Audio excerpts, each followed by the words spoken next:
back to order. Madam Majority Leader. Thank you, Mr. Speaker. I move a call of the House. A call of the House has been properly moved and properly sustained. Sergeants will close the doors. Mr. Kohler, please open the machine. Members, please indicate your presence. Mr. Kohler, please call the names of the members who are not present.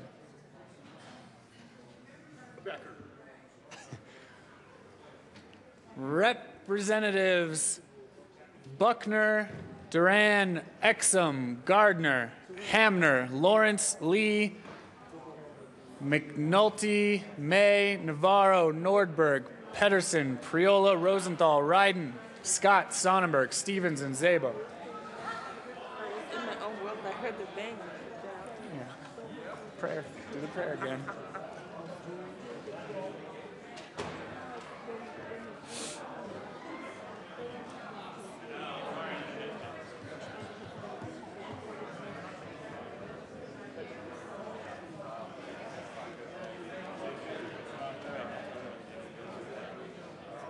Mr. Kohler, please read the names of those who are absent.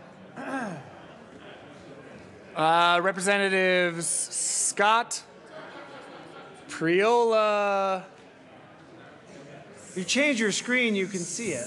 Stevens. No, I can't. I see it on my screen. Yeah, well, you have those special buttons. It's good to be the king.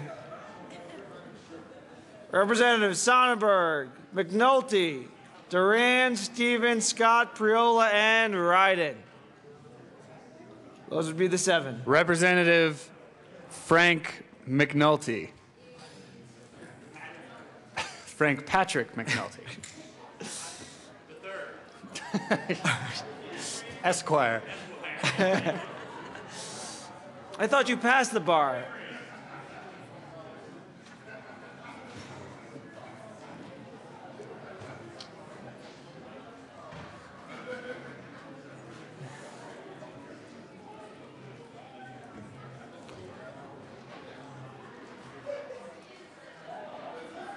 So what did Priola say when he called?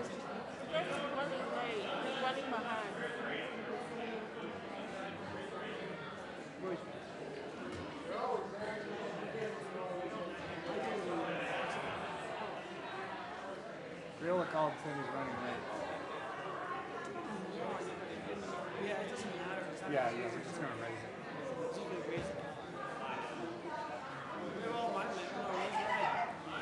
I don't know. Did Ray send you an email? Ray Scott. He tells Conti, Ray Scott sent me an email. I said, I'm not Ray Scott. To Marilyn. Okay. I said, I'm not Marilyn or Ray Scott. Doctor's appointment. Oh, right. Mr. Kohler, please call the names of those members absent.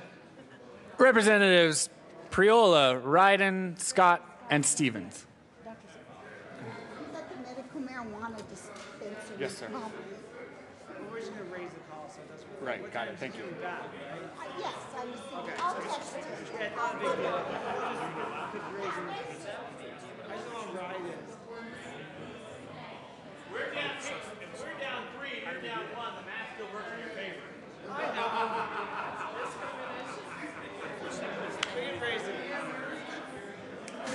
Representative McNulty. Thank you, Mr. Speaker. I move the call be raised.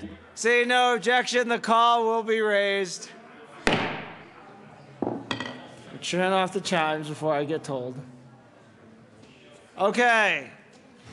We're going to proceed to our next order of business, second reading of bills. Members, I just want to, before we go into seconds on the budget package, I just wanted to touch on one of the rules in the House.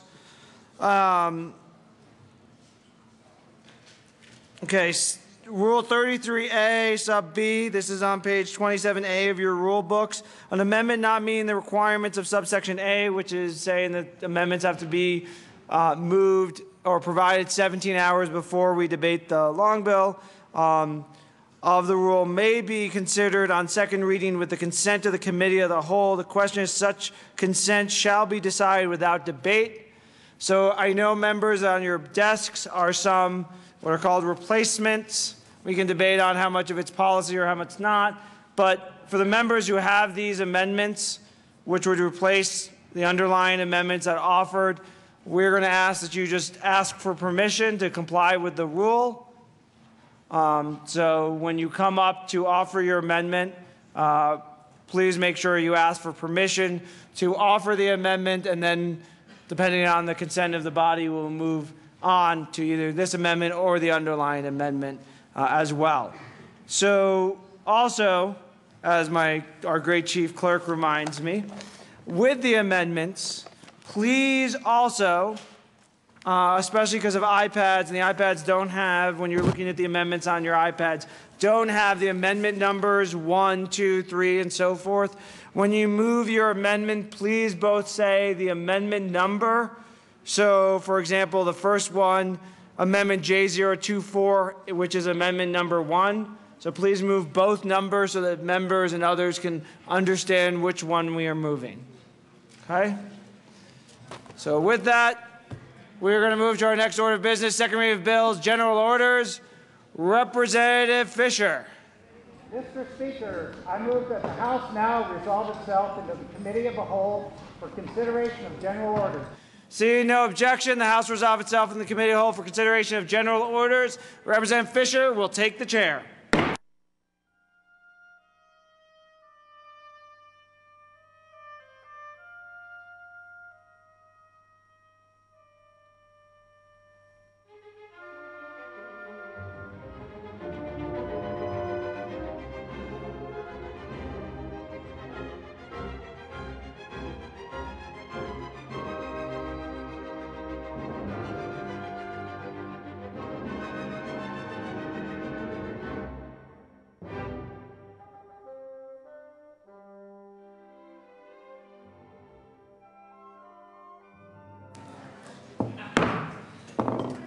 The committee will come to order. With your unanimous consent, the bills will be read by title unless there's a request for reading a bill at length. Committee amendments will not be read unless requested, as they are printed and in your bill folders. Floor amendments will be shown on the screen and on your iPads and not read unless requested. Bills will be laid over upon the motion of the majority leader, and the coat rule is relaxed. Mr. Kohler, would you please read the title to House Bill 1337? House Bill 1337, Representatives Duran and Giroux, all Senator Stebbins, concerning increase in the General Fund Reserve. Representative Duran. Thank you, Mr. Chair. I move House Bill 1337. To the bill, Representative Duran. Thank you very much, Mr. Chair. What this bill does is it will increase our general fund reserve to make sure that we have another economic downturn in the state of Colorado, that we have a reserve that we can sufficiently work with. So with that, I ask for your support. Representative Giroux. Thank you, Mr. Chair. Members, what the bill does is, because of Senate Bill 228 and that 5% personal income threshold that Senator Morris ran in 2009, we're going to hit that threshold in 2014. So what this bill does is it provides for that 6.5% reserve that was called out in Senate Bill 228. According to 228, we were supposed to hit that 6.5% reserve in the 5th year of 228, which would be 2020. So we're going to hit it earlier. This is absolutely not, let me repeat, absolutely not enough money to put in reserve to fund the state of Colorado adequately. But I ask for an aye vote. Is there any further discussion of House Bill 1337? Seeing none, the question before us is the adoption of House Bill 1337. Will all those in favor please say yes? Aye, then? All right. All those opposed, please say no. The ayes have it. House Bill 1337 is adopted. Mr. Kohler, would you please read the title to House Bill 1339? House Bill 1339 by Representative Giroux, Senator Hodge, concerning the creation of the Hazardous Substance Site Response Fund. Representative Giroux? Okay.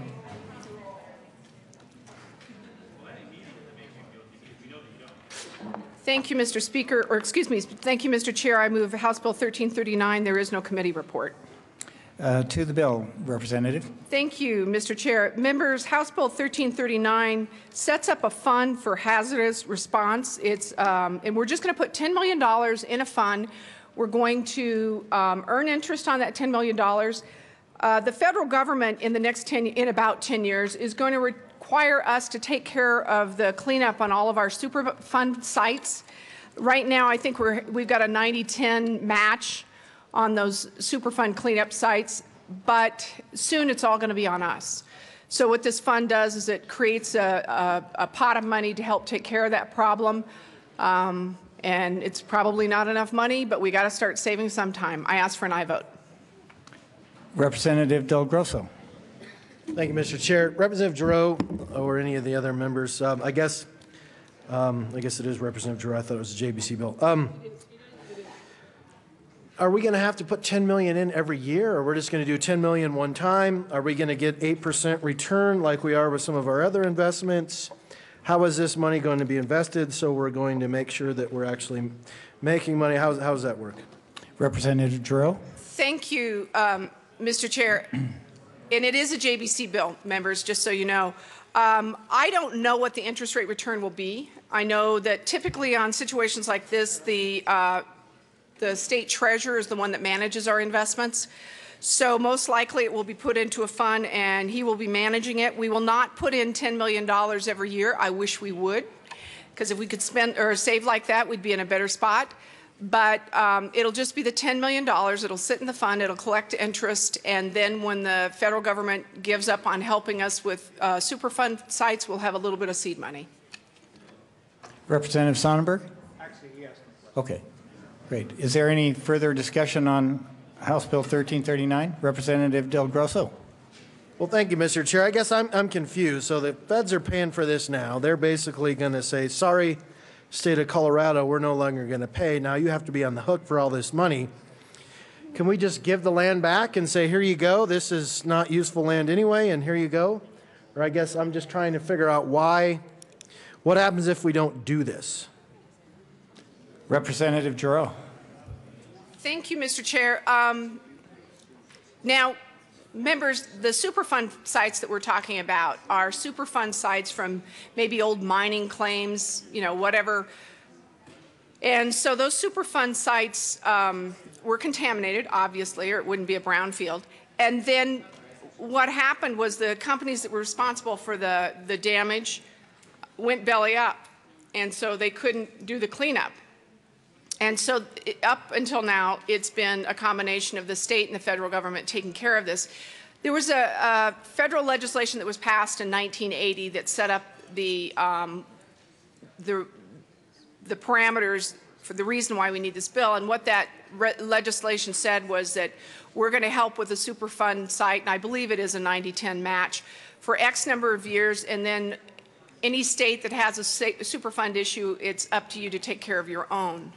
So, and as far as, and I'm sorry, Mr. Minority, can we just give the Superfund sites back? Or maybe we could sell it to a foreign company. I don't know. I don't think so. It's our land. We got to take care of it. I ask for an aye vote. Representative Lawrence.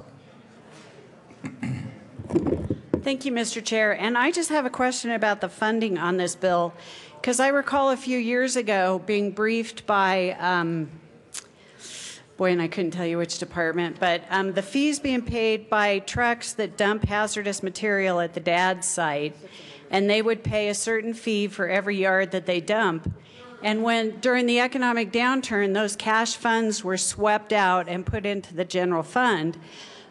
But what they were trying to do was build up enough cash reserves so that they could start offsetting the cost of restoring these Superfund sites. So I'm just curious what happened when they bumped up those fees on everyone who dumps materials, hazardous materials at the DAD's waste site, and how that plays into this, because, and I could be mistaken, but my understanding from that briefing a few years ago was that those increased fees went towards the cleanup of Superfund sites and the state's share of that money. Representative Giroux. Thank you, Mr. Chair. And Representative Lawrence, you know more about this than I do. I would imagine in that 90-10 match that the state was dealing with, we're still taking care of those Superfund sites right now. Those dollars that you're talking about could have been the 10% that the state was supposed to be taking care of currently.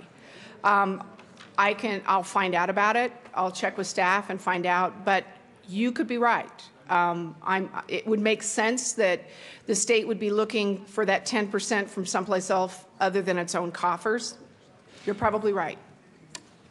Representative Moreno. Thank you, Mr. Chair. I rise in strong support of House Bill 1339. One of the largest Superfund sites is in my district, the Rocky Mountain Arsenal Wildlife Refuge, as it is known now. And it's a Superfund site because in World War II, the federal government and others, like Shell Oil Company, contaminated that land when they were producing chemical weapons. And rather than dispose of that contamination properly, they buried it. The people of Commerce City know what it's like to experience earthquakes from injection wells where they were depositing those contaminated materials. We know what it's like to have in our backyard landfills of contaminated material that has been segregated and cleaned up through a partnership with private companies and the federal government. So I take a little bit of exception to the suggestion that maybe this land just isn't useful anymore and we can ask the federal government to take it back. Because in my district, it's now one of the largest wildlife refuges, one of the largest urban wildlife refuges in the entire country. And after my community and the people of Commerce City lived through not knowing if their water was contaminating, not knowing if their land was contaminated, the state of Colorado owes this to them to make good on the promise that we will continue to clean up these Superfund sites. I ask for an aye vote on this bill. Representative Vigil. Thank you, Mr. Chair. And I also rise in strong support of 1339. In my district, we have Summitville Mining Company down there, which is a huge Superfund site, which a mining company came in and just really ran roughshod over that with arsenic mining, and then just caused environmental damage, ruined the Alamosa River, and then just left town. There's a big lawsuit over that. And so, you know, we need to have these kind of bills to pay for those bad actors that do not actually do what they're supposed to do in the end. So thank you, Mr. Chair. Representative Mitch Bush. Thank you, Mr. Chair. Like other members here, I too have a Superfund site in my district in Eagle County. The Eagle Mine long ago had its tailings, including arsenic and a number of other heavy metals, which contaminated the Eagle River and essentially was dead for a while. That company, of course, long ago went belly up, as do many of these companies, and as have many of these companies throughout our history, especially on the Western Slope. I would ask for a strong yes on this, and I thank Representative Giroux. Representative Giroux. Thank you, Mr. Chair. So someone smarter than I did a little bit of research while we've been talking about this, and it turns out that the cash funds that Representative Lawrence was talking about were for Denver-specific projects. And the other thing this very smart person told me was that we had $30 million in this fund, but in 2009, those of you that recall, during the Ritter administration, when the recession hit, those $30 million in funds in this particular cash fund to be used for Superfund were swept to balance the budget. Is there any further discussion of House Bill 1339? Seeing none, the question before us is the adoption of House Bill 1339. Will all those in favor please say aye? All opposed, please say no. The ayes have it. 1339, House Bill 1339 is adopted. Mr. Kohler, would you please read the title to House Bill 1340? House Bill 1340 by Representative Giroux, Senator Lambert, concerning the State Toxicology Laboratory in connection with making appropriation. Representative Giroux. Thank you, Mr. Chair. I move House Bill 1340 and the Appropriations Committee report. To the Appropriations Committee report, Representative. Thank you, Mr. Chair. Members, the Appropriations Committee report, what we did was we added 1.8 million roughly total funds, 5.2 FTE, including 1.1 general funds, and 690 roughly $7,000 in cash funds from the State Toxicology Lab Fund to the Department of Toxicology, or excuse me, to the Department of Public Safety for personal services, capital equipment costs related to the State Toxicology Lab. I ask for an aye vote. Is there any discussion of the Appropriations Committee report? Seeing none, all those in favor of the Appropriations Committee report, please say aye. Aye. All opposed, please say no. The ayes have it. The Appropriations Committee report is adopted. To the bill, Representative Giroux. Thank you, Mr. Chair. Members, what this does is it basically moves the State Toxicology Lab from CDPHE to the Department of Public Safety. We will be having, instead of just one lab the way we currently have, we will have one. When this is completely done, we'll have one in Pueblo, one in Grand Junction, and one in Denver. It has the support of the department. CDPHE basically wanted to give it up anyway, and there's good reasons for putting it in public safety. Unless you have any questions, I ask for an aye vote. Is there any further discussion of House Bill 1340? Seeing none, the question before us is the adoption of House Bill 1340. All those in favor, please say aye. Aye. All opposed, please say no. The ayes have it. House Bill 1340, as amended, is adopted. Mr. Kohler, would you please read the title to House Bill 1341? House Bill 1341 by Representative Mayo, Senator Stebbins, concerning transfer of monies from the State General Fund to the Department of State Cash Fund for the purpose of repaying a prior transfer. Representative May. Thank you, Mr. Chair. I move House Bill 1341. There is no committee report. To the bill, Representative. Thank you, Mr. Chair. This bill simply restores the cash funds that were swept in 2008. It's approximately $2.1 million, and we're just replacing that cash fund sweep with general fund. Is there any further discussion of House Bill 1341? Seeing none, all those in favor of the adoption of House Bill 1341, please say aye. Aye. All opposed, please say no. The ayes have it. House Bill 1341 is adopted. Mr. Kohler, would you please read the title to House Bill 1342? House Bill 1342, Representative Duran, all Senator Stebbins, concerning transfers of money related to capital construction. Representative Duran. Thank you very much, Mr. Chair. I know it's really challenging to tell us apart. So with that, I want to go ahead and move House Bill 1342. To the bill, Representative. Thank you, Mr. Chair. The Joint Budget Committee made decisions to fund a variety of different projects through the state of Colorado and ultimately adopted OSPB's list. The first conversation that we had about this, let me just back up for a minute.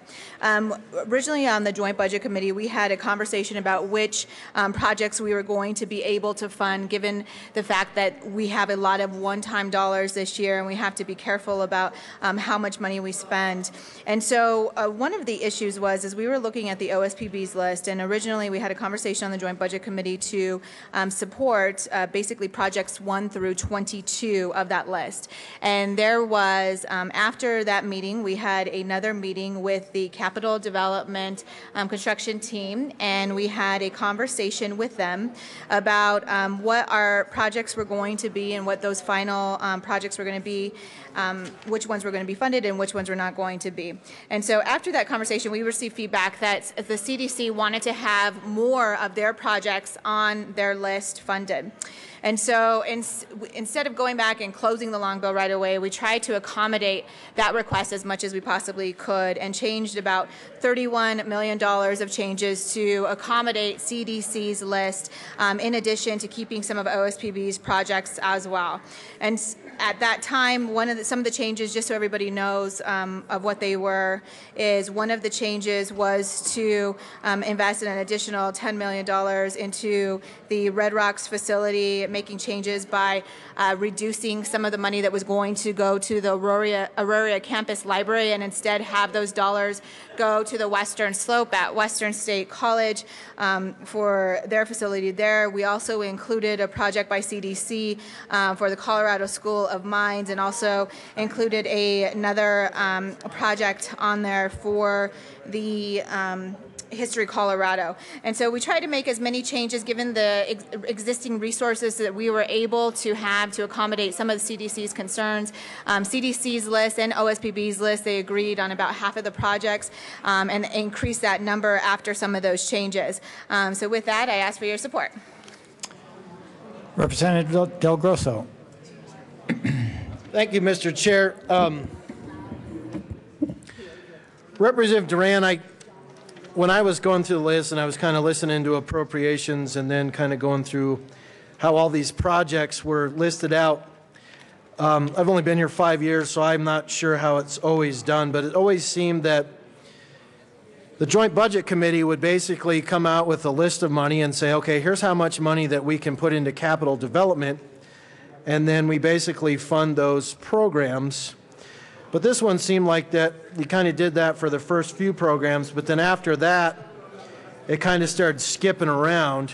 So I guess I was just trying to figure out, I know you said that you had some meetings and listened to some people, but it seems like instead of taking the governor's request, I mean, you've got a whole committee that's bipartisan of folks that are on there that spend an entire summer cruising around the state of Colorado, touring all these different facilities and do all of this hard work to say, here's our priorities that we think after what we've actually seen, all of the entire summer long's worth of work that we've done, here's what we think you should fund this. I guess I'm trying to figure out why the normal process was kind of circumvented when we came up with this list this year.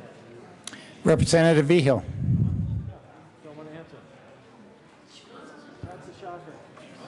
Thank you, Mr. Chair.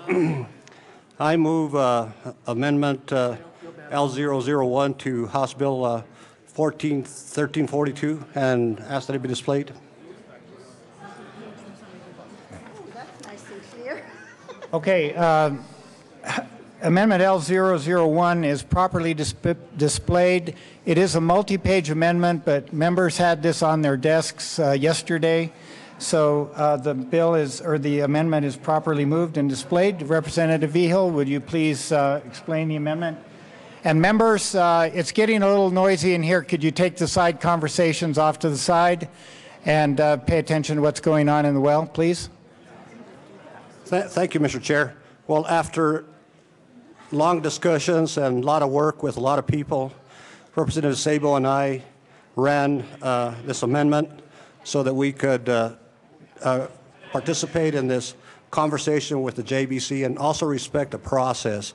And so what this amendment does, it kind of prioritizes the CDC list. And with that, I'll have Representative Szabo also speak to this. Representative Szabo. Thank you, Mr. Chair. And basically what this does, colleagues, is it will bring back the CDC list that we prioritized, spent many months traveling the state, looking at the issues that each one of these projects brought to the table, spent 3 days of 8 to 9 hours a day hearing each one of these projects and then prioritizing what would be best for the state of Colorado as a whole, every part of it, locally, rural Colorado, all of Colorado. We put together a list, and as Representative Duran said, there was, to put it lightly, some angst with the list. So after a little bit of going back and forth, we decided to sit down and talk about this. And as our constituents ask us to come here to do, come up with solutions to what we can do to fund the rest of the capital list that was not on the governor's priority list. So we came to a conclusion, and it's L001.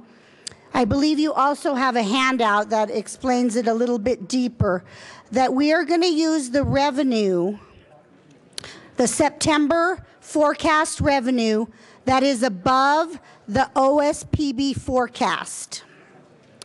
Now, we aren't going to know what that is till September. We don't know if there's going to be extra revenue, and we will not spend a dime until we know what that revenue is going to be and how much over the limit is.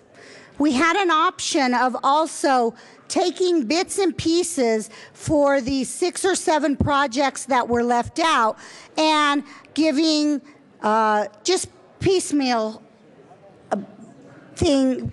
money to it. Some places got $6.5 million, some got $2 million, but we really came back together and decided that to not fully fund programs would not be responsible, because we could end up with a lot of holes dug and a lot of swimming pools at some of these universities. And so we decided to put our heads together, come up with a new plan. Whatever excess money comes about, we will start at the top of the list, fully fund each project as they go down.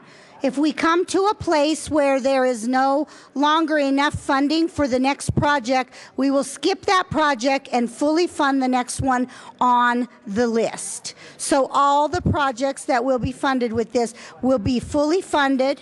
They're all shovel-ready projects, ready to go, ready to implement. There's a provision for $30 million to go into water projects and 41 into the state education fund. That money is still safe and will end up there. Whatever we don't use with those projects from the CDC list, the 100% of the excess will be put into the state education fund. So that's it in a nutshell, and we can answer any questions. Representative Del Grosso. Thank you, Mr. Chair, and Representatives Vigil, Szabo, and Fisher. I thank you guys for working out this compromise. I know that nobody would answer my question earlier, but that was kind of my question, and I know that you folks on the Capital Development couldn't get your questions answered either, and that's kind of what made this amendment come around, as far as nobody really knows how the process actually worked this year and how they actually picked how they were going to fund the certain projects. And so the Capital Development, as Representative Szabo talked about, and several others here that are on that committee, spent an entire summer long going around touring these buildings, spending hours and talking to the people all over the state and prioritizing those lists of things that needed to be funded. And so I want to applaud you guys for working together and bringing forth this amendment that actually honors the process and the way that it was supposed to happen. And I urge the rest of my caucus as well for an aye vote on L001. Representative Vigil. Thank you, Mr. Chair. And I think this is a very responsible amendment. It goes a long ways to preserving the process and also making sure that the money is not spent before we get it. So with that, I ask for your support for a yes vote. Representative Giroux. Thank you, Mr. Chair. I just want to tell the Capital Development Committee members, the Chair of the Committee of the Whole, Representative Vigil, and Representative Szabo, you all have done a fabulous job. You did a fabulous job before we got to this amendment. The work that you do is very, very important. I was not comfortable in our meeting with you. You know I wasn't comfortable. But I am so proud of all of you for what you've done and for the work that you've done to put this amendment forward. That being said, as a member of the Joint Budget Committee, you know I got to be a no. But I just want you to know in my heart of hearts, I'm such a yes. Representative Duran. Oh, Thank you so much, Mr. Chair. And I just want to set the record straight about a couple of things. One is that all of our meetings, everything that we discuss on the Joint Budget Committee is open to the public, open to anybody to be part of those conversations. And I think one of the things that we really struggled with this year is that there were a variety of different projects that were going to be distributed throughout the state, some that had much to do with making sure Colorado's government is more efficient. And so we had to balance a lot of different competing interests. It was challenging, I think, because of that. The amendment that ultimately came forward, I think, is a fiscally responsible amendment. Prior to the time that this amendment came together, there was a lot of conversation about trying to drive down our reserve and take money from our reserve that we need to have in the state of Colorado for a rainy day fund. And to me, that was very, very irresponsible. So here is an amendment that I think that because in the event that we receive money coming into the state that we don't currently have, but if it's there, then these would be some of the projects that would be funded. And that is a fiscally responsible way of going forward, and I think of trying to address this issue. So I do thank both the CDC and some of the other individuals who have been part of this process. Of course, I am on the JBC and cannot vote in favor of it. But the only other thing that I would say is that, you know, when we originally had a conversation with CDC, and we met with them a couple times, we met with them after we came up with our list and had a vigorous debate around what should be funded and what should not be funded in the state of Colorado. We still came up with a compromise based on the resources that we know that we will have. And so that's why we made changes like funding Red Rocks. We made changes to put additional money to the western slope. We made changes to go to History Colorado. We made about $31 million of changes to try and come up with a compromise with the resources that we know that we are going to have. Now, based on this, if we have resources beyond that point and those dollars come in, absolutely. I wish we had an infinite number of resources, but I think ultimately where the investments are, they are statewide, and I appreciate all of the work that has been done, and hopefully the money that will come into the state will be higher and these will be able to be funded. But thank you for coming up with this solution that is much more fiscally responsible than what I originally heard was taking place. Thank you.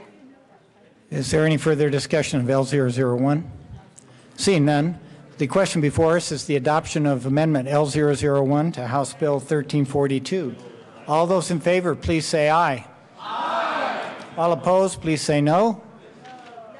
The ayes have it. Amendment L001 is adopted. To the bill, Representative Duran. Thank you very much, Mr. Chair. I ask for your support. We have had a vigorous debate on, I think, a variety of different ways that we use the funds that we have in the state of Colorado, and I wish there was an infinite amount of money. Unfortunately, there's not, and I guess that's why the Joint Budget Committee works so hard to do as much as we can with what we have while also being fiscally responsible and also increasing our reserve to 6.5%. So with that, I ask for your support. Representative Szabo.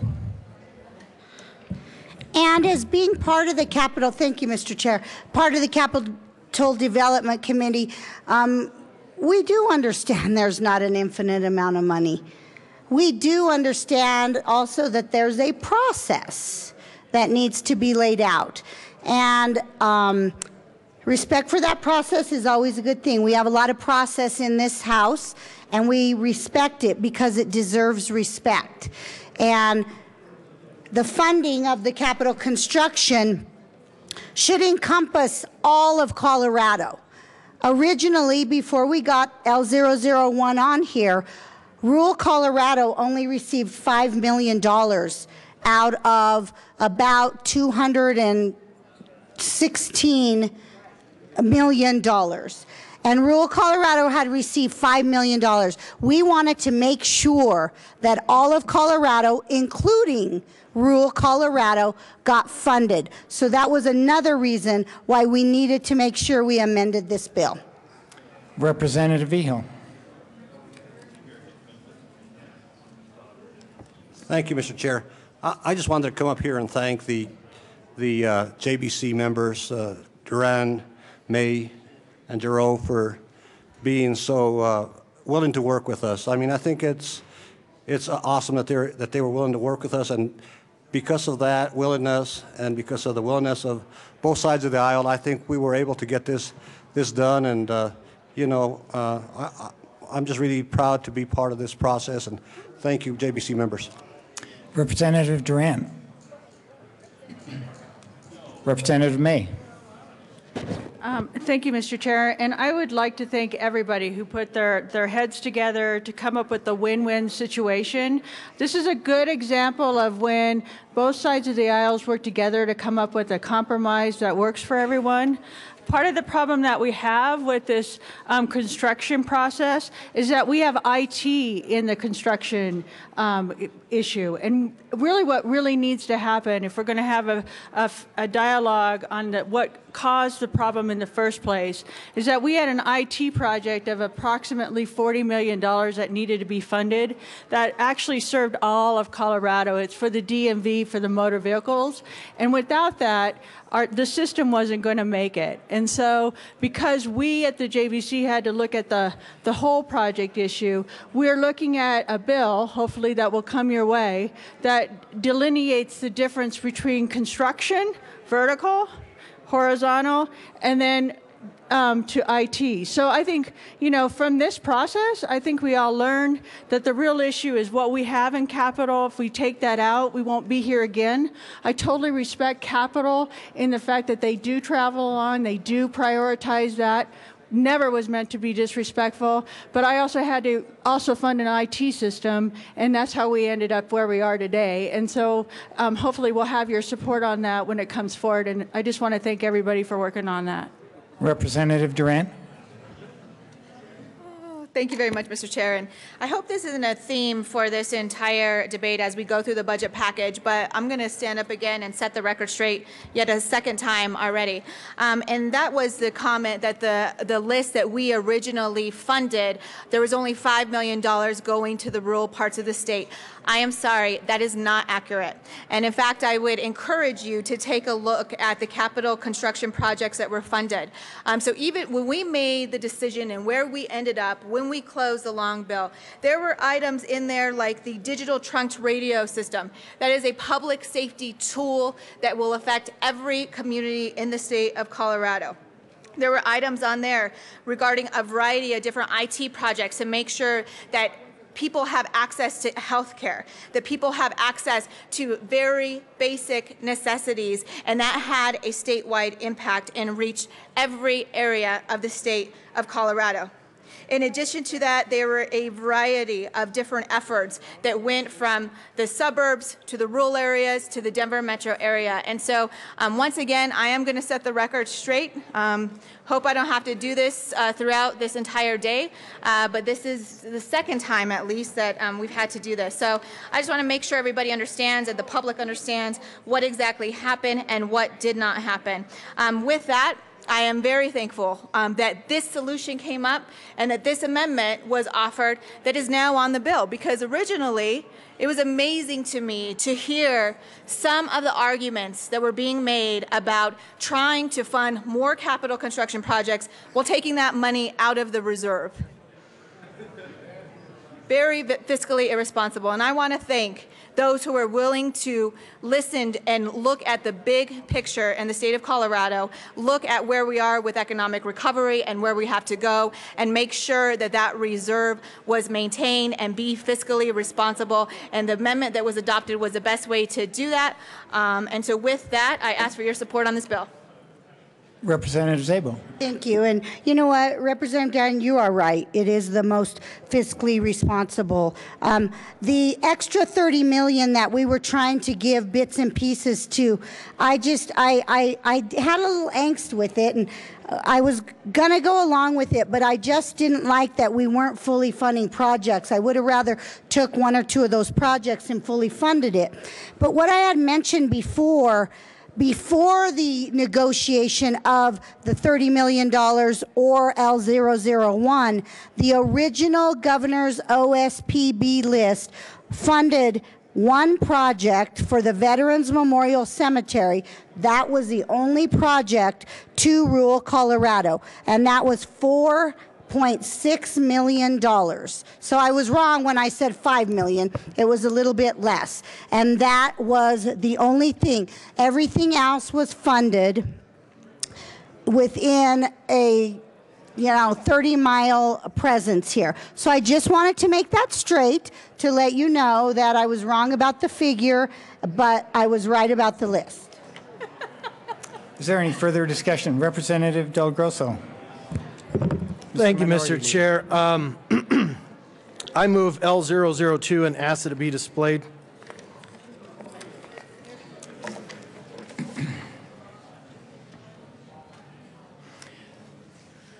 Amendment L002 is properly moved and displayed. To the amendment, Representative Del Grosso. Thank you, Mr. Chair. Members, what this does is kind of points out a couple things. All of us were here last year except for the exception of one member.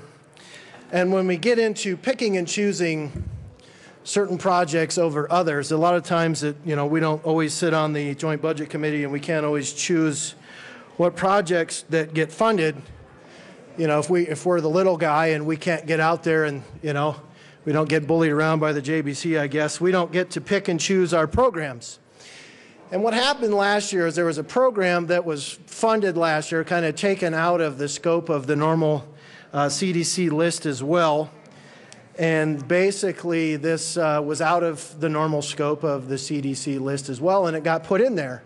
But what happens when you do that, there's always unintended consequences, and so as a result of that action last year, there was a big chunk of capital construction money that they were forced to fund this year.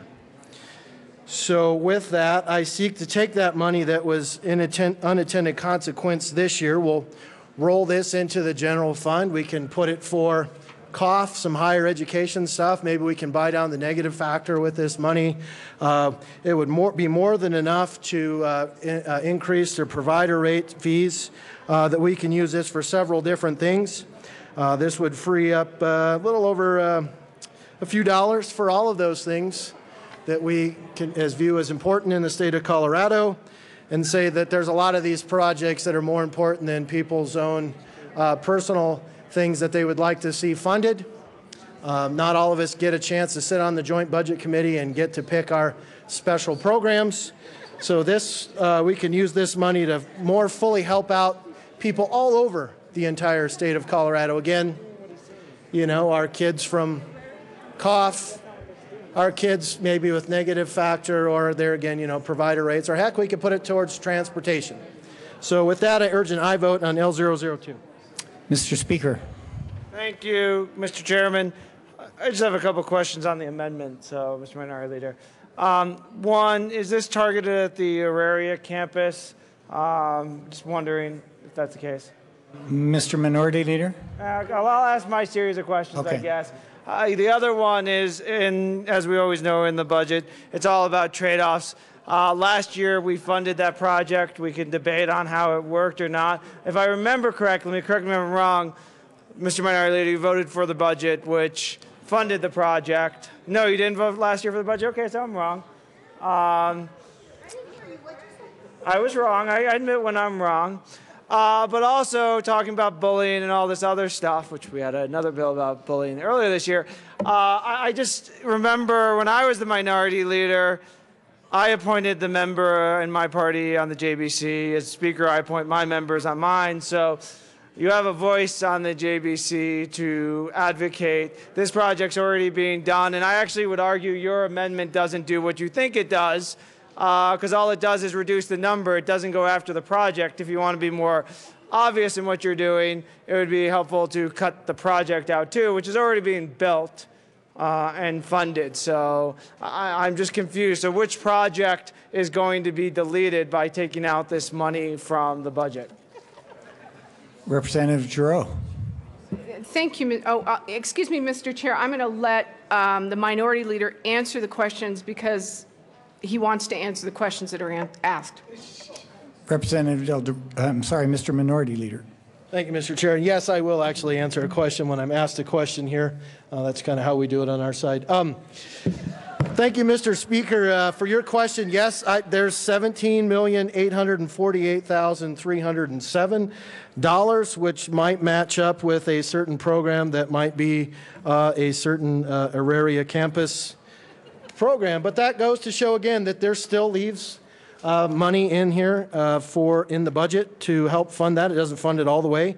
So they would not be, yes, we do know that they have started construction. It would leave money in this program for them to continue that. But it is also highlighting the fact that when we sit on the Joint Budget Committee, and yes, I appoint Representative Giroux to the Joint Budget Committee, but I don't actually get to vote. My other members on my caucus don't get to vote on what certain projects in their area and whether or not they want to fund them.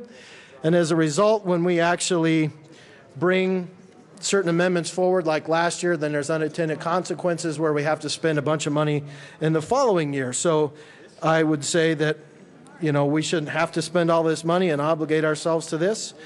This would bring $17 million extra into the general fund. There again, we can use that for, you know, buying down cough, help our kids get a solid education, dollar for dollar buy down, maybe provide some of those provider rates, increase some of those provider rates. Heck, it could even be used for a increase, maybe for pay raises for state employees. Who knows? But it could be used for several different things once it gets into the general fund. So I urge an aye vote on L002. Representative Vigil, or Mr. Speaker. Thank you, Mr. Chairman. Just to be clear on how this would work, because we're lowering the $290 million, which includes, my understanding, the amendment we just put on with the total funds. So how this would work, given the amendment that's been adopted in L001, would go down the list, and whatever couldn't be funded wouldn't be funded. So in reality, what this actually cuts off is level 2 controlled maintenance, which is $21 million, $480,980, which would be eliminated from the projects list, which goes through all areas of our state, especially a lot of projects in rural Colorado. So this amendment would cut level 2 controlled maintenance. So I'm just confused. Mr. Minority Leader. Thank you, Mr. Chair. And to help clear up some confusion, it depends on who would actually decide that list. So if we did go by capital development, then yes, that's kind of how they do that. They go from the list and go down. But if we let the Joint Budget Committee figure out how they do that, like they did when they drafted the budget, they pick and chose their projects on what they wanted to fund. They did not use capital development's list. They didn't start at the bottom and work their way all the way down to the bottom. They started and did some of the programs, but they didn't do all. And then once they started getting to the bottom, they pick and chose some of their favorite projects. So I guess that kind of depends. And as you know, in the budget process, at the end of the day, this will go to a conference committee, which imagine that is all the Joint Budget Committee members. And so what's to make me think that the Joint Budget Committee members won't just pick and choose whatever that is, and maybe those will make it and some won't? Mr. Speaker. Thank you, Mr. Chair. I'm just confused because we just passed an amendment that has my name on it and your name, Mr. Minority Leader. And that amendment sets the priorities for the money that's coming in. So under the bill, the JBC, the CDC doesn't actually have any say. It's actually us all passing that amendment that just said what the priorities are. So your amendment would lower the amount of money for those priorities. And as the bill states, when you look at how much money is going through, it says the state treasurer shall transfer transfer this. It goes through the entire list, and the last piece on the list is the $21 million on controlled maintenance. It's, if you want the amendment we actually just passed now in the bill, page 2, lines 12 through 15, $21,480,980 to fund level 2 controlled maintenance projects through score 14 as prioritized by the Office of the State Architect. So, yes, you're right, the JBC could, in their usual process, deal with the issues, but this is past that because we're passing a bill that actually prioritizes it for what we're doing, has passed, I think, unanimously, except for the 3 JBC members who did JBC speak and voted kind of for it, but not really for it. And I think it pretty much is unanimous out of this chamber. My understanding is the Senate is supportive of that, so it's unlikely to change. Actually, we might end up with an amendment. We might end up with a bill that actually doesn't go to conference committee. So this amendment then would not be able to be settled if it doesn't go to conference committee. And if we look at this, I mean, you're predetermining who's going to be on the conference committee. Maybe you and I and the Senate decide that the conference committee is the CDC and not the JBC. Who knows? Maybe that's a possibility. But for me, I just am still confounded that what you're trying to do in your amendment, if you wanted to pick out the one project you want to delete in Denver, then that's fine. But what you're really doing in this amendment is cutting $17 million of controlled maintenance across this state. Representative Vigil. Thank you, Mr. Chair. I guess I want to bring this back around a little bit and, say that this was a very negotiated, bipartisan bill. Representative Szabo and I worked really hard, worked with all the players, worked with everybody that we needed to work with. We talked to our members, the JBC members, and I just ask you to vote no on this L002. Is there, Mr. Minority Leader? Thank you, Mr. Chair. And Mr. Speaker, this is a House bill, and so obviously, as we all know, can change once it goes to the Senate. Who's to know?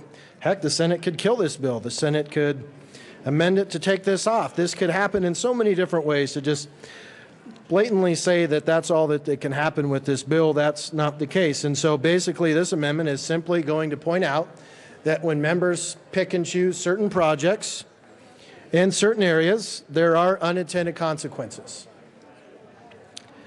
So, and that there also is a normal process that the Joint Budget Committee is supposed to follow, or normally follows, traditionally follows, when they're funding these capital development programs. And you don't just pick and choose certain programs that you want.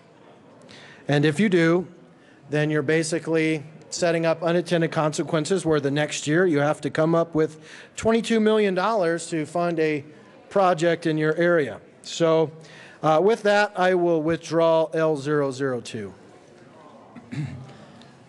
Okay, L002 has been withdrawn. Back to the bill. Is there any further discussion about House Bill 1342? Seeing none, the question before us is the adoption of House Bill 1342 as amended. Would all those in favor please say aye? Aye. All opposed please say no. The ayes have it.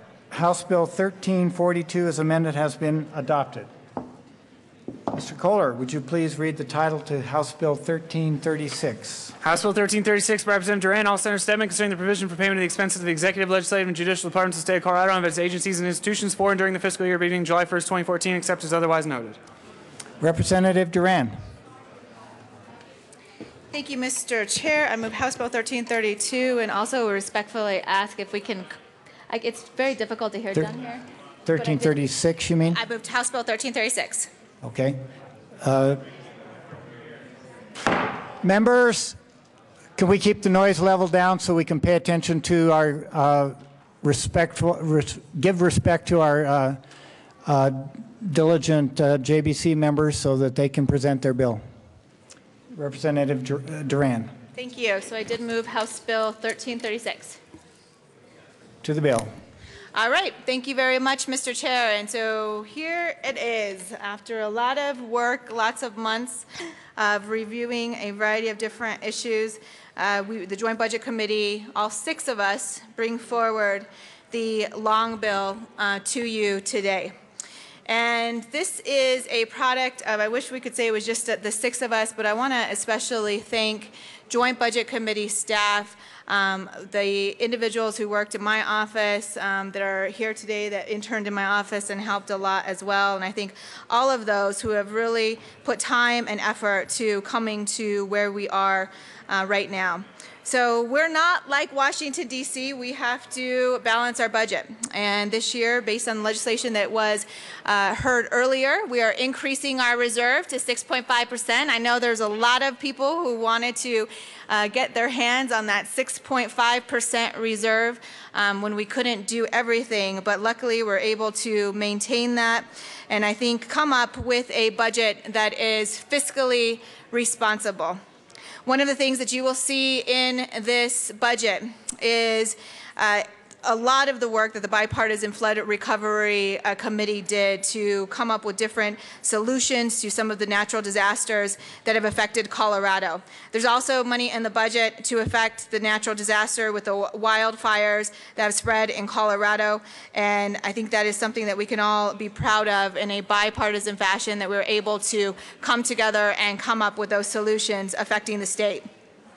The other thing with regards to this bill is it truly has a statewide impact. When we think about the rural areas in Grand Junction or southern Colorado to the suburban areas to the Denver metro area, this bill truly has positive impacts on every community in the state of Colorado. And those types of investments are things like additional investments into senior services or programs like Meals on Wheels, the noxious weed program. We also invested in our local counties by giving them additional dollars for county administration and county-based tax relief. We also invested in activities like the 4-H youth programs at the Colorado State Fair. And there are many initiatives to make government more efficient, like better customer service at your local Department of Motor Vehicles to cut down wait times, and also making our judicial system a bit more accessible to those individuals who may not necessarily be represented by an attorney. We can point to great successes for the state of Colorado when it comes to institutions of higher ed and also when it comes to education in our K-12 public schools. We invested a historical amount in higher ed this year, a total of $100 million, and which is being represented by SB 1 and is placeholdered in this bill. We also invested in trying to make sure that more kids are able to have access to a quality education in public schools and made changes so that hopefully we will be able to buy down the negative factor by $100 million. But beyond that, there are major advancements for economic security for Colorado families. We know far too often that although we have had economic recovery in the state of Colorado, that there are too many Colorado families that are still struggling. And that's why we work to reduce child abuse and homelessness and provide meaningful services to the disabled community. And when it comes to women's health, we invested additional dollars in family planning and prenatal services for pregnant women. But one thing that you will see that is unique to this year's budget in comparison to previous years is we took a very proactive approach to trying to deal with the issue of the high cost of childcare in the state of Colorado. There have been studies that have been done that have indicated that we have some of the most expensive childcare in the entire state of in the entire country. And the state of Colorado is typically ranked within the top 5 for those high costs, meaning that Colorado families on average have to pay $12,000 a year to be able to have access to quality childcare. And for so many Colorado families and women in particular, this is such an important issue because it many times means their ability to balance between work and family life. And so you will see those changes reflected in the long bill as well. So with that, I want to go ahead and turn over the floor to my esteemed colleagues, Representative Giroux and Representative May, to add their comments as well as to what is in the long bill. And thank you both for your support. Representative Giroux and members, could I please ask your respect for the speakers in the well again, especially over here to my right. It's kind of drowning out what people are saying in the well, and I'd really appreciate your respect for those speakers in the well. Representative Giroux. Thank you, Mr. Chair. Members, as long as you vote yes, you can talk as much as you want. I'm really fine. and I wasn't really going to say much on the long bill, but I will tell you one quick thing. The first thing, Mr. Chair, there is no committee report. So I will talk to the bill now. We try to create balance. And when we run the long bill, we should be putting our personal goals to the side. We should be putting our personal bills to the side. What we should be doing over there is a nonpartisan approach, trying to take care of the people of Colorado. I ask for your attention. I ask for your arguments. I ask for your amendments, because this isn't the Joint Budget Committee bill. This is the bill of the state legislature. So have at it and take it away. Representative May? Okay. See no further discussion. Is there any further discussion of House Bill 1336? Seeing none. Representative Singer.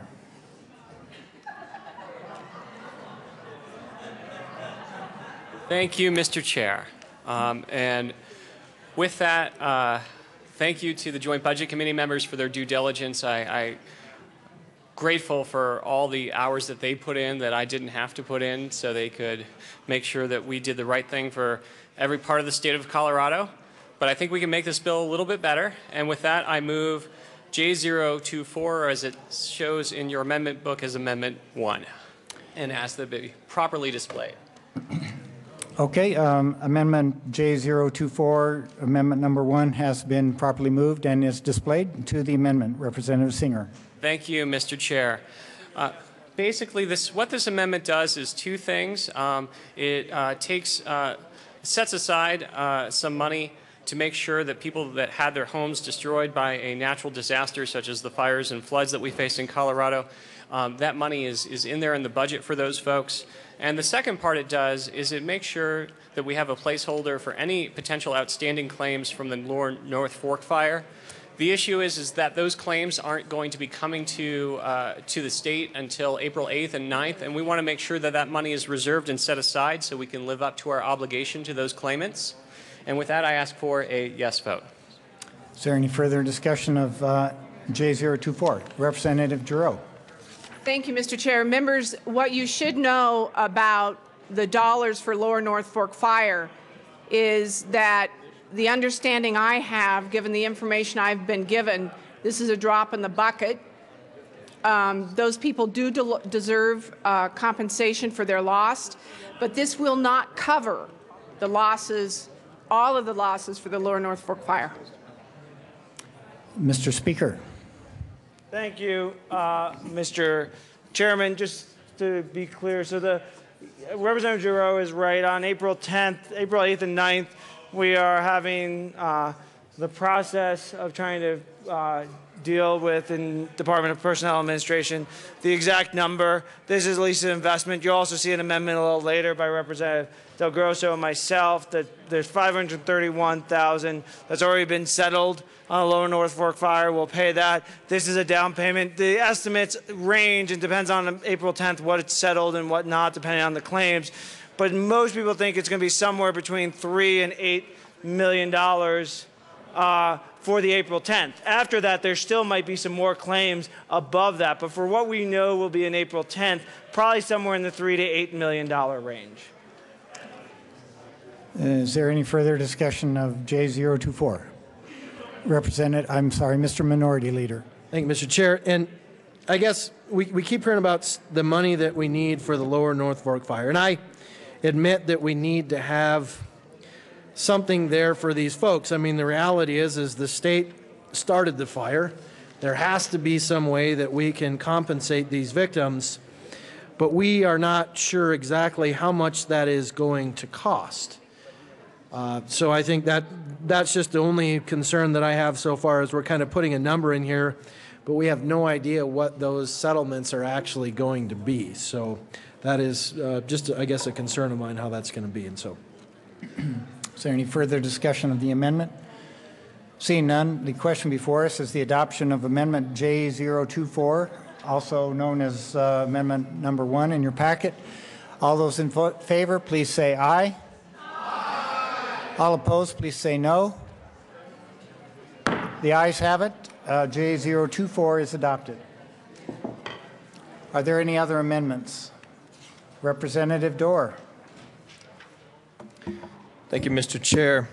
I move J021, ask that it be displayed.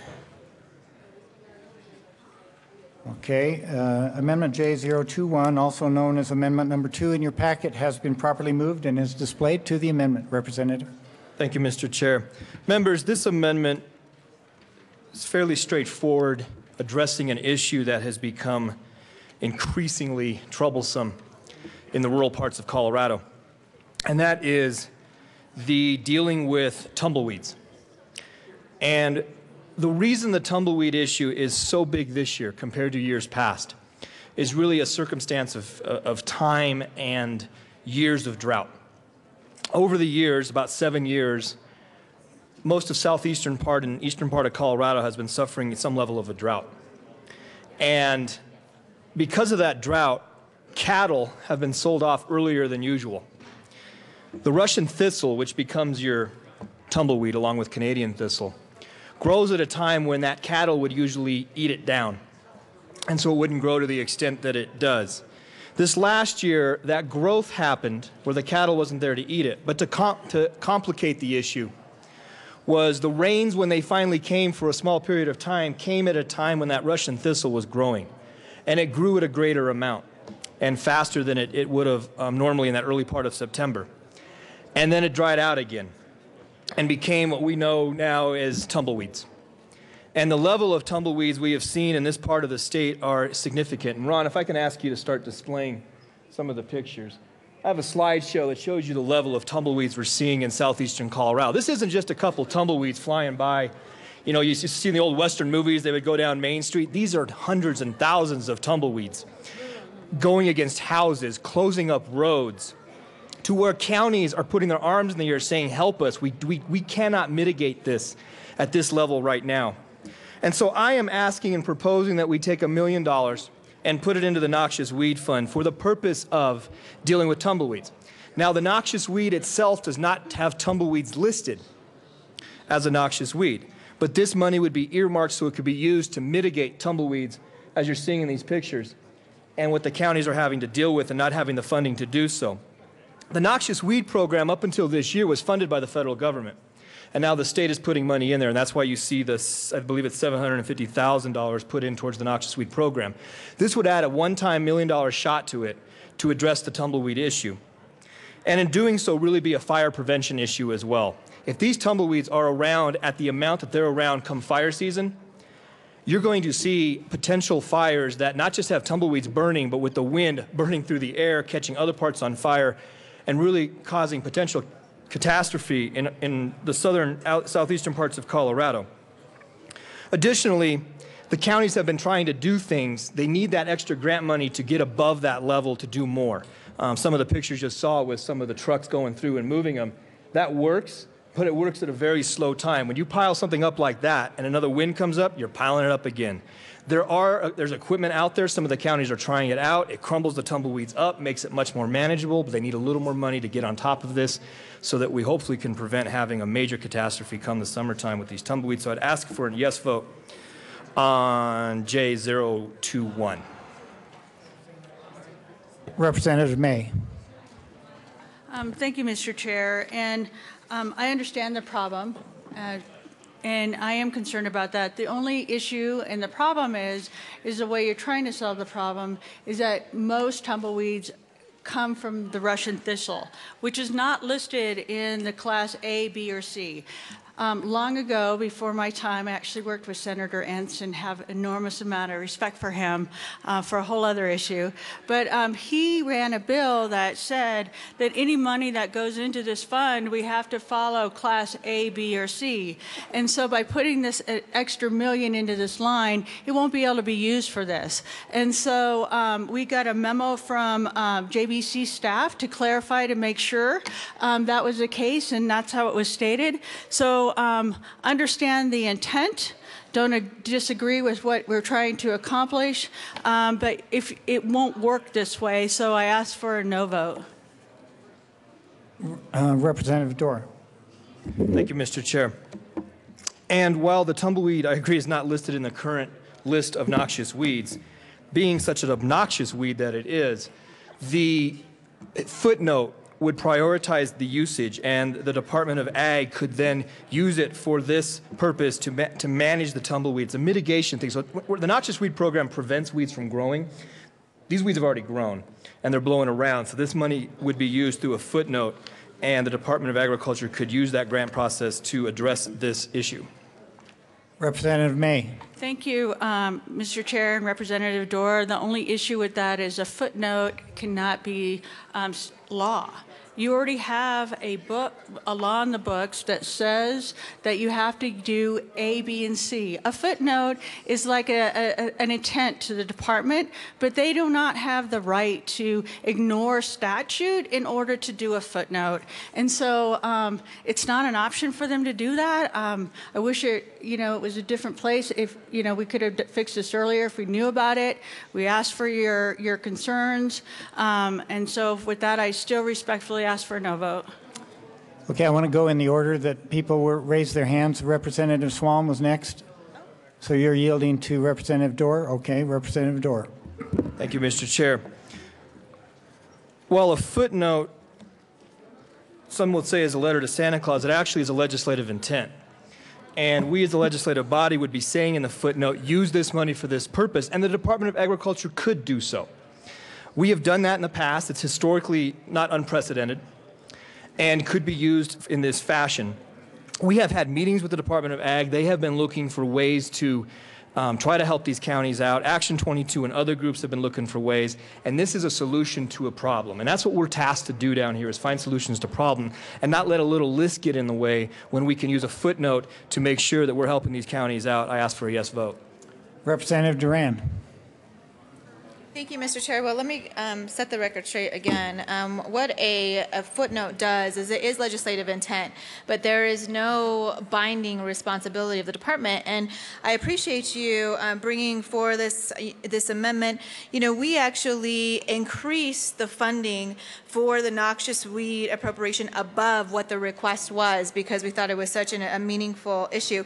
But one of the things that I'm concerned about too is that the money that you are taking from to take the $1 million that you're taking from film incentives would be going towards this. And I guess I want to have a conversation with you about that and ask you why you think that that is necessary, particularly when some of the rural areas of the state have benefited tremendously from some of the movies that have been filmed.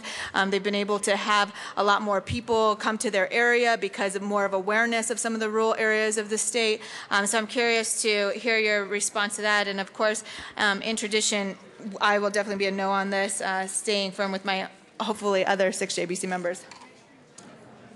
Any further discussion? Representative Dorr. Thank you, Mr. Chair. And I am more than happy to answer questions. In the particular question about the funding, this doesn't deplete the fund. There's still $4 million left in the film fund.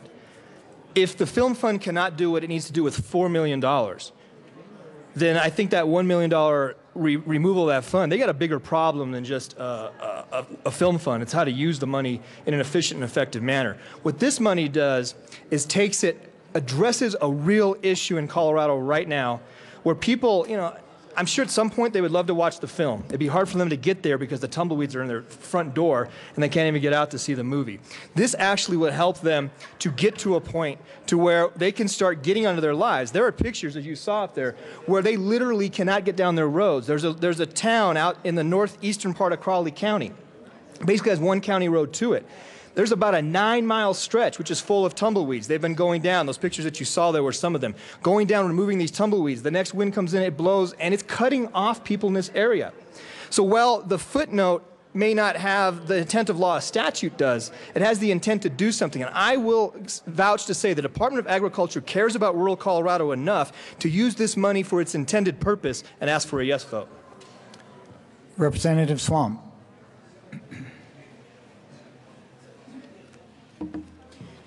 Thank you, Mr. Chair. I want to briefly address the funding source issue. I think it is appropriate Some of you may have seen today or recently that down in the basement on the shelf just outside the State Patrol office, there's a new calendar that I haven't seen before called 2014 Weeds of Colorado. In the on the April calendar, one of the noxious weeds, at least the word is, was brought here by a film. And that ended up costing the state a lot of money to eradicate this particular weed. So I think it's appropriate that the film industry help pay to deal with this weed problem. So I urge a yes vote on this amendment, and I think there is a reasonable nexus between where the funding source is coming from and the problem. So I urge a yes vote. Representative May. Thank you, Mr. Chair. You know, this isn't anything to do with rural Colorado versus metro. It's about the fact that you have statute that says you have to fund Class A, B, and C. Russian thistle is not in that. It's an unfortunate thing, and you cannot use a footnote to tell a department to break the law. It's as simple as that. Been there, 17 years in a department, know how those footnotes work, know how statute tells me what I can do and what I can't, understand legislative intent, but we cannot break the law. I simply ask for a no vote. Representative Dorr. Thank you, Mr. Chair. And this is absolutely an issue of rural Colorado. These tumbleweeds are blowing all over the rural parts of Colorado. And the issue is that we want to address this. Now,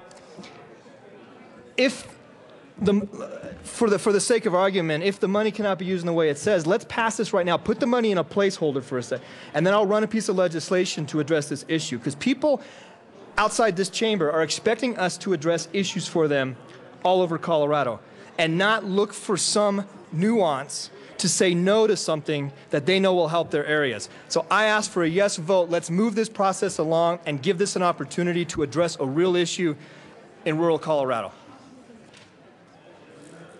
Representative Duran. Thank you, Mr. Chair. And I just, I do believe that we need to follow a process. And process is very, very important. And I'll tell you, honestly, Representative Dorr, this was never raised by any member of the JBC to me. And so I know one of the things that we talked about was noxious weeds. We had the department's request. We went above and beyond the department request. And, I know for myself, I routinely talk to members, get their feedback. What do you want to see in this year's budget and so forth, and try and communicate that to the other members of the JBC and make sure that they're reflective of that. Today, this is the first time that I've heard this come up in terms of trying to get this in the long bill, and don't remember any conversation around tumbleweeds and so forth. With that, I do agree with Representative May that we need to be sure that we're not doing something here that is violating the process. And so with that, I ask for a no vote. Representative Giroux. Thank you, Mr. Chair. Members, just to set something straight so you all know, serving in the legislature, you can do whatever you want. This just isn't a joint budget committee bill. This is your bill. And you are free at any time to run any amendment that you wish. And if you get the votes, that becomes a part of the long bill. There's nothing about any amendment that has to be pre-approved with any JBC member or having been brought up before. There is no reason why any of your amendments should not be passed and become a part of the long bill. The only thing you need is you need the votes. So the fact that tumbleweeds didn't come up in the process on the Joint Budget Committee over the last 4.5 months, it doesn't matter.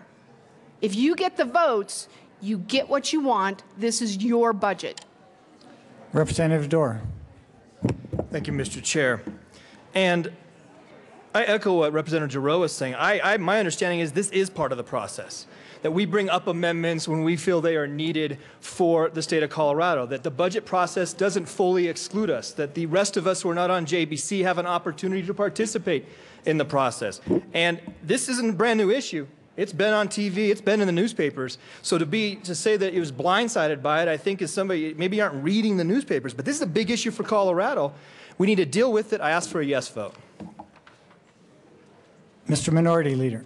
Thank you, Mr. Chair. And I can appreciate the fact that some people feel that we have to come and kiss the ring of the JBC members to get an amendment on.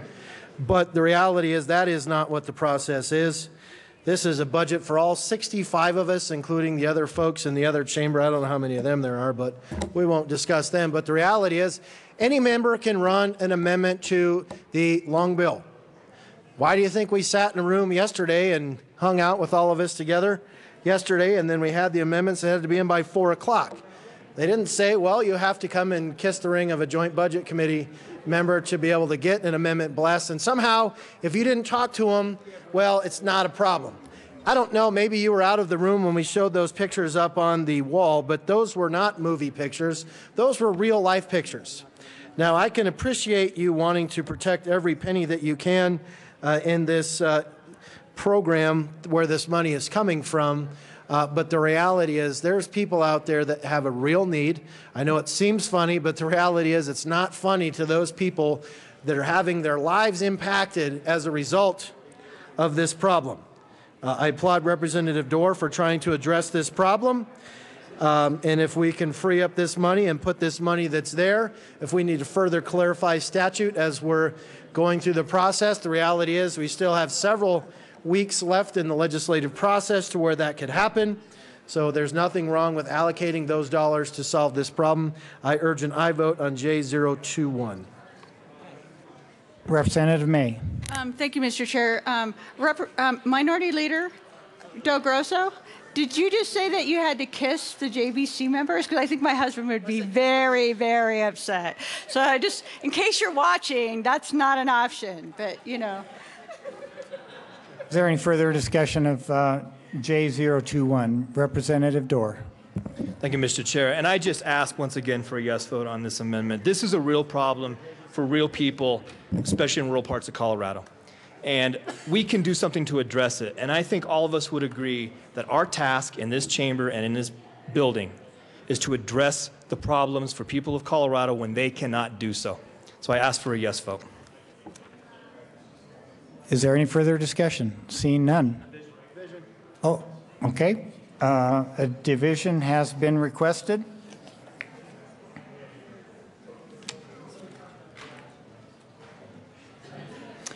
The question is the adoption of Amendment J021, also known as Amendment Number 2, in your packets. A division has been requested. All those in the chamber not entitled to vote, please be seated.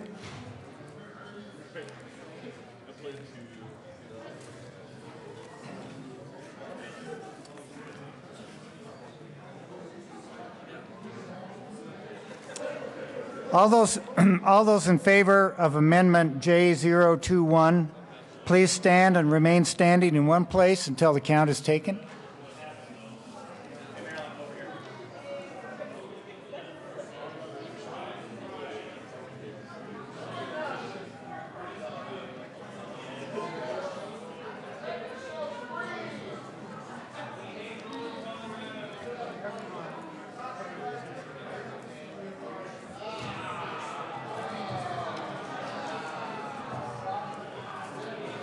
Okay.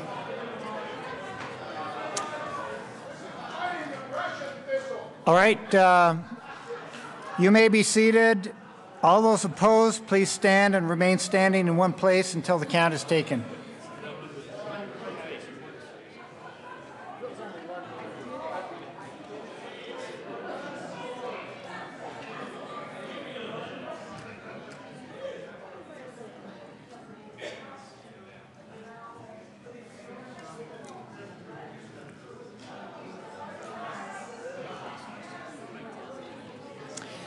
More than 33 having arisen, Amendment J021 is lost.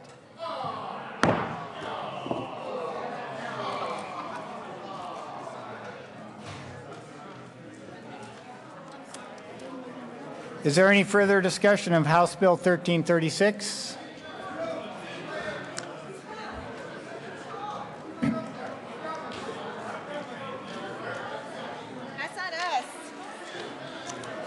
Representative Corum. Thank you, Mr. Chairman, and I would like permission to offer a replacement for Amendment J038. 38.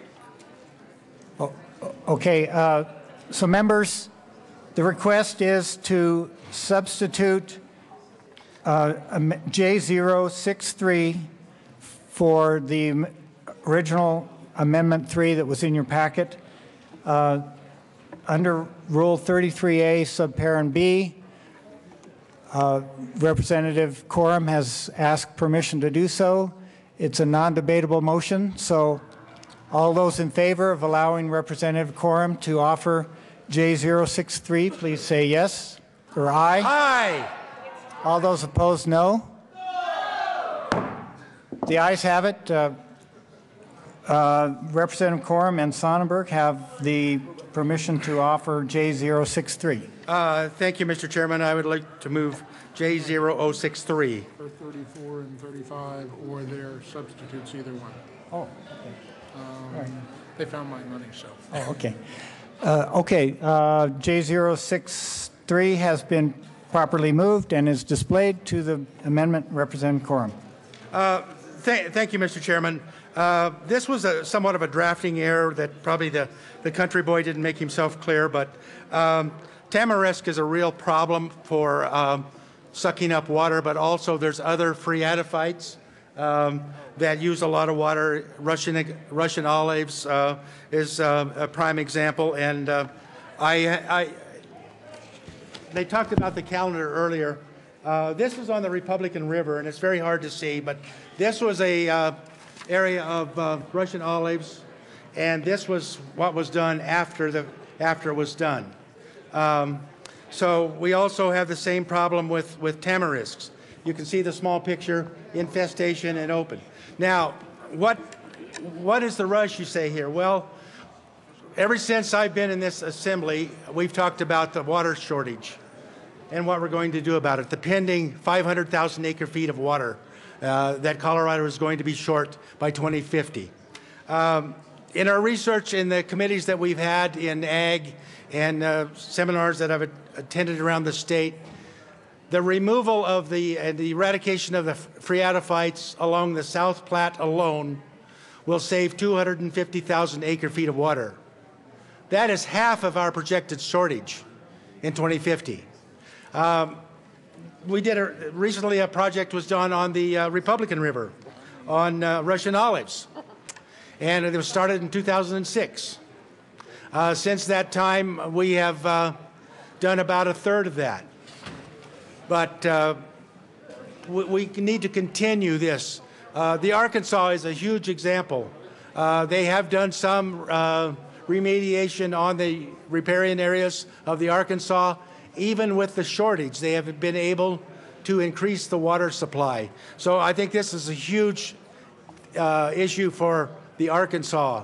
My own district in the western Colorado, the Colorado River District, where the tamarisk is more predominant than the Russian olives, they're taking, we're doing that. We're doing some grants to do that, but it's very, very slow. I think this is absolutely the first tool that we need to put in the toolbox for the Colorado Water Plan. If we're serious about cutting water use and creating more water, we're not going to make more water. This year we have a little bit of more snow, but that's very secular. We have up years, we have down years. But the thing that we're going to do here that we can really make a difference in is what we call salvaged water. Those 250,000 acre feet of water that I talked about on the South Platte will certainly make more water available in the metro area. It will make more water available for the farmers on the Platte. It also helps us with our compact agreements with Nebraska. The same story on the Republican. We have spent millions and millions of dollars settling lawsuits because we overdrew our allocation of water. This is the cheapest thing that we can do to help our water storage. $5 million will not go anywhere in building a reservoir. $5 million in the eradication of these phreatophytes will make a huge difference. It's a start. I was told that, well, there's already grant funds available. You don't need this. Well, there are some grant funds available, but they're very small. There's also grant funds available for the beetle kill.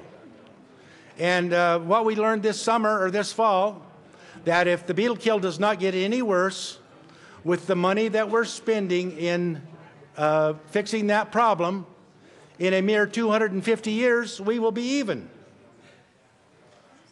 Members, we can't afford to wait this long. This is money well spent. The science, the technology is there to do this. The insectary in Palisade has been a great deal of help with a beetle on the tamarisks. It takes about 5 or 6 years to weaken the plant to the dying point. But what you got to remember is one tamarisk drinks 200 gallons of water a day. Now, I showed you the amount of infestation of tamarisks along those rivers. They're so thick in many places that you cannot walk through them. That same plant, that same tree, produces 500,000 seeds. We absolutely must take this and put this as the first tool in the toolbox of the Colorado Water Plan. And I ask for your support. Representative Scott or Sonnenberg? Representative Scott. Thank you, Mr. Chair. And I rise in support for this amendment. As Representative Coram was discussing, you would be very, very surprised to see how much water these plants ingest over their lifetime. We know, living in western Colorado, how devastating these plants can be. Along the Colorado River, they've done some mitigation, but we have a long ways to go. And because of water flows and the importance this is going to mean to the Front Range of Colorado over the next decade, I would really suggest that you don't just throw this amendment aside and say, oh, this is just not important, because it is important. I would ask you to think about this one a little bit and realize that these plants are a huge problem along all of our riverbanks. And the amount of water that they ingest is just mind-boggling. Thank you, and I ask for an aye vote. Representative Sonnenberg. Thank you, Mr. Chair and members. I'm going to leave you with one number. One number the Representative Coram said, 250,000. That's the number of acre-feet of water lost to phreatophytes in the South Platte River Basin. That's the basin that Denver lives in. That's the basin where the water comes from to supply both Denver and agriculture all the way to the Nebraska line. That includes Weld County, one of our largest ag producers in the nation. Members, if you truly want to do something about water and meeting the water needs of our future, this is the amendment to get behind. This is the amendment that does something to clean up phreatophytes. And the reason phreatophytes wasn't in there and it was tamarisk to begin with is because I didn't know how to spell it. And so I apologize. But members, this bill will do more to preserve water and to make water available in Colorado than any conservation move that you move. I ask for a yes vote. Representative Swalm.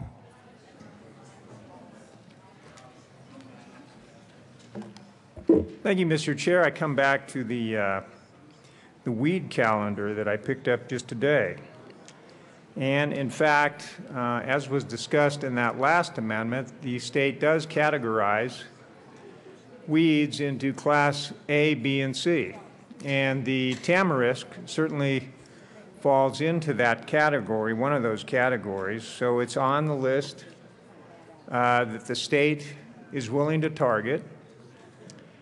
And so I don't think that's an issue in this amendment. And I also want to read what it says in this calendar. It says, with respect to the Tamarisk, it says, the knowledge and continued positive efforts of this project, effects of the project have been extremely important to the entire state and the West because the Tamarisk, along with other phreatophytes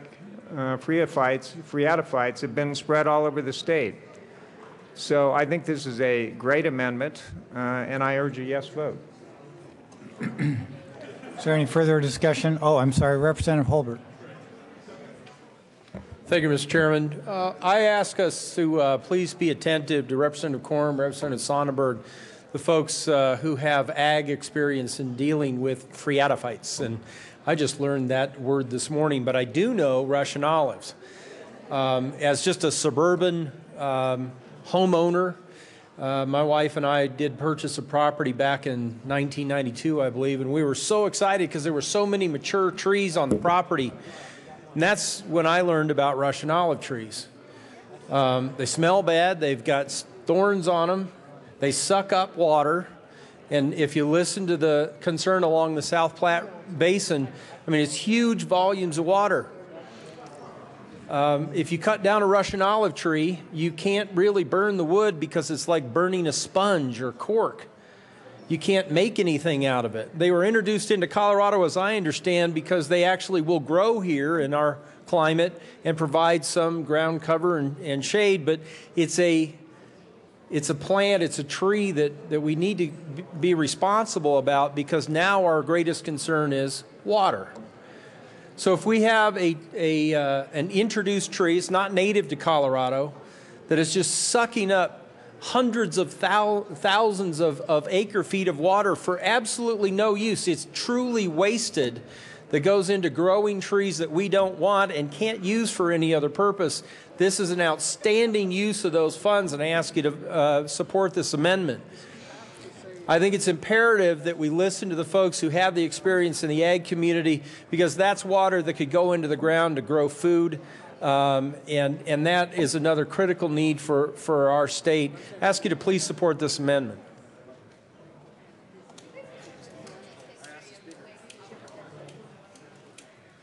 Representative Quorum. Thank you, Mr. Chairman. And while Ron is putting something on the screen for you to look at, you know, we're all hearing about the shortages in Lake Powell and Lake Mead in California.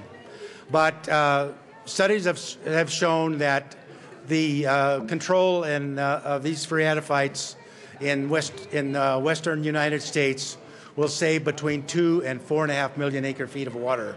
So, and to call your attention, this is to the lower right is an area of tamarisks. I told you they were extremely difficult to crawl through. This is after the eradication project has been done. So if you're fond of water and you're fond of putting nature back to what it was 150 years ago, this is a prime example. And we also have, that's on the Russian olives on the Republican River. It's a prime example of how those areas are taken over by this noxious plant that is not native to the United States. This is an imported noxious plant, and I ask for your support in the eradication of this. Thank you. Is there any further discussion, Representative Duran? Thank you, Mr. Chair, and I will be brief. I do ask for a no vote on that, and that is because if you look at where this effort is taking funds from, it's from the Control Maintenance Trust Fund. And that is where there are dollars for our Tabor Reserve. In the event, God forbid, we ever have another natural disaster, I sure hope that we have money towards that reserve. And so I ask for a no vote because we need to do everything we can to preserve that reserve. It's right for the people of the state, and it's right for the people of Colorado, particularly those who were affected and know what it is like to have natural disasters hit your community in such an unexpected way like we saw. The other thing that I just want to mention, and saying the record straight again, you know, I love going through the process of debating the budget and members bringing forward different amendments. This is yet another issue that was not raised by members of the JBC, and so absolutely is within your right to bring forward any amendment that you want to, and that's why we are here to debate it. But the other piece of this is that I also wrote a letter to Minority Leader Del Grosso before the forecast, after the forecast, reached out several times to find out what the priorities were for the budget, what the priorities are for bills that will be funded, and never ever heard a response. Not once did I receive a response back from the minority leader around what should be our priorities. And I did that in a good faith effort to work together, Republicans and Democrats, and try and do what is right for the state of Colorado. And unfortunately, every time I reached out, all I heard was crickets. But once again, I fully support the process. I think any member of the General Assembly can bring forward an amendment at any time. I would encourage you, though, to vote no against this one in particular. And the reason why is because you're tapping into a reserve that could go towards natural disaster recovery. Thank you. Okay, I had Mr. Minority Leader first. Thank you, Mr. Chair. And Representative Duran, I look forward to that speech going for your members on several of their bills as well. And it's my interpretation that when I was talking to my joint budget committee member that there was at the last minute $20 million that was parked in the Control Maintenance Trust Fund, which was the intent was to be used for future legislation. So maybe my joint budget committee member was confused on that, and maybe the other joint budget committee member in the Senate as well was confused on that as well. So maybe I've got that all wrong. I do realize that we do have some money, and it is the Controlled Maintenance Trust Fund, but I do want to remind members that there is $20 million there. I guess that I did not get the word that that $20 million was supposed to stay there, and there was no intent for that to be spent. Obviously, I was heard something different, but I guess if that is the intent, I feel sorry for all of the members of this chamber who are using that as both sides of the aisle to get that kind of a speech in the future. So thank you. Representative Quorum. Representative Duran. Thank you, Mr. Chair. And I just want to set the record straight. There is about $78 million in there for the Tabor Reserve. There is also some money in there that could potentially be used for different initiatives that are being debated in the House and the Senate, and different initiatives that could be funded this year.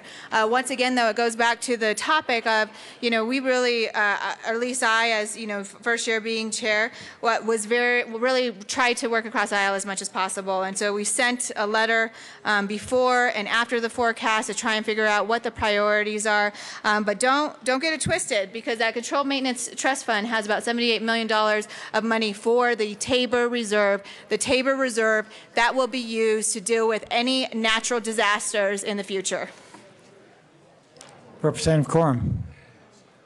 Thank you, Mr. Chairman, and I'm glad to hear that there's $78 million there.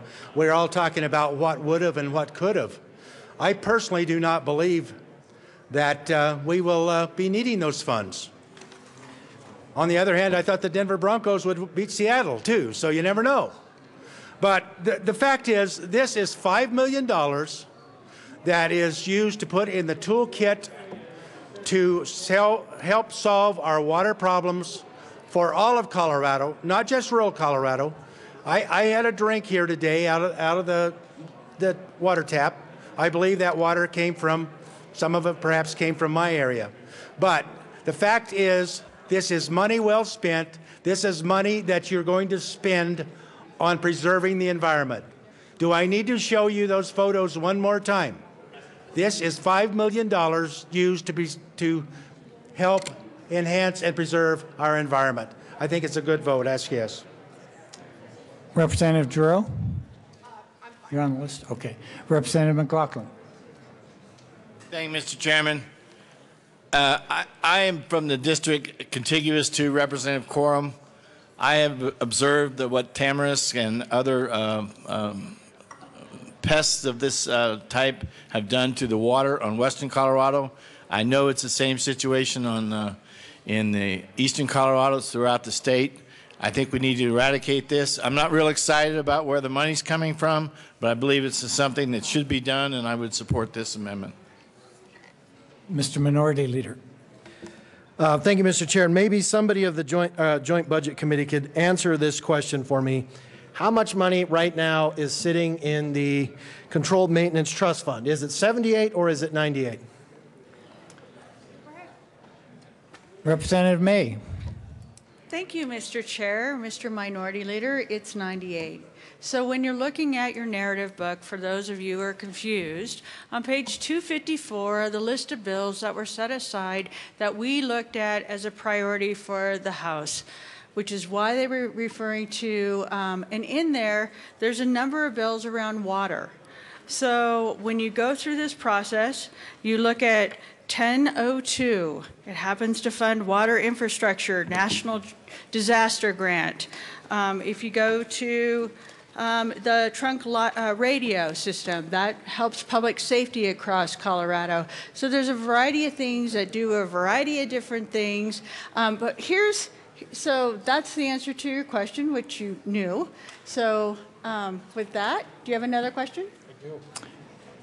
Representative Coram was next, but Mr. Minority Leader? Thank you, Mr. Chair. And Representative May, I'll go into the list of Democratic priority bills of $151 million that you referenced on page 245.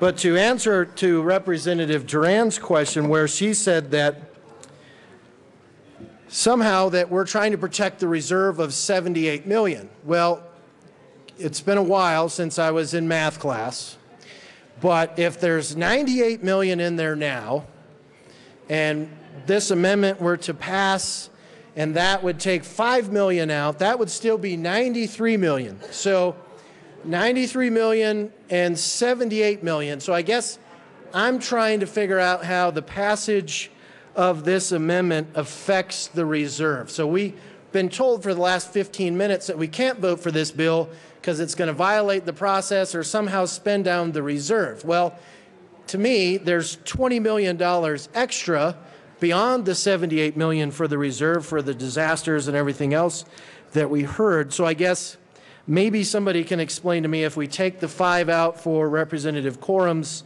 amendment, that spends down the reserve. Representative Coram. Thank you, Mr. Chairman. I may talk here all afternoon because the longer I talk, the more money I find. So I'm willing to stay for a while, but you know, the environment is important to me. Water is important to me, as it also is to a good friend of mine who happens to be in the gallery today, Senator Ben Nighthorse Campbell.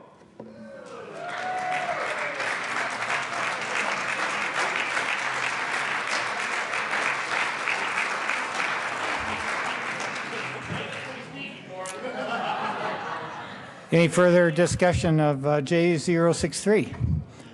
Representative Duran. Thank you, Mr. Chair, and I just asked for a no vote. I mean, you take $5 million here, you go through this amendment packet, and you see all the different efforts to take money out of that Control Maintenance Trust Fund.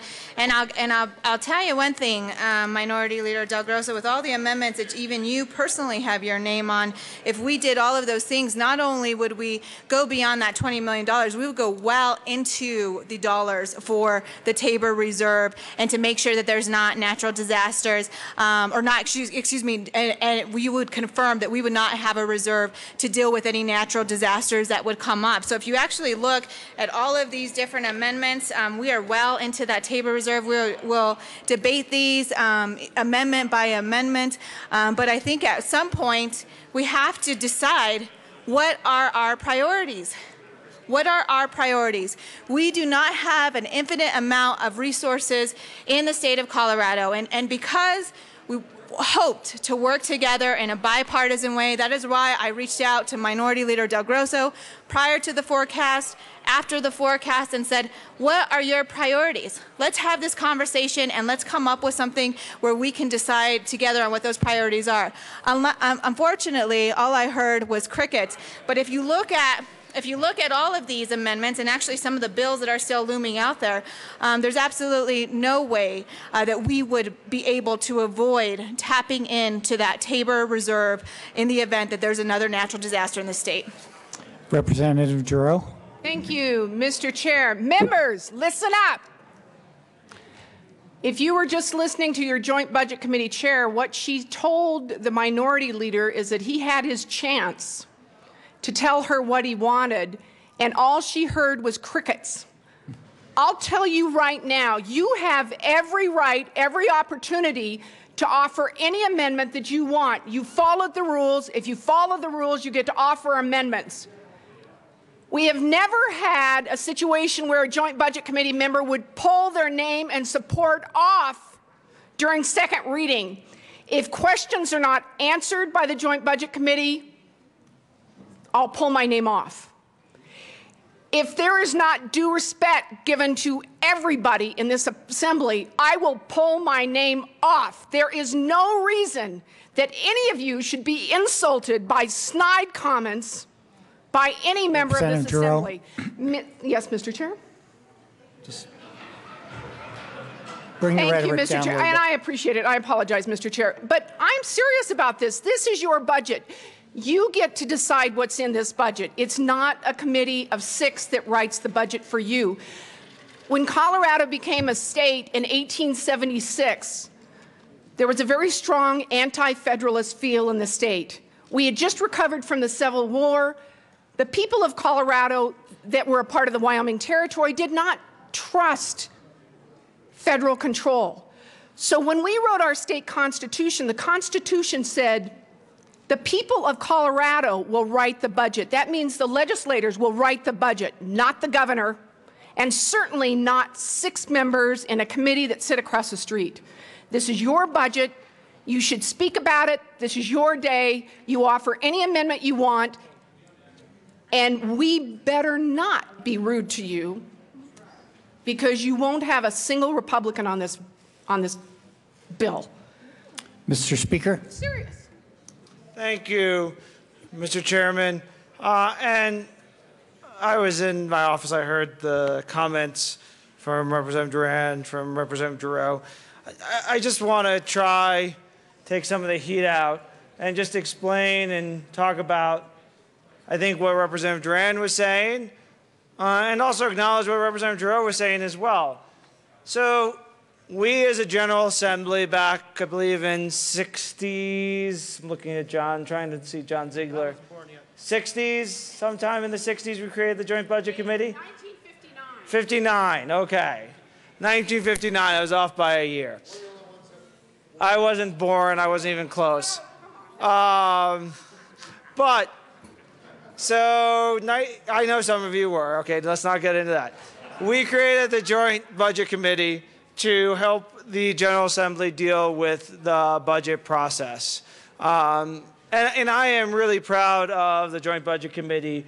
I've had the honor of serving on for 3 years. It does amazing work. We are one of the only states in recent, especially as we look down the downturn, that has not had to go into special session to deal with budget matters, because we've worked in a way to allow 6 members to move across the street and work in a nonpartisan way to try and prioritize all the different needs of the state. And what Representative Duran did with the letter that came out was to ask for all the caucuses to set out some priorities. And I think that is a good idea. And so, as you know, when the budget is being set before figure setting, there's a lot of flexibility. As you move through the budget process, there is less and less flexibility because money is allocated. So the sooner caucuses and members, and you all know this, lobby the JBC to put priorities where you want them, the more likely things are going to actually get into the budget. If you remember, if you look at, as these amendments we're debating today and what we're doing, we're debating a small percentage of the total allocation within a $20-some-odd billion budget. Of what's actually going to change, and the press will probably report this, it'll be very little. The better and most effective way to get priorities in the budget is to get it done early. To let the JBC know what are the priorities of members, of the caucuses.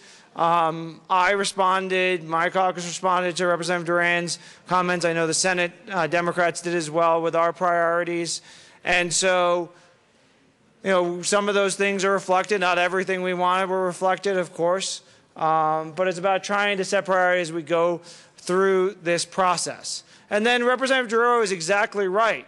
The JBC makes their recommendation. It actually says in the statute that the JBC must recommend to the Appropriations Committee, which the chair and the vice chair are by law on the Joint Budget Committee. So they must recommend to the Appropriations Committee the general appropriations bill for the state of Colorado. That is what we are debating now, the long bill as we call it, but it really is the general appropriations bill. And then the Appropriations Committee and then us as the entire body in the House have the ability to offer all these different amendments. This is an important part of the process, and I don't believe Representative Duran was arguing against that. I believe Representative Duran was just pointing out that, one, priority should be, the sooner we know priorities, the easier it is to fit those in the budget, and as you get and close out the budget, all these amendments have to balance, and if you count all the amendments, they don't necessarily all balance out. We would actually, with all the money, both Democrats and Republicans are doing amendments, if you all ended adding them up, we would be out of balance and we'd go back to a conference committee and we'd have to deal with those. And that's up to, yes, we would, because if the amendments, you can shake your head, Representative Knowles, just by math, if you use the money, save money 20 times, you can't do that. So technically we're out of balance. You can't use, I wish, if I could go get in my wallet and use my $5 to buy, a soda every time, for every soda I want, then I would have the same $5. That would be great, but that's not true. You can't. It doesn't add up. If you're trying to balance a budget, you actually have to use the money to get what you are paying for. So if you use it, it's gone, but you can't use it again. So that's what I think Representative Duran was raising as a valid point. But the process we're doing today and we're doing, I have 713 for my guess. I'm probably going to be wrong, way under, but that's okay. But this process is key to this because at the end of the day, it is us 65 members who get a say, and those, unfortunately, 35 in the other chamber who get a say. It'd be much easier if it was just us 65. And then, of course, the one governor who sits downstairs who gets a say on it as well. So it is important. Representative Giroux Representative Giroux is exactly right. This is your chance as members to weigh in on where you think we should allocate the money. I have amendments that change things. Other members have amendments that change things. I know Representative Grosser has 20 alone that his name's on of the 45. But I do think as we look at the process, how this has gone, Representative Duran's point that the sooner and the earlier we could hear from caucuses on the priorities, and I know members have been lobbying the JBC on priorities, the more likely those are included. So this is a fluid process. It's continuing to go through.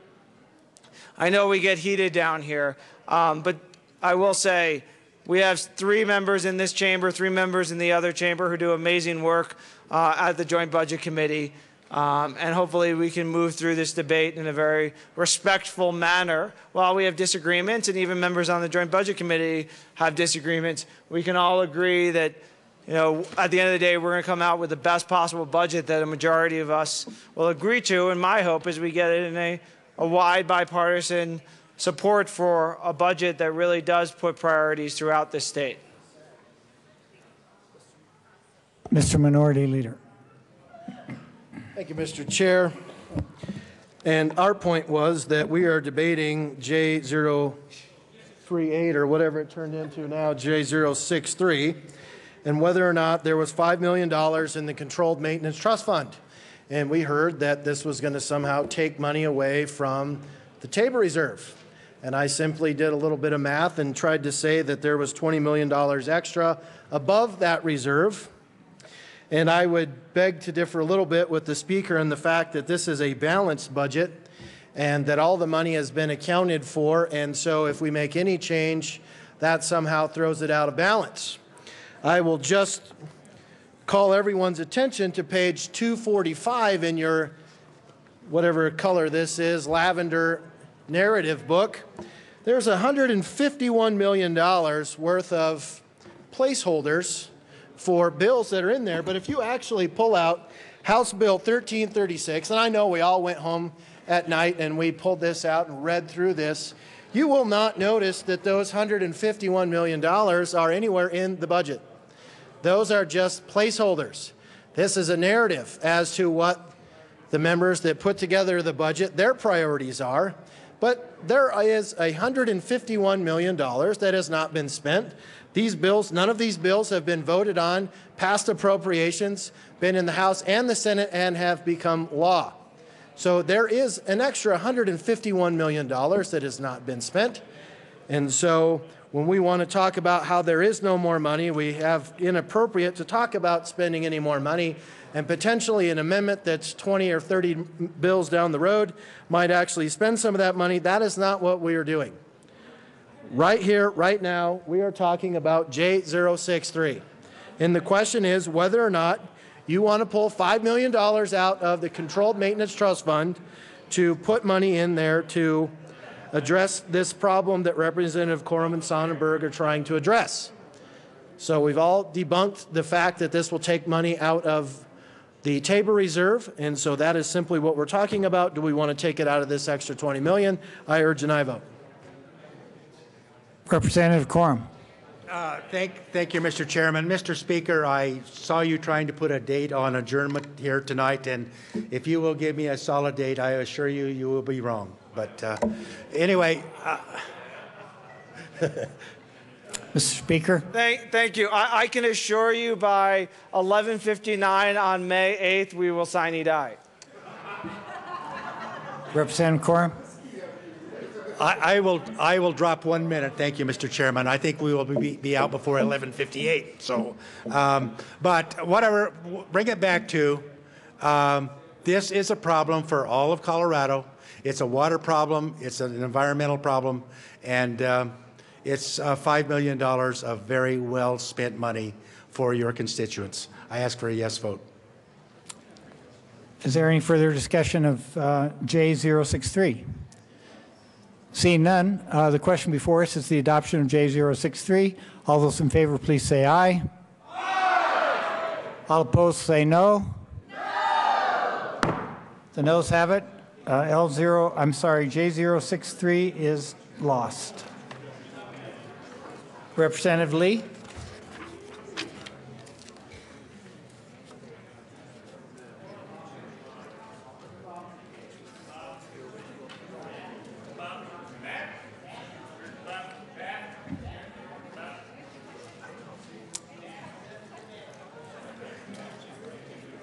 Representative Lee.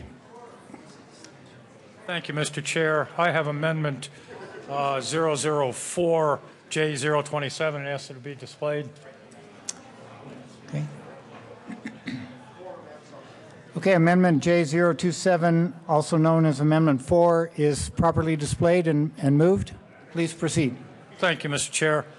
This is an amendment that proposes to take $75,000 from the Department of Corrections Parole Services Division and allocate it to a program providing victim offender dialogues in the Department of Corrections, and I ask for an aye vote. Representative Waller. I'm sorry, what was that? What was that, Representative McCann? Thank you, Mr. Chair. Representative Lee, we've had some discussions with the Department of Corrections today, and it's my understanding that this program that we're trying to put $75,000 in doesn't exist. Can you elaborate on that a little bit more for us, please? Representative Lee. Thank you, Mr. Chair. Well, in fact, the Restorative Justice Program was established in the Department of Corrections by House Bill 1032 and appears in Section 1728-103 of the statutes. Representative McCann. Thank you, Mr. Chair. And I would urge an aye vote on this amendment. It's a very small amount of money for a program that has been successful. It does exist in the department, but the funding is no more. So this is to provide some additional, a small amount of funding. It's a volunteer program, but it has been used already in the department with favorable results. It's a program that gets the victim of a crime together with the defendant in a facilitated setting. So they actually meet and talk about what happened, and it's only if the victim wants to do this. And I know it's been used in at least one murder case, which resulted in some feeling of closure for both the victim and the defendant. So it doesn't impact the person's sentence. It just is a way for the victim and the perpetrator to have a dialogue. But again, only if the victim is in support. So it's a small price to pay for using volunteers to help address criminal activity. So I would urge an aye vote on this amendment. Representative Gardner. Thank you, Mr. Chair, and I apologize for not being in the room when this was offered. But I have been advised by the Department of Corrections, and I think this has been communicated, that they do not believe that they have the current authority to spend this money, that this is in fact a new line item, creates a new program, and therefore is substantive in nature and therefore out of order, and I would request a title ruling. We will stand in brief recess.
Committee will come back to order. The chair has ruled that the committee, or that the amendment J027 is in order. So Representative Duran, please proceed. Thank you very much. And once again, I want to make the record clear. I did receive feedback from our staff, JBC staff, around whether or not Representative Lee's initiative that he passed in previous sessions, that if these dollars would be tied to that. And the response was yes. So I want to set the record straight on that. Even though I will be a no, it is an amendment that was not part of our joint budget committee process. Any further discussion? Representative Lawrence. Thank you, Mr. Chair. And Representative Lee, I'm just curious, which parole bill would this money be coming out of? Representative Lee. Thank you, Mr. Chair.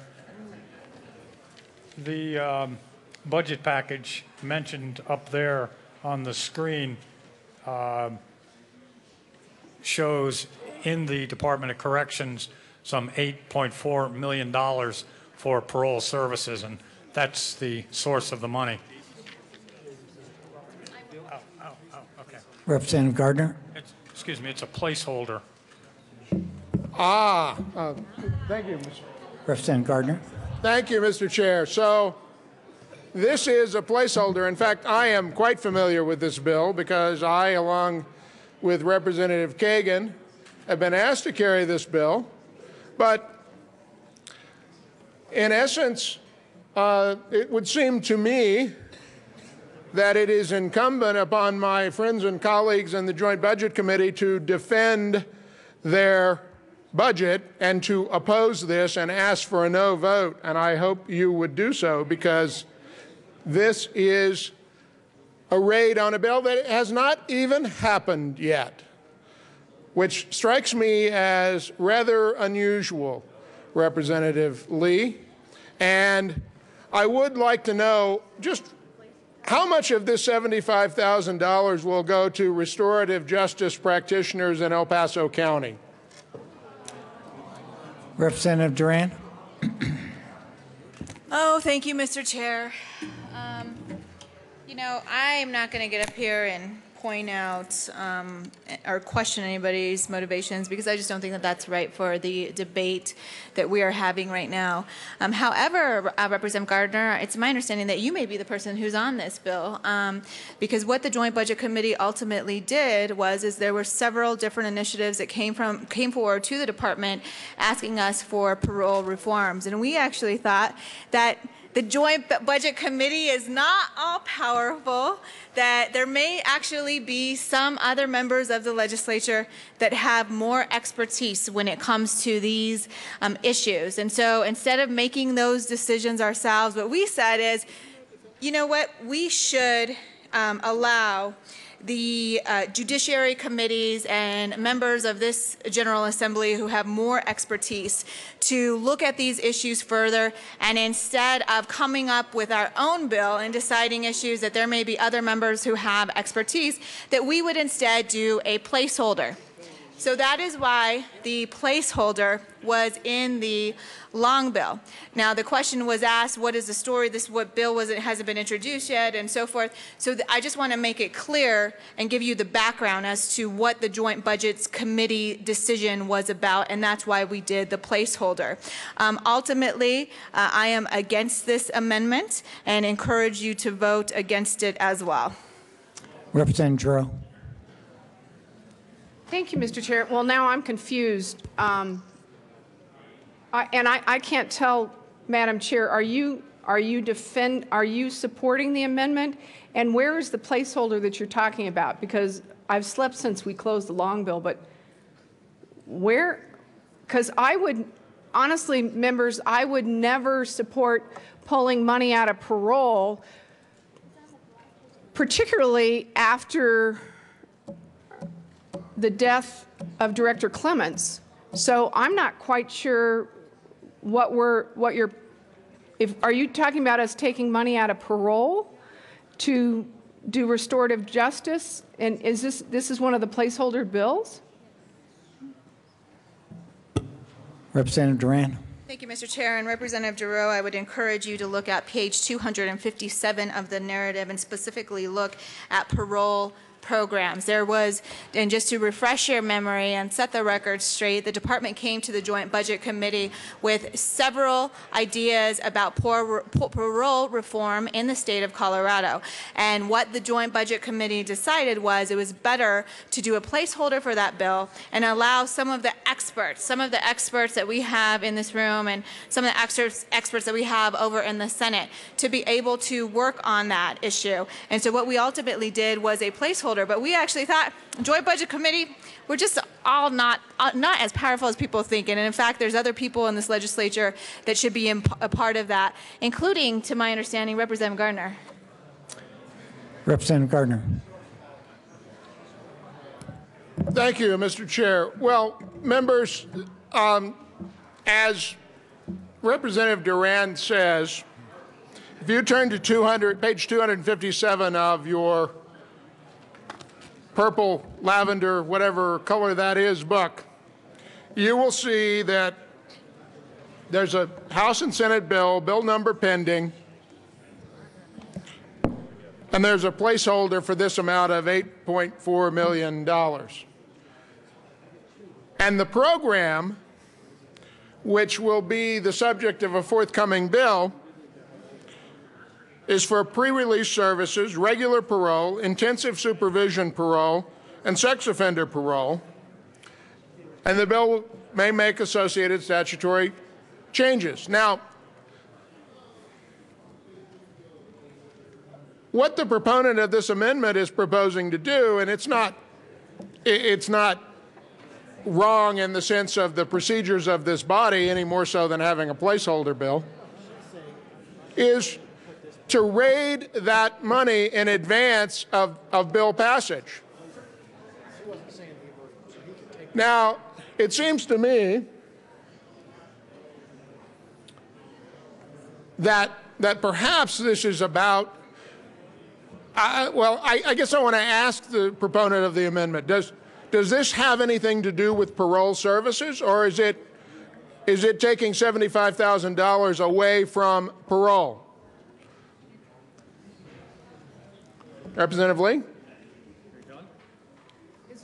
There's a question there. Representative Lee. Thank you, Mr. Chair. When Director Ramish came before the Judiciary Committee, one of the things he said is that preparation for parole and preparation for release begins when offenders are brought to the Department of Corrections. And the services provided by the Department of Corrections are designed and intended to prepare offenders for release, because 97% of offenders, in fact, do get released from the Department of Corrections. So, in fact, this could be considered pre-release services. Representative Gardner. Thank you. Well, then I would suggest, Representative Lee, that rather than trying to appropriate your funds for this program, that you do what is legislatively appropriate, and that is that when this bill is introduced, and when this bill comes before, as I think it inevitably will, the House Judiciary Committee, on which you sit as vice chair, if you feel that this ought to be part of the parole program and it is not there, then you ought to run an amendment before the committee, and if it's not successful there, run an amendment on second reading before this House, rather than trying to pre-appropriate money in advance of the program. Because what it looks an awful lot like, and I gather from your answer you don't intend it to be that way, but it looks an awful lot like a raid on the parole services money. But if it's simply part of the program, then let's deal with it as part of the program. And if the Department of Corrections thinks that it is an appropriate part of the program, let's have that discussion in committee where we ought to have it, because it is in so many ways substantive. Should this be part of the overall program or not? And if it should, and if, as the director, you indicate the director states that parole services and all of that as a program starts early on, then let's do that, and let's have that discussion in judiciary along with the bill. Let's not raid the money in advance and try to predetermine what this looks like before the bill is even introduced. I would ask for a no vote. Representative Giroux. Thank you, Mr. Chair. Members, you may notice that when Republicans come down to the well with amendments to the long bill, I'm not going to come down and fight them. I'm just not going to do it, because I don't argue against my side of the aisle's bills, even if I don't like them. I just don't do it. And I'm certainly not going to do it. And so my confusion, and I apologize, and I thank Representative Duran for clearing it up. When I saw Representative Duran come to the well and speak on this bill, I became confused, because I thought she was supporting the amendment. I'm sure she's not. But I do agree with Representative Gardner's comments. Given the death of Director Clements, and it has just been over a year ago that we lost him, and he gave his life in the line of duty. He gave the ultimate sacrifice for the good of the people of Colorado. To take money from parole programs for a bill that will be offered later is very concerning to me. If we want to truly honor the memory of Director Clements, and I think we owe that to him, we need to make sure that what happened to him never happens again. And we know that part of what went wrong was the parole system. I very much respect Director Ramish. I think he is going to do great work for the people of Colorado. And I ask for a no vote on this amendment.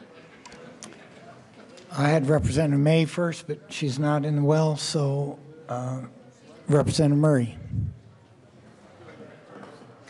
Thank you, Mr. Chair. In my experience, a budget this large and then a small amount taken from it, it's very unusual for a department to sort of confront that and say, you know, even though it's $75,000, we don't want you to take it away. And that's what's happened today, is the Department of Corrections has a package in mind and an amount of money that's going to be required for those services in order to do all of the parole work that they need to do. And I think all of us agree needs to be done in this state in light of the news that we've lived through for the past year. So I agree with Representative Gardner that this is not the appropriate place to discuss whether restorative justice should be done in a certain way or not. And there's some confusion about the original bill and exactly how the money can be spent. So I would prefer that, you know, a bill be put forward and we discuss the merits of that bill and how that $75,000 will be used, rather than putting it into a long bill and pulling it out of an item that is sorely needed at Department of Corrections. I urge a no vote on this amendment.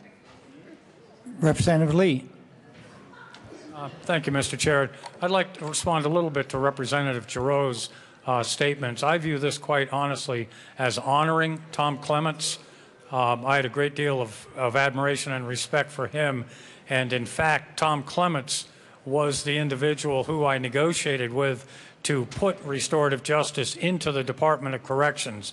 When I first approached him about restorative justice in the Department of Corrections, it happened to be when he was at the Capitol for his Senate confirmation hearings, and he had left Missouri, where he had been a big supporter of restorative justice. He was very familiar with the process.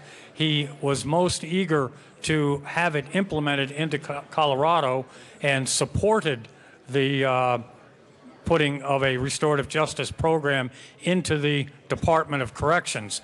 The language that's currently in the statute at 1728-103 is in the Colorado statutes, and this amendment is merely providing some funding. Back when we initially put it in the statutes, it was 2011, which was a lean time in the state of Colorado, and we did not have funds for these programs, and that's why it was not funded back then. I think Director Clements would be proud to see money going into this program at this time that he supported so vigorously. Representative Giroux. Thank you, Mr. Chair. And Representative Lee, I want you to know that I respect your right to offer this amendment, and I'm fine with you offering the amendment. My concern is, you know, it looks like there's a plan, and sometimes I don't understand when certain things come forward when you will probably be involved in the process and involved in. Are you considering, Representative Lee, that this would be part of that bill that would have been the JBC bill or the placeholder bill that the JBC has requested in the dollars? I mean, are you pulling this out because you want to move that forward faster? Are you pulling it out because you want it to be a separate bill?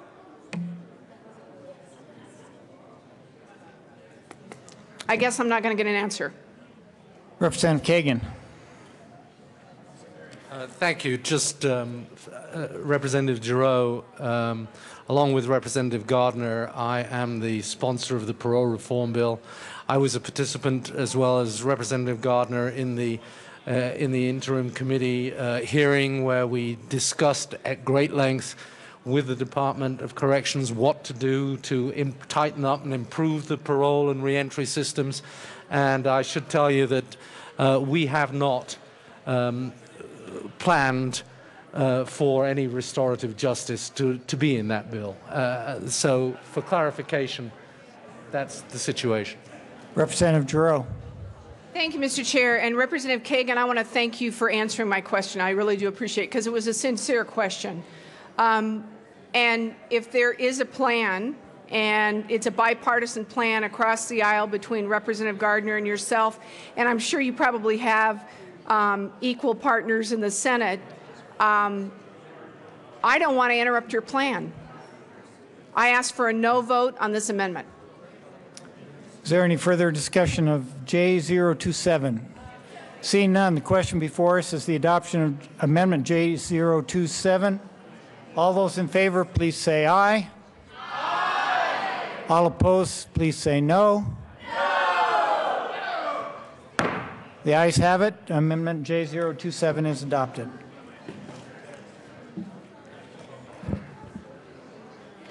Representative Waller. Thank you, Mr. Chair. And members, I'm asking permission right now, permission to offer Amendment J065. And I'll be offering Amendment J065 in lieu of Amendment J035. It was just simply a drafting error by the JBC drafters, so I need to have permission from the body to offer J065 instead of J035. Members, the question before us is permission to allow Representative Waller to offer J065 as a substitute or in place of J035. All those in favor of the motion, please say aye. Aye. All opposed, please say no. No. Why would you say no to that? The ayes have it. Please proceed, Representative Waller. Thank you, Mr. Chair. Members, I'm going to start this discussion off with a question. If not now, when? If we're not going to do this year, as our budget has grown by over 6%, when are we going to do this? Members, this takes J065 takes $1.7 million out of the Controlled Maintenance Trust Fund and puts it into funding, it puts it into the Department of Corrections to fund a felony DUI in the state of Colorado. Last year, 133 Coloradans lost their lives due to DUI drivers. I would say that's a catastrophe. I would say that's more significant than any natural disaster that we've had in the state of Colorado. And we've heard arguments time and time and time again down here today that we need to leave this money in the Controlled Maintenance Trust Fund in order to be able to fund natural disasters moving forward. Members, we are at a natural disaster here, and we are at a time of crisis in the state of Colorado when 133 people lose their lives on Colorado roadways due to drunk drivers. We absolutely need to fund this. The bill passed out of the House Judiciary Committee unanimously, just awaiting funding. All we need this year, $1.7 million to do this. If we get $1.7 million, I'm here to tell you we're not going to be able to save everybody. We're not going to prevent traffic fatalities on Colorado roadways from DUI drivers, but I think we'll stop some of them. We absolutely need this piece of legislation going forward. Let me tell you, just on Monday, Juan Carlos Dominguez Palomino lost his life. 17-year-old kid with his entire life ahead of him died because a drunk driver, 3 DUIs prior, driving his car 80 miles an hour down Colfax Avenue and crashed into him. Took this young man's life. Members, that's a disaster. That's a disaster that needs to be prevented. We can prevent this disaster by funding this piece of legislation, $1.7 million.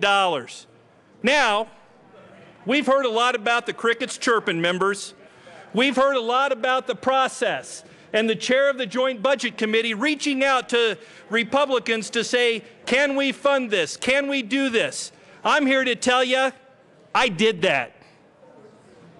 Representative Duran, we spoke back in June, and I said I'd really like to have funding for a felony DUI. Crickets chirping. I'll see what I can do. I came back in September and said, Representative Duran, I would really like to see some funding for a felony DUI in the state of Colorado. No action. Came back before the session started and said, Representative Duran, I would like to see some funding for felony DUI in the state of Colorado. Still nothing. In fact, Representative Duran, I went to you last week and said this bill's going to be coming to the Appropriations Committee, and you turned around and walked away from me. You wouldn't even engage me in conversation to talk about trying to prevent some of these 133 people from losing their lives in the state of Colorado. And Representative Duran, just yesterday, we were out in the lobby area, on the other side of the lobby area, out by the rotunda, and I tried to engage you again on this issue. You might not remember it because you turned around and walked away from me. Wouldn't even have the conversation with me. Representative Waller, to the bill, or to the amendment, please. I am to the amendment, Mr. Chair. That's exactly what I'm talking about. I'm talking about trying to get $1.7 million for this. I'm talking about having tried to visit with the chair of the Appropriations Committee and the chair of the Joint Budget Committee to get these dollars, and I'm telling you what the result was. That is to this amendment, Mr. Chair. If you can explain to me how it's not, I'll be happy to try to guide my discussion in the direction you want it to go, but I think it's absolutely to this issue. No, Mr. Chair? Thank you. I'll continue. Members, if not now, when? We apparently agree that this is a good policy implication for the people of the state of Colorado. We passed it out of the Judiciary Committee unanimously. Every Republican and every Democrat said, you know what? This is a good policy implication for the people of the state of Colorado. And if we cannot fund this piece of legislation at a time when Colorado's budget's over 6% greater than it was the year before, we are never going to do it. It is absolutely time this body put its money where its mouth is and decide to get serious about this epidemic problem in the state of Colorado and decide to get serious about taking care of drivers on Colorado roadways. I ask for an aye vote on this amendment, and I ask for an aye vote for Juan Carlos Dominguez Palomino. Representative Labuda. Thank you, Mr. Chair. And Representative Waller, I was just looking at the original amendment, which was asking for $20 million and 24 FTE, and this one is asking for $1 million and 20 FTE. And so I'm wondering about the change in numbers and all of that. Representative Waller. Well, thank you, Mr. Chair, and I'm curious why we didn't have a request to keep it to this amendment, because the amendment before it's J065, not J035. It was simply a drafting error by the JBC staff. Any further discussion? Representative Sane. Thank you, Mr. Chair. Members arise and support this amendment. This is something that is needed. This is a tool in the toolbox that our DAs have asked for, judges have asked for, and the citizens all over the state of Colorado have asked for. And I'll just give you a quick example. Our Weld County DA told me about one gentleman who has 20 DUIs. How safe do you feel driving in Weld County?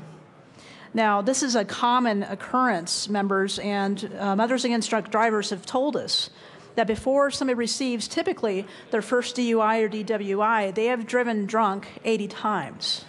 80 times. That's like playing Russian roulette. I want to bring forth the story of my uncle just because it is relevant to this bill, it's relevant to my life, but my Uncle Ross died when he was barely out of high school because he was hit by a drunk driver. And that's been hard for my grandmother to identify his remains because he was a decent-sized guy, but at that time, Cadillacs were fairly large. Cadillacs were fairly large, and when he was hit, they actually found him ground up in the springs of that car. And this gentleman was a repeat drunk driver, and he admitted so. And my father at the time, he did become a deputy sheriff at some point in time, and he had seen a lot of these in his lifetime. But he said, it's amazing that these guys always say the same thing. They say, I just don't know what happened. Well, what happened is that they were driving drunk, and they didn't have the reflexes to stop. So this bill also, if you want to consider this, may save more than one life. It may save the person who is driving drunk, because right now the penalties aren't taken as seriously. They're pretty worried the first time, and they ask, the first question typically is this a felony? So they know what they've done is bad, but after the second and third, at some point it wears off. There isn't another level, so to speak. So this law, with this tool, we can actually save their life as well, because it makes it more meaningful the first or second time. When the third time or fourth time, you may be charged with a felony. So members, I definitely urge an aye vote on this amendment. This is an important program, especially when we do have more money in the budget this year. This is an important public safety component. We're one of 5 states that don't have this law. So, folks, thank you so much for listening, and I hope that we can pass this amendment and get this funded. Representative Duran.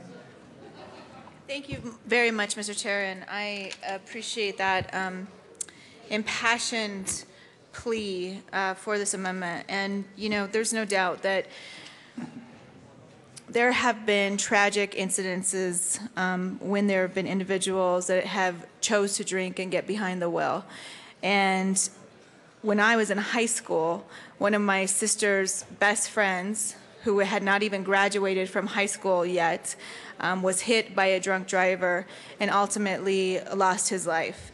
And while I appreciate what you're trying to do with this bill, Representative Waller, I think ultimately this is going to be a decision that is either going to move forward or not based on the Appropriations Committee members. And I appreciate you pointing out that I'm chair of the Joint Budget Committee and chair of the Appropriations Committee, but really it doesn't mean a whole lot. And I'll tell you the reason why it doesn't mean a whole lot, because on both of those committees, I'm just one vote. And particularly going through the Joint Budget Committee process, there was not any other member of the JBC that I remember them raising this as being that needed to be in the long bill as a placeholder. So I think ultimately this bill is going to live or die based on its merits and based on what we can do with existing resources. But I look forward to having that conversation with you, and I appreciate what you're trying to accomplish with this. Representative Waller. Thank you, Mr. Chair. And Representative Duran, we have a chance now to do it. We can do this now. I mean, you've talked consistently coming down to this well about the Controlled Maintenance Trust Fund and the need to solve natural disasters with a Controlled Maintenance Trust Fund. We're at a crisis. We're at an absolute crisis here with 133 Coloradans losing their lives on Colorado roadways last year. We can take just a small portion of the dollars in the Controlled Maintenance Trust Fund set aside for disasters and go a long way to help resolving this disaster that we have before us right now. I mean, here's what we know. We know that this is going to continue to happen in the state of Colorado. We know that. We don't know if other natural disasters are coming this year. Maybe they will, maybe they won't. But this one's happening. It's happening right now. And we're asking for less than 1/10 of the money in the Controlled Maintenance Trust Fund to take care of this. Now, here's my concern moving forward in the Appropriations Committee. We're allocating all these dollars today. We're spending these dollars in the budget now. By the time my bill gets brought up for a vote in the Appropriations Committee, I think it's going to be too late. I'm concerned that we won't be able to come up with the dollars to pay for it because we're passing the long bill now. And I think the excuse, I'm worried that the excuse I'm going to get when my bill finally gets a hearing in the Appropriations Committee is going to be this. Well, you know what, Representative Waller, this is something that's really important, and we'd like to see it happen. However, we just don't have the money this year. We just can't quite do it this year. The dollars aren't there. Even though you came and talked to me back in June and then again in September and December and a few times during the legislative session, we just don't have the dollars to make this happen. And so right now, today, now, in this chamber, we have an opportunity. We have an opportunity to say to the citizens of the state of Colorado, 133 people losing their lives in DUI crashes is completely unacceptable. And we're going to take a step, just a step, to resolving that issue. We have the money in the Controlled Maintenance Trust Fund to make this happen. This is, in my mind, exactly what you say the Controlled Maintenance Trust Fund is for. So this is the perfect place to pull these dollars. Let's do this now. Let's make a commitment to the citizens of the state of Colorado and say, you know what? We're going to work harder to protect Colorado families on the roadways. Is there any further discussion of Amendment J065? Representative Sane. Thank you, Mr. Chair. And I do want to point out there's been a lot of statistics on the social cost of drunken driving. 132 billion in the United States each year annually, and if you divide that by 50 states, that would be 2 billion for Colorado. This is almost something that we can't afford not to do. And honestly, there's a lot of people out there that won't stop until there is some kind of hard boundary like jail. They won't stop. They won't stop until they kill themselves or kill somebody else. And that's just the way it is. And it's hard to have some of the witnesses we had in there was very emotional, asking why haven't we stopped this before, when we knew the first, second, third, 10th, and 20th time this has happened. And we're the only state that treats the first, second, third, 10th DUI the same as the 20th. It's absolutely the same under our law. So I would like to, again, appeal to this body to fund this program. I think this is going to be very important for safety for all of our citizens in Colorado.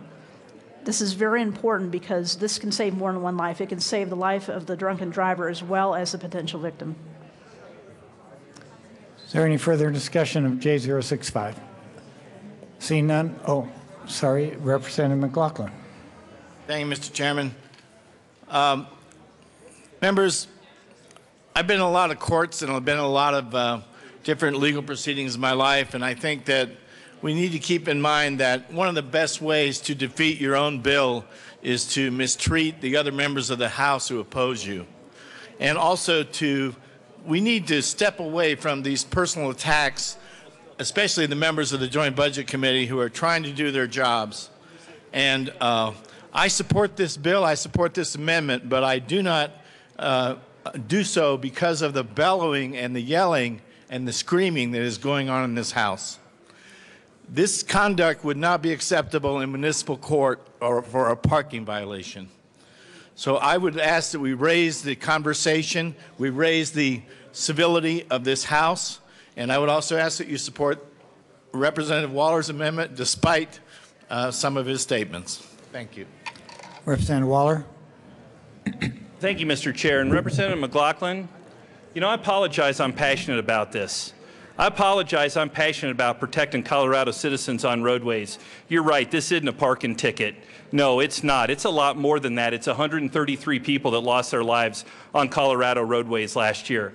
That's why I'm passionate about this. That's why I want this to happen. And if my passion and exuberance is too much for you, I'm sorry for that. But this isn't municipal court. This isn't defending a traffic ticket. This is the Colorado State House of Representatives. And we are allowed to come down here and be articulate and be passionate about the things that we believe in, and be articulate and passionate about the things that we want to see happen in this state. And this is something I want to see happen. I want the opportunity to do a better job protecting Colorado citizens on Colorado roadways. I want the opportunity to try to create a circumstance where there are fewer wands out there, Representative McLaughlin. I'll tell you, I have a 15-year-old son that just got his learner's permit, and he's driving on Colorado roads. I apologize if I'm too passionate for you about that, but it scares me to death to put my son out on the Colorado roadways, and I'm passionate about that because I want my son to be protected on Colorado roadways. I want your daughter to be protected on Colorado roadways. I want all citizens to be protected on Colorado roadways. So I apologize if my exuberance and my passion is too much, but I still believe we absolutely have a responsibility. And thank you, Representative McLaughlin, for showing your support for this amendment. But I certainly believe that we have a responsibility to do our part as 65 members of the Colorado State House of Representatives, as representatives of the public, to make this happen. Any further discussion? Seeing none, the question before us is the adoption of a division has been requested. The question before us is the adoption of J065, also known as Amendment 5 in your packets. A division has been requested. All those in the chamber not entitled to vote, please be seated. All those in favor of Amendment J065, please stand and remain standing in one place until the count is taken.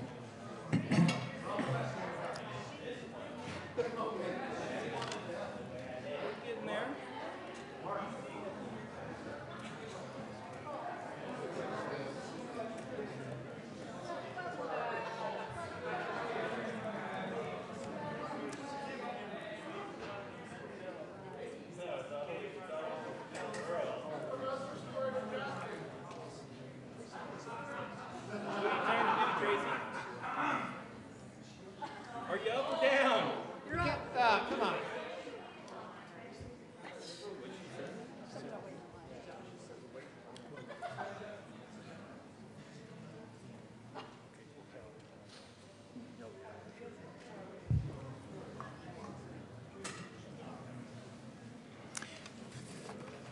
Thank you. Please be seated. All those opposed to Amendment J065, please stand and remain standing in one place until the count is taken.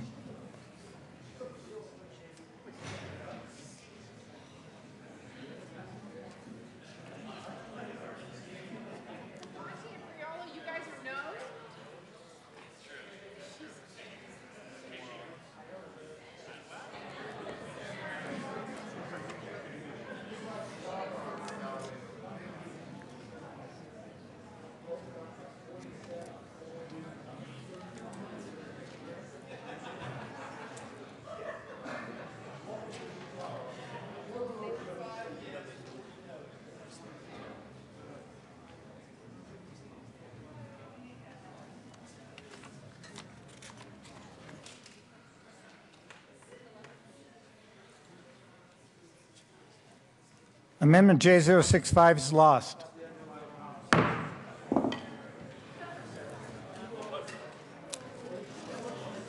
Representative Lawrence.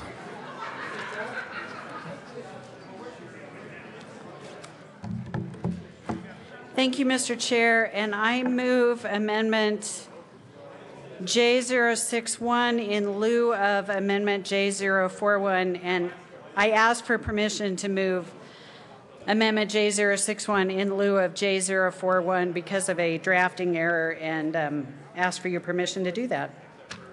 Okay, members, the question before us is to allow Representative Lawrence to replace her amendment with Amendment J061.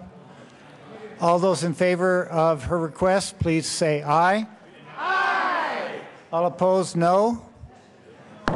The ayes have it. Please proceed, Representative Lawrence. I didn't want to say that into the mic. Thank you, Mr. Chair. And members, this is a really important bill. This is a really important amendment. And what this does is it kind of goes back to what Representative Duran had said about the importance of setting priorities in this chamber and in the budget process. And I truly believe that public safety should be our #1 priority down here as a legislature. Making sure that the people across the state of Colorado are safe is absolutely a priority for the government of Colorado. And what this bill does is it puts a placeholder in for $118,396 for a bill that would that passed out of judiciary unanimously that would have mandatory sentencing for vehicular homicide and assault when drugs and alcohol are involved. And this isn't something that just is happening today. An instance happened in 2008 where a drunk driver hit a truck with 2 women, killed them, pushed their car into an ice cream parlor, and killed a little 3-year-old boy. And at the time, everybody in Denver was up in arms that something like that would happen. And yet no laws were changed to prevent it from happening again. And over this past weekend, a 17-year-old senior in high school, a young man with the future in front of him, Juan Carlos Domingo Palomino, was killed in a very similar accident, where a drunk driver going 80 miles an hour slammed into his car and killed him. How many times are we going to see this across our state without doing anything? This is an opportunity for this chamber and the people in this building who set priorities to make public safety a priority for the state, to make sure that we send a clear message to people across the state that if you get behind the wheel of your car and you are drunk or you're high and you hurt or kill someone, you're going to be spending time in jail. And I would just remind everybody here that with the passage of Amendment 64, Colorado is the focus of not just the United States, but the world, as a new tourist destination to sample our newly legalized agricultural product, marijuana, in all of its various forms. Members, this is the time to make this a priority. This is the first time in years that the budget has actually had money that we could fund this bill. This is asking for $118,396 to be moved from the Control Maintenance Fund into the Judicial Department. I don't know how you can possibly put a value on the lives that have been lost due to drunk driving and people driving high. But this is the time when you set that priority, because this is the time that we have the ability to do this, and I would ask for an aye vote on this amendment. Is there any further discussion on J061? Representative May. Thank you, Madam Chair. And being a Joint Budget Committee member, I'm responsible for the budget. And I understand what Representative Lawrence is doing. And because of my position, I have to ask for a no vote. Is there any further discussion on J061, which is now Amendment 6? Seeing no further discussion, the question before us is the adoption of J061, which is displayed before us. All those in favor, please signify by saying aye. Aye. All opposed, no. No. J061 is lost. The next amendment is Representative Dorr. Thank you, Madam Chair. I move what is numbered as Amendment 7J023 and ask that it be appropriately displayed. And it is. Yes. Thank you, Representative Dorr. Please proceed. Thank you, Madam Chair. Members, this amendment does not change funding. It doesn't spend more money, if you will. What it does is just reallocate portions of the money. And the issue around this amendment goes back to the counties. in particular the smaller counties, but a lot of medium and larger counties have the similar situation, where somebody is picked up on a DOC violation. It's parole or some other reason they're being housed in the county jail for DOC. DOC is supposed to pick them up and take them to then the DOC facilities. In many cases, that is not happening, and the counties are holding on to them. Now, while there is some money that is paid to the county for holding that inmate, many counties, especially the smaller ones, start running out of jail space. They also start having to deploy deputies to be prison guards, if you will, and deal with that. And they do not have the programs that you'll see in DOC and other opportunities that would be there for an actual DOC inmate. So this would just basically further push the DOC to make the pickup on these prisoners at the county level, to bring them to the facilities and take them back to a DOC facility. I know there's been some anxiety, if you will, from some of my colleagues about the fact that private prisons are written in here. There is no specific language that says they have to go to privates. The private is the overflow. So if DOC doesn't have the room for them at the moment, they would be overflowed in the private. That's the system that's set up now already, and that's the reallocation of funds. I would ask for a yes vote in helping counties and county sheriffs maintain their law and justice at their county levels and getting rid of the DOC prisoners that are affecting their ability to then bring other prisoners in that are breaking laws in other fashions into their jails. Representative Duran. Thank you, Madam Chair. And I guess I'm a little bit confused about this whole concept around getting rid of some of the individuals who are housed at some of the county facilities. How many counties in the state of Colorado are supportive of this? And it seems to me that, you know, we've talked a lot about the war on rural Colorado, and it just seems that this could actually have a very negative effect in some of our rural areas of the state. So I would, you know, like to hear how many counties are supportive of this, what kind of stakeholder process was done. Just in that, when I say I'm confused, I guess it just seems to go against really addressing some of the county issues. Representative Dorr. Thank you, Madam Chair. Going to answer the question. First, stakeholder processes, I don't think we usually do those on amendments, especially to the budget. But I have heard from numerous sheriffs in the counties throughout my district, which I guess I would call them stakeholders because they're sheriffs that run the jail in the district that I represent. And they have said, help us here because we have too many of our cells filled up from DOC inmates. We need to get rid of them. Now, there are some that are on contract, and that's fine, and there's some agreement that's made for them. This doesn't affect those. This affects the ones that are being held in the county jail but are DOC prisoners.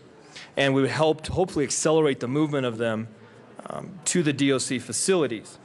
And then as far as your question, you had a question about, I guess, if counties care. Well, they're calling me.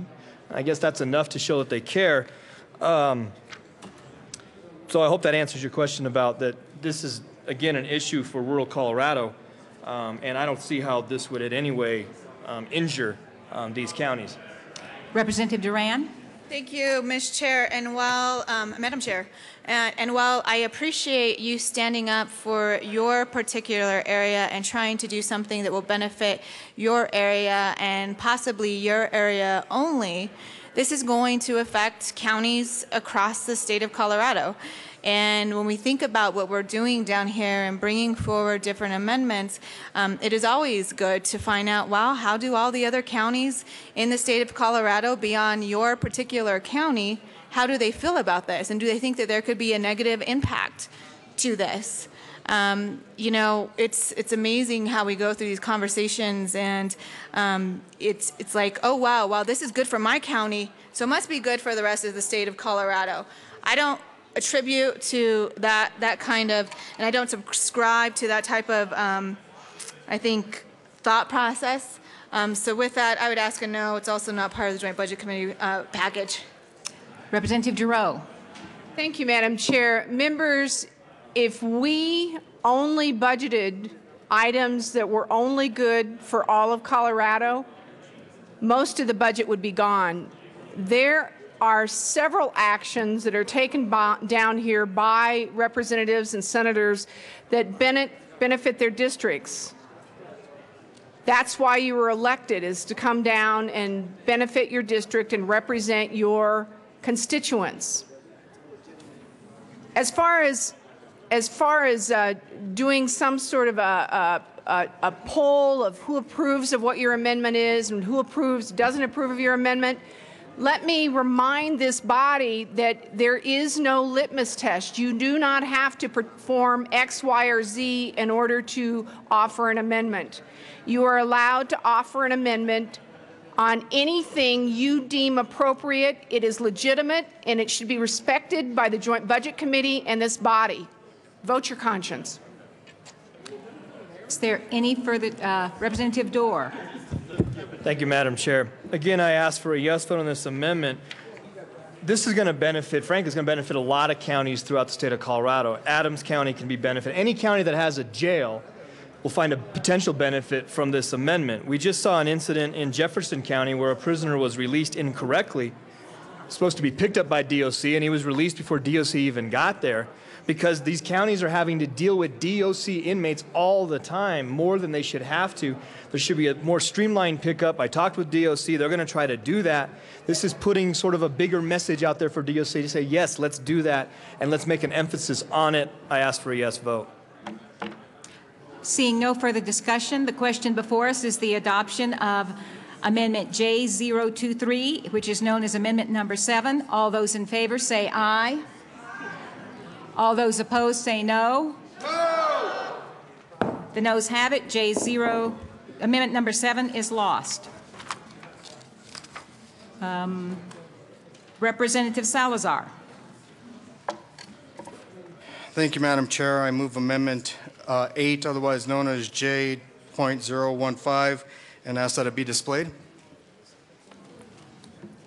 The amendment is properly displayed. Please proceed, Representative Salazar. Thank you, Madam Chair.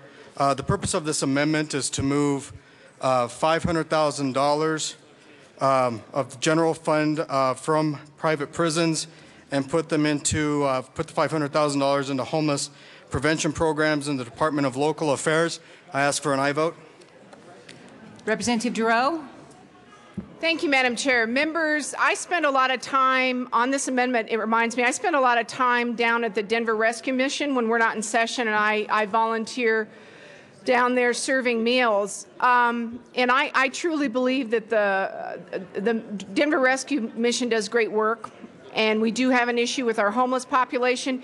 You might remember last year there was legislation that was passed that I believe the fiscal note was about $30 million that created Fort Lyon, the Fort Lyon facility that we have currently. I've toured the facility twice. They are doing, I believe, I hope, a very good and effective job at taking care of our homeless population, helping them not only transition back to a normal life, but also take care of addiction issues and their mental health concerns. But if you look at the funding source for this amendment, besides the fact that I think as far as what we've done with the budget, we really can't afford to do a whole lot more with the homeless populations based on bills that have been passed before. If you look at the source of this amendment, what it's going to do is it's taking dollars out of corrections, and it's targeting private prisons. And a lot of you may be aware that there are a lot of private prisons in the rural areas. So what this will be doing is it will be taking dollars most likely out of those private prisons in the rural areas, which will be impacting rural Colorado. You could say that this amendment is an attack on rural Colorado. The other thing that this amendment does is this amendment goes against the work that Corrections is trying to provide after the death of Director Clements. So what this does is this undermines the efforts that have been made in the state for the past year, and I mean this very seriously. This undermines the efforts that the Department of Corrections have been undergoing for the last year to take care of the issues that caused the death of Director Clements. I ask for a no vote, not just because I'm on the Joint Budget Committee, but because I would be opposed to this wherever I am. Vote no. Representative Salazar? Thank you, Madam Chair. And it's a pretty big accusation that it's an attack on rural Colorado. Let's take a look at the number of homeless children we have in rural Colorado. This comes straight from the Colorado Department of Education. So in Alamosa, we have 49 kids in rural Colorado in Alamosa who are homeless. In St. Vrain, we have 771 kids. In Clear Creek, we have 10. In Delta, we have 55. In Douglas, we have 764. Colorado Springs, 2,327 homeless kids. Academy, 29. Garfield, 131. Jefferson, 2,812. Poudre, 984. Thompson, 385. Mesa, 398. Montrose, 261. Morgan, 137. Pueblo, 1,587. Weld, 139. Greeley Evans, 415. This is not an attack on rural Colorado. This is addressing an issue that is prevalent throughout Colorado, including the rural areas. And that data comes from the 2011-2012 Colorado Homeless Education data. This is not an attack on rural Colorado. $500,000 out of $64.4 million budget to private prisons. What does it cost? What does it cost on a yearly basis for one prisoner in the private prisons? $36,000 a year. What does the state save? What does the state save for a family of 3 who is removed out of homelessness? It's $50,000 each year. That's what the state saves. The return on investment is better in addressing homelessness than what it is on housing people in private prisons.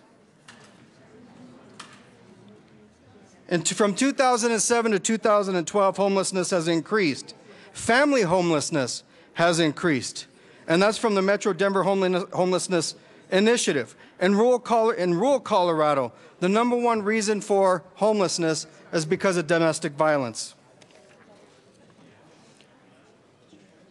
When we take a look at the number of beds that we have in private prisons haven't maxed out their beds. They haven't. The capacity for private prisons is 17,533 beds. Their actual is 17,491. That information comes from the June 20th, 2013 Colorado Prison Utilization Study. So they haven't even maxed out their beds. What is it for Colorado Department of Corrections? Everyone talks about overflow. Well, let's see if we have a problem in Colorado Department of Corrections. I sit on Judiciary. I listen to what people say. The capacity for Colorado Department of Corrections is 19,716. The actual is 17,491. Almost 2,300 beds available. Besides that, let's imagine that private prisons did run into a situation where this $500,000, which represents 25 beds, which still doesn't reach their capacity, but let's say that they did need those additional 25 beds, well, they could certainly come and ask for supplemental funding. They have that right to do that. The homeless, they have us to ask for that. What does 25 beds cost the state of Colorado? 25 beds at $36,000 a year for an average prisoner, or on average for a prisoner. That's $900,000 of cost to the state. That's a cost to the state. We take people out of homelessness, a family of 3, it's a savings of $50,000 a year. Those who are hardest hit by poverty and by homelessness, African American children, 41% in 2012. Latino children, 31% in 2012. The homeless population has us here to ask for $500,000 from a $64.4 million budget for private prisons. This is the roof after school amendment. This allows students to have a place to house when they get home from school. That's what this is about. This isn't an attack on rural Colorado. I could pull up more statistics if you want of those who are homeless in rural Colorado. I ask for an aye vote. I have Representatives Del Grosso, Lawrence, and Giroux, and Representative Giroux first. Thank you, Madam Chair. And Representative, I want to thank you for your passion, and I want to thank you for bringing the amendment, and I want to thank you for the fact that you care about those that we should be caring for down here. I admire that, and you are doing just exactly what we should be doing during the Joint Budget Committee long bill process. The problem we have with this amendment, the way it's constructed, is it goes after corrections. Now, those individuals, we know that our inmate population was going down. It's now flat and actually going up a little bit, and a lot of that could be the fact that there are not as many individuals on parole because the Department of Corrections is doing the work that they need to do to keep all of people in Colorado safe and also to adequately take care of the inmates that are in the system. But the problem is, this amendment isn't a roof over a child amendment. This is an amendment that's going to cost the state the same amount of money when we get to supplementals next year. Because you are taking the dollars out of corrections, that's where this amendment fails to work, because we need those dollars in corrections. We need those dollars to be there because we are trying to take care of the prison population that we have. When the department comes to us with their budget, what they do is they do a forecast of what they think the prison population is going to be like and what they think they're going to need for funding. The problem with this amendment is it's going to take dollars away that we need to take care of those prisoners. I absolutely appreciate your passion towards the homeless. That's to be congratulated. That's not the problem with the amendment. The amendment, this amendment will actually cost us money on the supplemental process. I ask for a no vote. Representative Del Grosso, Lawrence, Salazar. Thank you, Madam Chair, and thank you, Representative Giroux. And you have no idea how much I respect what you guys do on the JBC. I, at one point, thought that it would be awesome to serve on the JBC, and then after seeing what you guys go through, I'm not so certain that it might not be punishment instead to be serving on the JBC because of everything that you guys go through. But you know, sitting on judiciary and getting and listening to Department of Corrections and seeing all the programs that they're implementing and what Director Ramish is doing to reduce recidivism and the things that he's doing with parole and what have you, I believe in that system. I believe in what they're saying. And I believe that they're going to be able to reduce the number of people that we have in our prison population. And when crafting this amendment, I was particularly mindful of the fact that 500,000 and taking a look at the number of beds that they have available, I was particularly mindful of not overstepping so much that it removes those beds away from the over amount that they have from the private prisons. I spoke with the individual from private prisons, lobbyist, and he said this is represents about 25 beds.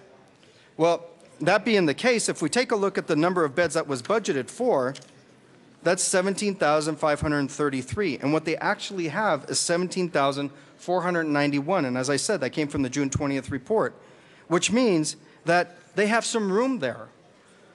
And the 25 beds that I'm looking at is less than the difference between these two. So that being the case, this amendment was carefully crafted. It was carefully crafted to not overstep, to address one situation, which is homelessness, while taking into consideration the number of extra beds that we have in private prisons. And let's not forget the number of beds that we still have vacant in Colorado Department of Corrections altogether, which is almost 2,300 vacant beds. So it was a carefully crafted amendment to make sure that it wasn't overstepped. And I ask for an aye vote. Representative Giroux? Thank you, Madam Chair. And Representative, I appreciate your thought process, and I'm with you to a certain point. Where you lose me in support is the fact that we always have more beds empty than the prison population that we have. And the reason that we do is because we've got different levels of incarceration, and our prison administration, the Department of Corrections, need a certain amount of empty beds because they have to move their prisoners around according to whatever is happening in the situation, whether they've got court dates, whether they've got issues with mental illness, whether they've got issues between the prisoners, whether there's some type of unrest. Administratively, they need to keep a certain number of beds empty. So what your amendment does by going through and taking beds from a particular area, you actually endanger the prison guards and the prisoners by upsetting the rotation that is done within the Department of Corrections. I would never question your passion for the homeless. I understand that. I think that's great. But my problem is this amendment, it may fund the homeless, but what you will be doing is you'll be doing it at the risk and at the cost of our corrections employees and the safety of our inmates. I ask for a no vote. Representative Del Grosso? Lawrence? Representative Lawrence.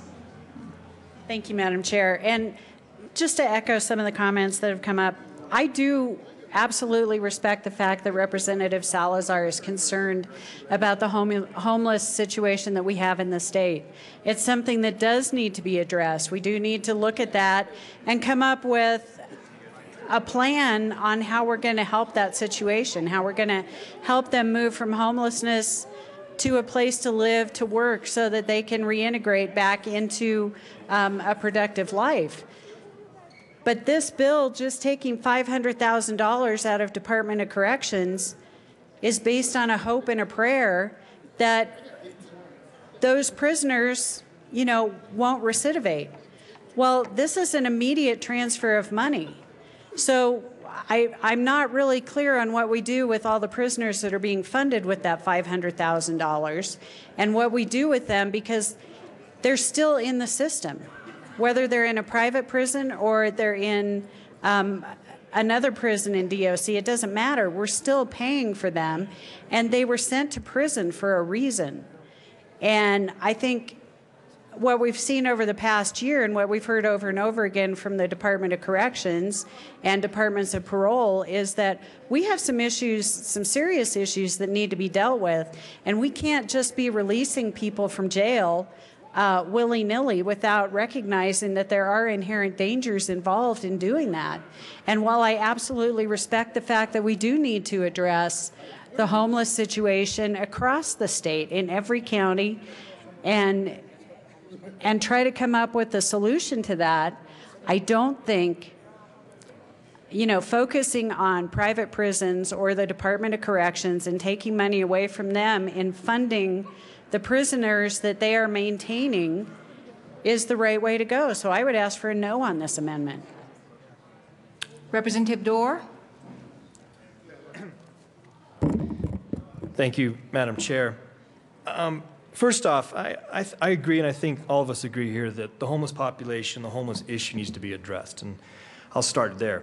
But the question I have, the first question, a legitimate question, is there a program already in DOLA that this would be funding at $500,000, or would we be asking DOLA to create something new? Because all the statistics you read through were about youth homeless, which I'm not aware of a program that DOLA has.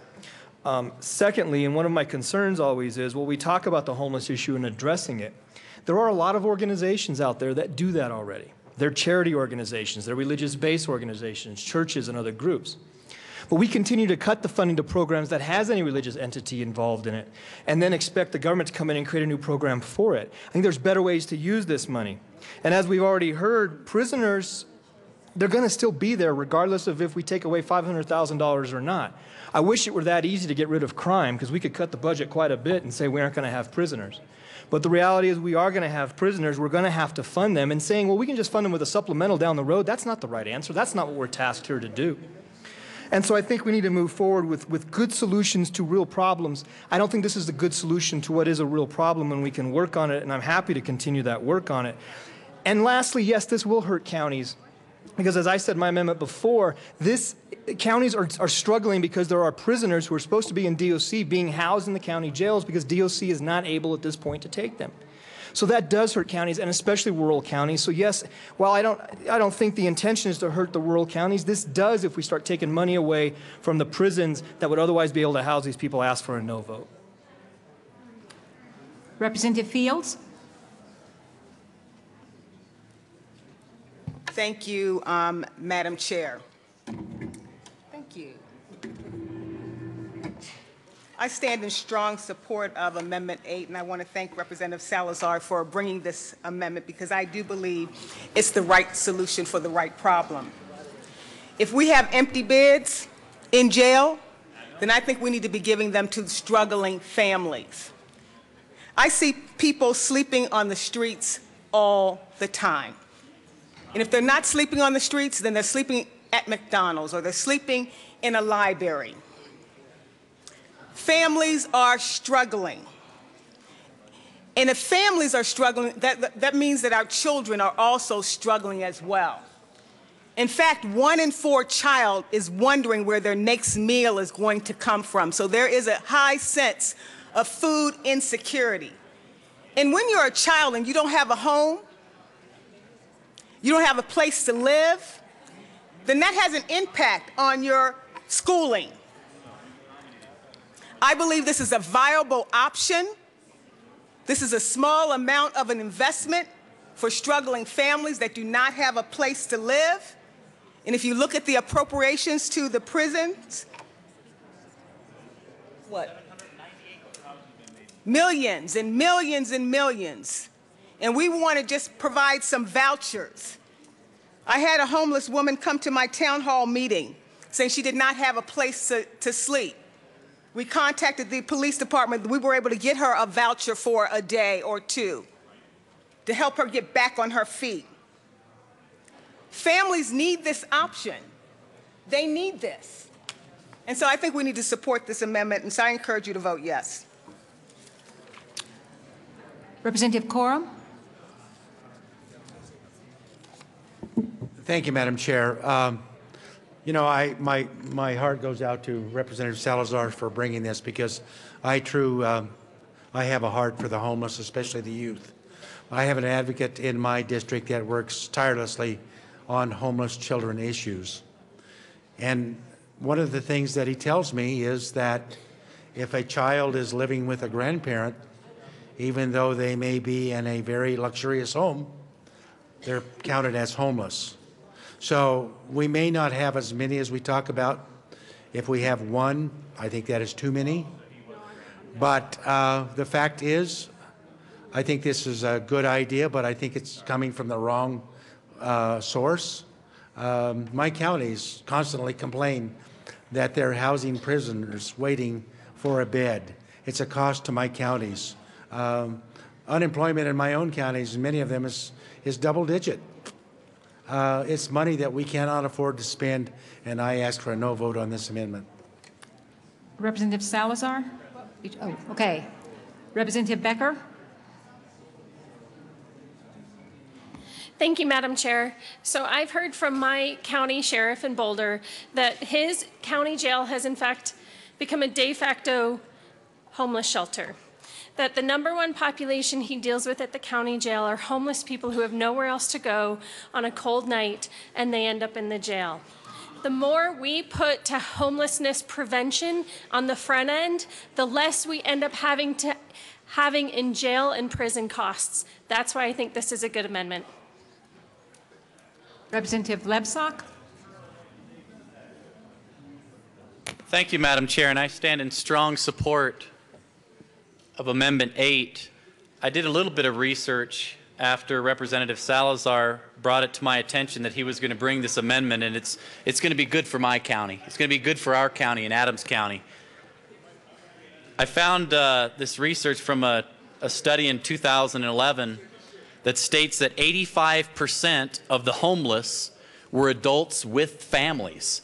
So we're talking about families here and children, just as Representative Fields was saying. The study goes on to say, and it was a statement from Virginia Longoria, who's the executive director of Access Housing in Commerce City. The root causes of homelessness, in part, are lack of jobs that pay a living wage. That's no surprise. And a lack of affordable housing. And so, ladies and gentlemen, this is one of the strongest amendments we have of the 45 today. And I want to thank Representative Salazar for standing up for Adams County and for our constituents throughout Colorado. And we're going to work on this homelessness problem that we have. And $798 million is a lot of money going to corrections. And, you know, $798 million. I don't think it's going to hurt taking $500,000, like Representative Casey Becker mentioned, on the front end, and we're going to prevent some homelessness.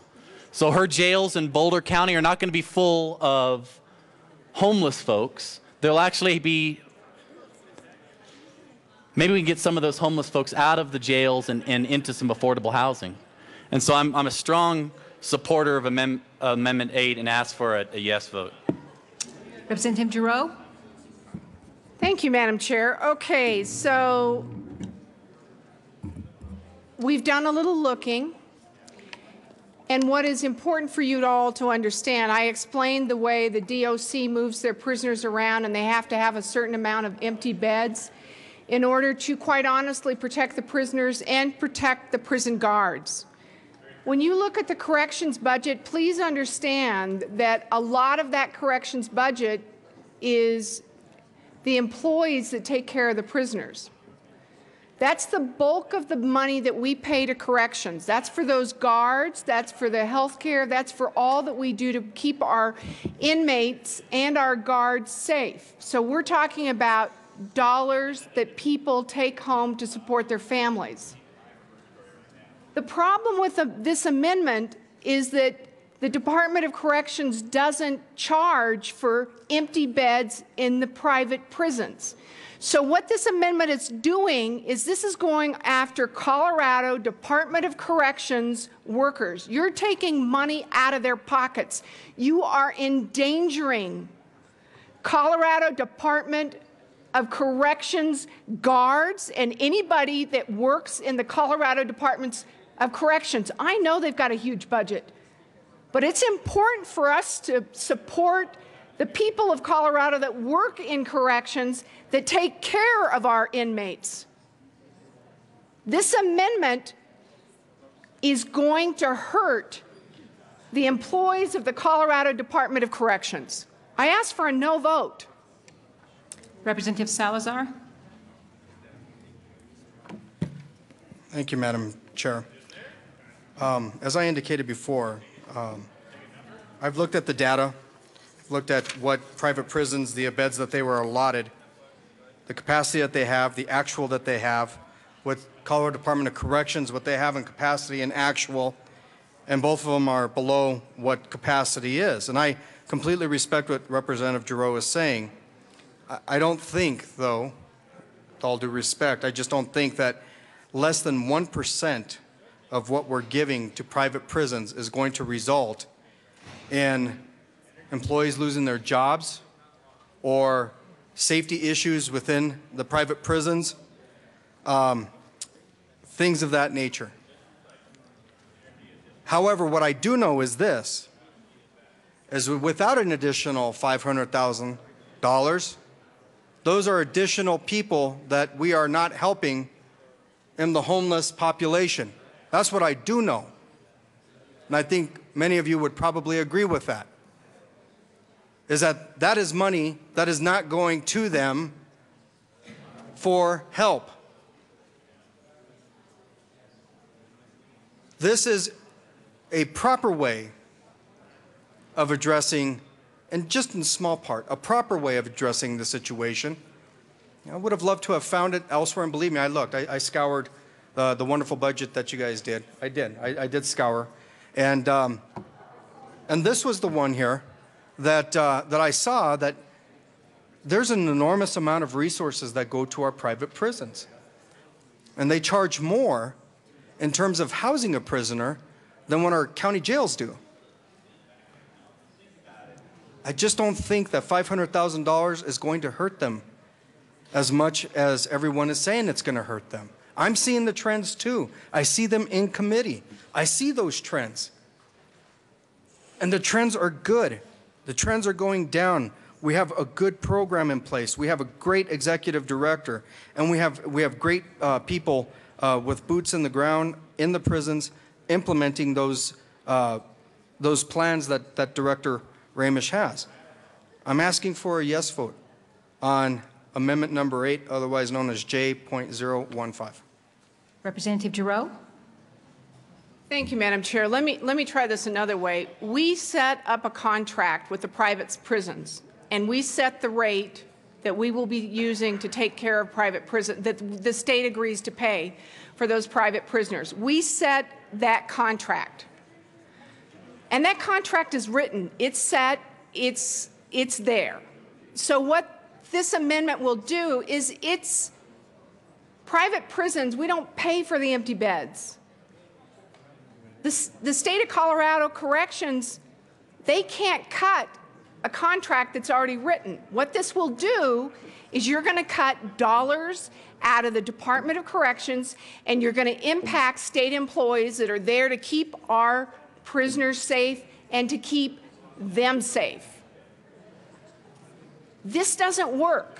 I respect Representative Salazar's feelings about the homeless. I respect that a lot.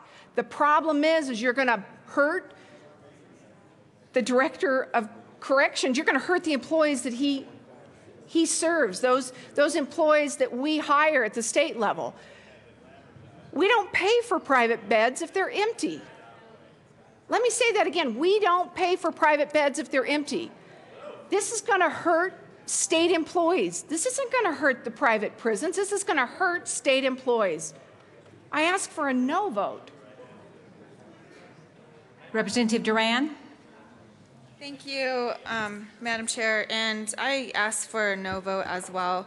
But members, the more that we have these conversations down there, I would just respectfully ask that we stop invoking the Director Clemens' name into these conversations. I just think, out of respect, we should just stop invoking his name. I do ask for a no vote on this, sticking, of course, together with the JBC, so ask for your no vote. Representative Giroux.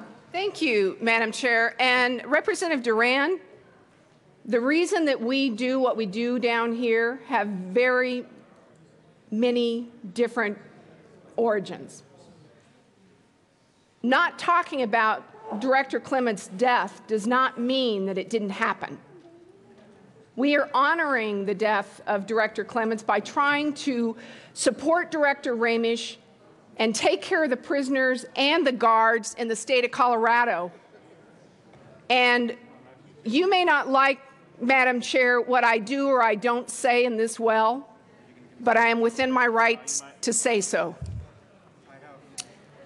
Seeing no further discussion, the question before us is the adoption of J05, which is amendment number 8. All those in favor say aye. Aye! All those opposed, no. No! The amendment passes. Representative McNulty?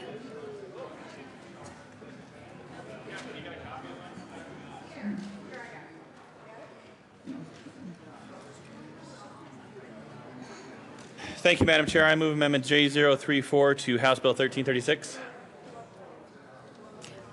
Please proceed. Thank you, Madam Chair. Over the last several years, we've seen the budget for the Public Defender's Office increase at not quite an exponential rate, but a dramatic rate.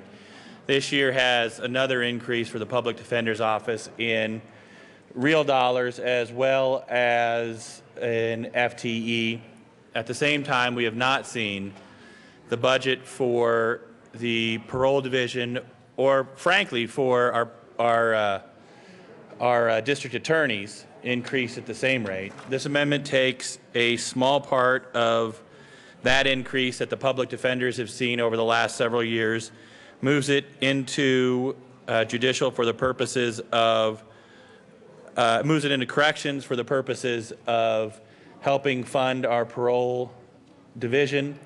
This would roughly, not exactly, but roughly, this would help fund about tracking about 10 violent offenders a year. So I ask for an aye vote. Representative Kagan. I would urge a no vote on this amendment. The parole situation in the Department of Corrections is something that we've been studying for an entire year since the tragic death of Tom Clements in great detail. And we've had an interim committee investigate what the needs to improve the parole system are. We have put a placeholder in to improve the parole system in Colorado. Representative Gardner and I have been working diligently with the Department of Corrections to try and make sure that the program that is about to be implemented is the very best it can be. And we are addressing this problem as well as it can be addressed, I believe, in a measured, considered way. So it is not necessary to in this bill suddenly put in $1 more million into the parole staff of the Department of Corrections when we are just about to do a large-scale reform of the parole system, which includes very large measures of extra funding for parole. On the other hand, the Public Defender Service is not getting additional staff or additional money. The Public Defender Service has been proposed that they do more coverage, that their caseload might increase, but there is no plan or proposal to simply add to their budget for no considered reason, as this is not a necessary measure. And I would ask you to stick with the plan that is currently being proposed, for which a placeholder has been reserved, for which a bill will be forthcoming within days, which is well funded, well considered, well measured, and well thought through, rather than this unexpected and unlikely proposal. Representative Giroux. Thank you, Madam Chair. And I'd just like to take this time to thank Representative Kagan and Representative Gardner for everything they're doing to help safeguard the people of Colorado and make sure that something like the tragedy of Director Clements never happens again. And I really appreciate what you've done, and thank you, sir. Representative McNulty. Thank you, Madam Chair. Representative Kagan, we have seen an increase in the Public Defender's Office even this year in this budget, as well as an increase in FTE. But that's beside this point. This amendment pretty much squares it on this simple scenario. Are you going to vote to fund the defense of hardened violent criminals, or are you going to fund the tracking and subsequent capture, if they take off, of violent criminals? That's the question that we have in front of us. I appreciate the work that you and Representative Gardner have done. This allows us to do more. And frankly, Representative Kagan, in this area, making sure that parolees are not taking off, are not escaping their commitment, ought to be a priority for us, and it is a place where we can do more. I ask for an aye vote.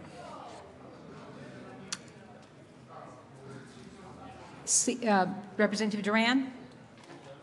Thank you, Madam Chair, and I do ask for a no vote. This is not part of the budget package. But also, you know, we have to remember that there is a legal reason why those who are the poorest of the poor in Colorado have access to legal counsel, particularly when they have criminal charges against them. And so I think we need to just remember that, and I ask for your no vote.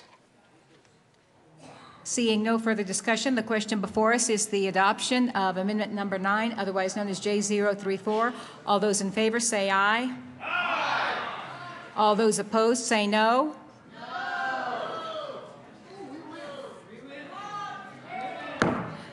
The noes have it. Amendment number 9 is lost.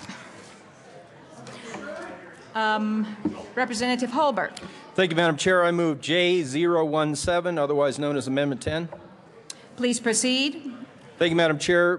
This amendment is seeking to take $16,854,070 out of the long bill. We would leave it in the state education fund. This is the amount that is in the long bill to fund implementation of PARC, which is the testing side of Common Core. Common Core are the assessments, PARC, which stands for Partnership for Assessment of Readiness for College and Careers, is slated to be implemented during this 14-15 budget. And my proposal is to take that amount of money, $16,854,000 out of the long bill this year, leave it in the state education fund, and then when the School Finance Act comes to the floor, simply amend that with a net amount required to keep PARC, or excuse me, keep TCAP in place for another year. TCAP is the current assessment tool that we use. It's in place. So what I would propose is we would pay in school finance the net amount to keep TCAP in place for another year, and then use the remaining dollars to pay down the negative factor. This is exactly what our school districts, our superintendents are asking for. It's a great reminder in Colorado that the Department of Education, Colorado Department of Education, is not a cabinet level position. They don't report to the governor. They report to 7 people who are elected from around this state to serve on the State Board of Education. You may or may not know that Paul Lundeen, the president of the State Board of Education, has let the State Board of Education know that at their next meeting, they'll be voting on a resolution calling on this body, the General Assembly and the governor, to act this year to get us out of Common Core and PARC. The governor can't do that. He does not have executive branch authority. It is inherent, imperative that this body act. And this is one way that we can do it. There has been legislation this session over in the Senate that was killed in the committee. There's legislation here that Representative Scott is carrying that tried to deal with this. It's just rolled back to a study. This amendment allows this conversation to happen right now, and I ask you, look at the email that you've seen. Look at the phone calls that you've received from constituents in your district. The majority of our 178 school districts that are governed by locally elected school boards are asking, pay down the negative factor. They're also asking for relief because there's too many assessments. Teachers are saying they are teaching kids how to pass a test and not teaching them how to learn and why learning is important. Let me just go over the evolution that's happened around the country. In New York, the teachers union has demanded that the state withdraw from Common Core and PARC. That's what this amendment is asking us to do by defunding implementation of PARC. In New Jersey, the conservative bastion of New Jersey, the teachers union is asking for delay in implementation. Please stick to Colorado and this amendment. This amendment seeks to defund PARC, the testing side of Common Core. In Tennessee, the House just passed a bill to delay it there 2 years. In Indiana, the governor just signed a bill to take that state completely out. I remind you again, our State Board of Education will be voting in a few weeks to call on us to get us out of Common Core and Park. What's the chance that we're going to get a late bill to do that with the last few weeks of the session? This is our last opportunity. Do what's right for the moms and dads in your district who are asking you to pay down the negative factor and get us out of Common Core. Ask for an aye vote. Representative May. Thank you, Madam Chair. And I asked for a no vote on this amendment, and the reason why is that the federal government requires us to do testing, and without that, if you did this amendment, we would be out of compliance with federal law. You put our federal funds at risk, which is currently about $6.8 million. This is the only test that we have that does the required testing around language arts, math, science, English, etc. So I asked for a no vote. It's pretty simple. We're required to do assessments from the federal level. By running this amendment to defund that puts our whole program at risk. And thank you, members. Representative Holbert. Thank you, Madam Chair. Well, there's the rub. Colorado is a local control state. Go back there and grab your Constitution and read Article 9 of the state Constitution. We do not determine curriculum. We do not run the school districts. Our 178 local school boards do that. And by voting no on this amendment, Representative May has just pointed out the rub here. By voting no on this amendment, you're saying Washington, D.C. controls your local school district and the schools, the classrooms, the teachers. Wrong. We have sworn to uphold the state constitution. It's right back there on the bookshelf. Go read Article 9. We have the authority to work with our State Board of Education and our 178 school districts to say, just like New York, New Jersey, Tennessee, and Indiana, no. No. We know what's best for our kids, not Washington, D.C. I ask for an aye vote. Representative Gardner. Thank you, Madam Chair. Well, to the substance of this debate, I really can't contribute a great deal, but I did want to reply to the argument that we would be out of compliance with federal law and that should somehow be a concern to the people of Colorado. We passed that threshold several weeds ago, and so I don't think that. So I don't think that argument takes you very far. I think the argument here ought to be to the merits of Common Core, because, frankly, as Representative Holbert said, this is a local control state. This is a state that values its control and power over that of the federal government, and it seems to have done that time and time again. Representative Wilson. Thank you, Madam Chair, and thank you, Representative Gardner, for getting a little levity into this group here. Colleagues, I just wanted to give you a heads up. Representative Holbert used two words that are going to show up several times throughout this evening. That's negative factor. So I just wanted to give you a heads up. There is a need to restore as much as possible to the negative factor, and there are going to be several issues that we talk about during the discussion this evening. So as we look at the negative factor, and to put it in perspective, higher education has $100 million going towards restoring their negative factor. So as we look at that, that's a 61.4% reduction in their negative factor.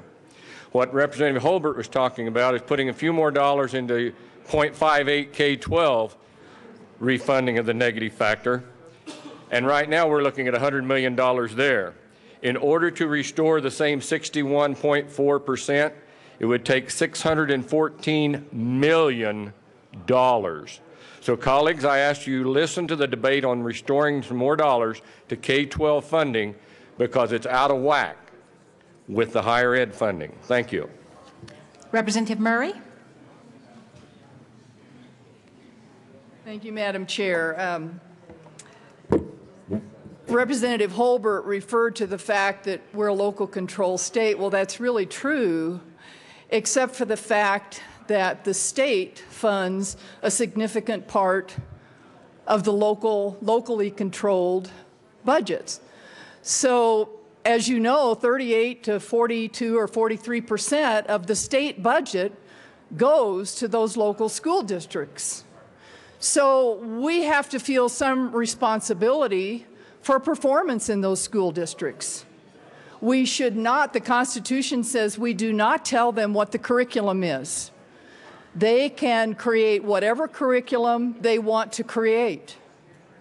But we may set standards, and I like to think that we want to set high standards so that we can compete not only nationally but internationally. And that's what the last 10, 20 years have been about in terms of trying to bring some accountability standards to our school districts here in the state that are funded by this body and for which we are responsible. At this very moment, there are 40 schools, 11 alternative education schools, and 5 districts that have been identified by our accountability system that are failing our children. For many years, the state legislature, we've been putting in this accountability system to stop the failures. We are responsible for these children, just as the local people are too. But we have the dollars, we have the authority to set standards, they have the authority to set the curriculum to get to those standards. We put into place an academic growth model so we can measure academic growth and performance. If you don't measure it, it's not going to happen. So schools are measured with this model, and that's why we have identified many of these turnaround schools that have to change the way they're doing business or they're going to be totally reorganized. I want to tell you that in these schools are 73,266 children that are failing. They are not reading, they are not adding and subtracting, they are not getting ready for a career, and we are kidding ourselves if we want to continue the system as we've always done it. And we as a legislature have a responsibility to that. 73,266 students are in schools that we in Colorado have identified as failing. Now, they're not in my district, so what do I care? Well, I care because I've been elected to represent my district, but also to be in the context of the state. And if these children grow up and are stuck in a minimum wage job, which is another conversation we've had before, then I am responsible for that. Now, in terms of the negative factor, hey, I'm all about we're trying to get as much negative factor as possible with as few strings as possible to our school districts. This is not about the negative factor. In my county, we pay almost 9% of the income taxes that come to the state. 9% of the income taxes in the state of Colorado come from constituents in my county. Now, I support what our school board is doing, and I appreciate the fact that they want some more freedom. And I understand that, and I approve of much of what they're doing in the school district. But when they say to me, just give all the money of the state to all the school districts without any strings, I can't go along with that. I'm part of expecting a higher standard for all school districts in this state. And I'm loving what's happening in our school district, but this isn't about my school board. I have to respond to them, of course, but I also have to respond to those taxpayers in my county that are paying for Denver schools. They're paying for Pueblo schools. They're paying for Greeley schools. So when they are sending their taxpayer dollars into the state, they deserve to have some they deserve to have some report that says we are using your money in a way that the children in these schools, in all of these different areas of the state, are learning appropriately. I'd like to point out that Senate Bill 191, the Teacher Accountability Law, was passed in 2010. That was 4 years ago. And we are just about to the point where we can start to connect teacher performance or student performance to teacher performance. By delaying this, we're delaying one more year. Now, I'm not going to argue about whether PARCC is the right test or not, but what I'm saying is if we're going to have this discussion, let's continue with the path that we have and continue the discussion, and if we want to get rid of PARCC, that's fine, but let's don't stop now.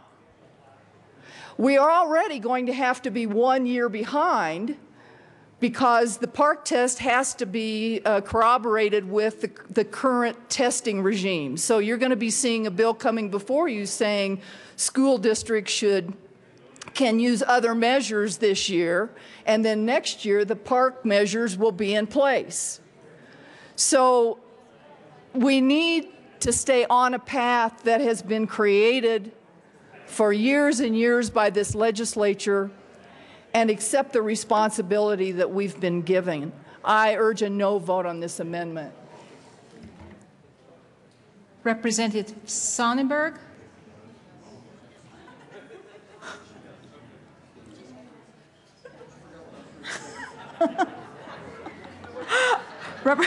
Representative Hurlbert. Thank you, Madam Chair. Well, you can see there's people, I think, members on both sides of the aisle who might be divided on this. But to respond a bit to Representative Murray, there is a bill, Senate Bill 165, I believe she's a prime co-sponsor, that would allow districts, if it passes this year, to opt out of teacher performance evaluation. So if they're not able to meet the requirements or need to be opted out, I guess under that bill, it would be okay if the district asks to be, but for some reason it's not okay for us as a body, the General Assembly, to do exactly what the elected State Board of Education across Colfax will ask us to do in a few weeks and get us out of Common Core and PARCC. I do not see this as confrontational. I see this as an opportunity for us through the School Finance Act to use some of this nearly $17 million to continue TCAP, which is the assessment tool we're currently using, do that for one more year, and give the moms and the dads out there in Colorado who are asking for that 1 year delay, give them that simply by defunding the implementation of PARCC for 1 year. That's all this is. And in the interim, we'll use TCAP for one more year, just like we did in the past year. So if the assessments, if the information was there under TCAP during the past year, I would say that we can rely on that for one more year, give our constituents who are asking to get out of Common Core and PARCC, just like New York, New Jersey, Tennessee, and Indiana. Let's do the right thing. This isn't a Republican versus Democrat issue. Listen to your constituents. If you have masses of moms and dads saying, let's do Common Core and PARCC, then okay. But I haven't seen that. What I've seen is a massive effort to get the legislature to listen to parents and superintendents and school boards. And yes, this does have an implication on negative factor because, again, my hope is that if this amendment passes, then we come back and run an amendment on School Finance Act, use whatever we need out of this nearly $17 million to continue TCAP for 1 year and use the net to pay down negative factor. This is a good amendment. I ask for an aye vote. Representative Murray. Thank you, Madam Chair. I would point out that if we gave the TCAP test, it would not be testing what the students are learning. It does not align with the standards that are currently being taught in the schools. So TCAP would not be an appropriate test to give them at this point. Also, I would say the bill that is changing the regimen for testing is not an opt-out. It is that the districts will use some other measures of their own to judge teacher performance. So we are not opting out of an expectation of teacher performance, only the fact that for 1 year there will be other measures.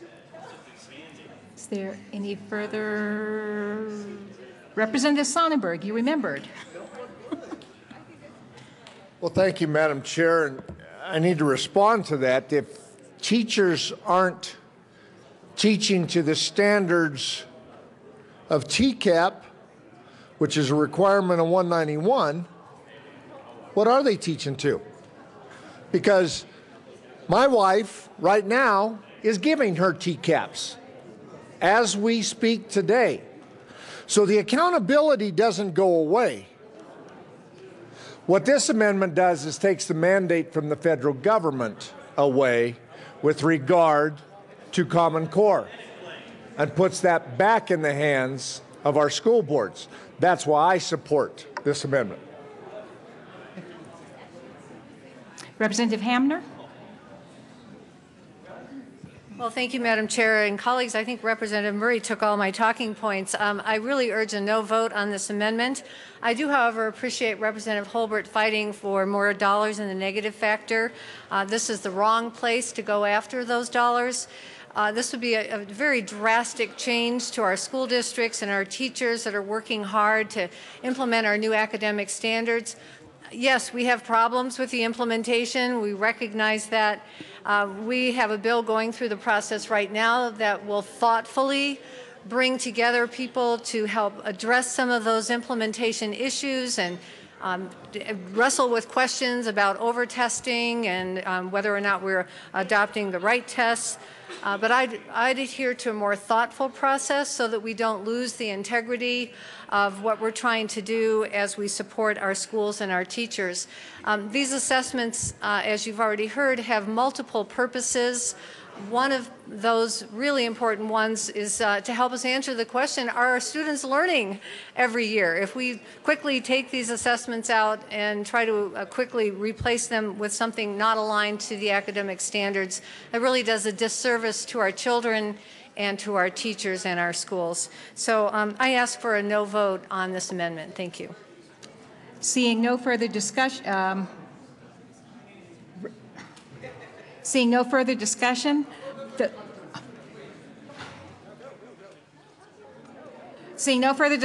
question before us is the adoption of, make up your minds, Representative Everett. Thank you, Madam Chair. You know, I rise in strong support of this amendment. We sat through, 6 hours of Education Committee, hearing from school boards and school administrators and people who are involved heavily in schools saying we need to pay down the negative factor and we need no strings attached. And it's based on resources they just do not have to implement a lot of these standards. And we're talking about not just state standards, but obviously the implementation of national standards, which is what Park and Common Core does. Common Core itself even goes into dealing with curricula. So we're going to try to mandate what teachers are teaching. We're going to mandate what's being taught in the schools. And I think that this one-size-fits-all just doesn't work. What may work in Jefferson County, where I live, may not work in Fruita, where Representative Wright lives. You know, what they're teaching down in Douglas County, where Representative Murray and Representative Holbert live, may not work in Salida, where Representative Wilson hails from. So what we really need to do is kind of take the cuffs off these school districts and just give them the money so they're able to teach their kids based on their individual needs and based on their individual districts. So I urge a strong yes vote on this, and thank you very much. Representative Schaefer. Thank you, Madam Chair. Members, there's a misunderstanding about Park and state assessments. The comment was just made that we don't want the state mandating what our children are learning. Well, we do have what are called Colorado academic standards. We do not have core curriculum on how those standards are taught. How the standards, which is what all we expect for our children to learn and be able to do, are going to be assessed. And I feel that this amendment would be setting this would be sending us in the wrong direction. We want to keep the momentum going. I had the privilege, I guess it was, about 20 years to be responsible for the implementation of the first round of standards about 20 years ago. It was House Bill 93-1313. And what we have are about every 7 or 8 years we have a revision, and we look back at those standards, and then just about 3 or 4 years ago we updated those standards. Now you may or may not know that we continue to say that we want in Colorado world-class standards. We are competing internationally. We can't afford to continue to confuse our districts and our teachers on what they're supposed to teach, but we do not dictate on how they teach. So I ask for a no on this amendment. We need to stay the course. Let's don't confuse our administrators, our teachers, our parents. We have world-class standards, and there are some parents that are complaining that they can't understand. They don't know how to do the math, or they don't even know how to do the reading and the writing. Well, we said, and we still say, world-class standards. So I cannot support this amendment. Representative Sane. Thank you, Madam Chair, and I'm hearing that we're going backwards with this amendment, but I've got to tell you, the emails that I've received from my school districts, from parents, from teachers, says that this is what we want. We want to reduce the negative factor. I've gotten hundreds of emails from my district saying, please, please reduce the negative factor. And if Common Core is something that our Colorado moms are rising up against, that this is a standard that we don't want implemented. We want this delayed, okay? This is, for this budget year, to take this amount, to delay the testing, to delay this so we can fund at least some of our negative factor. I don't think that's asking too much, and I don't think it's going backwards. Because I know we've all heard from all over the state. I know it's not just my district. I know it's all over. So this is a good step. This is going forward. This is what our Colorado families are asking for. So I urge a yes vote.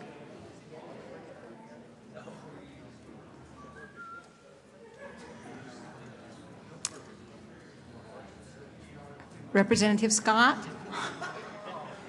Okay. Thank you, Madam Chair. I realize I'm hard to see.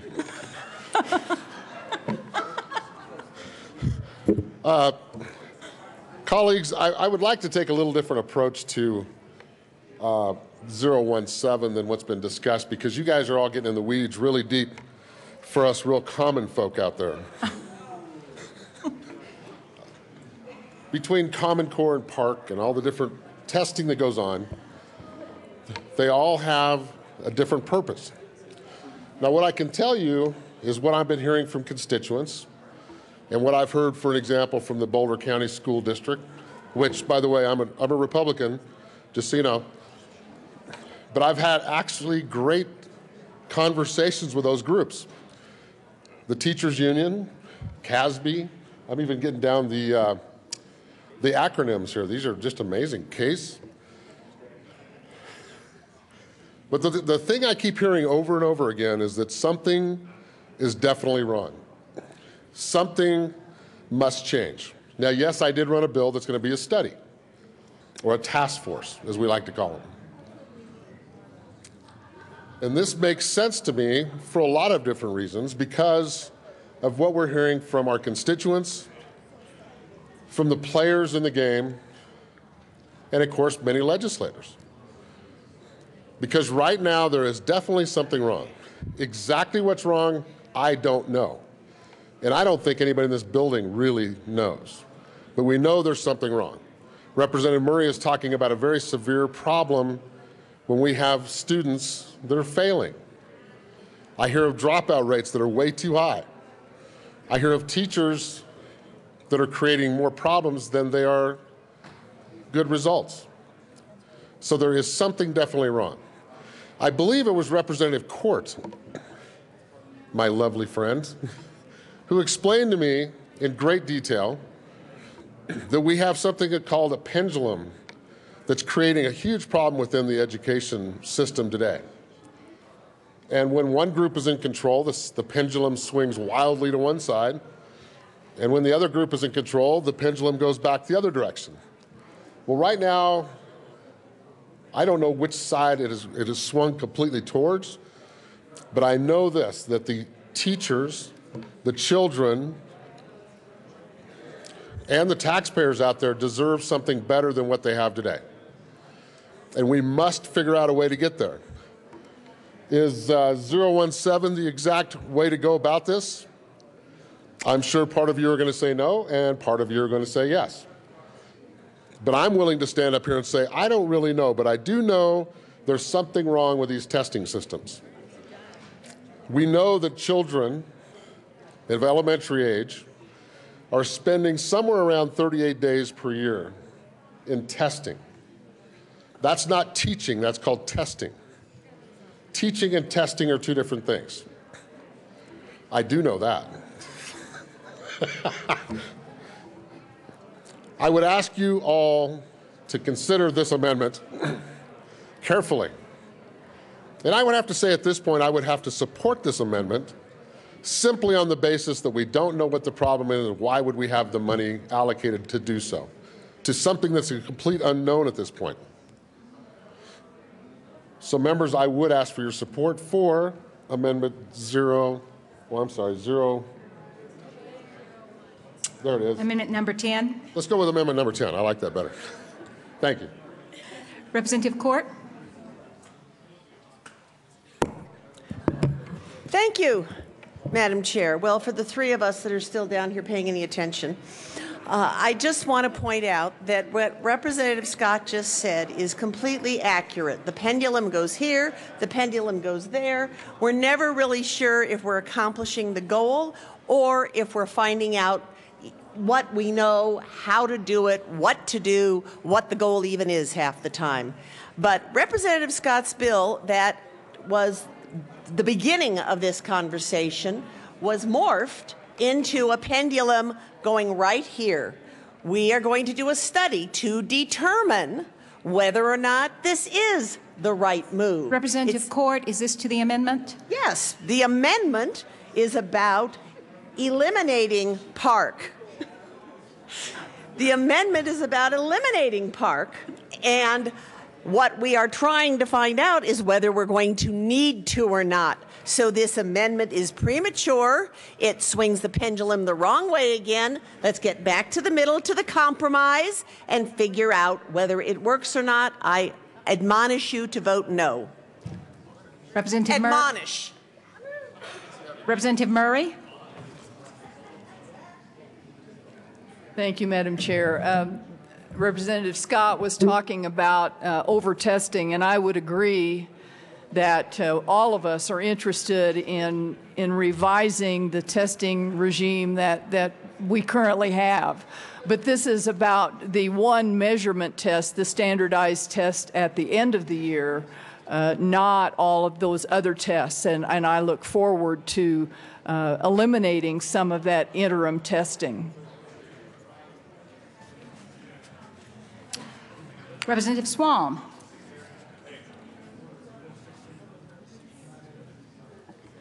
Thank you, Madam Chair. Members, I do rise in support of Amendment 17.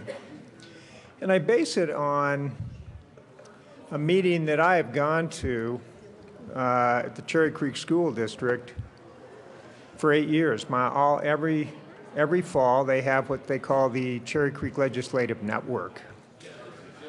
And I'm sure many of you go to similar meetings at your school districts, and you hear similar issues.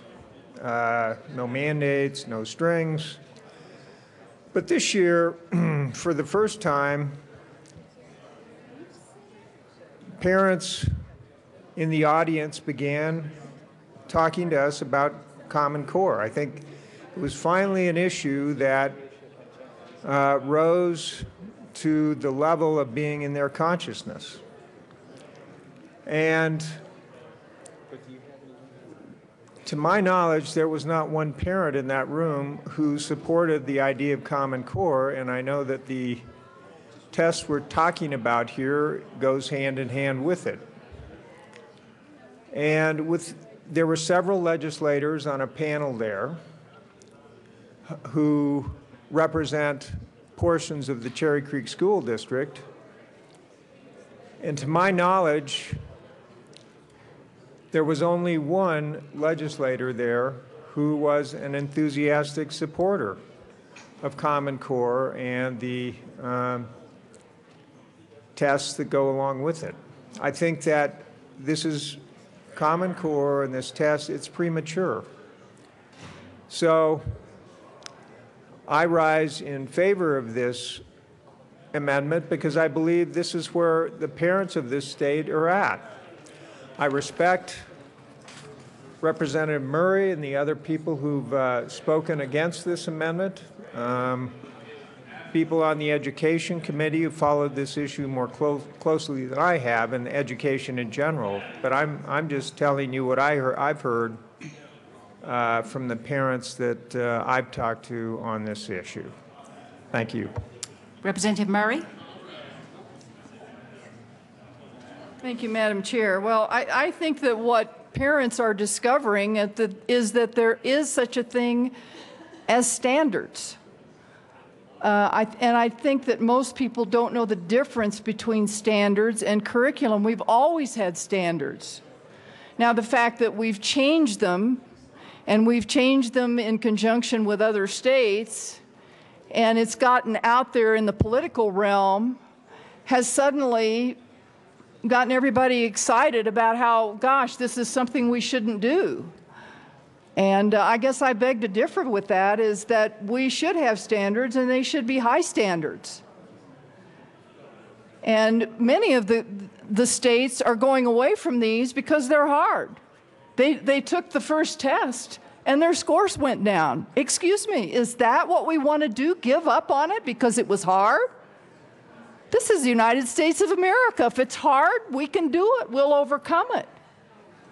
And also the fact that there's a lot of chaos in the schools right now with all of this. I understand that. Change is hard. I've said that any number of times. We said it when we were trying to pass Senate Bill 191. We're changing the way we do things, but we have tried to do it in a sensible way, step by step. Many schools have taken a lot of training. We've had teachers come in and talk to us in the Education Committee who are excited about the fact that the complexity of their instruction has changed significantly as a result of our Colorado academic standards, and they were not bullish on it to begin with. It was hard. They were getting pushed. Their kids were getting pushed. And I want kids to think, and these standards and this test is all about teaching kids to think. It's more than just 2 + 2 or reading a sentence correctly. It's challenging children and teachers to think. I urge a no vote on this amendment, or on this amendment. Representative Holbert. Thank you, Madam Chair, and all members who participated in the debate. If nothing more, we finally had the opportunity to discuss this on the floor. Regardless of the outcome of this amendment here, I'm confident that the Senate will also take this up. And there are moms and dads across this state who have wanted this conversation to take place. Common Core and Park are not an invention of the current administration in Washington, D.C. Down in Douglas County, I hear that sometimes, that this is something out of the Obama administration, and it's not. One of the political forces that got this conversation going, Jeb Bush. Our state has been involved in this conversation about the development of standards and assessments since years before I got here. Came to the Assembly in January of 11, and we were 3-4 years down the road. And I've had that conversation with constituents as well, is that this isn't a new invention. Representative This has been in the Holbert, process. pardon me. Members, would you please tone down the level of your conversations? Thank you. Representative Holbert. Thank you, Madam Chair. Again, this is a conversation in Colorado that Colorado's been a part of for 5 or 6 years. I agree that we need to have standards, and I've tried to help people across this state understand that school districts can adopt higher standards. The State Board of Education across the street can adopt higher standards. We could mandate higher standards. This isn't a state where there's just one solution. In so many states, there has to be legislation at the legislature to, quote, stop Common Core, end quote. But that isn't the way it works here. And if nothing more, I would encourage advocates around the state to understand that your school district, led by a locally elected school board, we have 178 of them in Colorado. Every one of those entities can affect change when it comes to the assessments and the standards in Common Core and Park. But this amendment, again, I ask for a yes vote, allows us the opportunity to give moms and dads what they're demanding, what they're pleading for. Help them have a year to be part of the conversation. They could have been a part of the conversation 2 years ago or 3 or 4 or 5 years ago, but they weren't aware of it. Now an increasing population of our parents are aware of Common Core. They're concerned about it.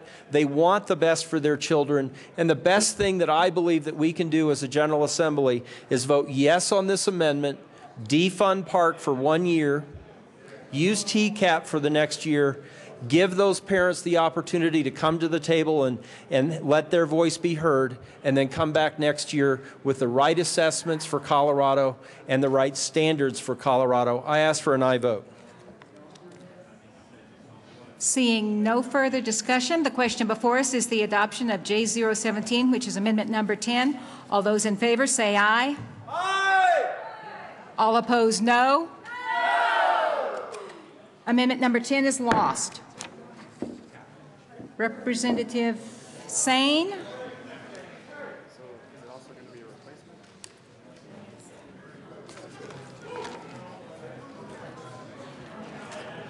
Representative Lawrence?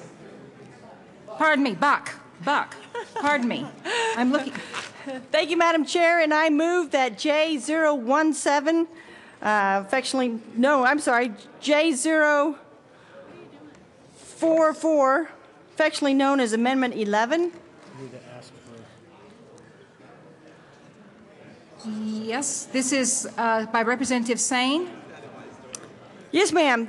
This is just, colleagues, this is looking at just priorities in regards to the state funds that we have available. And what this amendment does is it prioritizes reducing the negative factor. And as Representative Holbert says, we're going to hear that a lot. It reduces the negative factor and takes out the $5 million in the general fund for film incentives in the Office of the Governor. But she didn't ask for permission. She didn't mention it. Madam, I ask permission for J060. Representative Buck has asked for permission for J060. This is a non-debatable motion. All those in favor of J060, please say aye. All opposed, say no. Aye. J060 is up for discussion.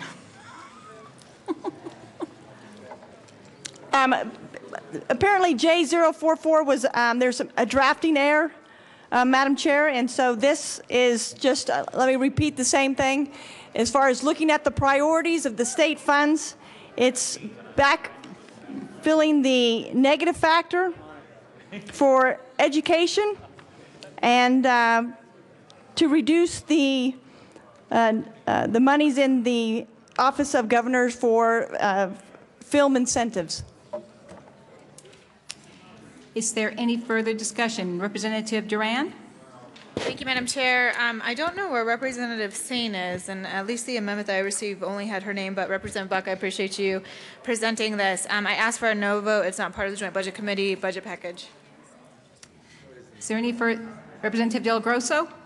Okay, well, I guess since the amendment wasn't blessed by the Joint Budget Committee, I guess we have to oppose all of those. But I didn't hear that discussion from the other amendments that were offered by those on this side of the aisle. But anyway, I guess people can feel free to vote no for any reason. But Representative Buck, thanks for bringing this forward for Representative Sane. Any member can offer an amendment. Doesn't matter if their name is on there, they can still do that. So Representative Buck, you're absolutely correct. As far as when we're talking about priorities, we're not saying there's anything against film. We're not saying anything bad against film. But the reality is it does come down to priorities. Do we say that film has a higher priority than putting money into the negative factor and putting money into our K through 12 system? That is simply what this amendment is about, and I urge an aye vote on J060. Is there any further discussion about J060, otherwise known as Amendment 11? Seeing none, the question before us is the adoption of J060. All those in favor, please signify by saying aye. All opposed, say no. J060 is lost. Representative Del Grosso. Thank you, Madam Chair. Members, I move J055. And if we'd be kind enough to display it. This is also known as Amendment number 12. Also known as Amendment number 12. That is correct. To the amendment, Representative Del Grosso. Thank you, Madam Chair. And members, I don't know about you. I don't sit on the Education Committee, and I have gotten letter and email after email and letter after letter from folks, whether it's school board members, whether it's superintendents, whether it's principals from schools, whatever it is. And they start talking about one of their top priorities for this year is restoring negative factor. And that is something that we've heard over and over and over again is restore negative factor. And negative factor, why is this important? Well, the reality is when we had the downturn and we cut K through 12 education, we didn't tell them where they had to cut. We just cut, and they had to cut. So negative factor is important to them because they want to be able to say, hey, can you give us this money back, no strings attached, and allow us to go ahead and fund however it is that we had to cut. Some districts cut busing. Some districts cut certain programs.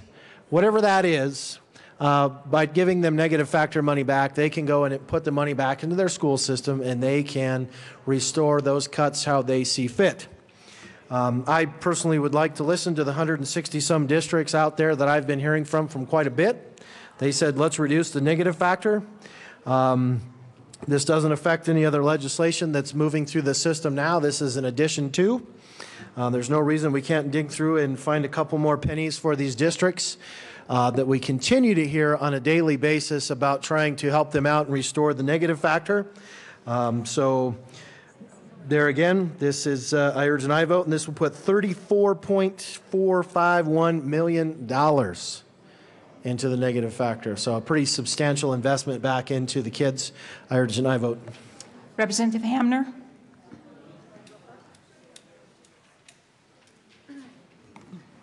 Thank you, Madam Chair, and I urge a no vote on this amendment for a couple reasons. Probably the first one is that as Minority Leader Del Grosso mentioned, we do have other legislation coming through this session that shows very clearly that we have listened to our school districts. We are working very hard to address the negative factor issue with $100 million. If you can remember, the initial budget that was proposed by the governor didn't have any allocation to the negative factor, and the fact that we now are working on House Bill 1292, the Student Success Act, which clearly identifies $100 million to our districts to address the negative factor issue. One of the issues I want to mention, because I'm going to be opposing, I think, the rest of these amendments that try to increase the negative factor, is that in budgeting, we have to look at the impact long term. And the investment in the negative factor not only is a recurring investment for every budget year hereafter, it's also subject to inflation every year. So it really puts us on a path of being able to talk about sustainability. In working through this process on House Bill 1292, we're working very thoughtfully to make sure that in the future years, our general fund budget and our state education fund can handle the increase that we're subjecting the budget to in future years. The other reason I'm opposed to this particular amendment is that it claims to fund this increase in buying down the negative factor by going after other prioritized parts of the budget. The one that I have the most issue with is completely zeroing out our investment in the film industries. So I ask for a no vote on this amendment. Thank you. Representative Del Grosso.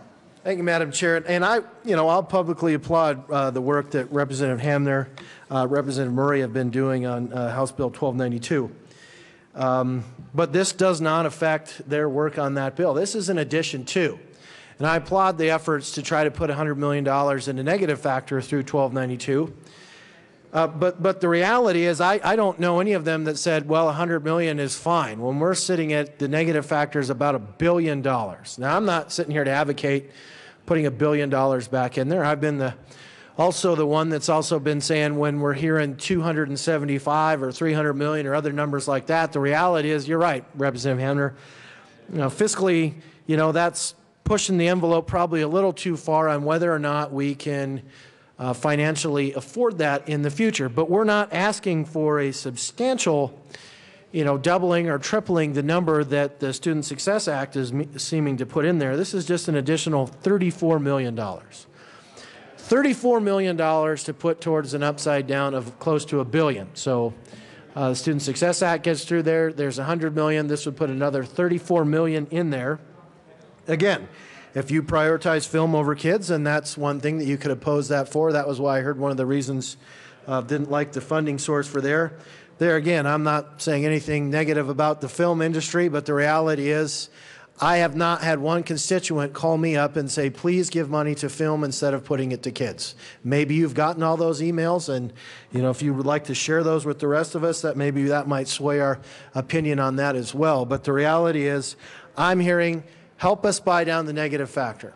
Putting an additional $34 million on top of the Student Success Act is not something that's going to bankrupt the system. So again, I urge an aye vote on whatever this one turned into be, J055. Representative May. Thank you, Madam Chair. And I asked for a no vote, and I'm not going to go for all the other lines, but I want to talk about the ones that we haven't talked about yet, which is the CBMS system. What this amendment does is not only take $16 million from CBMS, from general fund, but it also takes an additional from the federal. So it's a $32 million reduction to the CBMS system. And this really hurts your counties. Your county departments will not be happy with this reduction. There's a list of projects that have to be done in order to be in compliance with the federal requirements on whether it's food assistance or Medicaid or all the other programs under CBMS. And if you don't pass this, if you do pass this amendment and you take this money from there, your county departments will have to do this work manually. And I'm sure they'll be very appreciative of that. And so there's, a project list. We went through them. When we sat at the Budget Committee, we were concerned about, what this request was for. We asked what was required. Did we have to have it? And the answer was yes. So I just want you to be aware that that's part of what this does on the CBMS line. The other one is on the public health and environment line that is asked for a reduction. This funds Alpine Waste in Denver, Blue Star in Colorado Springs, Pueblo, La Junta, Canyon City. It also has an impact in Grand Junction, has an impact on Loveland, has an impact on Sterling, has an impact on Mineral County, and also has an impact on Greeley. So when you're voting on this, it's not about the negative factor. It's about where you're taking money that's already been assigned in the budget to help in these other areas. And I strongly ask for a no vote. Thank you. Representative Del Grosso. Thank you, Madam Chair. And Representative May, I appreciate you making one of my arguments for me when we're looking at CBMS and this $16 million. We heard that expanding the federal requirements into the state of Colorado is going to be free. If we expand Obamacare into the state of Colorado, It will not cost the state of Colorado anything. It will be free. The federal government will pick up all of the tab. Well, I'm seeing $16 million that we're going to have to pay to help our counties comply with federal mandates. So maybe we should put a footnote on there as well and say, can we push the Joint Budget Committee to go ask the federal government to hold up to their end of the bargain when they said that it was going to be free and not cost the state of Colorado anything. And now we're in a point where we have to take money away from our kids to comply with federal mandates when we heard the system was going to be free. It is not free.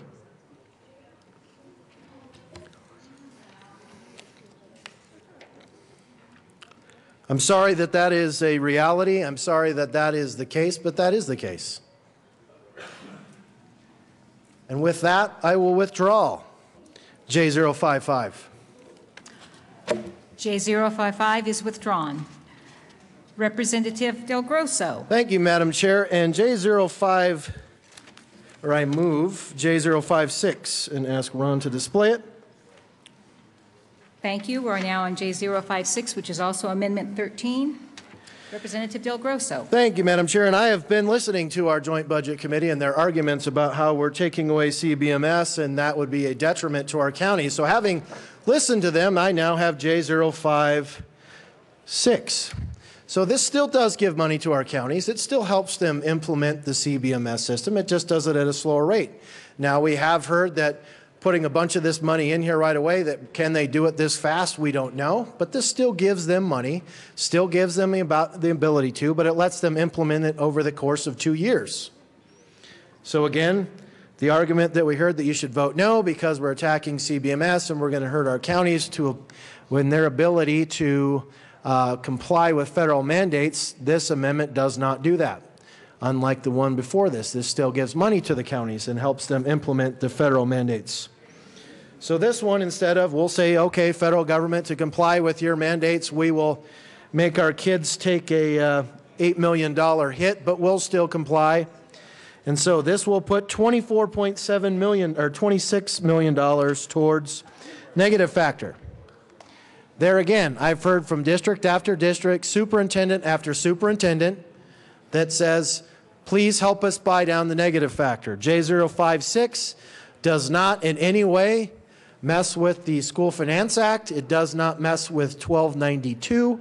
It does not stop the process and the money that those bills seem to put into or want to put into K through 12. This is just buying down the negative factor by another $26 million. So I urge an aye vote on J056. Representative Rankin. Well, I rise in support of this amendment. I might have actually been opposed to the previous amendment because I have become a fan of the CBMS system. There are some real successes in the last couple of years. I mean, the time frames have come down, the number of people we're serving have gone up, and, you know, the system does exist. But there are, a variety of new projects that have been proposed for CBMS, and I do think that it's already a 2-year program. I'm not sure that this amendment would delay any of those projects. What it would really do is give us a chance to really examine the projects going forward, have time to do the business process, do the training, and really I believe, would potentially make CBMS a better project. The other aspect of CBMS is there are a lot of federal matching funds, and this would give us a time to also make sure we don't lose any of those matching funds, or in fact, tremendous bonus payments that we've gotten. We're the national leader right now in receiving bonus payments for the performance of our CBMS system. There's also the aspect that Representative Del Grosso talked about where, we need to really make sure they're optimizing federal funds instead of state funds for this system, because it really is, to a large degree, mandated to meet the Affordable Care Act. So I think this is a doable thing. I think there's $8 million here that could be spent, and in addition to, not different from, but in addition to those, the negative factor buy down of 1292. So I think it'd be a very popular program. I think it's doable. I think it does no harm to our existing CBMS program or to the support that we need to give the counties. So I think it's a good amendment. I think it can actually work. Thank you. Representative Swalm. Thank you, Madam Chair. I rise in support of this amendment. I think we've all heard plenty about the negative factor. And for that reason alone, I think it's worth an aye vote. However, I also want to point out that it does defund the governor's film office. Now, I remember last year when that bill went through, the gallery was packed, and if ever I have seen a bunch of legislators with stars in their eyes, it was that day. Somehow, you start legislators thinking about Hollywood, and they just sort of lose their minds, in my opinion. I have talked to lobbyists about the film industry, and I think one of them told me that the reason he was not very excited about it is they're gypsy jobs. These are jobs that just come and go. And we're competing. This is an area, other legislatures around the state, around the country, similarly get stars in their eyes when you think about film credits. And so they enact film credits as well, and we're in competition with all these other states trying to attract Hollywood to our state so we can, I guess, see some big movie star walking down the streets of someplace. So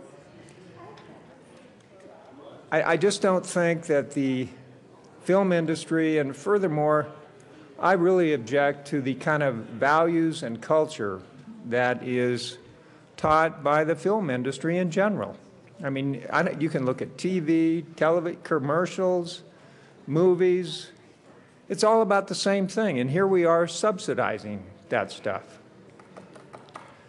So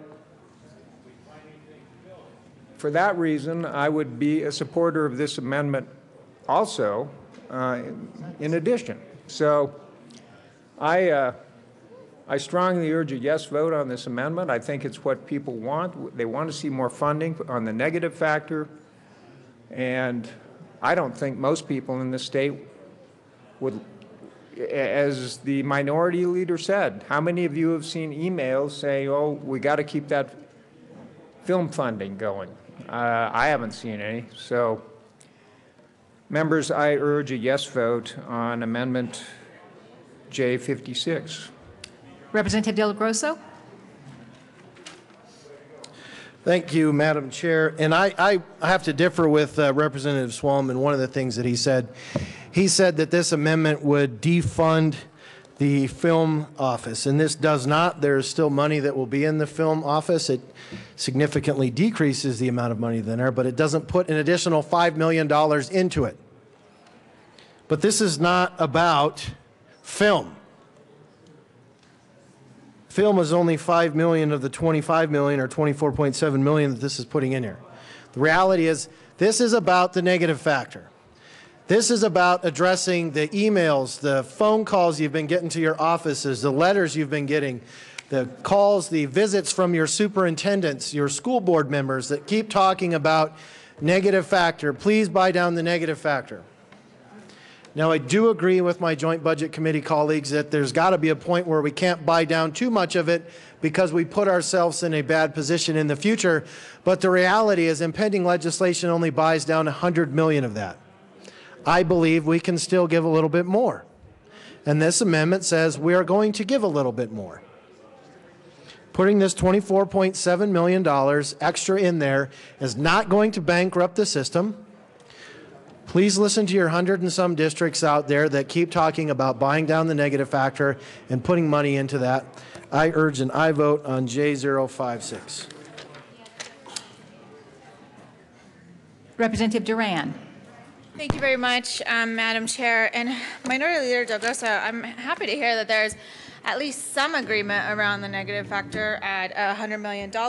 But one of the things that I really have issue with in this amendment is that there is not designation in this amendment of base building fund sources. So these are a lot of one-time fund sources. So, you know, in terms of what we have in the long bill now, and where we're trying to go and be fiscally responsible and really distinguish between those one-time funding sources versus those that actually are going to build our base so large and tie our hands later in future years, even beyond the time potentially when me or you may not be here.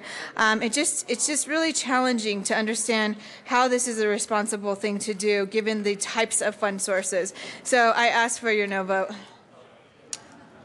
Representative Sonnenberg. Thank you, Madam Chair. And members, this is about negative factor, and the truth is, I don't care what the source is. Understand that the negative factor comes from us stealing money from K through 12 education. We took that money, and education allowed it to leave. I mean, yeah, they put up a fight. Maybe they didn't allow it to leave. We didn't have much of a choice. But now we have the opportunity to pay back, like we paid back cash funds. We're paying back cash funds that we rated. It's time to pay back some of these negative factor funds as well. I understand we can't do it all at once, but I don't understand the argument that we're worried about what happens down the road, because we owe that money down the road as well. And it doesn't make sense to take that money away, give some back, and then next year change your mind and pull it back again. That's money that needs to be replaced. I would urge you to pay it back to our kids in K through 12 education and continue to pay it back until we fund those kids the way they need to be funded. I ask for your support to this amendment. Representative Peniston. Thank you, Madam Chair. And Eureka! We finally got it. We can't put money into the negative factor and then a couple years down the road take it back. That's exactly, Representative Sonnenberg, what we've been saying. So it's a pleasure to know that the breakthrough has happened. We can't do that. So I would ask for a no on this amendment. Representative Del Grosso? No? Seeing no further discussion, the question before us is the adoption of J056, which is also Amendment 13. All those in favor, please signify by saying aye. Aye. All opposed, no. Amendment 13 is lost. Representative Del Grosso, going to do the next one?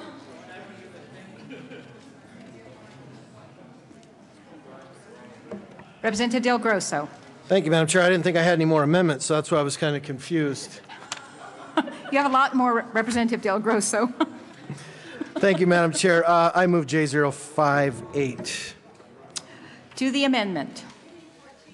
This is Amendment 14. Or also known as 14, I guess, for those of you that are following along on a different chart. So J058, AKA 14. Okay. Representative Del Grosso. Thank you, Madam Chair. So this is a oldie but goodie. There again, we are, maybe you didn't like where we were taking the money from last time for negative factor. So we're going back after again. We're going to try again because I think it's worth trying again. Because when I continue to get email after email after email, phone call after phone call, letter after letter, personal visit here at the Capitol in my office from superintendent, school board member, principals going over and over and over again, please help us out with the negative factor. Can you do something at all? I believe it's worth continuing to try. So if you did not like, maybe you didn't like the number on the last one, it wasn't enough. Maybe you didn't like the funding source where the last one was coming from. J058 seems to try to do the same thing as the previous one, just in a different way. This will actually put $45 million towards the negative factor. So maybe you thought the 25 in the previous one was not enough, and so maybe that's why you would like to have this one to put $45 million into the negative factor. So with that, I urge an aye vote on J058. Representative May. Thank you, Madam Chair and members. Once again, I urge a no vote. This actually is does more damage to CBMS than the previous amendment. So on here, it's the same issue. You're taking $16 million from CBMS. For some reason, the federal match isn't shown here, and well, but then we lose the match, and so it's $32 million. And so for the same thing that you're arguing for about our kids is exactly what CBMS helps. It helps them with food assistance. It helps them with Colorado Works for survival. It helps them with Medicaid. So we're taking from one kid to another kid, and if this is about the kids, this isn't the way to go about it. So I respectfully ask for a no vote. Representative Del Grosso. Thank you, Madam Chair. And Representative May, those programs, there's already programs there for these kids to get assistance locally. Maybe they don't have the best and brightest computer system for them to access the system, and it's not like we lose out on those federal dollars. So if you delay this for 1 year and wait another year to start, it's not like that federal money that's dangling out there won't be there for us to access. So to say that we're going to lose $32 million if we do this and we won't be able to help the kids, that would not be a correct statement, because this just pushes it out a year, and then we can implement it a year from now, put that money in there, and then we can get those federal dollars from there. And then if you also notice, what's the other difference here between the previous one before? This goes after the extra $20 million. So we talked about before, there was $78 million in the Controlled Maintenance Trust Fund, which is our Tabor Reserve. And there was additional $20 million that was put into that on top of that to pay Park Dare for other bills. This takes that $20 million that's sitting there for other bills. So I guess you can say that your other bills have higher priority than buying down the negative factor. I personally don't want to have that conversation with the folks back home, but you may want to. And then also, if you'll notice, there's no film.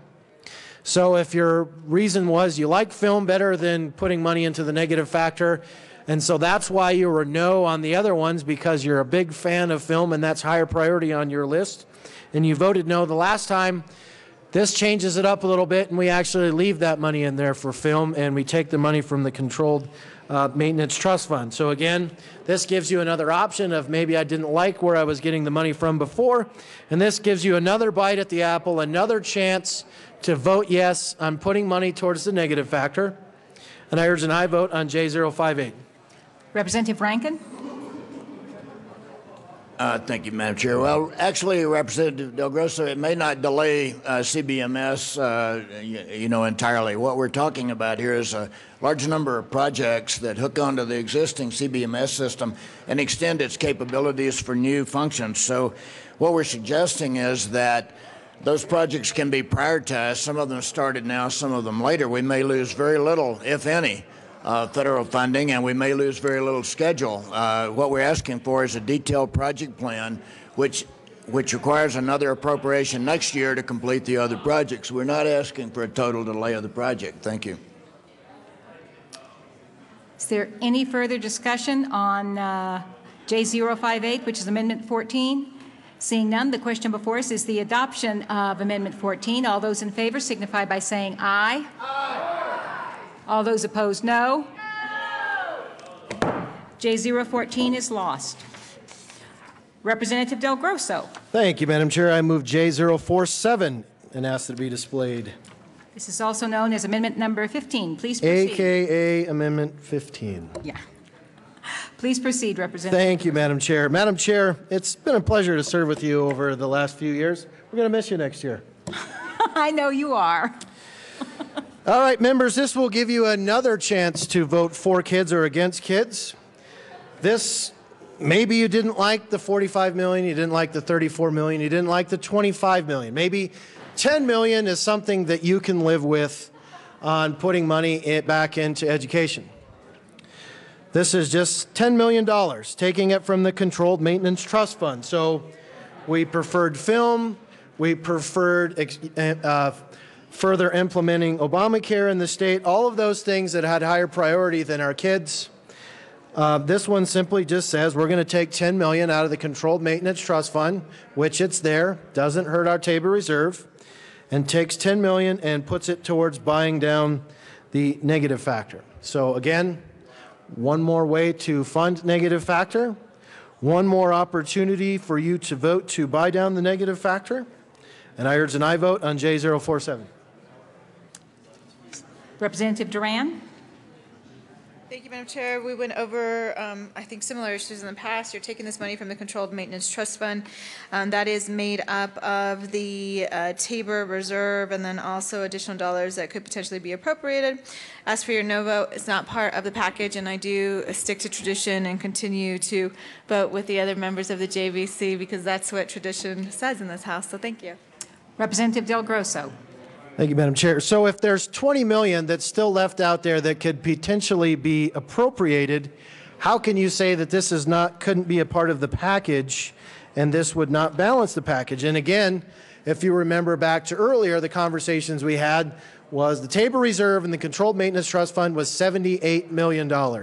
There is $98 million in there now. That means there is $20 million extra dollars sitting in the Controlled Maintenance Trust Fund, which, by the JBC Chair's own testimony here, has said that could potentially be used for further legislation. Well, this is an excellent opportunity for further legislation and to put this money towards something to help buy down the negative factor for our kids, which we've all heard time and time again from district after district after district, to say, please do a little more than what you're already doing. Can you dig a little bit deeper? And I'm saying that we can still continue to do this and dig a little deeper and do it in a fiscally responsible way that doesn't set us up for something potentially catastrophe in the future. I urge an aye vote on J047. Representative Duran. Thank you, Madam Chair. And again, this goes back to the issue of one-time funding and building out our base too much. And with that, I would ask for a no vote. Representative Murray. Thank you, Madam Chair. Well, Representative Duran, I've looked at the runs, and we can afford this $10 million because even in several years out, we have significant remaining money in the State Education Fund to support this $10 million in our K-12 base. So the argument that we can't sustain it over time, it really isn't true. This is really a minimal amount that, based on the runs that I've received from our legislative staff, that we can easily sustain this amount. I've really supported the previous amendments, but there is absolutely no excuse to vote against this amendment because it is very supportable in the future in terms of being able to build that base and return the money that our school districts need. Negative factor with no strings. That's what this $10 million is. We've been asked time and time again. We want more negative factor with no strings. That's exactly what we're doing here, and it is a sustainable amount over many years. And in fact, we can include more dollars in the future in addition to this $10 million. I urge an aye vote. Representative Wilson. Thank you, Madam Chair. Are you all awake out there? Just checking, just checking. You know, colleagues, I'm starting to see a pattern here. I see a pattern of Representative Del Grosso's amendments, and then I see a pattern of we can't do that because the money is spent somewhere else, and we're not going to address the negative factor. Thank you. Now, folks, listen to what I said. The money is going to be spent.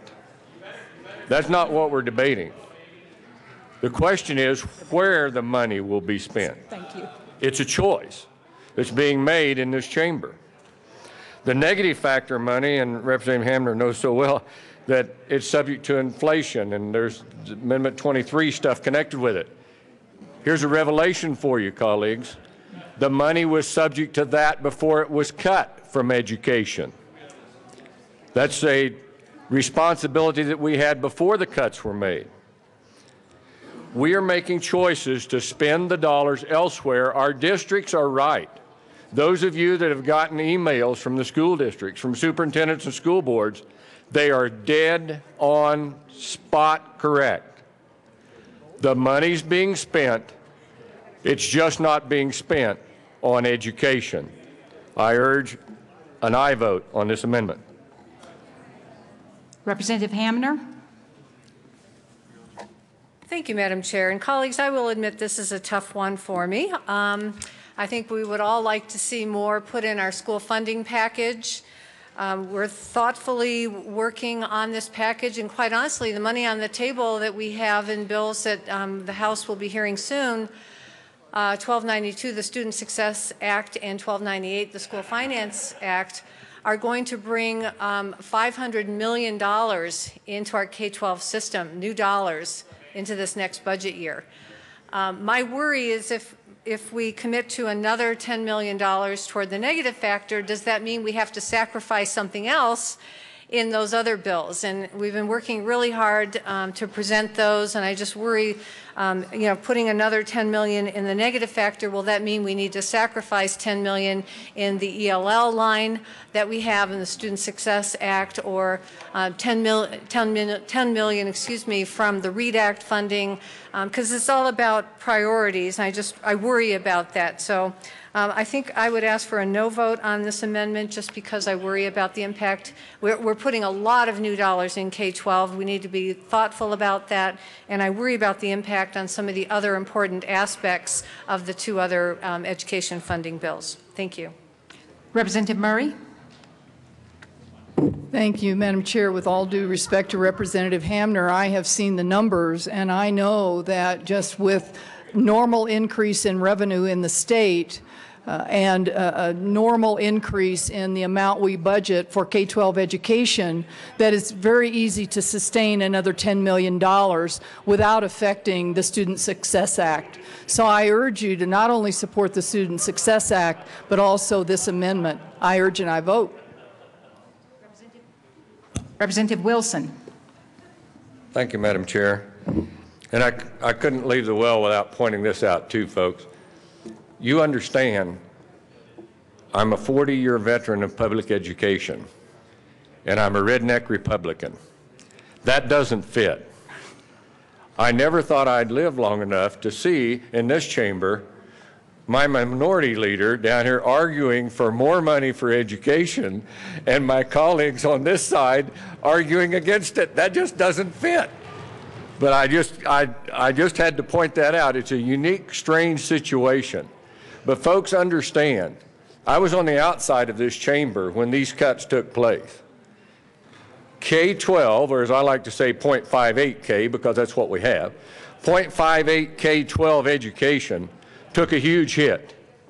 And in this budget, we are, well, not in this budget actually, but with the Student Success Act, thanks to Representative Hamner, we are putting $100 million towards the negative factor. And we're putting $100 million towards higher ed. Please go back and see how much the two were cut, and notice the 64% refunding of higher ed and the 0.10 refunding of 0.58 K-12. I urge an aye vote on this amendment. Thank you. Representative Duran. Thank you, Madam Chair, and I do appreciate the several amendments that have come forward, including amendment number 15, to try and address some of the issues that we have in Colorado's law when it comes to the negative factor and funding of education. And it is a very, very interesting debate, but we can't forget the path that led us here. And it would have been great to have bipartisan support when we went to voters last November, because I'll tell you what, if that initiative would have passed, that would have allowed more schools to be funded if we would have had that initiative passed, we wouldn't be having these debates right now around the negative factor. And unfortunately, people in this state, they said what they think about that initiative, and they voted it down. And it was unfortunate that we couldn't have had more of a meaningful conversation, because right now we're in the place that we are, and we have a lot of competing interests. We're trying to do the most that we possibly can for our public schools and for our Colorado families and for their kids to be able to have access to a quality education. But it's not as though, this session is the only session that has led us to where we are. We debated this issue vigorously last session as well. And at some point, we have to grapple with the reality, and that is that we are not able to do everything for everybody, and we have to use existing resources to the best of our ability. Representative Del Grosso. Thank you, Madam Chair, and I appreciate Representative Duran bringing up an amendment that failed at the polls by a significant number for Amendment 66. And we sat here last year and argued that we didn't need that because we have existing funds and we can put more money into education because we have existing funds. We finished the year last year with over $1 billion sitting in the state education fund. Right now, there's $907 million in the state ed fund. And you're trying to tell me we can't, out of $1 billion, find $10 million to help buy down the negative factor? And you're going to try to say that, well, if we would have had bipartisan support last year, maybe you would get this. I understand you're upset you didn't have bipartisan support on that amendment last year, but don't hold our kids hostage because you're upset over that not passing last year. Out of $907 million in the state education fund, and you're trying to tell me that we can't dig through this other budget and the $8.6 billion that we're going to spend in other areas, you can't find $10 million more to invest in our kids? That is what I just heard. Maybe that's not what she said, but that's what I heard. I heard an aye vote on this amendment and just put 10, since you didn't like 55, you didn't like 45, you didn't like 35 or 25, how about 10? That's where we're at, $10 million investing in buying down the negative factor. And as Representative Wilson said, I've only been here 5 years, but I never thought there would be a day where I would be down here railing for more money for our K-12 system and then fighting my friends on the other side of the aisle for it. I urge an aye vote. Representative McNulty. Thank you, Madam Chair. Representative Duran, I'll say this. I think it's a bridge too far to say that the rejection of Amendment 66 at the polls was an indication that Coloradans don't think that we should fund education. I think that they said that that's not how they wanted to fund education, but that was not in any way an indication that they didn't think education should be a priority. Our job now is to figure out how we make that a priority, and I appreciate Representative Del Grosso's process here where he sort of walked us through several different options that we might get to pick from where we prioritize funding for education. But I don't think that you can look at the abject failure of Amendment 66 at the polls and say that that's an indication that Coloradans don't care about funding our grade schools, our middle schools, and our high schools. I think that itself is a bridge too far. Is there any further discussion on J047, which is amendment number 15? Seeing none, the question division has been called.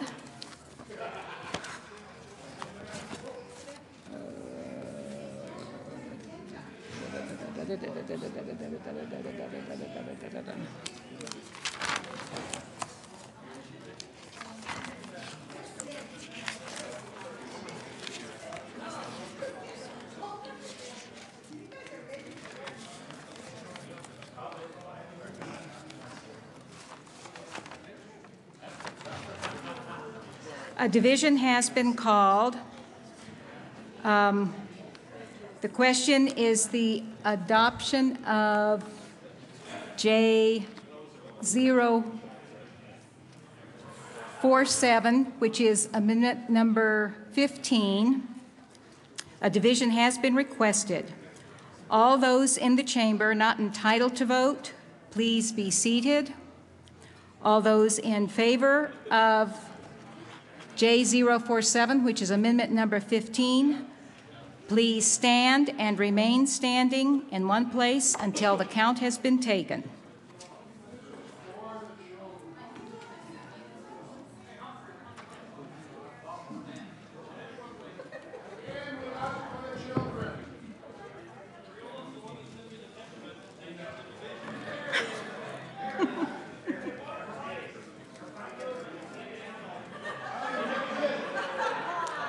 Members, please stand in one place.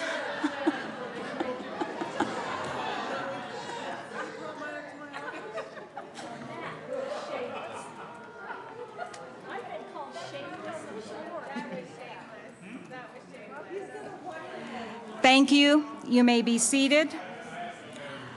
All those opposed, please stand and remain standing in one place until the count is taken.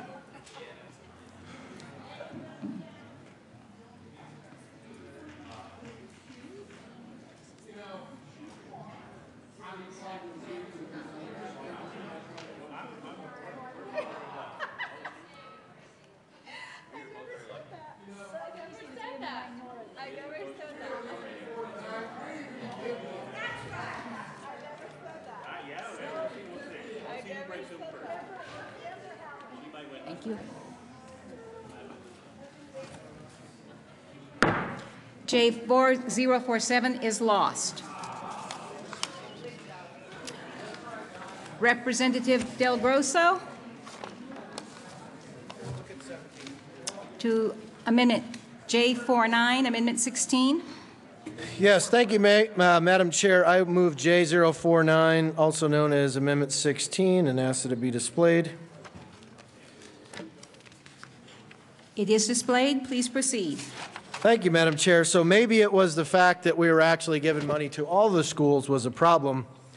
And so maybe you were waiting for this one because this actually goes and puts money towards our charter schools.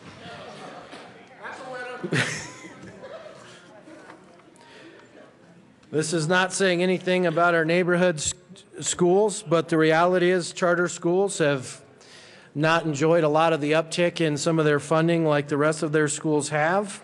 This is a way that we can reinvest in their capital construction. I'll throw out a quick story. We actually toured a charter school down in Pueblo this last year. Swallows, I believe, was the name of it. And these guys, quite frankly, have a 98% graduation rate. And I believe it was close to 80 or 90% of them actually graduated with enough credits for an associate's degree in college. Because they basically were taking their junior and senior year and basically spending most of their time over at the junior college there in Pueblo. So I say that because that's one charter school that's having great success, but they were doing all of this in an old supermarket. And if you walked in there, it wasn't like you couldn't tell it was a supermarket. It looked like a supermarket in there that basically they had put up some temporary walls. You walked in there and we saw their science lab, which basically really wasn't a lab. They had some desks, made it kind of look like a lab, but they had no equipment, so they were doing all of their lab work, but basically on theory, because they couldn't afford from their capital construction to actually have the equipment to do their science lab. But yet somehow they were still able to go in there and have 98% graduation rates. But the reality is their story is just like many other stories around the state of Colorado, that these folks with their construction dollars have been severely lacking. So one good positive thing when we're looking at this capital construction dollars is this is a way that we can reinvest in those charter schools in a way that we can move some of their facilities further along. So I urge an aye vote on J049. Representative Duran.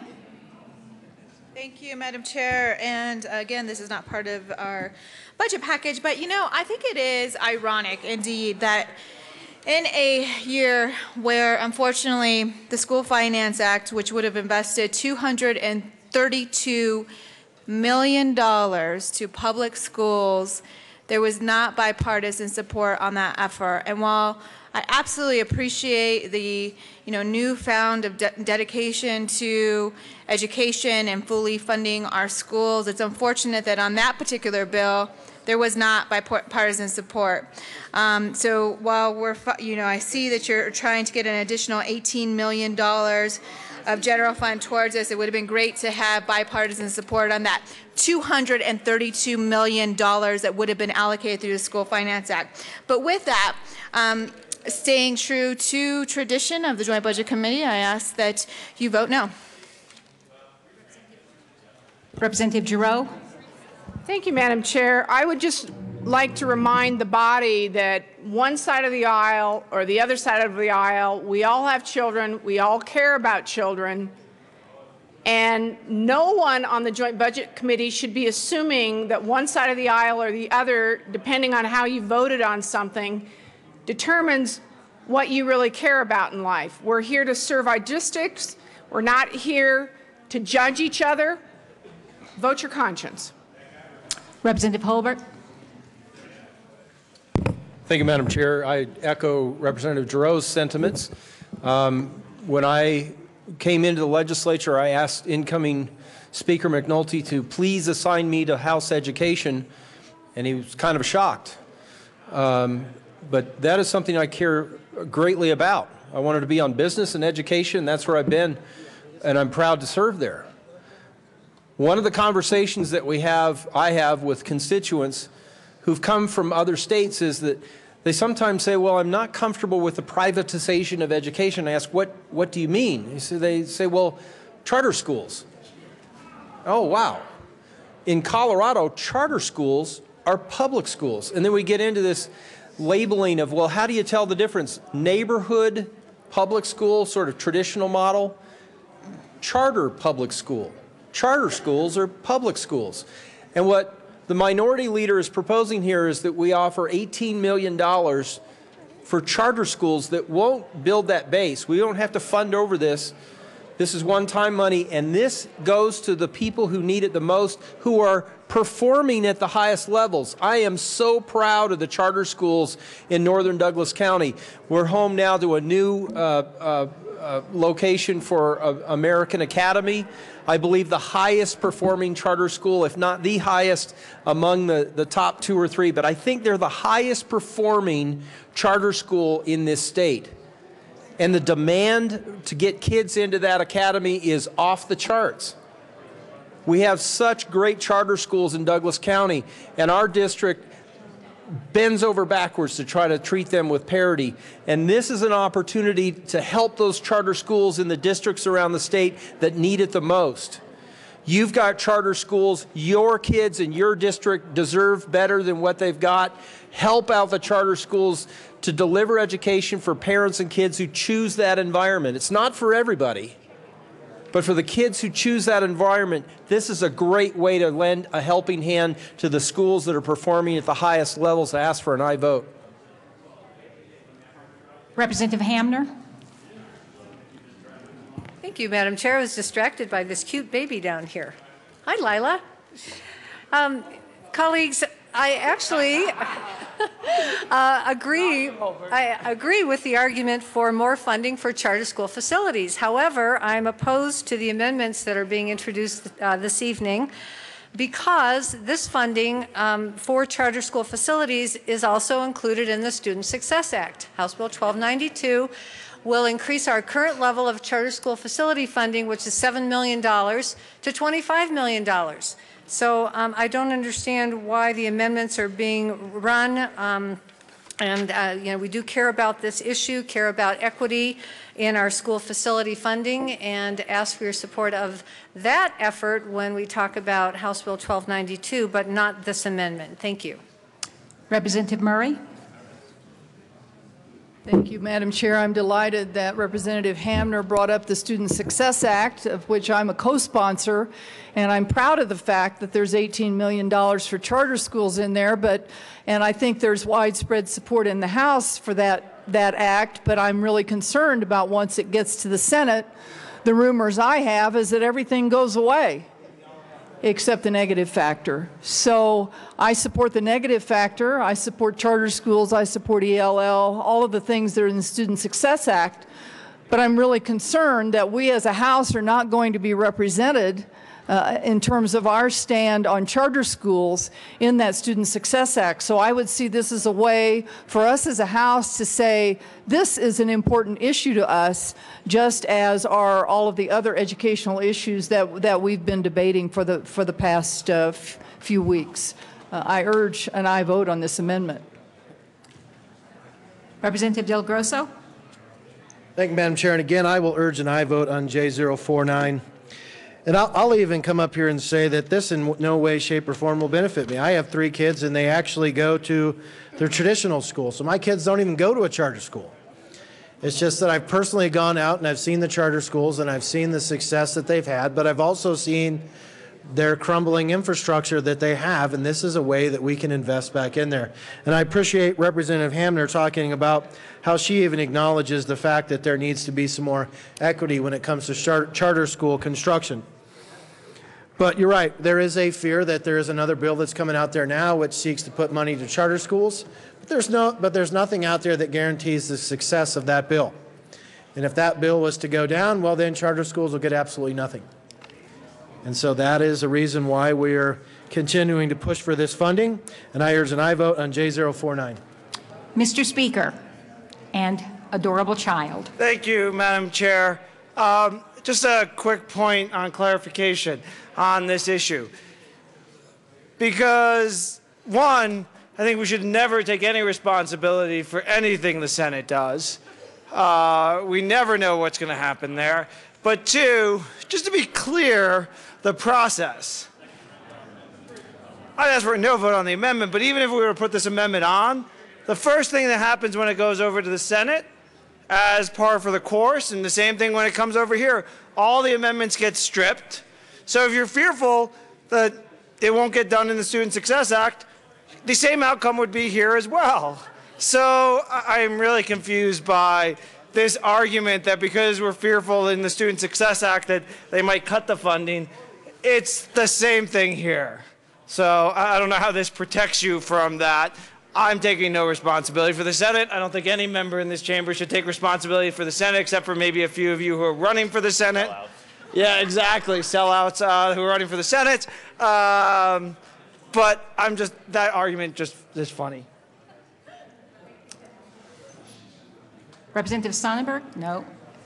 Seeing no further discussion, the question before us is Representative Sonnenberg. You know, if we can use children in this display, I would urge a yes vote on this amendment.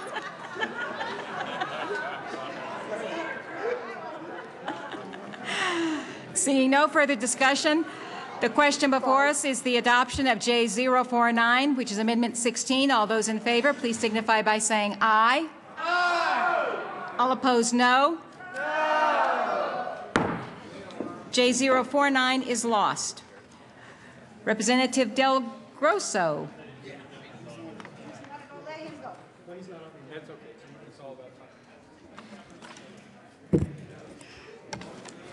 Representative Szabo. Thank you, Madam Chair. And I don't know if you voted against kids because you didn't like the last sponsor. Szabo, yes, I move J051. Amendment number 17. Thank you. Amendment now, number proceed. 17. Now, my little friend. His name is Camden. And I don't know if you didn't like the last sponsor, so you voted no against kids, but we'll try Plan B. And with J051, we're again taking $18 million for capital construction. Only half of it this time would be from CBMS. $9.8 million would come out of the Controlled Maintenance Fund.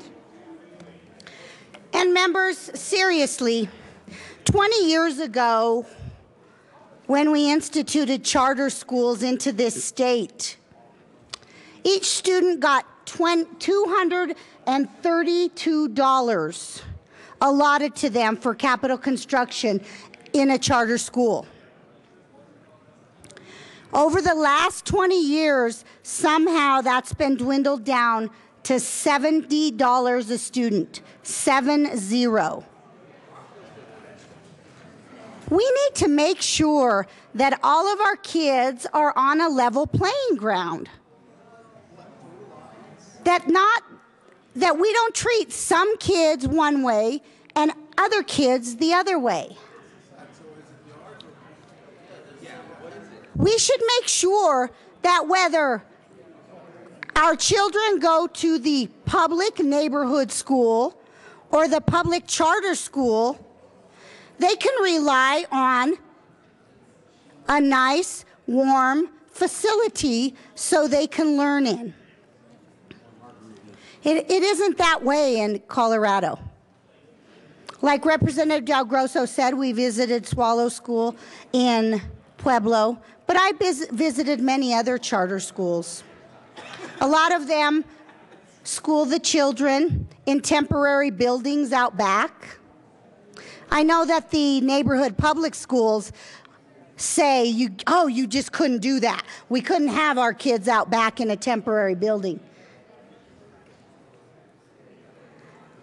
Members, we have a lot of bills down here that demand equity for all different types of classes in Colorado.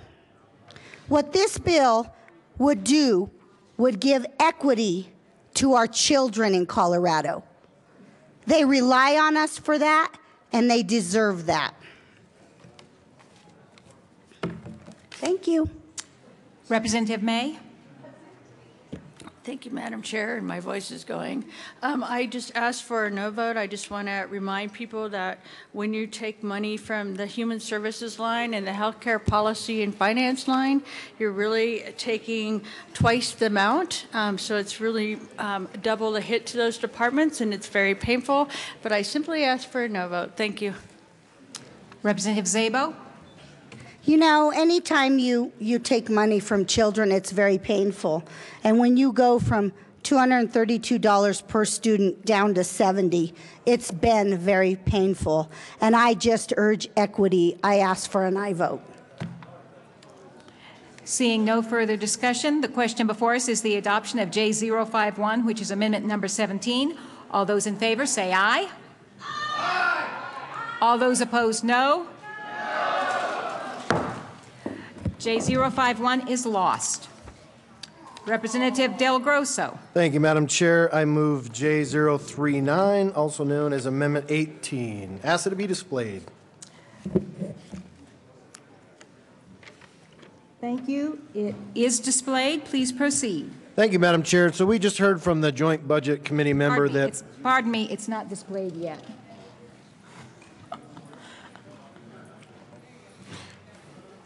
J039. Now it's displayed. Representative Del Grosso. Thank you, Madam Chair. And we just heard from Representative May that there was opposition from the Joint Budget Committee because it was taking money from Human Services and HCPF and CBMS system, and somehow we were taking money away from kids. And so basically taking money from one group of kids and give money to the other group of kids. And so we have to be a no on that. So this is going to eliminate that argument. This just takes $18 million from the Controlled Maintenance Trust Fund, which we've heard several times that there's an additional $20 million in there. So we're not even taking all of that. We're just taking 18 of the 20 that's there. We heard from the other Joint Budget Committee person that this extra $20 million could potentially be used for other pieces of legislation. Well, here's another piece of legislation. So we can take 18 million of that extra money that's there. We can invest in our charter schools, provide better resources for them. So I urge an aye vote on J039. Representative May. Thank you, Madam Chair, and being the good JVC member I am, I simply ask for a no vote. Representative Del Grosso. Thank you, Madam Chair. And so seeing no legitimate argument on why you should vote no, I urge an aye vote on J039.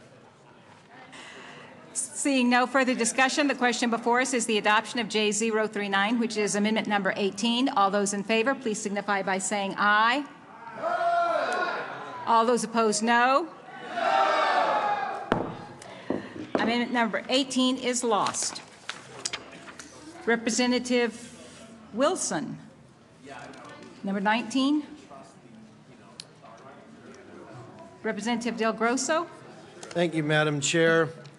I guess I'm up here because I'm so used to being up here so long, but I guess I will, if you'd like me to do a little song and dance until Representative Wilson gets down here, or... Thank you. Thank you. I will go ahead and ask to move J053 and ask that it be displayed, which is also known as Amendment 19.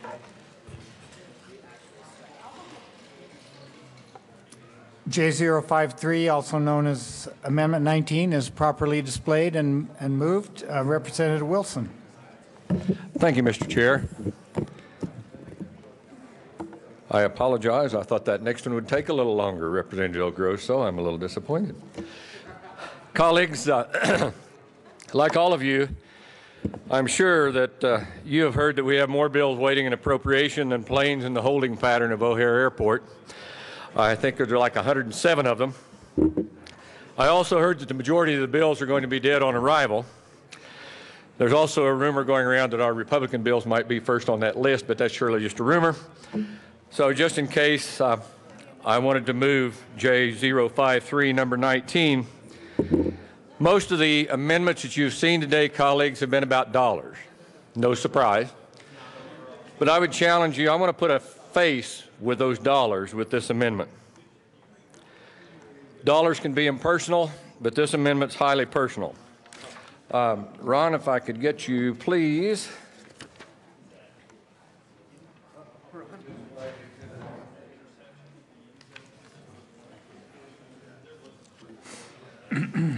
Ron is displaying Exhibit A. I want to introduce you to the entire graduating class of 2014 in Colorado. Everyone with me? This is the graduating class of 2014 in Colorado. All of your districts are pretty well the same on this. 2/3 of those kids that are graduating this spring will go on to higher ed. It's a state average, pretty well true. 1/2 of those 2/3 will not complete. So 2/3 of the graduating class of 2014 will not have a degree. They will not have a degree. So that presents a two-part problem. Part one is how to train the non-completers. I've addressed that in a different bill already. The second is how to better prepare students. This amendment addresses preparation. This amendment would fund the Advanced Placement Incentives Pilot Program. For an investment of $757,974, we can provide low-income and rural students the similar access to advanced placement that their urban and suburban counterparts enjoy. JBC Chairman Representative Duran says the Control Maintenance Trust Fund is for, wait for it, natural disaster recovery.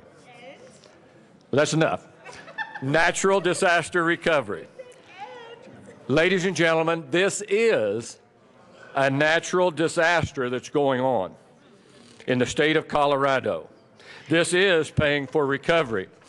If I could get you, Ron, to display Exhibit B, if you would, please.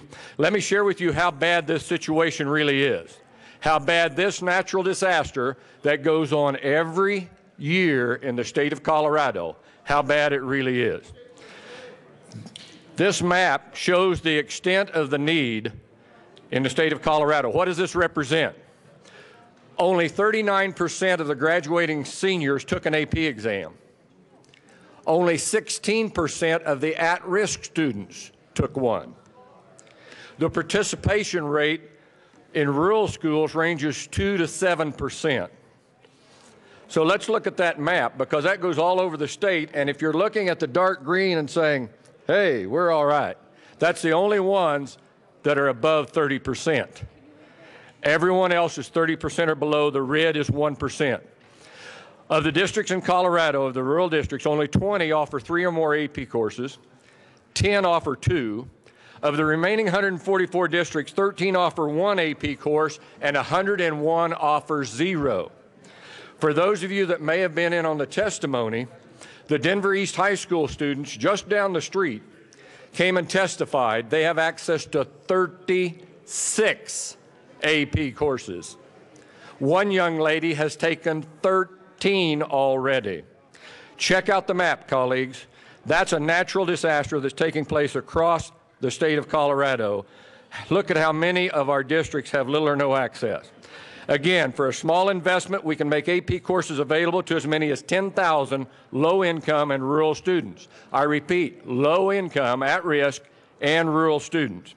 This is an ongoing natural disaster. Let's pay for the recovery of our kids. I ask for an aye vote on this amendment. Thank you. Representative, Representative Duran. Thank you very much, Mr. Chair. Representative Wilson, I have to tell you, I love this bill. I think it is a fantastic bill. I think it came out of the Education Committee unanimously. Thank you. Here's the thing, and I really wish, once again, I really wish that other members of the JBC, or I would have received some feedback on this earlier on when I sent those letters out asking for feedback about priorities for this year. Unfortunately, that didn't happen. So at this point, I think we have to go through the appropriations process. Once again, I'm going to stay true to the tradition of the Joint Budget Committee. But I will tell you, I truly appreciate the work that you have done on this, and it is a very good bill. Like the speaker said, it is, the earlier we know each other's priorities, the more time we have to work together, the more time we have to try to balance things, and I really, truly wish that this would have been brought up as a priority at the beginning of session when those letters were sent out and I reached out. At this point, though, it is in the appropriations process, and we're going to have to count the votes and allow bills to die or live on their merits and the fiscal note that's associated with it. But I think it's a great bill, and thank you for your work. Representative Giroux. Thank you, Mr. Chair. Members, just so in case you're keeping score on the amendments so far, we have one Republican-sponsored amendment that has passed. The rest of the amendments that have passed have, Representative Szabo ran it with Representative Vigil and Representative Fisher. Whatever. That means there's only one Republican amendment that has passed tonight. The rest of the amendments that have passed, and I don't know how many we are, have been Democrat amendments. I think that disproves the point that our chair is making. Look, let's be honest. There are placeholders in this budget. There are placeholders. Is there bias? Absolutely there's bias. I'm going to be a no on this because I made a promise to my colleagues. Now, if we start making a mockery of the members of this assembly, if we start saying things that, if you'd have just done it earlier, if you'd only done this for me, if you'd only done that for me, that's not being respectful to the members of this body. There's nothing in the JBC rules that says you can't get an amendment passed in the long bill unless you come to the JBC and get it approved earlier on. And there's nothing that says that. So I would like to remind this body and the chair of the Joint Budget Committee that we need to be respectful of all of the members of this body. This is all about votes. This isn't about kissing the ring of the chair of the Joint Budget Committee. Mr. Minority Leader. Thank you, Mr. Chair. That's tough to follow, so I don't know. I'll try. So basically, is what I'm hearing from Representative Duran is we're not going to pass any Republican amendments because I didn't let her know what our priorities were. Well, if you would have looked at the newspaper the day after Amendment 66 failed, you would have seen that we had a whole list of education priorities that were in there. And we heard earlier from Representative Waller that he started actually trying to talk to you about funding for his bill through the course of the summer, and all he heard was from the Joint Budget Committee was crickets. So obviously talking to the Joint Budget Committee about what priorities are still would have done no good. And Representative Wilson, we heard that, well, we have to vote no on this because it needs to go through the normal appropriations process, just like all the other bills. Well, there again, members, if we want to turn to page 245, we will see $151 million worth of bills that are not going through the normal appropriations process in order to be placed into the long bill, or at least have a placeholder. So let's at least have a little consistency.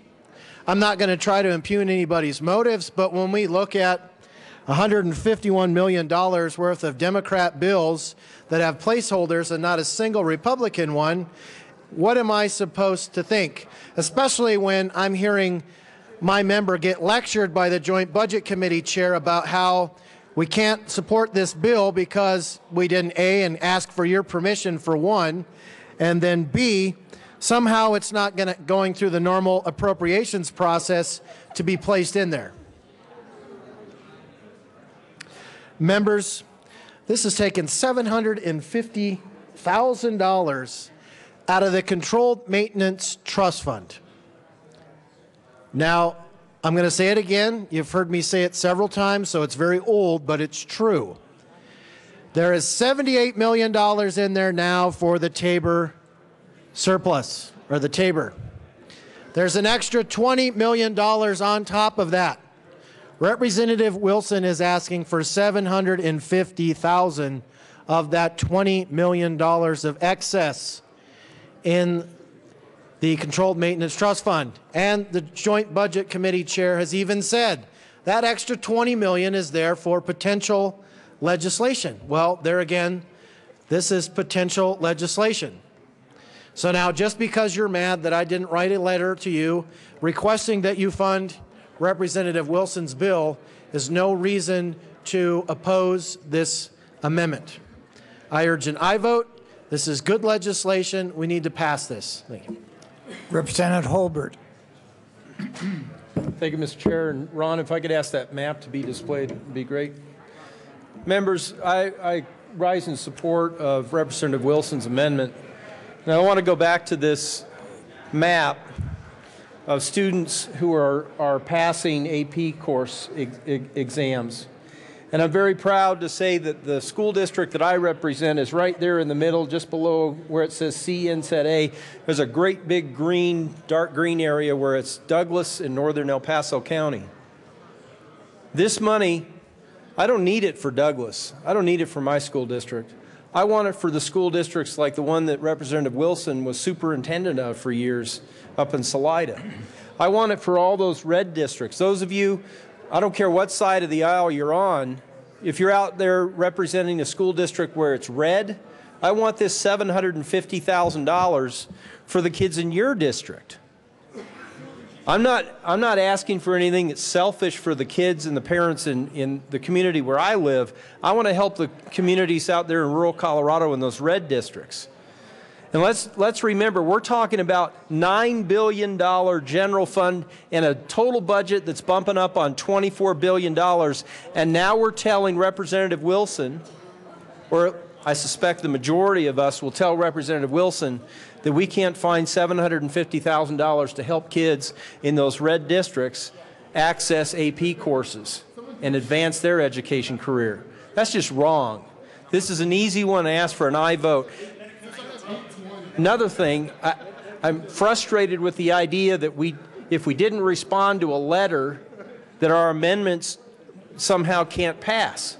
We can't, as far as I know, we didn't change the process of approving and amending, debating our annual budget. This is it right here. And if 33 or more of us say yes, this amendment is put into the bill and it passes. And I don't care about a letter that was sent out before. That's the standard that we have right here, and ask for an aye vote. Any Representative Wilson. Thank you, Mr. Chair. This dates me. You remember watching that on TV? Some of you do, don't you? There's the missing shoe. Just to illustrate, folks, I do listen, and I'm fascinated by what I learn here in this chamber. I was listening intently to what the speaker was saying. When all these go over to the other place over there, they all get stripped off. So let's put it on there and just make them strip it off. I urge an aye vote. Thank you.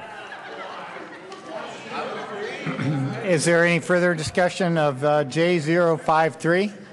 Seeing none, the question before us is the adoption of J053. All those in favor, please say aye. Aye. All opposed, please say no. The noes have it. J053 is lost.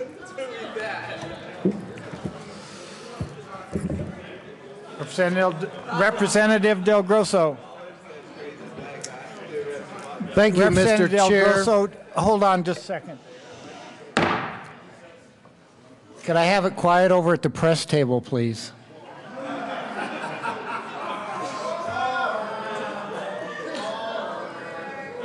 Please show a little respect for the minority leader so he can present his amendment. I know it's tough. Go ahead, Representative Del Grosso. Thank you, Mr. Chair. Members, I know you're tired of seeing me up here, but we're getting through the process. This is 20, so we're not quite halfway there, but we're almost. So how about that? I move J048, also known as Amendment 20, and ask that it be displayed. J048, also known as Amendment 20, is properly displayed. And please proceed. Thank you, Mr. Chair and members. So we're going to move off the education topic here, and we're going to switch to investing in our infrastructure in the state of Colorado. As we all know now, we don't put any money from general fund money into transportation.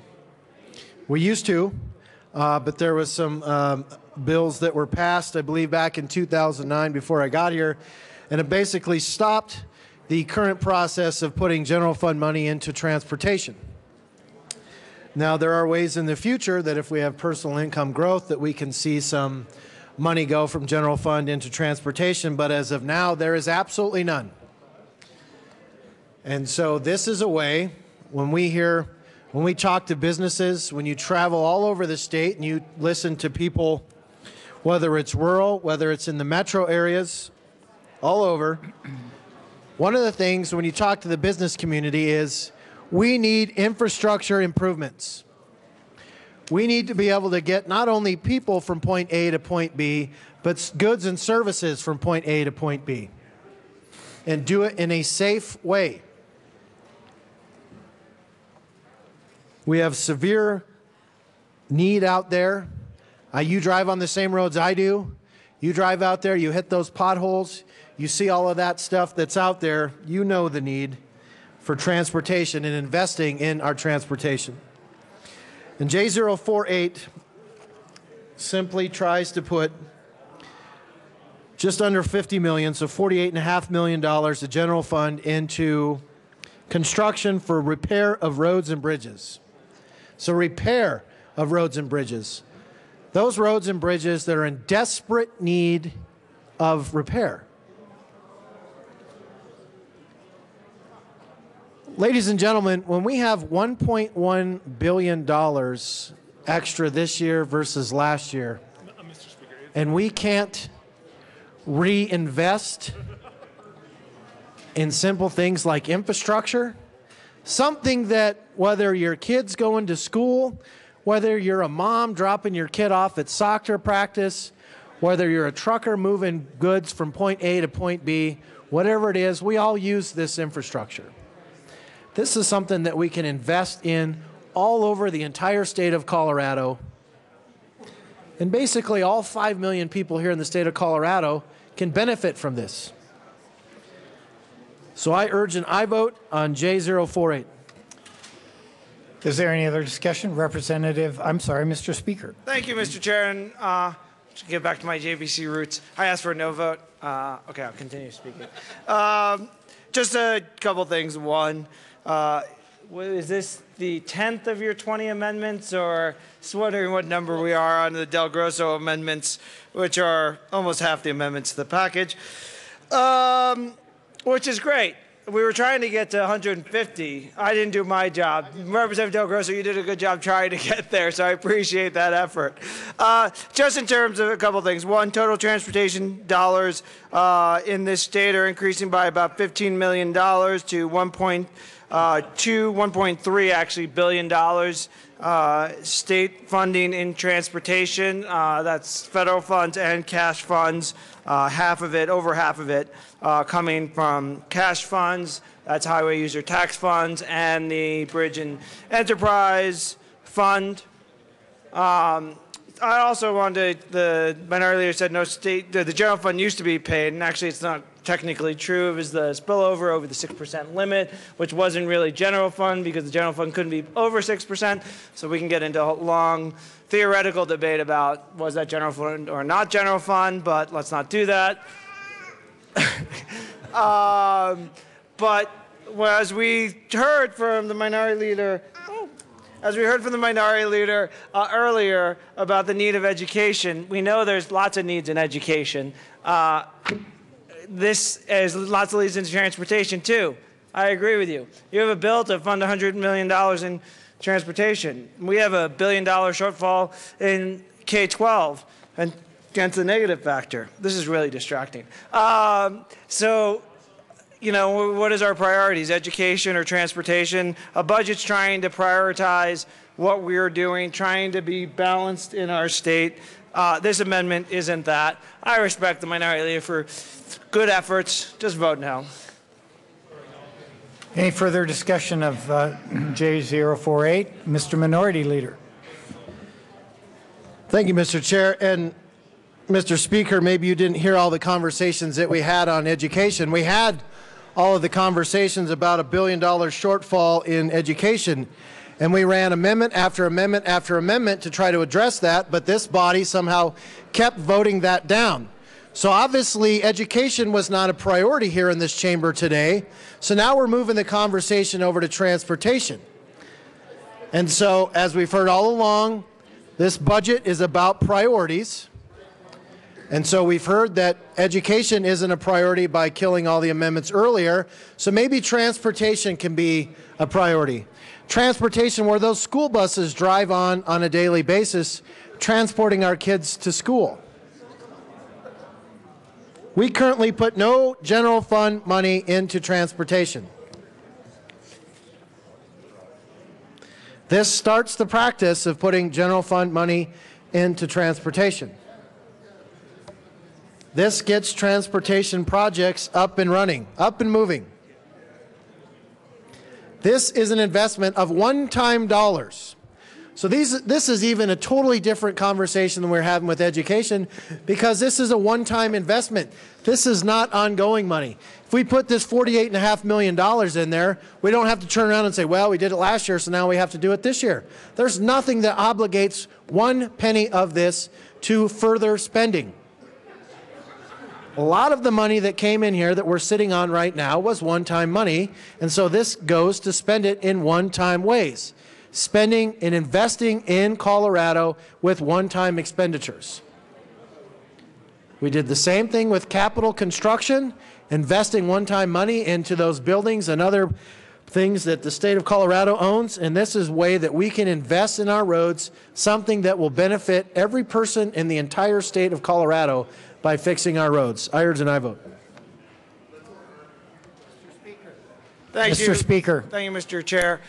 I did hear the conversation earlier. I just wanted to say something.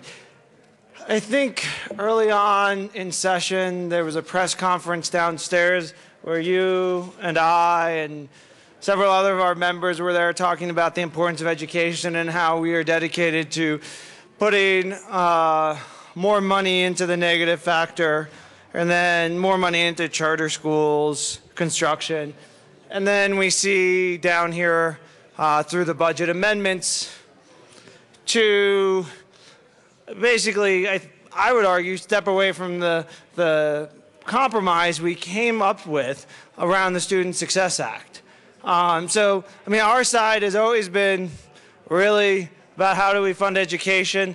We work together with our colleagues, including you, Mr. Minority Leader, to fund education. That's what we have that bill for. It's moving through the process with, I think, going to get a lot of support through this chamber.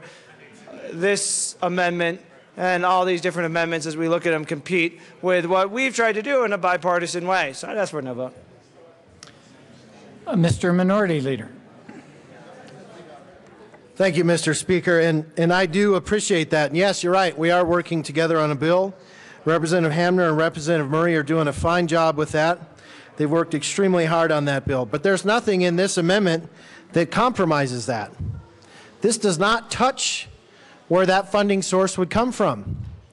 Student Success Act is looking at the State Education Fund, which I said a few minutes ago, or half hour, 45 minutes ago, there's $907 million in the State Ed Fund. This is not, when I look at the funding source for this transportation, this doesn't touch the State Education Fund. This touches general fund spending. This is saying we're going to take general fund money and we are going to invest in our infrastructure, one-time dollars. So yes, this is spending, but it is spending out of different areas. This will in no way, shape, or form affect that education spending in the package that the Speaker referred to. I urge an aye vote on J048. Is there any further discussion of J048? Seeing none, the question before us is the adoption of Amendment J048, also known as Amendment 20. All those in favor, please say aye. Aye! All opposed, please say no. Amendment J048 is lost. Mr. Minority Leader. Thank you, Mr. Chair. So obviously we've struck out on education, we've struck out on transportation. Let's move to an entirely different new area. This is something to help address those that take care of Colorado's most neediest population. And I move J030, also known as Amendment 21. The amendment is properly displayed. Please proceed. Thank you, Mr. Chair. Members, this bill seeks to do a 0.5% across the board increase of our provider rates. So we're talking about provider rates. We're talking about those out there that take care of our folks with intellectual and developmental disabilities. We're talking about folks that take care of people that might have a substance abuse or a mental health problem. Those doctors, those nurses, those that are dealing with our Medicaid population. Those that are dealing with Colorado's most needy citizens.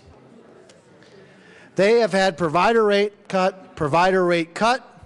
They've seen gimmicks where a prior administration basically delayed payments. These people have been the ones that have taken the brunt of a lot of the hits when we saw the downturn.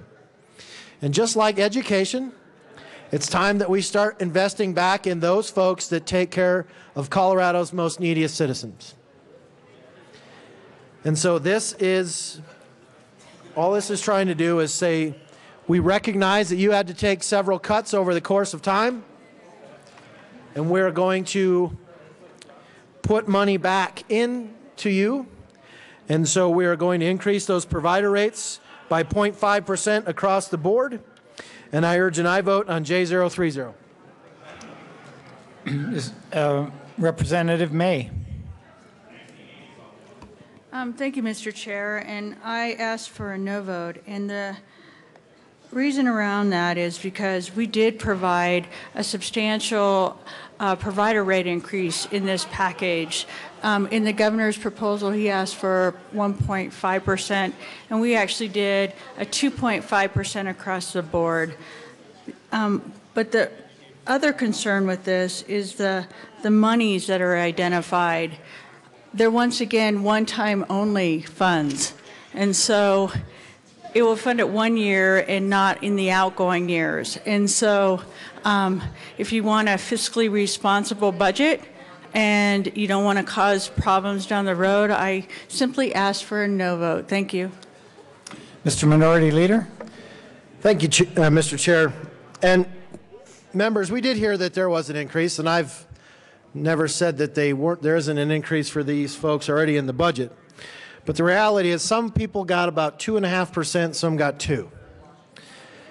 Inflation projections are close to 2.8%.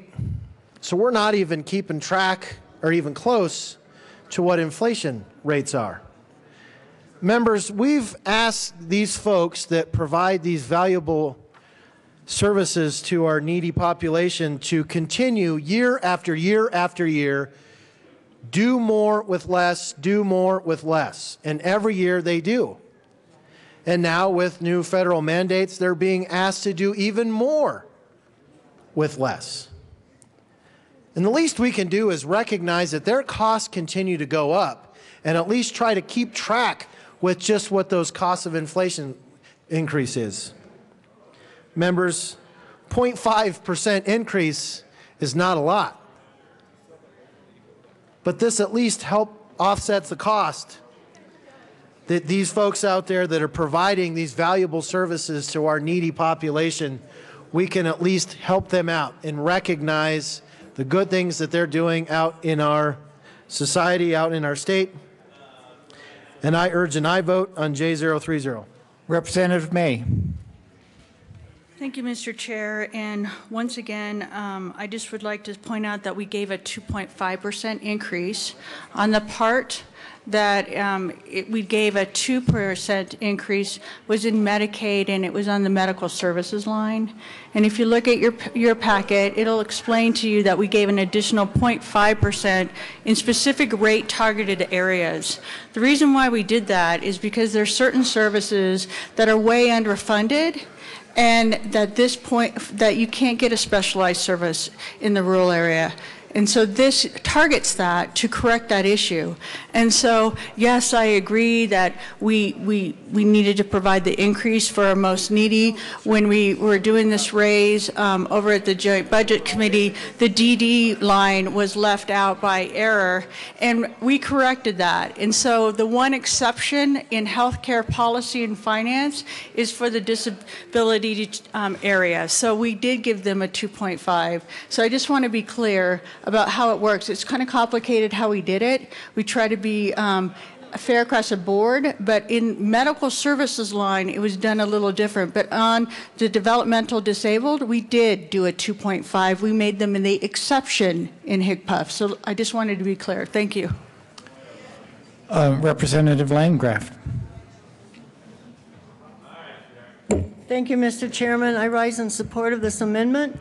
I don't know how many of you have ever taken care of somebody with disabilities, but we're talking about people who may not be able to talk, may not be able to walk, people who have to be gotten up in the morning, people have to have help with going to the bathroom, people who have to be cleaned up after they go to the bathroom on themselves, and everything in between.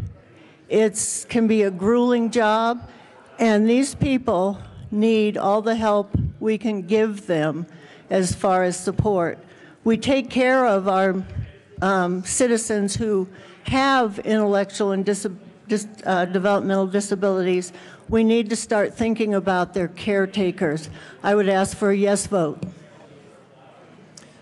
Mr. Minority Leader. Again, I will be brief. Representative May, I never said that there was not increase in here for provider rates, and I know that you guys did increase those provider rates. I thank you for recognizing that, but I don't believe that that went far enough. Considering all the cuts that they've seen in the past, I believe this extra 0.5% would be more appropriate across the board to be able to help all of them out. I do appreciate you going after some targeted areas as well. But this is just one more way that we can invest in those that help Colorado's most vulnerable populations. And I urge an aye vote on J030. Is there any further discussion of Amendment J030? Seeing none. Question before us is the adoption of Amendment J030, also known as Amendment 21. All those in favor, please say aye. Aye. All opposed, please say no. The noes have it. Amendment J030 is lost. Mr. Minority Leader. Thank you, Mr. Chair. Members, I move J057, also known as Amendment 22, and has to be displayed. The amendment is properly displayed and moved. Please proceed, Mr. Minority Leader. Thank you, Mr. Chair. So, members, we've seen amendments to help K through 12. We've seen amendments to help with provider rates and transportation. Let's move to a different area and see if we can get somebody else some extra money in this over $1 billion extra dollars that we have this year. Amendment 22 is seeking to put an extra $25 million into COF. We hear time and time again about the cost of higher education is getting more and more unaffordable for our kids. And we hear all the time about it's getting a lot more out of reach for our kids, and it's a lot tougher for kids to be able to access that college education. And we hear statistic after statistic about how important it is for those folks to be able to, once you get that college education, how much more successful you can be in life. And the College Opportunity Fund, the way it's supposed to work, maybe it doesn't always work this way in reality, but it's supposed to be a dollar for dollar buy down to help our kids with their out-of-pocket expenses when they're going to school.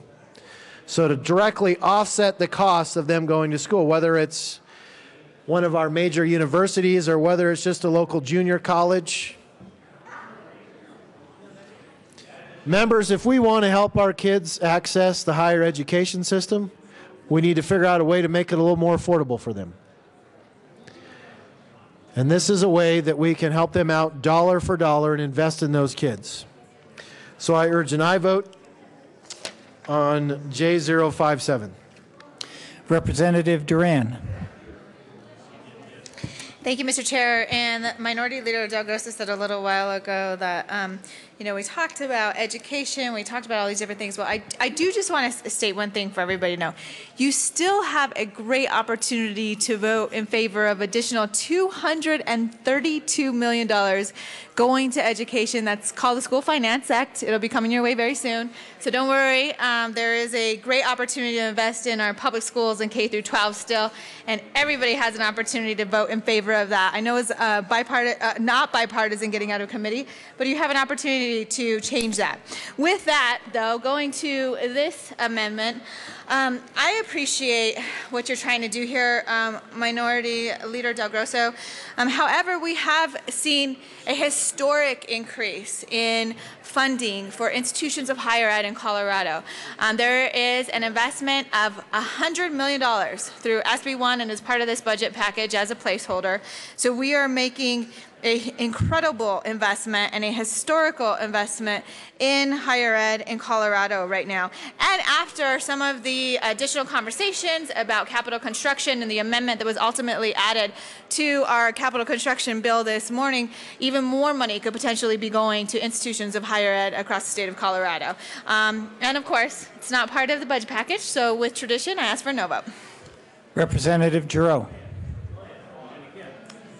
Thank you, Mr. Chair. Members, just as a point of perspective, my kids are 32 and 30. When they went to school, shortly before they went to school, the state of Colorado used to support 2/3 of the cost of their tuition. We now support 1/3 of the cost of their tuition. So to say that the funding that we're giving the state of Colorado is historic, yes, it is, because the funding for the state of Colorado for higher education is historic. We're not supporting higher education. Now, I've got to be a no vote on this amendment, but we should not fool ourselves. We are not supporting higher education the way we should, and because of that, we will find it's going to have an impact on our economic development. And we're going to find more and more and more students leaving the state because, for instance, in the state of Wyoming, they'll go up, our students will go up there, go to school there, and they'll have a free ride because the state of Wyoming cares more about the kids that are going into higher education than the state of Colorado. So the only thing that's historic about what we're doing in the state of Colorado is we're failing higher education. But I'll still be a no vote on the amendment. Mr. Minority Leader. Thank you, Mr. Chair. And members, I realize that this is a foregone conclusion, that all of our amendments are going to die. But the reality is at least we can give respect to people when they're trying to talk about their amendments and actually talk about helping those folks in the state of Colorado. And especially J057, which is trying to offset the cost for our kids when they're trying to go to college. Now, I know you're probably getting all of the emails from all of the kids that say, gosh, college is so cheap. I'm finding a hard time to even do it with all my extra money. I haven't got that email. Maybe you have. But the reality is I still continue to hear from parents that say accessing higher education is very tough. And putting more money into the College Opportunity Fund and making it easier for kids to be able to access our higher education is a great way to invest in our youth. And with that, I urge an aye vote on J057. Is there any further discussion of J057? Mr. Speaker. Thank you. I couldn't let this go without just asking one question.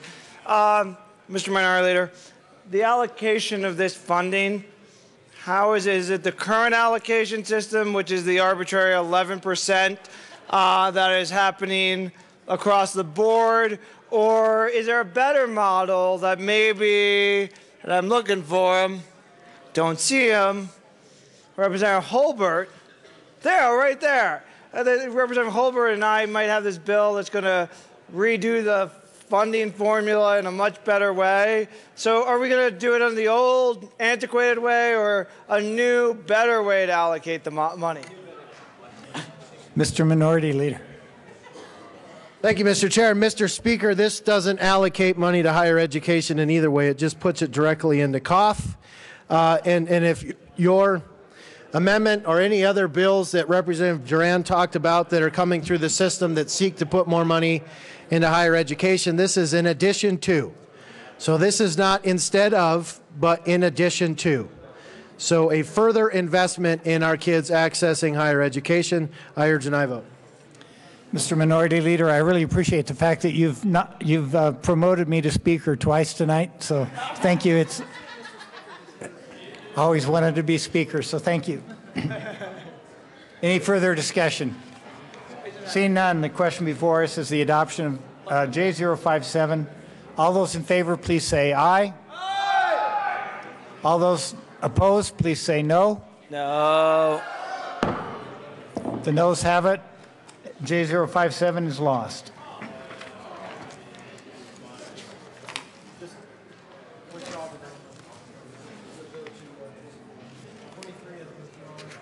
Okay. All right. Representative Landgraf.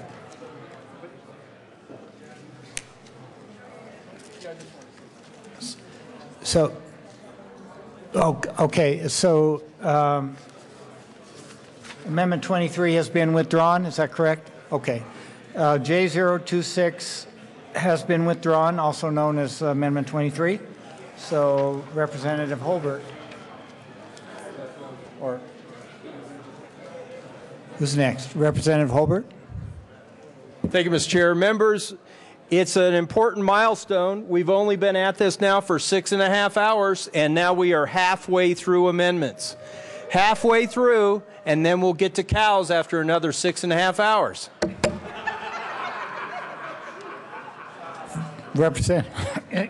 Representative Landgraf. And on that good note, I know you're going to love this one. I move Amendment 018. Okay, Amendment J018, also known as Amendment 24, has been properly displayed and moved. Please proceed, Representative. Thank you, Mr. Chairman. $25.6 million. I'll repeat that, $25.6 million. That's the amount that is in this budget for a botched and failed RFP. Last year, Senate Bill 266 was passed to create a behavioral health crisis response center. Unfortunately, through a comedy of errors, the RFP that was sent out and the contract that was awarded was then rescinded. It is now in court, and yet there's $25.6 million in this budget to fund it. So all I'm asking for is a small portion of that money, along with $2.5 million from the dental incentive program, both of which would go to help provider fees. In a recent report by Forbes magazine, doctors, dentists, and nurses are leaving the profession in alarming numbers. This money would go to help them stay on their jobs. It's just that simple. I ask for an aye vote. Members, the noise level in the chamber is a little bit high. I would really appreciate you bringing the conversations down to a whisper a little bit more. Thank you. Representative Kraft-Tharp. Thank you. Representative Landgraf. Members, I urge a no vote on this amendment. Last year, we passed the Senate Bill 266, the Behavioral Health Crisis Response System. This was the first money that's really been put into our mental health system since the 2002 recession. And yes, we are working out the RFP system. It's important that we have the money in here to be able to provide good access for mental health services next year. I urge you, let's help our mental health folks in Colorado. Thank you. Representative Stevens. Thank you, Mr. Chair. Members, I rise in support of this amendment. We're really not taking the money. We're actually leaving $20 million in. But what we do have is a controversy about not only how the money was used, but we're in the middle of a lawsuit on it. And really, I think we have to be responsible in that area. I really believe that Representative Landgraf has done a good job carving out. I think Representative Landgraf has been responsible in her, where she wants to put the money. But folks, I mean, we have some controversy swirling around this, and no one is saying cut it entirely. We're just saying, hey, let's readjust what's going on here. And then let's use the money in a different way. And so this is why I rise in support of it. We're not getting rid of it entirely. But I do think how it was handled. And I do think where it went. And I do think the fact that we have a lawsuit around it is really not okay. And so with that, members, I'd urge a support for Representative Landgraf's amendment and ask that you support it. Thank you. Representative Landgraf. Thank you, Mr. Chairman. And it's exactly what Rep. Stevens says. This isn't saying anything derogatory about the program, the proposed program, or anything about mental health. We can all agree that we need mental health, a crisis center in this state, and the plan is to get that. This amendment actually leaves the entire first-year funding in place, and that's funding that we've not been able to use yet and won't be able to use until this until the court is done evaluating this, and that could take some time, at which time the second-year funding, which is all I'm stripping off, could be reallocated. So all I'm asking is that we not fund a second year of what is a botched RFP, that we go ahead with the first year funding, fund it when it's available, and take that money and use it elsewhere. It's all about fiscal responsibility. Representative Kraft-Tharp. Thank you, Mr. Chair. Thank you, Representative. So in all due respect, this is not about a botched RFP. This is not about a controversy. That this is not quite that dramatic. This, in fact, is about fiscal responsibility. This is about the appeals process working as it should. Do we wish that were not happening? We wish that were not happening. However, it is important that this state show good, sound fiscal policy. They're moving through the appeals process. We need to support that. But even more important, members, we need to support access to mental health care for the people here in Colorado. And I urge you, vote no on this. Thank you. Representative May.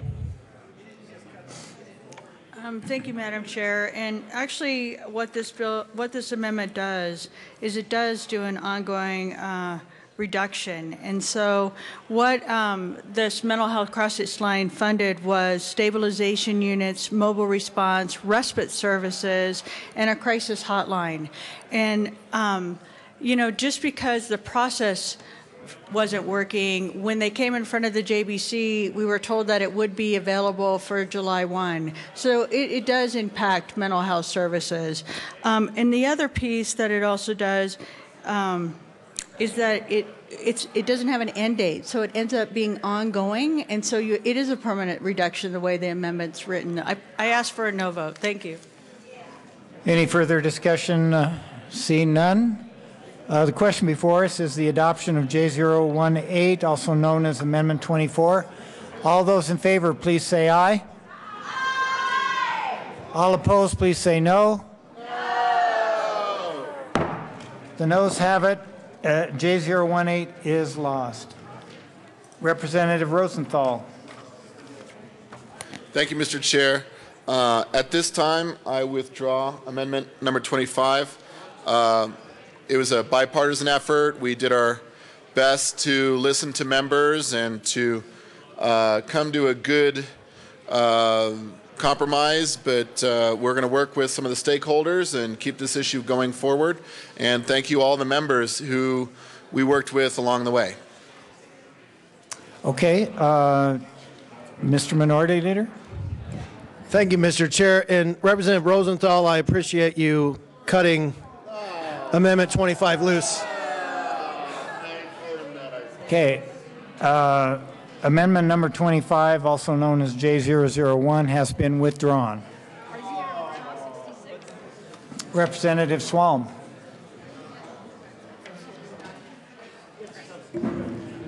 Thank you, Mr. Chair. Members, I move J001, otherwise known as Amendment 25.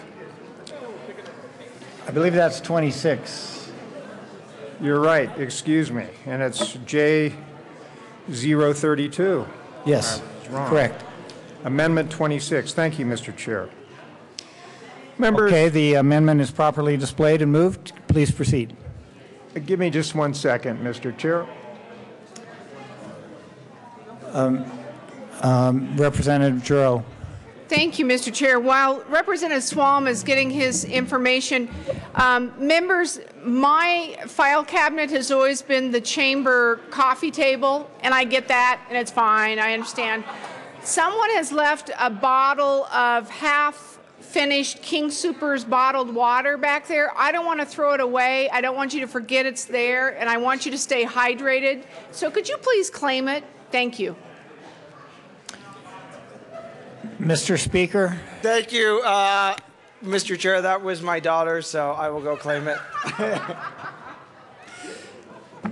Representative Swalm. And again, members, the noise level in the chambers is starting to creep up again. Could you please maybe hold it down a little bit? Thank you, Mr. Chair. Members, this amendment deals with something that I saw in the narrative on page 60 dealing with HCPF, and it mentions that there's a decrease of almost $19 million in general fund for services for people with developmental disabilities. That's G, line G there. I made inquiries about that, and what has happened here is that the department, even though we appropriated money to get almost 12,000 people with developmental disabilities services, the department was not sufficiently aggressive in getting those folks enrolled so that they didn't spend the money. Even though we made it available to them, they did not get people enrolled, and so those services were not delivered. Now, members, this is just a footnote, but what it says is that, and I know that there might be some discussion about who was at fault here. Was it the department? Was it the community-centered boards? I think there's some finger-pointing between the two. But I don't think that really matters. I think the important point is that we need to send a message to the executive branch and saying this is a high priority for it. We've set the money aside, and we should get these people enrolled in services. So now I will say this before I go any further, that I have noticed a trend here tonight that seems to indicate that unless you're moving an amendment, at least on my side, or you're requesting a substitute amendment, that we have kind of a rough time. So why don't you, my Democratic colleagues, just treat this as a substitute motion to allow me to make some minor changes in my original amendment, and then let's just all vote for it, and we'll all be happy. So, but with that, I do urge a yes vote. Representative Labuda. Thank you, Mr. Chair. And Representative Swalm, when I looked at page 60, I too had questions, and so I went and asked the JBC staff, and they told me all the decreases shown there was because we had federal funds. A federal program came in and took care of that. And so all that is showing is that federal funds came in there and gave $18.8 million. Representative Swalm or Representative Giroux? Well, thank you, Mr. Chair. Well, those, you must be talking to different JBC staff members than I did, because that's not what I heard. So, and even if it was federal money, and it was not used aggressively to get these folks enrolled. But I will yield the mic to Representative Giroux. Representative Giroux.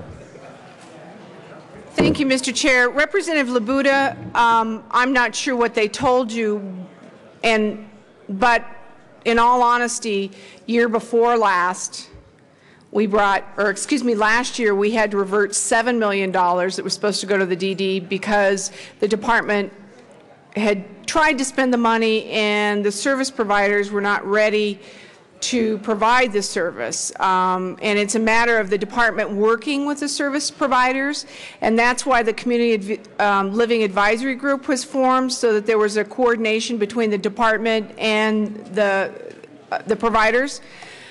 And I do not fault the providers for that. Then this year we reverted $14 million. So far we've reverted $21 million, and that's not federal dollars. That's our dollars that we were trying to spend to support the DD community. And on top of that, there was the RFP process that was basically botched for an RFP that was worth, I think, about $36 million. So with all due respect and in all sincerity, what Representative Swalm is trying to do is actually what so many of us want to do. And he's doing it in a very kind and a compassionate way with a footnote. He's expressing his concern and his belief with a footnote. Now, because of my role, you know where I'm going to be on it, but what I'm saying is this footnote, more than any other amendment, this footnote is some of the best work that we could do today. Representative Murray. Thank you, Representative Giroux. I agree with you 100% that this is an extremely important amendment, even though it is a footnote. It states that as a legislature, we don't want to appropriate money and for our developmentally disabled citizens and have it returned to us because of poor management. $21 million that could have gone to folks that are in need of this, that we have agreed as a legislature should be spent on the IDD community, and the department couldn't get its act together to help these folks. And it was a timing issue. From everything I've heard, it was simply timing. That because of the lateness of the proposal from the department, the providers just couldn't get together fast enough to provide housing and opportunity for our developmentally disabled individuals in our state. So I think as a legislature, this is a very soft way of saying, look, when we appropriate money, we're saying it's a priority and that we expect the departments to figure it out. So I urge a really loud aye vote on this amendment. Representative Young. Thank you, Mr. Chair, and thank you, Representative Swalm, for bringing this amendment. I haven't been down yet tonight to speak to any of the amendments on the long bill, but this one I think is worthy of comment. I think, Representative Swalm, your heart is in the right spot and that you're trying to do the right thing here. I just want to maybe provide some additional insight to help members understand that while this looks dire and is of concern, that this entire situation is in motion. Let me explain what I mean. Last session, we all voted to move the Division of Developmental Disabilities from the Department of Human Services to HCPF. That transition is going on as we speak. And yes, there has been some hiccups in the process, but frankly, HCPF, I believe, has had the division for about 26 days now. And so I know the numbers look difficult, but in fact, they haven't been administering the Division of Developmental Disabilities for very long. Now, that doesn't mean that there's a lack of responsibility there. They have a strong responsibility to ensure that every person who needs services gets the services that they need. And I do believe that the Community Living Advisory Group, of which Representative Giroux spoke, she is a member of it, I'm a member of it, Senator Kafalis is a member of it, and Senator Aguilar is a member, along with all kinds of clients, end users, advocates, and providers, are working together to ensure that we actually do solve what is a really thorny problem here in the state of Colorado. The Community Living Advisory Group, which I call CLAG, they don't like to be called CLAG, but I call them CLAG, C-L-A-G just for short, is really working strongly and diligently, and have been for almost 2 years, to solve the thorny problems here. The governor has placed money in the budget, and the Joint Budget Committee has worked diligently to provide resources to provide and eliminate the wait list for children's extensive services. So the numbers that you see up here that are a problem actually have been solved. Not totally, but in part by action both of the governor and the Joint Budget Committee through their budgetary actions. So is the problem completely solved? The answer is no. Are people working on it? Yes. And I do believe in the next session, we will all see a series of actions requested by the Community Living Advisory Group designed to ensure that in the future, we don't have this kind of problem hitting us. Does this amendment and this footnote create a problem? No. Does it solve a problem? Not necessarily, but it is good to remind us that we need to keep our eye on it. And so I thank Representative Swalm for bringing the amendment. Representative Murray. Thank you, Mr. Chair. Well, I appreciate Representative Young's comments, but this is all about leadership.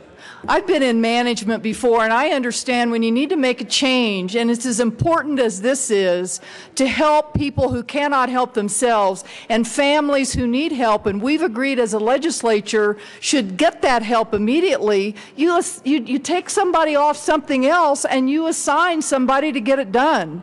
So, you know, I appreciate the CLAG and the work that they're doing, but in the meantime, there are families that are struggling to take care of an individual, a precious soul of God, and need the help that we are offering them, and we're supposed to ask them to wait for the bureaucracy? I, for one, can't do that, and I urge an aye vote on this amendment. Representative Swalm. Thank you, Mr. Chair. As I was standing there waiting to speak again, you know, a thought came to mind.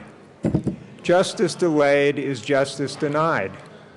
And these folks, how long have many of these people have been waiting years to get services that we have promised to them? And these are people who, in many cases, cannot provide for themselves. So I think we need to send a strong message. I don't really care who is at fault. You know, and as I said, there's finger pointing, you know, all around. And I think we need to say this is a top priority. And I think this footnote helps make that message clear. So what's the downside of voting for this thing? So now again, I really urge a yes vote, and thank you. Representative Giroux. Thank you, Mr. Chair. I've heard that there are some members that are concerned with this footnote because it puts specific numbers in the footnote.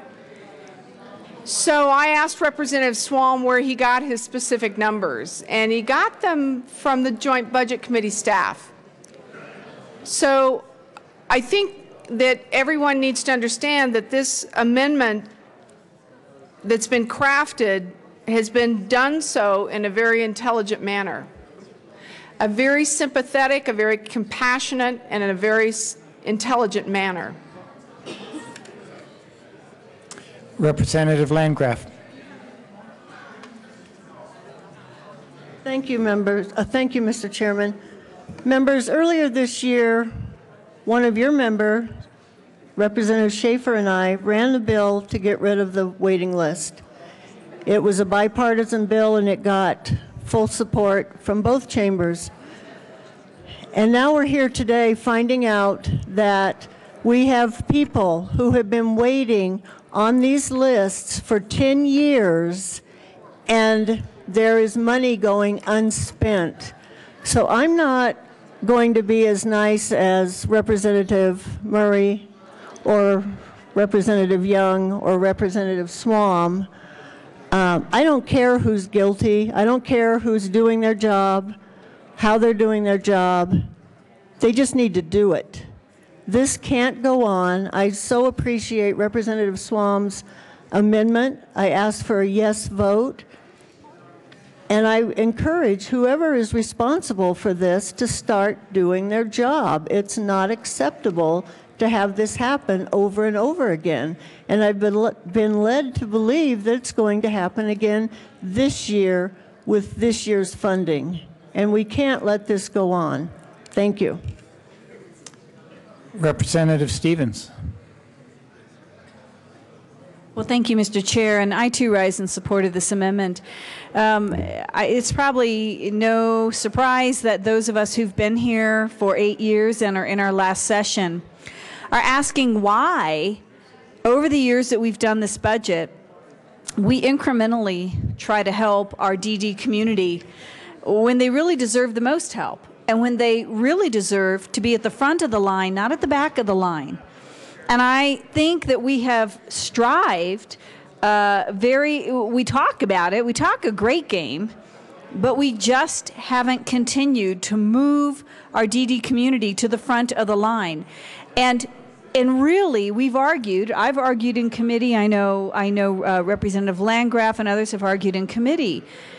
We're expanding, and in a Medicaid expansion, we are in the middle of expanding a lot of things, but this community has been here, and now we have adult DD, which have been waiting and waiting and waiting and asking and waiting for our help. And you know what? That has just got to stop. Folks, we could make it stop today. And I understand, believe me, been to the majority budget and done it, but at the end of the day, this is so, I mean, you're talking a footnote, for goodness sakes. You're not talking about the end of the world. Surely we can come together on this. Surely we could agree on a footnote. Surely. I just tend to think and see that this population, goodness, Representative Swalm, for 8 years, just asking this. And I really would urge your support for this amendment. Thank you. Seeing no further discussion, the question before us is the adoption of J032, also known as Amendment 26. All those in favor, please say aye. Aye. All opposed, please say no. No. The ayes have it. J032 is passed.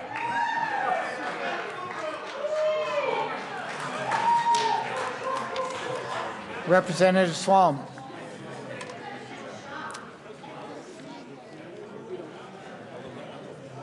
Representative Swalm. Oh.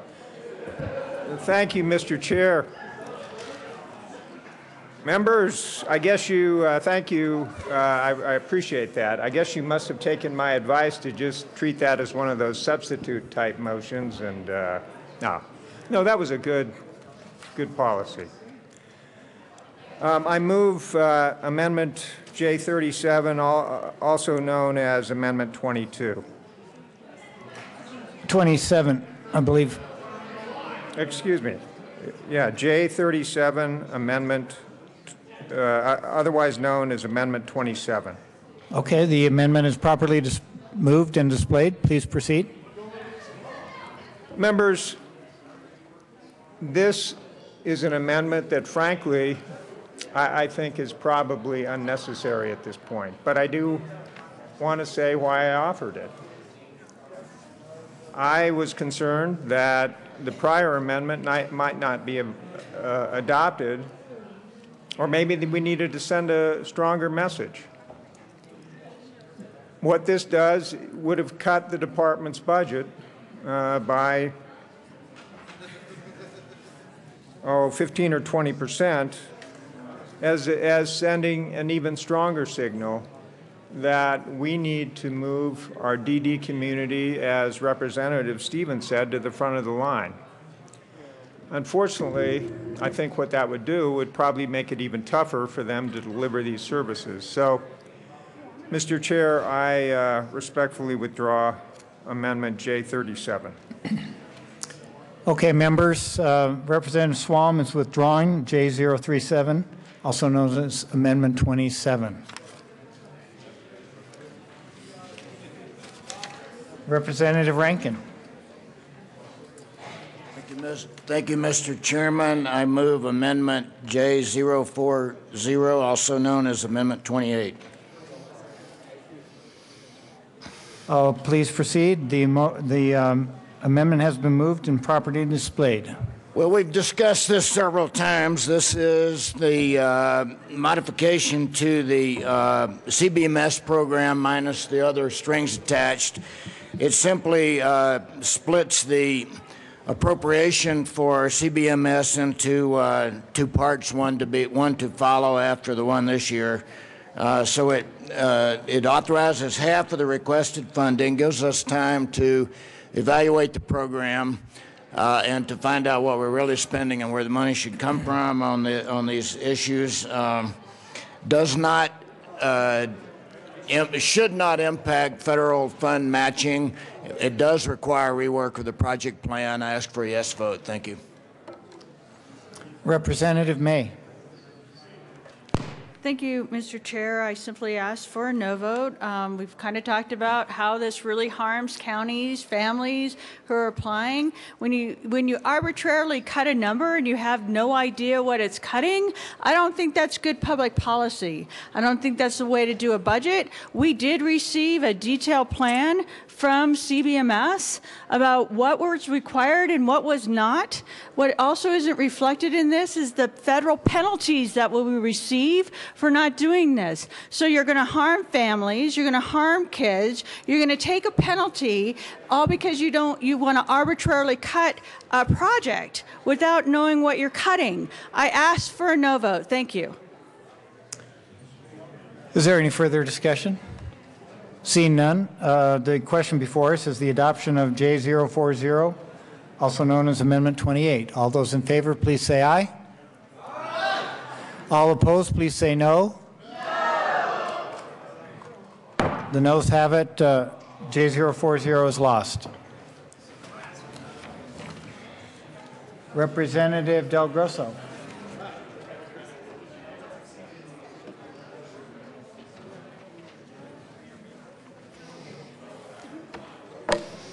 Representative, Mr. Minority Leader. Thank you, Mr. Chair, and I move J054, also known as Amendment 29, and ask that it be displayed. The amendment is properly moved and displayed. Please proceed. Thank you, Mr. Chair and members. This money would be used, $27.5 million, for repair of roads and bridges.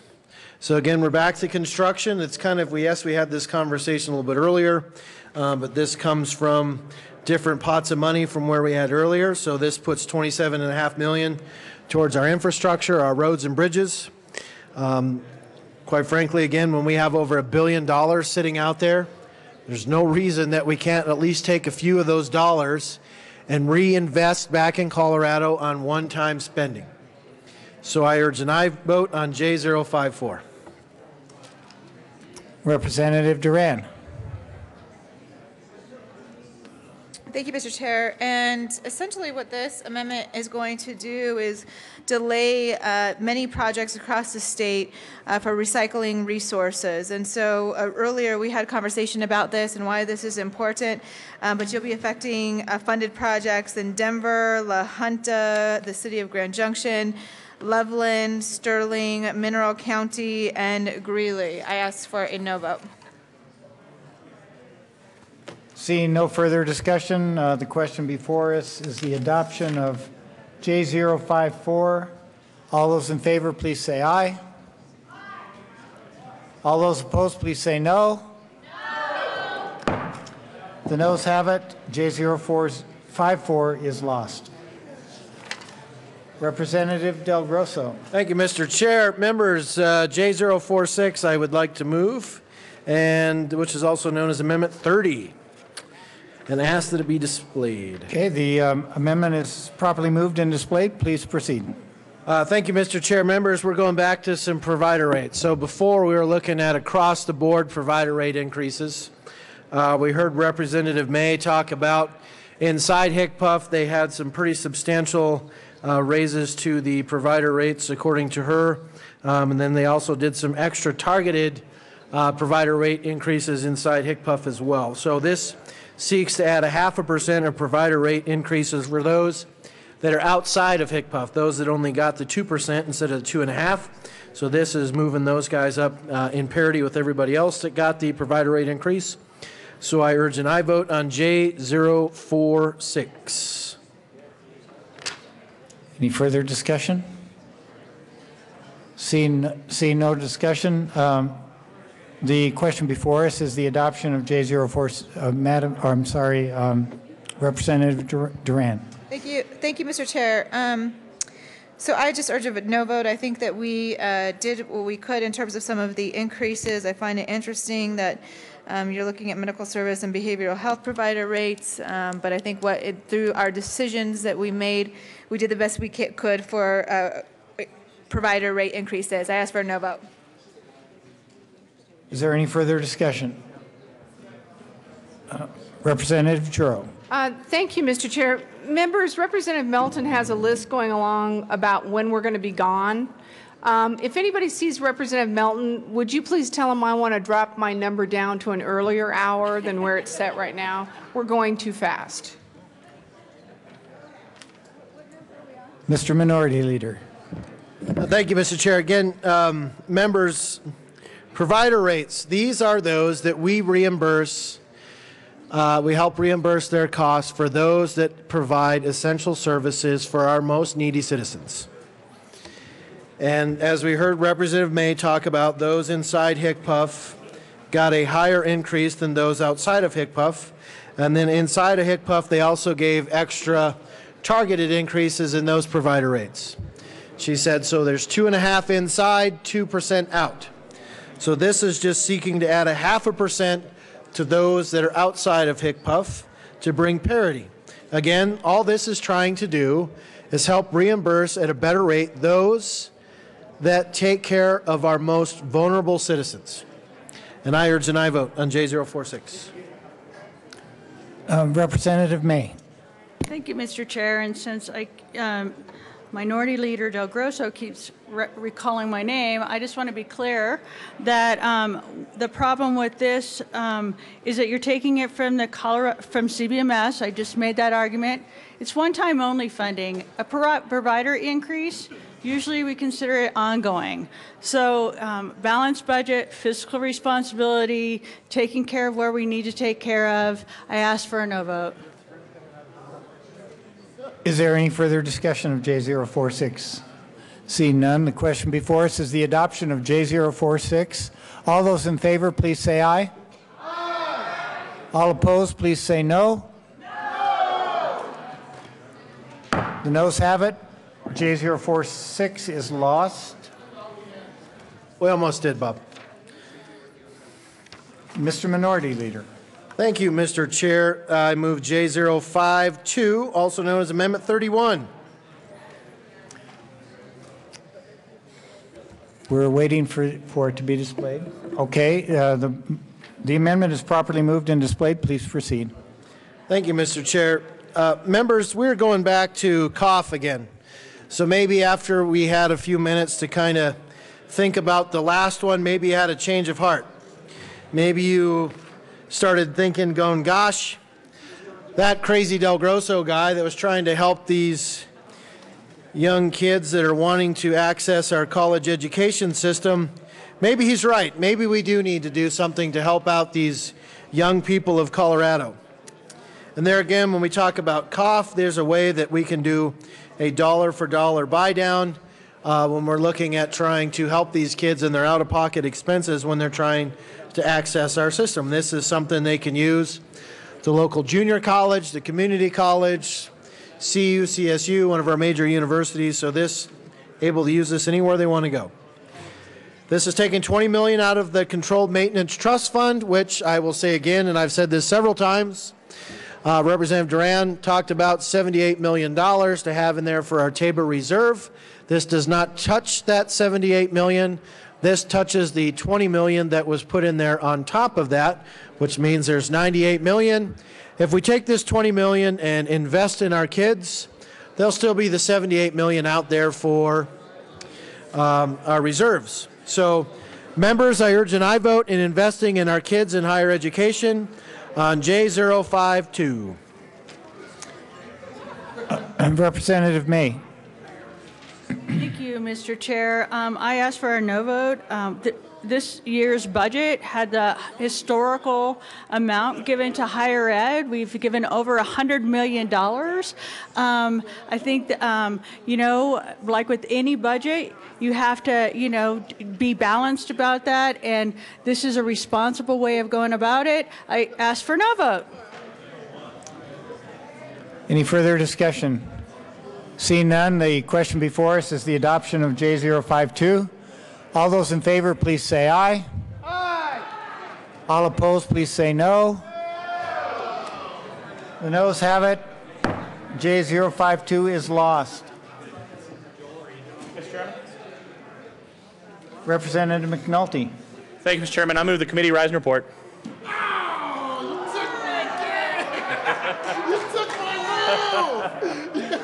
Representative McNulty. Took my move. I withdraw my motion.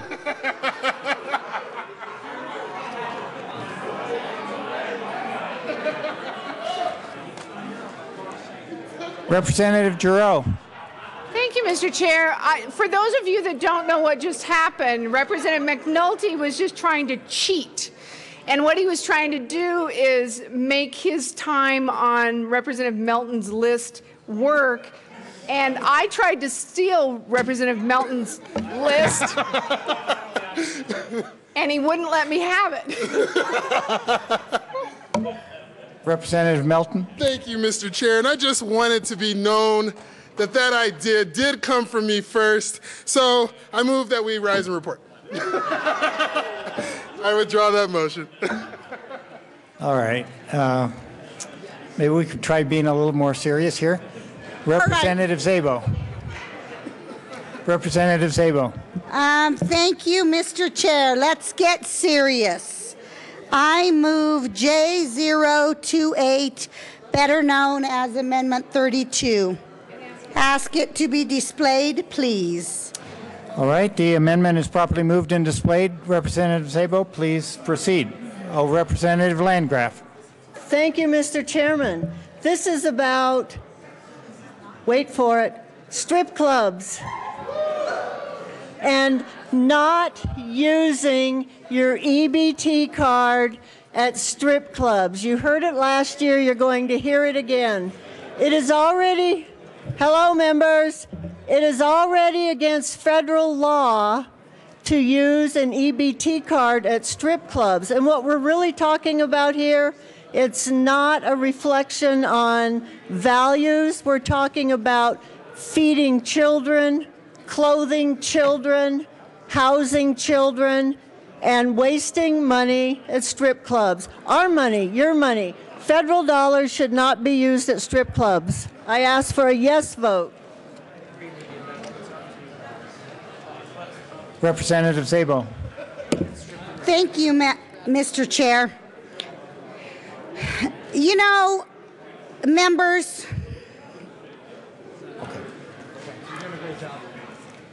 Representative Szabo. yeah, I'm talking. I just can't even hear myself think. Members, Thank you. Let's have it a little bit more quiet in the chambers, please. Thank you, Mr. Chair. Now I can hear myself think. You know, members, truthfully, when we give out these EBT cards, they're really for, or they should be, for the people who truly need them, to feed their families, to feed their children, because we value that idea of not going to bed hungry as sacred in this country. And we need to make sure that when we take the taxpayer dollars and give it to the people that are in need, that they are using it to feed themselves and to feed their children. Not to use it for extracurricular activities that maybe everybody doesn't agree with. It is irresponsible not to pass this amendment because it is taking taxpayer dollars that are used to feed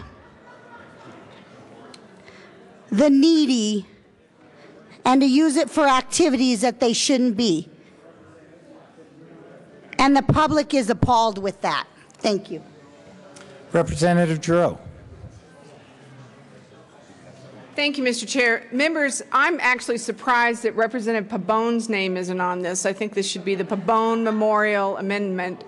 And I'm sure that right now, wherever he is, I know where he said he was going to be, but wherever he really is, I know he would appreciate that. At the time that we discussed this issue, was it 2 years ago? I can't, whatever. Oh, was it just last year? You know, people think that I'm term limited, even though I've only served for 6 years, and I keep telling them that it's my personality that just makes you feel like I've been here longer than that. That's kind of what happens to some of the bills that we run. But seriously, I certainly appreciate the intent of the amendment sponsors, but you need to keep in mind that ATMs would have to be programmed differently in strip clubs than any other place, because there are a certain amount of dollars that are put on SNAP cards that are accessible for emergencies. And I don't want to get into the definition of an emergency, but this would be a discrimination of strip club ATMs.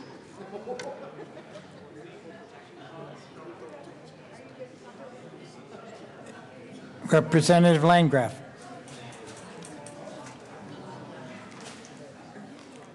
Thank you, Mr. Chairman. And yes, this may be unfair to ATMs and strip joints. I'm not sure about that.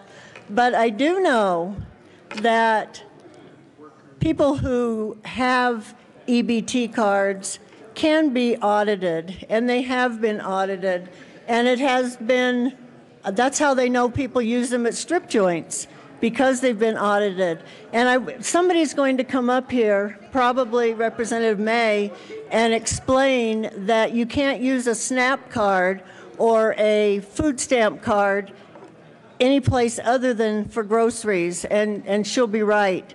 But you can use other benefits, and you use those benefits, you get cash out of a machine so that you can go and pay your rent, or you can buy your kids a coat, or if it's Christmas, you can buy them a bike. But you can't do any of that if you're wasting your money at a strip joint. And even if you're not actually spending money at a strip joint, there are many other places where you can get cash for your needs. It doesn't have to come from a strip joint. Please vote yes.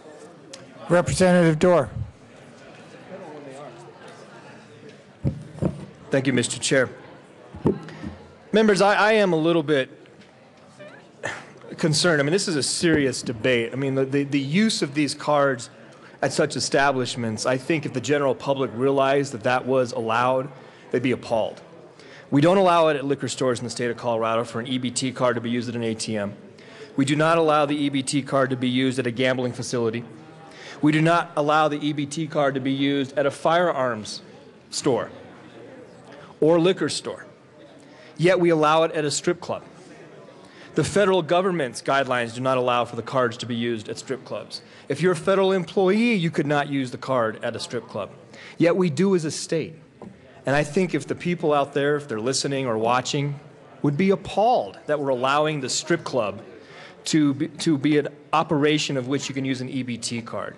This is a good amendment. I ask for a yes vote. Mr. Speaker. Thank you, Mr. Chairman. And I actually, there's Representative May. We've had this debate tons of times on this.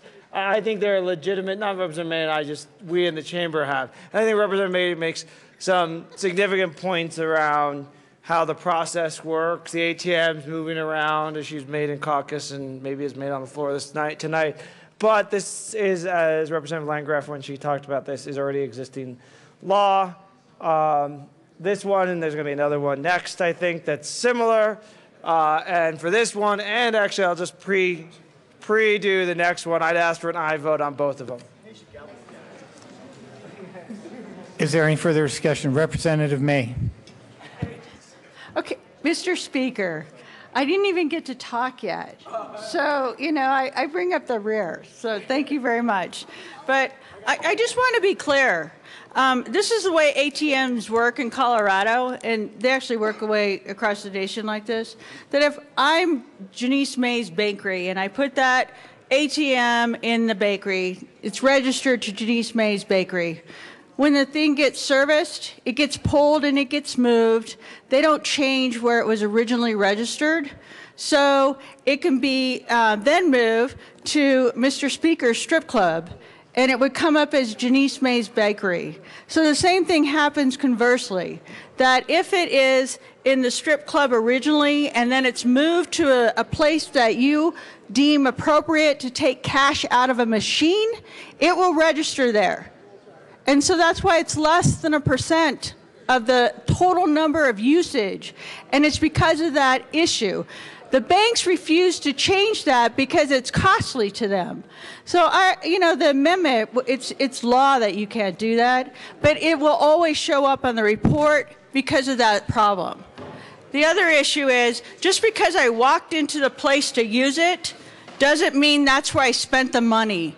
If you're in a district and you don't have a lot of banks or other places, I live in a community that doesn't have a grocery store in it. It's a long place to get one. So if there's something closer and I walk in there to use that, it doesn't necessarily mean that's where I spent the money. So it's a stigma that we're putting on people. I'm not for spending money in those establishments, but the report is you're always going to have something. So the word ensure, impossible. I ask for a no vote. Thank you. Representative Dorr. Thank you, Mr. Chair. So if you're going into the ATM or to use the ATM in the strip club, where do you get the $15 or $20 to pay the cover to get into the strip club to get the ATM machine? But you can, but that's the issue. There's no reason to go into that, and the ATM is there. If this has to be recorded or relabeled for the ATM purposes, a liquor store is going to have the same issue. If the ATM is moving over to the liquor stores, this is not a burden on the banks in the way that I think it's being touted as. This is something banks are already having to do for other establishments. It's not that difficult to add strip clubs to that list. I ask for a yes vote. Representative Landgraf. Thank you, Mr. Chairman. And Representative May, thank you. Unfortunately, we're not talking about Denise May's Bakery. We're talking about a strip joint. And I did call on this, and as it turns out, ATM machines have a switch that can be turned off or on or set, I don't know how it works, that would prohibit cards from being used in that machine. Just like Safeway or King Soopers prohibit certain purchases when you go to the grocery store. If you go to the grocery store with your EBT card, you can't buy cigarettes. You have to pay cash. And there are other items that are, against the rules. So I do believe this can be done, and I do believe this is a good amendment, and I do believe that you should vote yes. Representative Szabo. Thank you, Mr. Chair. And, folks, the argument is that the banks don't have the mechanism or the money to make these ATM machines fit, but we've heard testimony that they actually do, because they put them in other stores, liquor stores, and other types of stores. So the technology is there. And members, we really have to be careful how we spend taxpayer dollars. We need to do it responsibly. And by cutting out this loophole, that would be the responsible thing to do. I ask for an aye vote on J028. Is there any further discussion on J028? Seeing none, the question before us is the adoption of J028. All those in favor, please say aye.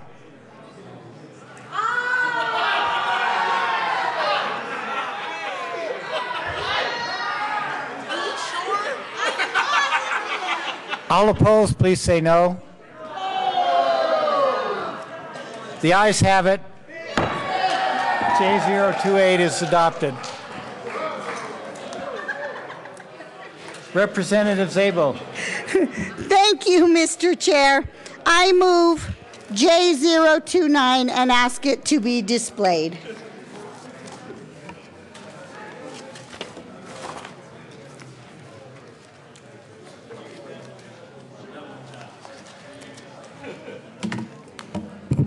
J029 is properly displayed. Please proceed.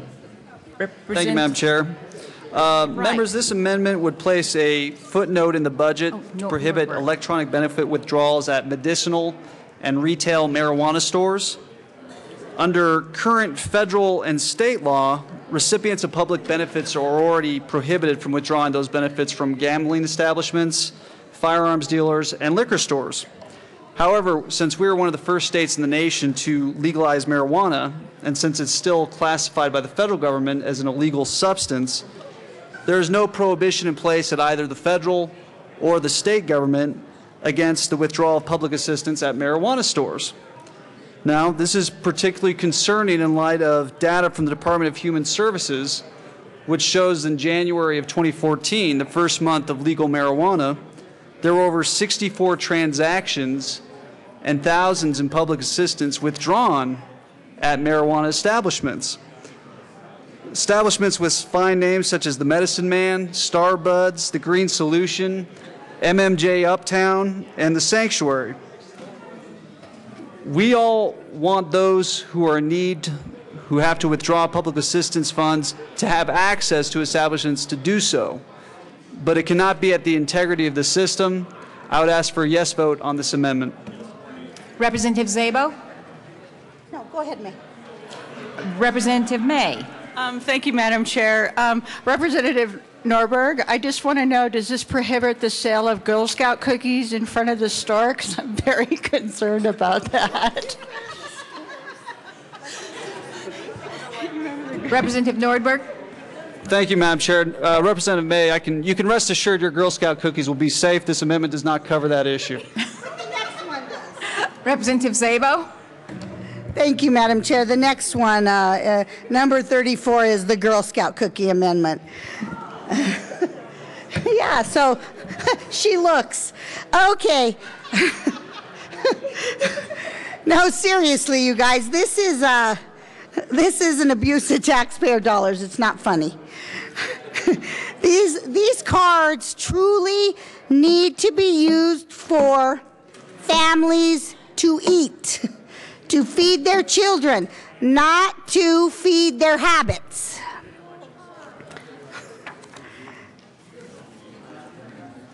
You know, members, when the provision to let people withdraw cash from their EBT card came about, I really don't think the intent was that they do it at pot dispensaries, buy marijuana with it.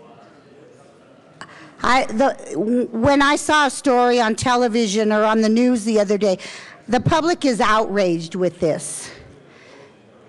And I think it's our duty as the Colorado State Legislature to make sure that when the public is outraged, that we listen and that we spend their money in a responsible way,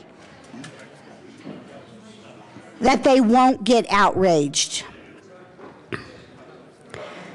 By being able to use these cards in ATMs and pot shops, which are normally located in the very back of those shops, so you have to go through the shop to get to the ATM, is unacceptable and an irresponsible use of our taxpayer dollars.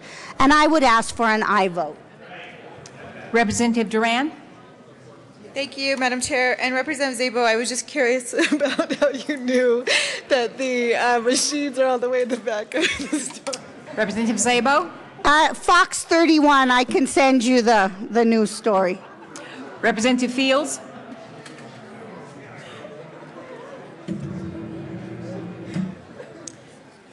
Thank you, Madam Chair.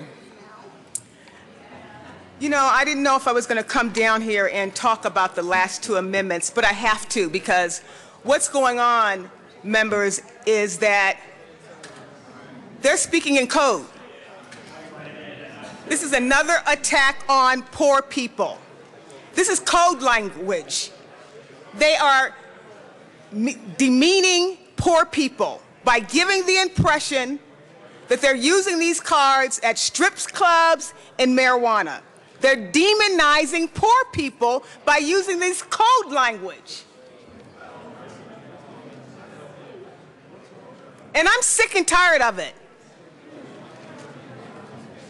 People are struggling. They're not using these cards to buy marijuana or to go into a strip club.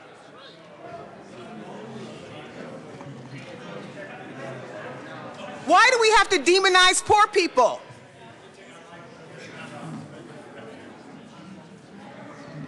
This is not funny. And I'm fed up with it. Representative Wright. Thank you, Madam Chair. And I will be very serious down here. We've referred to an investigative report done by Fox 31 here in Denver that proved that, in fact, these funds were likely, and I quote Fox 31, likely being used for the purchase of marijuana. Now, this is not an attack on poor people. Not at all. This is not an attack on the poor. In fact, I think it's disrespectful to those who are struggling with poverty,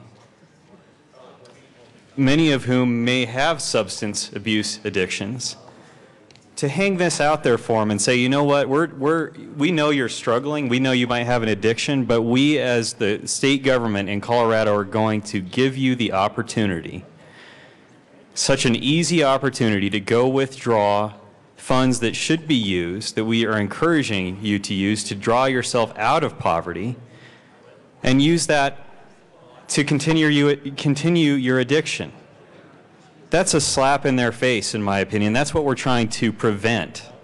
That's why we ran the bill this session. And we were ridiculed for running the bill, that it was a reaction to some fictional story that was on social media, and it turned out not to be that at all. In fact, it turned out to be a very realistic problem that we were addressing.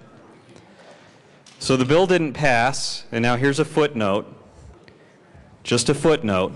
And members, we should not be debating a footnote. We should have already passed a bill, because frankly, this is a problem. It's been addressed by our local media as a legitimate problem. It's against federal law to use these funds in liquor stores, in gambling establishments, but we're going to allow these individuals to go into a marijuana shop with that temptation of purchasing an addictive substance when they're struggling in poverty. I think that's disrespectful. I don't think that's something that we should be encouraging as state government, and I ask for an aye vote on this amendment. Seeing no further discussion, the question before us is the adoption of J29, which is Amendment 33. All those in favor, please signify by saying aye. Aye. All opposed, no. No. The ayes have it. Amendment 33 is adopted. Representative Gardner.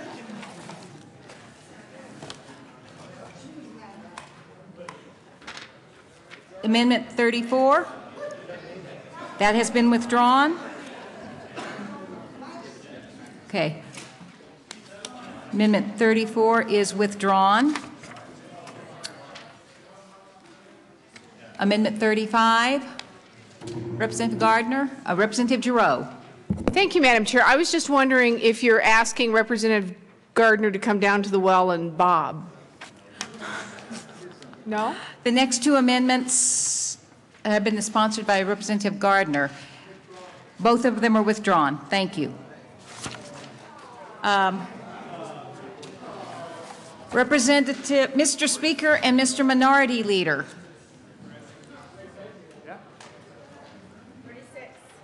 Amendment 36, J016.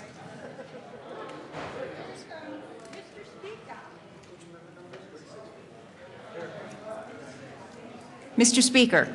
Thank you, Madam Chair. I move Amendment J16, which is Amendment number 36. Has to be displayed. It is displayed. Please proceed. Thank you, Madam Chair.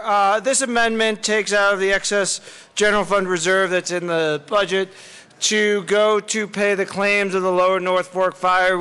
Since the supplemental process, we have settled 2 claims, I believe, for a total of $531,000. This is moving the money into the Department of Public Administration to pay through the State Claims Board.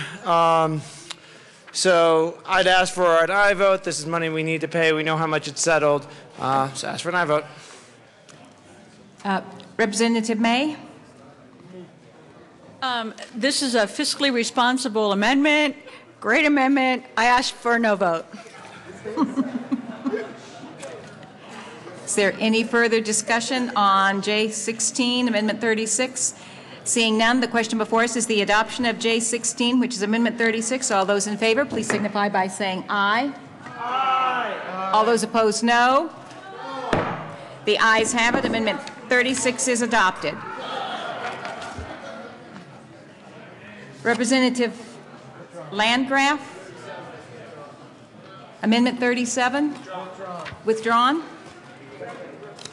Thank you. Withdrawn. Amendment 38. Representative Del Grosso, Mr. Minority Leader.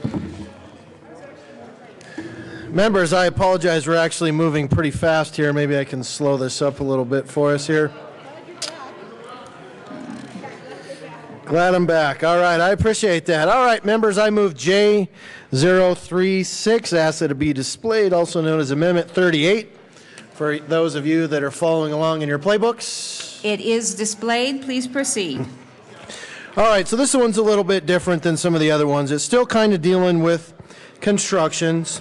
It's dealing with the Controlled Maintenance Trust Fund, the extra pot of money that's been set aside for extra bills. But this one's being used for the CDOT offset bridge program. So what that is there's bridges that are currently owned by local cities and counties. Every couple of years they go out and they have those bridges inspected. If they find out there's some kind of an issue, a lot of times they don't have the money to fully fix those bridges, but there's currently a program where they can apply and get a grant. There's a matching money that they have to put in, so it's not 100% we pay, but the need for that is greater than the dollars that are there. So this is a great way that we can invest in our local municipalities and our cities and counties and their bridges that have quite a bit of a infrastructure need that's out there. This is especially important for those out in rural Colorado. A lot of times those smaller municipalities, those smaller counties, quite frankly, don't always have the funds to repair those bridges. And so this is a way a lot of times that we can invest in rural Colorado and those that are in greatest need around our state. So I urge an aye vote on J036. Representative Duran. Thank you, Madam Chair, and I appreciate that Minority Leader Doug Grosso pointed out that there's $20 million in that Controlled Maintenance Trust Fund, and after these conversations today, it may even be less because we've had such a great policy debate around a variety of different bills that are working their way through the Appropriations Committee and working their way through the legislature. But with that, I would ask for a no vote. This $10 million for Department of Transportation would be a very minor amount in terms of all the different things that I think ultimately we need to do. We receive a lot of federal money for the Department of Transportation, and with that, I would just ask for a no vote, and again, throughout this process, being consistent with the decisions of the Joint Budget Committee.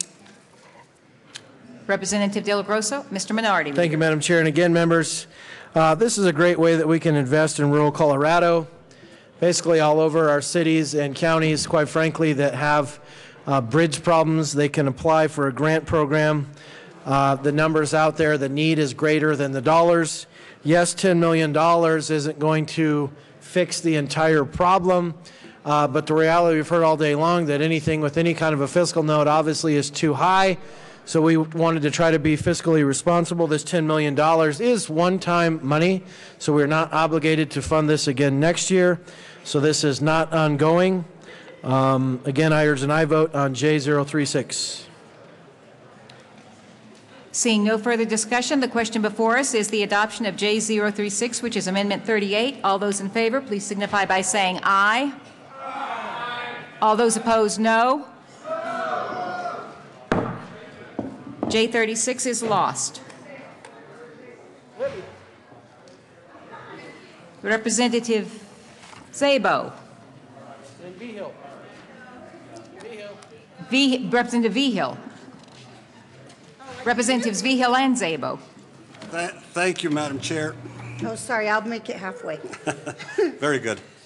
I move Amendment J013, also known as Amendment 39. It is displayed. Please proceed. Yes, please. I'll just start out by saying that Amendment 39 to the long bill needs to be passed. Pardon me. Let's have quiet on the sides, please. Thank you. Please proceed, Representative Vigil. Amendment 39 to the long bill needs to be passed to effectuate the negotiated agreement that we will adopt on to House Bill 1342. I can't even read it anymore. L01 to the funding of the higher ed, OIT, and Tier 2 controlled maintenance projects from 1314 general fund surplus.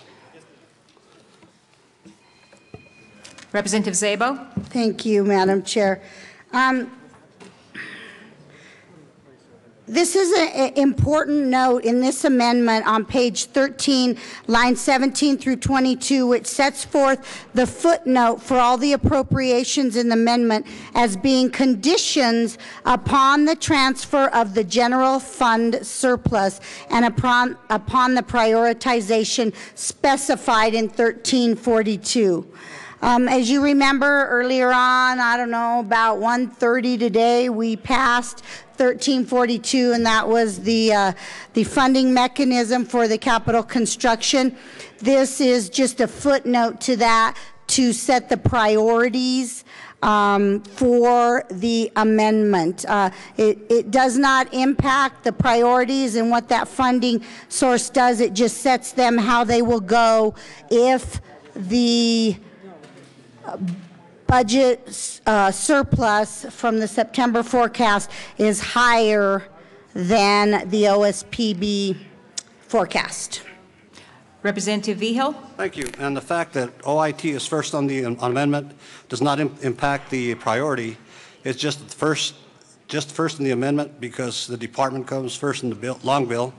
So the amendment has to address that one first. So that's the way that this works, and we ask that you support this this amendment.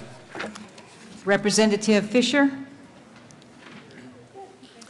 Thank you, Madam Chairman. And members, I'm pleased to be able to join my two CDC colleagues in support of Amendment 39.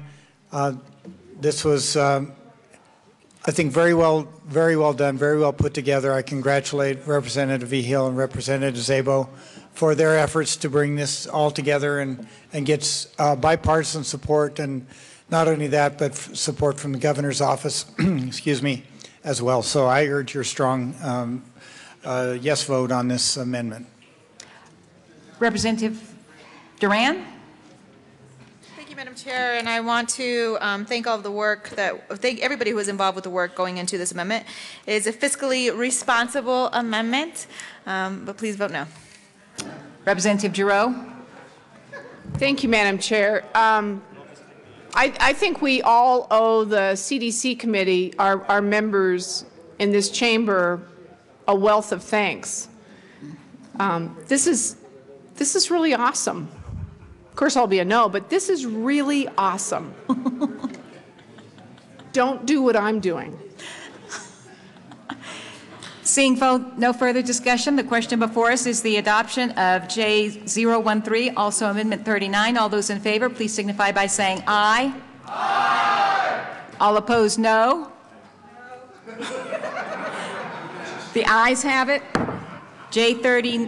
Amendment 39, J013 is adopted. Mr. Speaker. Thank you, Madam Chair. I move Amendment J25, which also known as Amendment 40, has to be displayed. It is displayed. Please proceed. Thank you, Madam Chair. This amendment takes $100,000 out of the supplemental add-ons in the long bill that were appropriated to OSPB and moves it. Could we please have quiet in the chamber? Thank you. Moves it from a computer system that they had expected that were going to cost $300,000, but now think it will cost $200,000. Moves that $100,000 into a cost-benefit analysis that hopefully also the legislature is going to be putting $50,000 into. This will help us do some very good analysis on programs throughout the state. So as we make decisions here in the legislature and the governor's office makes decisions, we can have much more informed decisions based on evidence and analysis. I think something we all hope to have more of. So it is a good amendment. Please vote yes. Representative May. Thank you, Madam Chair. And I just ask the body to vote no. This is a speaker amendment. I highly recommend a no vote. It's fiscally irresponsible. We shouldn't be supporting it. Thank you. Seeing no further discussion, the question before us is the adoption of J025, Amendment 40. All those in favor, please signify by saying aye. Aye. All those opposed, no. No. The ayes have it. Amendment 40 is adopted. Mr. Minority Leader. All right, thank you, Madam Chair. I move J050 and ask it be displayed. It is displayed. This is also, members, amendment number 41 in your packet. Thank you, ma'am.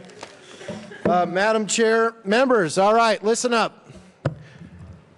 I would just like, in case you haven't known this yet, because you haven't seen the calendar for next week, if you look at appropriations, there's a pretty monster list of bills that are in appropriations.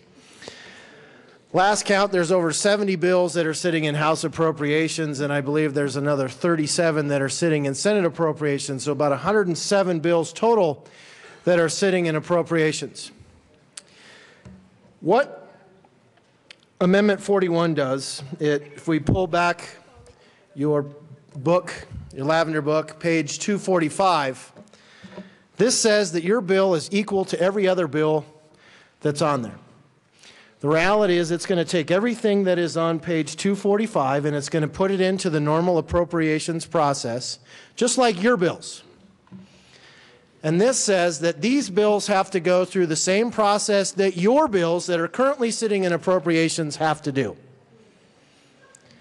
This doesn't say that 6 members get to bless what bills are going to pass and what bills aren't going to pass. Because basically there's $151 million that's sitting as part of a balanced budget package, but the reality is these bills, half of these don't even have bill numbers yet. And to say that we're going to go ahead and throw a placeholder in here, and this hasn't had to go through the same process that your bills have had to go through is wrong. So this doesn't mean that these bills won't pass. If you like the $100 million for higher education, or if you like the other bills that are for child care or increased judges, all that stuff doesn't say that these won't pass. It just pulls them out of the long bill. It says there's $151 million that are sitting there, and basically says that these bills have to go through the same process that all of your bills do. And it basically gives your bills a fighting chance because they're not put in here as a placeholder. So any person that has a bill that's sitting in appropriation that would like to see their bill pass, I would submit to you that you might want to pass Amendment 41. Amendment 41, I guess that's kind of a little odd, but that's, we're talking about spending money. That was good, that was good. But no, really, members, I mean, if you look at 245, we're saying there's a placeholder in there for $151 million. We didn't get to pick what bills that were pick and chose to be put in there. 6 members did. These bills should have to go through the same process that your bill does. And so I urge an aye vote on Amendment 41. Is there any further discussion? Mr. Speaker. Thank you, Madam Chair. And I actually have to say I respect Representative and the Minority Leader's opinion here and what he's doing. I disagree, partly because of where I used to sit.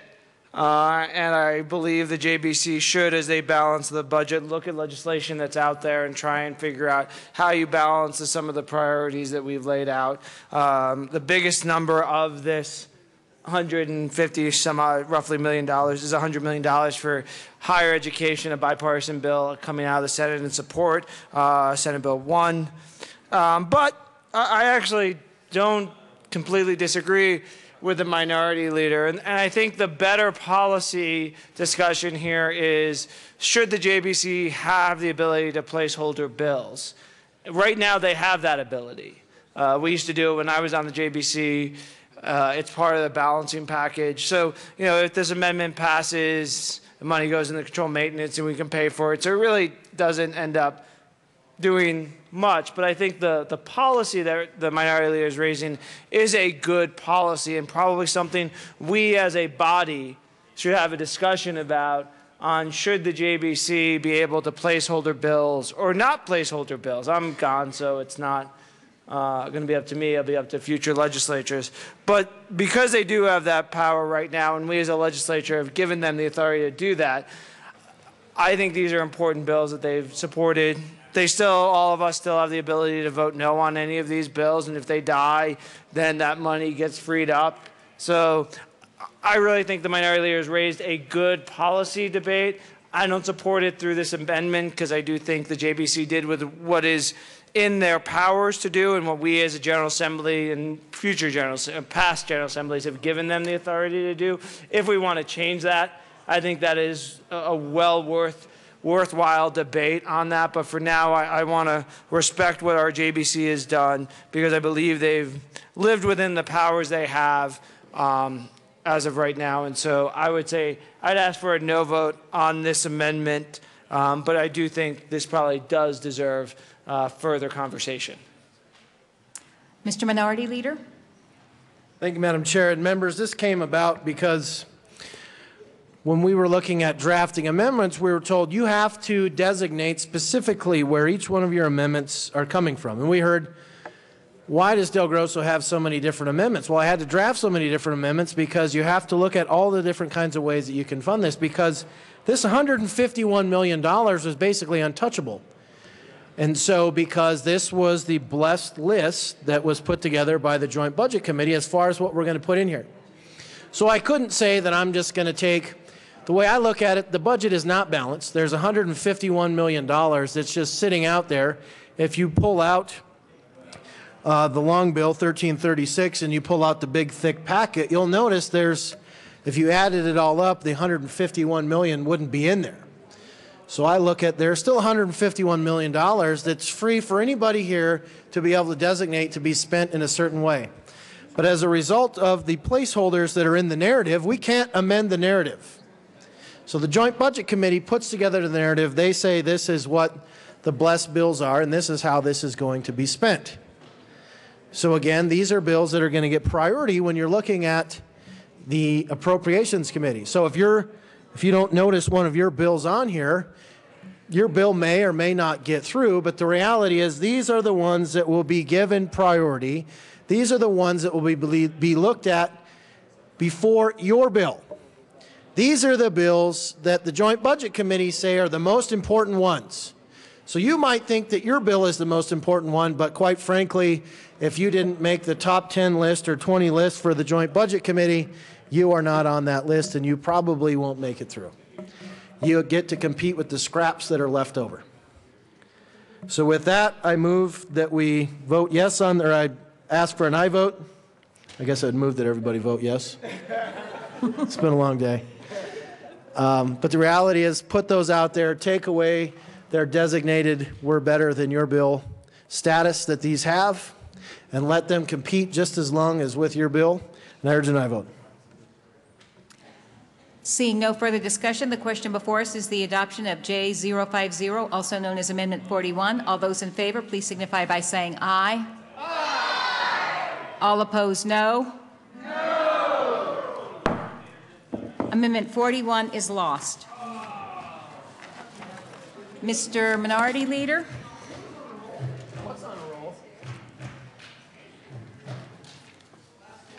All right, I move J031, also known as Amendment 42, and ask it to be displayed. We're getting close. It is displayed. Please proceed. Thank you, Madam Chair. Members, we are back to provider rate increases again. So this again is seeking to increase provider rates for those that are not in HCPF, those that didn't get the extra 0.5% or the targeted increases. This is the ones that are outside that only got 2%. This is, again, people out there that are servicing our most vulnerable populations, those that were cut many times. They had many different gimmicks placed on them. Again, in case you missed it last time, there was one of the budget balancing gimmicks that was put out there that we basically delayed this for almost a month on paying these guys. And so these people have taken the brunt of budget woes in the past several times, and this is a way that we can give back and at least to go to restore some of the funding that they have had cut. This is going after the Controlled Maintenance Fund, which again, in case you did not know, there's an extra $20 million that's sitting in the Controlled Maintenance Trust Fund above the Tabor Reserve. $20 million, as the Joint Budget Chair woman has stated that that could all potentially be used for future bills. Well, we can simply take $2.3 million, put it in there and help those that are helping our most vulnerable population. So I urge an aye vote on J031. Representative Duran. Thank you, Madam Chair. Again, I asked for a no vote. I think we did the best that we could when it comes to community provider rates this year. Again, you have to distinguish between one-time funding and base building activities. And again, I'm not even sure it's 20 million. We've had a great conversation tonight about a variety of different initiatives, and I suspect that number may actually be a little bit lower. Mr. Minority Leader? Nope. Nope. Seeing no further discussion, the question before us is the adoption of J031, also known as Amendment 42. All those in favor, please signify by saying aye. Aye. All opposed, no. J031 is lost. Mr. Minority Leader. Thank you, Madam Chair. I move J042, also known as Amendment 43, and ask that it be displayed. It is displayed. Please proceed. All right, members. So this one does the exact same thing as the last one. This goes in and gives money back to our community providers, those, again, that are providing valuable services to our most vulnerable citizens. But if you look at page 1 of your general fund overview in your lavender book, excess general fund reserve money, there's an extra $7.5 million that we have sitting out there. So this seems to take a small portion of that money and says, well, if we have extra, let's go ahead and give some of that extra $7.5 million to our folks that are providing services to our most valuable citizens. So I urge an aye vote on J042. Representative Duran. Thank you, Madam Chair. And if you remember back to the time that we started debating this budget, you may remember amendment number 1, and that was Representative Singer's amendment that basically used that money to go towards a tax credit for property destroyed by a natural disaster. And so this amendment would be changing that. I ask for a no vote. Representative Del Grosso. Thank you, Madam Chair. And nothing stops Representative Singer's bill from going through the normal appropriations process and fighting for the extra $20 million or whatever is out there, like everybody else's bill. So I urge an aye vote on J042. Representative Duran. Thank you, Madam Chair, and I disagree with that because I think that we should have as a priority some of the bipartisan efforts to make sure there's recovery from the natural disasters that have hit Colorado so hard, and Representative Singer's bills is one of those bills. So you would basically be taking away money for flood recovery to go to Minority Leader Del Grosso's effort here. So I'd ask for a no vote. Seeing no further discussion, the question before us is the adoption of J042, also known as Amendment 43. All those in favor, please signify by saying aye. All those opposed, no. Amendment 43 is lost. Mr. Minority Leader.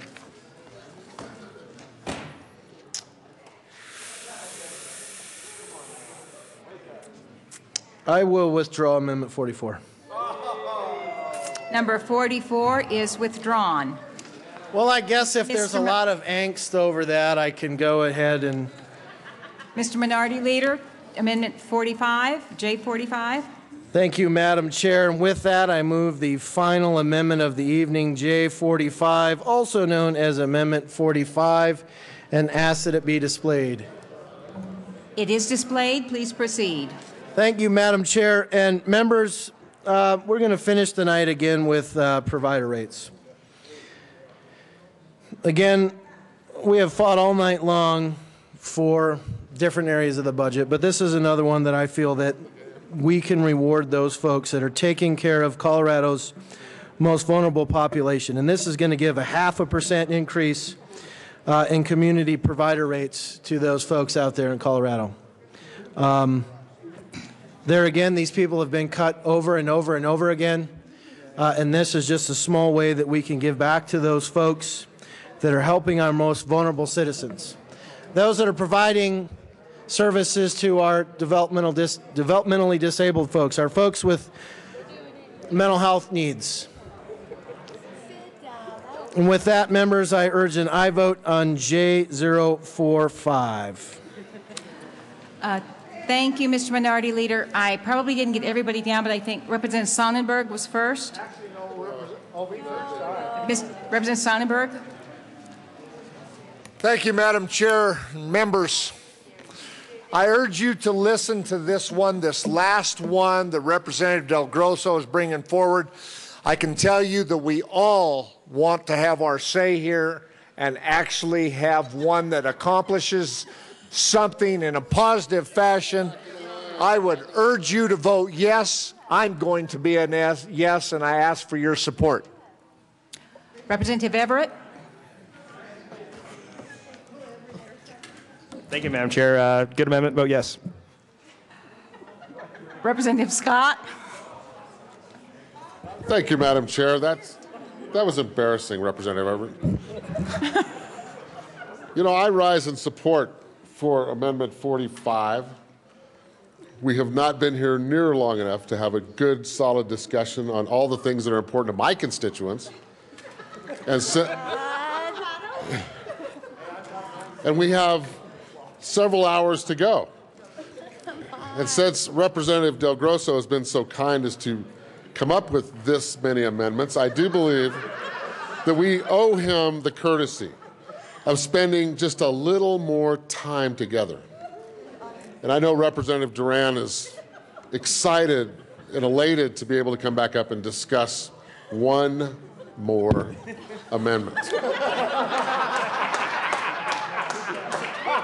Representative Szabo. Representative Szabo. Lois, go sit down. I don't have my necklace. Thank you, Madam Chair, and thank you, colleagues, for bringing forth all these issues that are important to our state and all of Colorado. And I'm looking forward to hearing what all my colleagues have to say. Representative Priola. Wait, what time am I at, Jamon?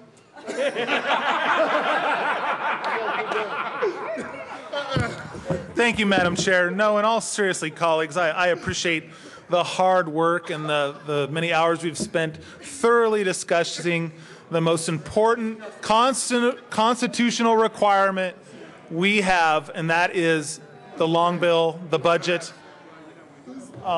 This amendment is very important to us. It takes money out of the Controlled Maintenance Fund and helps it go towards patients and the providers paying for what? Provider rate increase. I know it doesn't have any ATMs involved. With that, I would ask for an aye vote. Representative Navarro.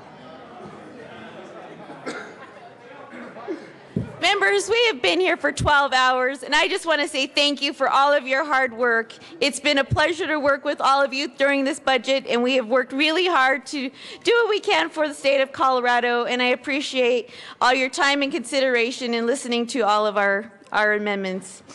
Vote yes on this one. Representative Moreno.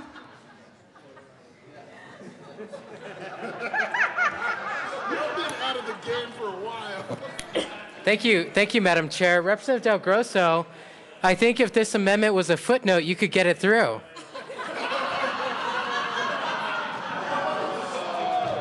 Representative Gardner.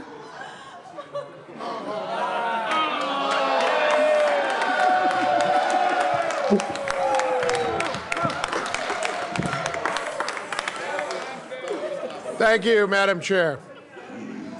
Members, I know at this late hour it is somewhat difficult to concentrate, even for those of us who are speaking.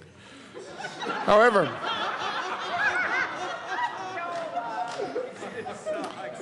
That makes Amendment 45 no less important, no less monumental to the people of Colorado.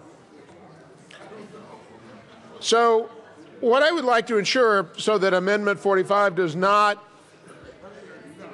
receive sort of short shrift is spend about the next 3 hours discussing where this money is coming from and how the amendment operates. I mean, you start with the fact that it's going to amend the printed bill, and that refers to House Bill 1336, sponsored by my friend and colleague, Representative Duran. And if you would get House Bill 1336, which is in that big notebook, and go to page 580, you will see on line 20 that there's $20,093,068, which is going to be stricken. And we will substitute, by this amendment, $10,439,975. And then on page 580, same page, after line 20, recall that line 20 was what we just amended, we're going to insert this language, Section 20, appropriation. And then there's that all-important word, the word that, you know, you should always watch for in this business, notwithstanding. And notwithstanding the fact that I do believe I could discuss Amendment 45 for the next 2 hours and 55 minutes. There are this whole raft of colleagues that wish to speak, and so I do not wish to deprive them of that. Although I will say that Representative Duran and Representative May have both remarked upon my silence today. And Madam Chair, it's caused me to wonder, should I be down here or not to discuss Amendment number 45? But as I say, notwithstanding, I will cease for the moment and urge an aye vote. Thank you, Representative Murray. An urge an aye vote on Amendment number 45. Representative Conti, Mr. Speaker. Thank you. Sorry, Representative Gardner, this is your last time to talk on second reading the budget before you are, as I am, term limited. So, I mean, that was really, you could have gone a lot longer. So if you want to, I would love, I will sit here with my ears open, listening to all the amazing points you have. So. Representative Conti.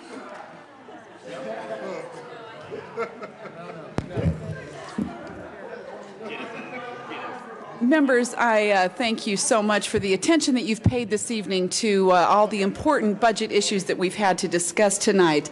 And I do rise in support of J45, amendment number 45. That is a 45, right? Okay. Yes. These are the folks that are providing services for the least among us. And the provider rates, as you know, have been declining for years. They've been asking to do more with less, and I think it is very incumbent upon us to recognize the service and the important service that they provide for the members of our community who are disabled and have difficulties both physically and mentally. And I sincerely and ask you to really consider this and give this an aye vote. Thank you for your attention. Representative Joshi. Thank you, Madam Chair, and thank you, colleagues. We had a great evening, and I think this amendment is really great because in numerology, when you take 4 plus 5, that comes to 9, and I think 9 is a very auspicious number, and I think that will do real good to all of us in state of Colorado.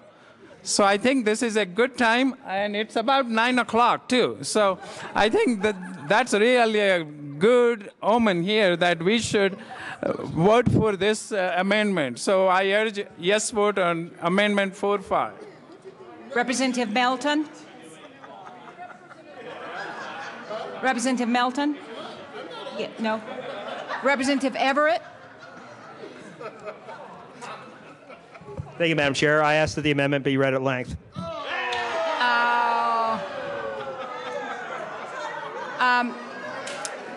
Hearing no second, that motion is lost. Is there anybody else who wishes to speak on J45, Amendment 45? Representative Giroux. Oh, didn't move? Oh, yeah.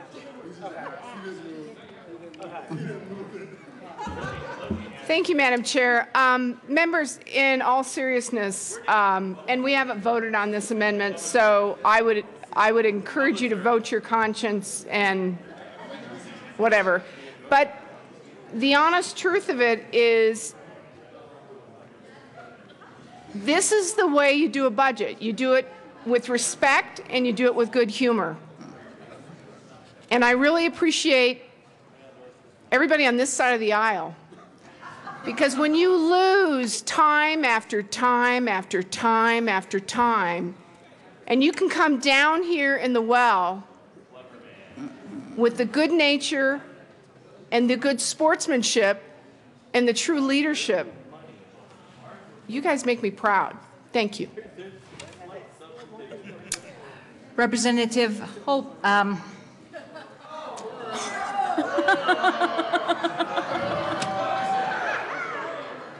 Please proceed. Members, it's been a great debate tonight. I realize my side of the aisle did not win many, but I've been married to an Irish-Italian girl for 47 years.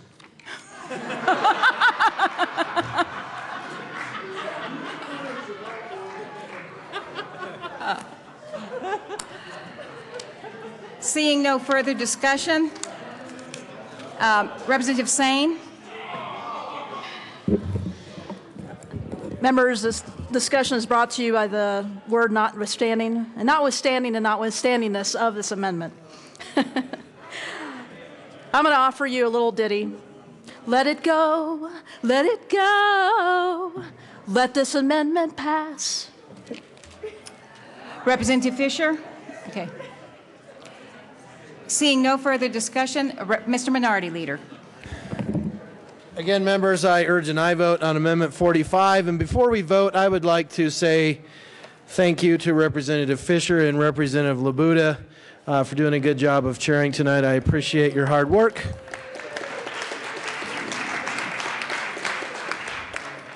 And with that, I urge an aye vote on Amendment 45. Madam Majority Leader.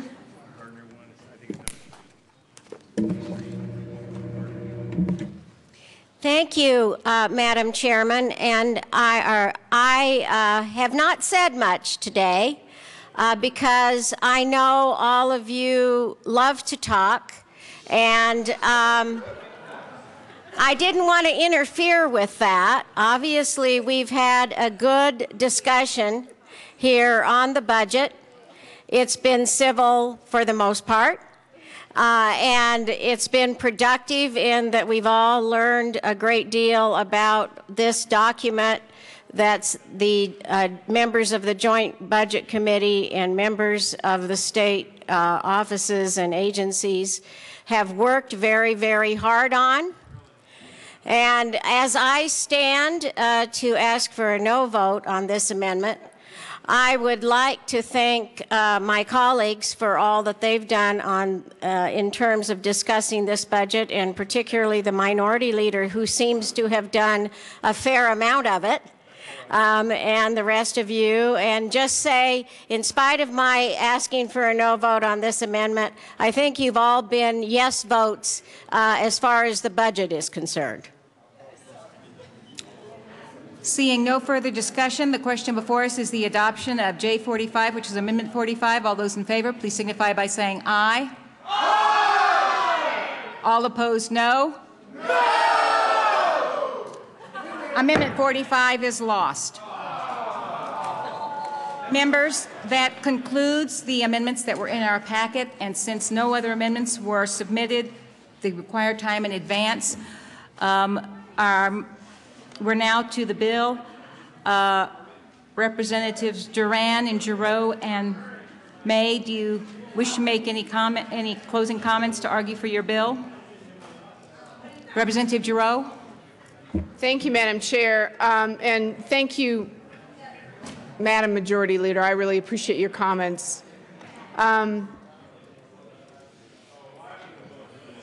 You know, I never ask you to co-sponsor my bills because I really don't want you to ask me to co-sponsor your bills. I know, this warmth. But the honest truth of it is you need to vote your conscience. As I said before, the fact that we can do it with respect and civility, that translates to the people of Colorado. You do need to vote your conscience tomorrow, but you should also feel very proud for what you've done.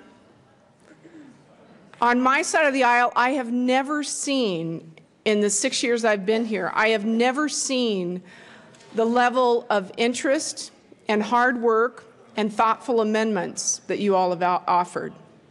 I really appreciate it. And as far as the majority, thank you for not listening to me the several times that you didn't. Representative Melton said, when I came to the well one time and I said, don't do what I do, he came up to me afterwards and he said, we never do. Thank you for your hard work. The people of Colorado are blessed to have you all. And I'd also like to tell you that the JBC staff, many of them were up until 2:30 in the morning, and they're with us still. And we are very, very fortunate to have them. And if you could join with me in thanking them.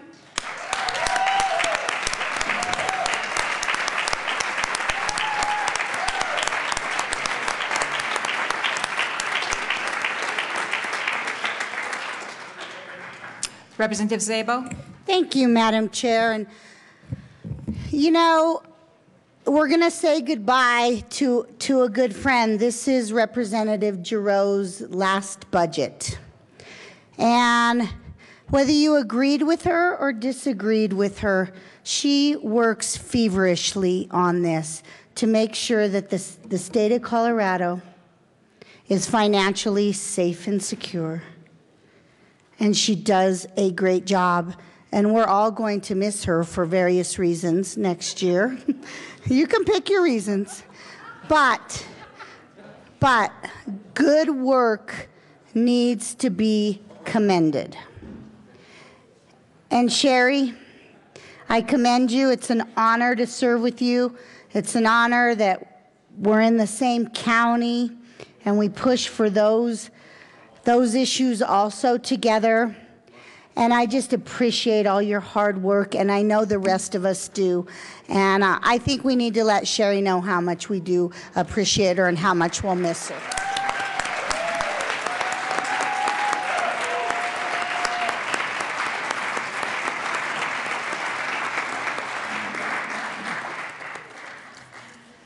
Seeing no further discussion, the question before us is the adoption of House Bill 1336. All those in favor, please say aye.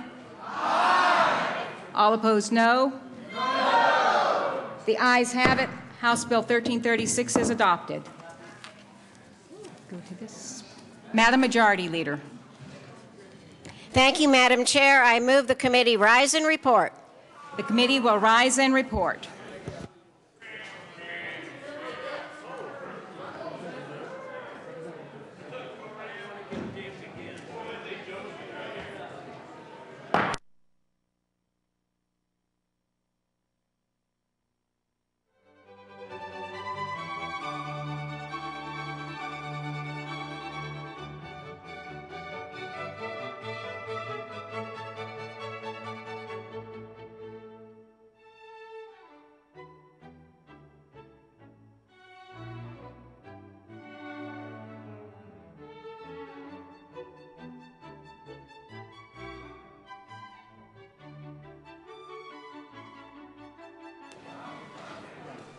The House will come back to order. The court rule is still relaxed.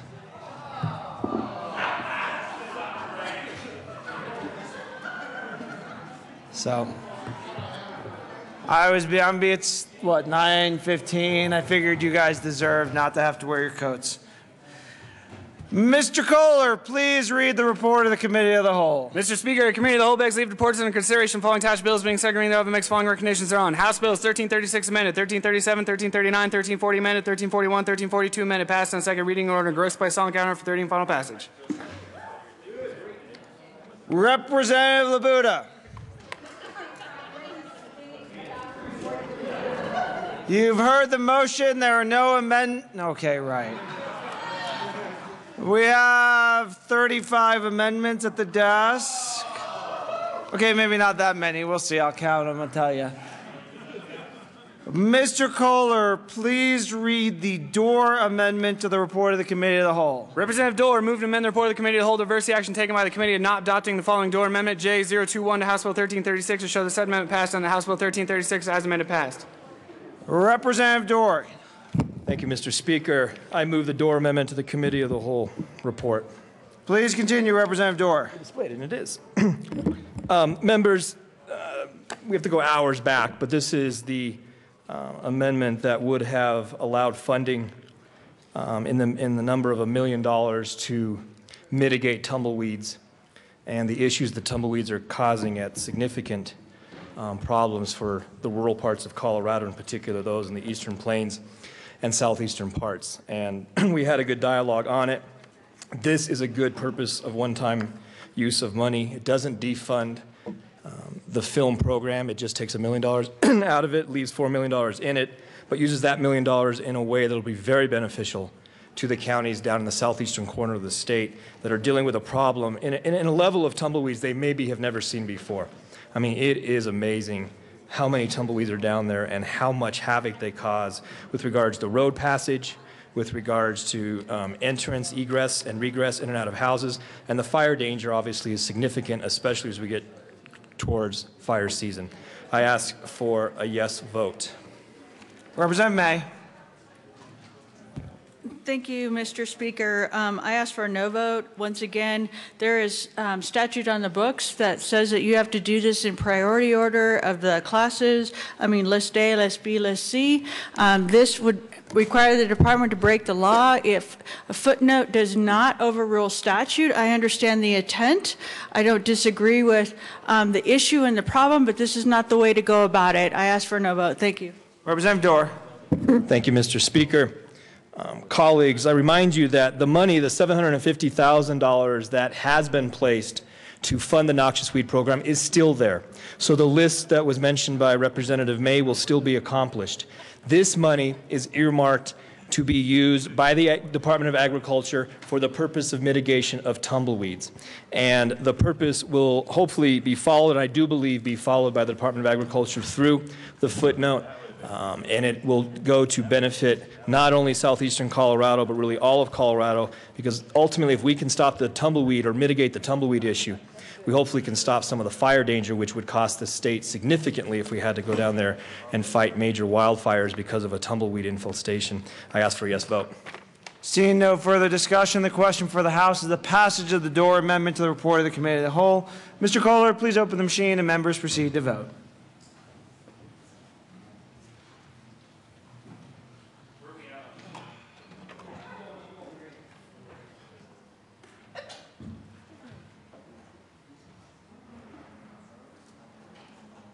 Close the machine. With 25 aye votes, 39 no votes, 1 excused, and 0 absent, the Dorr amendment to the report of the Committee of the Whole is lost. Mr. Kohler, please read the Corum and Sonnenberg amendment to the report of the Committee of the Whole. Representatives Corum and Sonnenberg move to amend the report of the Committee of the Whole to reverse the action taken by the committee in not adopting the following Corum and Sonnenberg amendment J63 to House Bill 1336 to show the said amendment passed on the House Bill 1336 as amended passed. Representative Sonnenberg. Thank you, Mr. Speaker. I move the Corum-Sonnenberg amendment to the Committee of the Whole. To the amendment. Members, this is a simple question, simple amendment. This goes back to, do you really want to save water? Do you really want to find a way to create more water, to conserve water? The answer is this amendment. Help us get rid of free edifices. I ask for a yes vote. Representative Corum. Thank you, Mr. Speaker. I think we've talked about this quite a bit, but salvaged water is the only water that we're going to have without construction of dams. This is, had we had this a few years ago, maybe the millions of dollars that we spent on lawsuits, losing lawsuits because we had violated the compacts with our neighboring states could have been saved. This is a good tool for the toolbox for the Colorado water plan. I think it's something that makes a lot of sense. It's environmentally sound and economically sound. I ask for a yes vote. Representative Priola. Thank you, Mr. Speaker. Members, I didn't come down and speak for this amendment on seconds, but I think it's important that I do now. Keep in mind, this amendment, if passed, will primarily help the South Platte Basin, which is, as we all know, mostly the Front Range. We have a lot of non-native vegetation, species of trees, so on and so forth, bushes, that are taking up our Colorado water. And not just the water that they're taking from us and from the ag community, and it's just consumptive use going up in the trees, up in the air, but it also affects the rivers and waterways when we have floods. It affects how the rivers are able to handle the water that flows down them in time of floods. So this is a very substantive and important amendment. I ask for an aye vote. Representative Duran. Thank you, Mr. Speaker. I do ask for a no vote. And the governor's office has come up with a statewide water plan, and we have many efforts to address some of the issues that affect Colorado's water. With that, I would ask for a no vote. See, Representative Sonnenberg.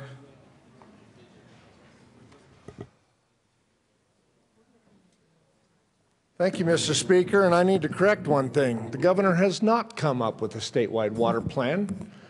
We're still months away from even having a draft of that plan. Until then, help us solve the problem. Help us do something now. That's why I asked for a yes vote.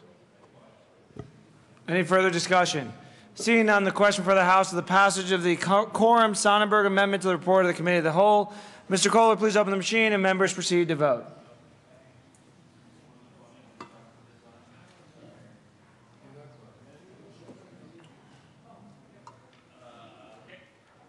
Representatives, Dorr, close the machine. With 33 aye votes, 31 no votes, 1 excused, and 0 absent, the Corum-Sonnenberg amendment to the report of the Committee of the Whole is passed.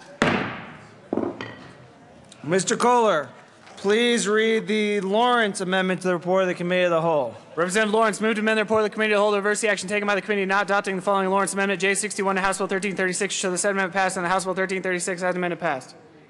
Representative Lawrence.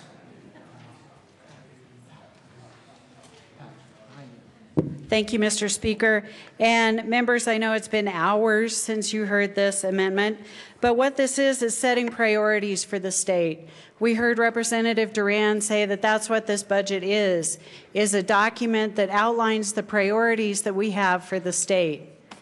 And I truly believe that public safety should be the #1 priority that we have. And this addresses a bill that passed unanimously out of the Judiciary Committee just this week. And what it does is set a mandatory sentencing for vehicular homicide and assault where drugs and alcohol are involved. We saw, I'm sorry, I move amendment.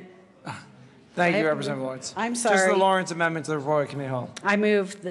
I moved the Lawrence amendment to the Committee of the Whole. To the amendment. Sorry about that, Mr. Okay. Got a little, Mr. Speaker, got a little ahead of myself after sitting here for 8.5 hours. In 2008, we saw there was an accident in Aurora where a drunk driver hit a truck, killed 2 women, knocked it into an ice cream parlor, and killed a 3-year-old boy. Just over the weekend, we saw a very similar accident blocks away from that accident, from the one in 2008, we had a drunk driver, reportedly 4 times the legal limit BAC, driving 80 miles an hour, hit the car in which a 17-year-old young man was driving and killed him. And these are just 2 instances that we've seen over the years in Colorado, and they seem to be getting more and more frequent. We have a problem in Colorado. People don't take our DUI laws seriously. The penalties are not severe enough. This will take those people who kill and injure innocent people driving drunk or high. It will take them off the streets. It will make our streets safer. And I do believe this is a priority. We have the money now. There is money in the budget. This is the first time in years that we've had a surplus, and we actually have money that we can prioritize. And that's exactly what we should be doing. And I would ask you for an aye vote for the public safety of the people all across Colorado. If not now, when? When are we going to make this a priority, members? How many more people, how many more innocent people are going to have to die because people are driving drunk or high? It's up to everyone in this building to make this decision and set this as a priority. I ask for an aye vote on this amendment. Representative Duran. Thank you, Mr. Speaker. And I do think that at this point and where we're at in the process, that this bill should be able to work its way through the system like the other bills that are still in the queue in appropriations, and ultimately it'll be up to the General Assembly and the Appropriations Committee to make those decisions. Thank you. Vote no. Seeing no further discussion, the question for the House is the adoption of the Lawrence Amendment to the report of the Committee of the Whole. Mr. Kohler, please open the machine, and members proceed to vote.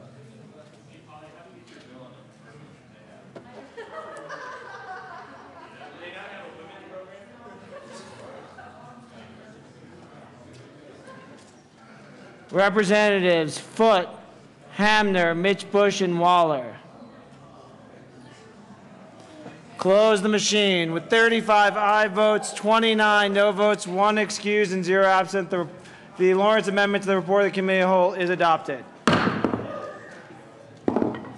Mr. Kohler, please read the McNulty Amendment to the report of the Committee of the Whole. Representative McNulty moved to amend the report of the Committee of the Whole. Diversity action taken by the committee not adopting the following McNulty Amendment J34 to House Bill 1336 to show this amendment passed and that House Bill 1336 as amended passed. Representative McNulty. Thank you, Mr. Speaker. I move the McNulty Amendment to the report of the Committee of the Whole. To the amendment, Representative McNulty. Thank you, Mr. Speaker. Colleagues, this is simple. Either vote against this amendment and vote for defending criminals, or vote for this amendment and vote to protect victims and to make sure that those who are on parole stay on parole, don't violate their parole, and don't harm our communities. It is that simple. I ask for an aye vote.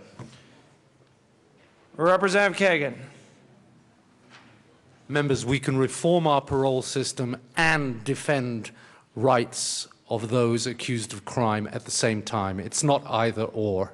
We can do both. We're going to do both, and I urge a no vote on this amendment. Representative May. Thank you, Mr. Speaker. I ask for a no vote. There's a bill going forward with to deal with these. It has a priority. It had community involvement, the department involvement. There was a huge stakeholder process which outlined the needs of the parole board, which is why the JBC referred it back to judiciary, so that in that committee that Representative Gardner and Representative Kagan served on. And this is going outside the process. It's not needed. I simply ask for a no vote. Seeing no further discussion, the question before the House is the adoption of the McNulty Amendment to the report of the Committee of the Whole. Mr. Kohler, please open the machine, and members proceed to vote.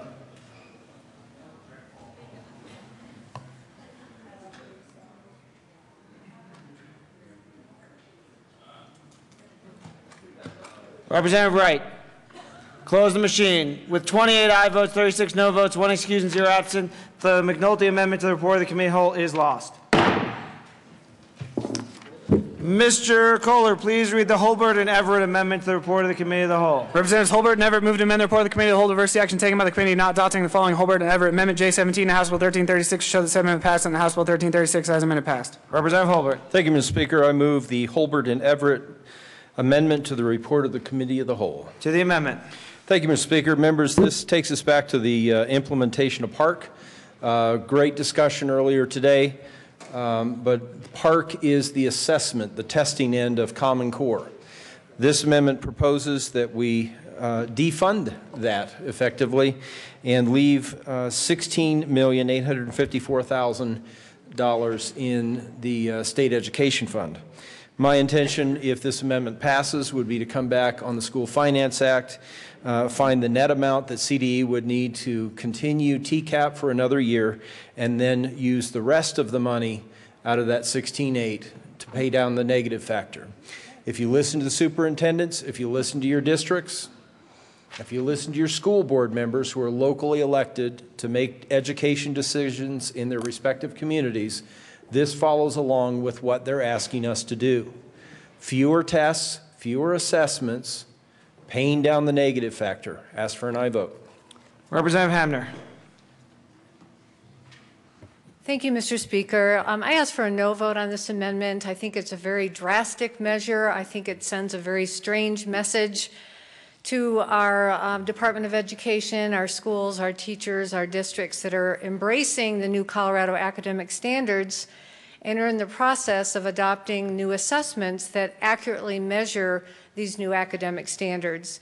The TCAP that Representative Holbert is referencing does not measure these academic standards. It's outdated. It measures the old standards. We've embraced new, higher standards. And as I mentioned earlier, Representative Scott is carrying a bill through the legislature this year that puts these issues in the forefront and helps us study them in a thoughtful way. That group will be making recommendations to us in a more thoughtful manner. So I ask for a no vote. Thank you. Representative Everett. Thank you, Mr. Speaker. I want to reiterate that we heard about 6 hours of testimony from school districts all across Colorado, from most likely all of your districts. What they wanted was the money unencumbered to pay down the negative factor, because each school district has its own individual challenges. They want to be unencumbered. They want to be able to fit their needs based on their population. I think that's what this bill does. As reference to the Common Core and PARC, I want you to go into your districts and I want you to talk to your constituents. What you'll find is there's a lot of knowledge out there about Common Core and PARC, and you'll find everything from liberal Democrats, conservative Republicans, to everybody in between. This is sort of a bipartisan, unified front against PARC and Common Core. So please go in your districts. I urge a yes vote on this bill tonight, but please go in your districts and find out what's really going on. Thanks. Representative Murray. Thank you, Mr. Speaker. Well, we know that too many of our kids are not getting the quality education that they deserve. 32% of fourth graders were not reading at grade level in 2013. 32% of our kids not reading at grade level. Colorado has the 7th largest gap in fourth grade reading proficiency by income in the country. Nearly 1 in 4 Colorado high school students do not graduate on time. Only 23% of Colorado students met the 2011 ACT College Readiness Standards in all 4 core subjects. Right now, too many of our students are not receiving the quality education they deserve. Through consistent standards and expectations, we're able to better identify struggling students and to provide them with the interventions and supports needed to ensure their success. And with all of the reforms that we've implemented in the past few years, that's what this leads to, is interventions to help kids succeed. 39% of the 2011 public high school graduates who went on to attend a public college or university in Colorado needed remedial education in at least one subject when they first entered college. We need to better prepare our students for college success. And listen to this, we produce in this state an average of 61,000 jobs annually across many diverse sectors and industries. But we have only 3 30,000 students each year, half of those needed, who will exit our education system with the qualifications to fill these high-paying jobs. We all know the definition of insanity. Keep doing the same thing you've always done. It's time we stop doing what we've always done. We have changed the system. It is hard. Now is not the time to stop. Now is the time to put on the gas. Let's don't fail our kids. Please vote no on this amendment. Any further? Representative Duran.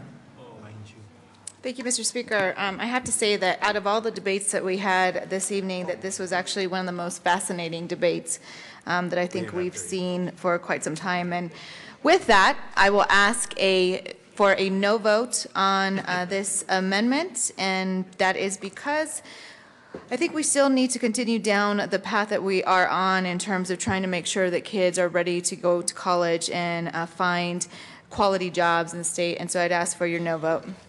Representative Hurlbert. Thank you, Mr. Speaker.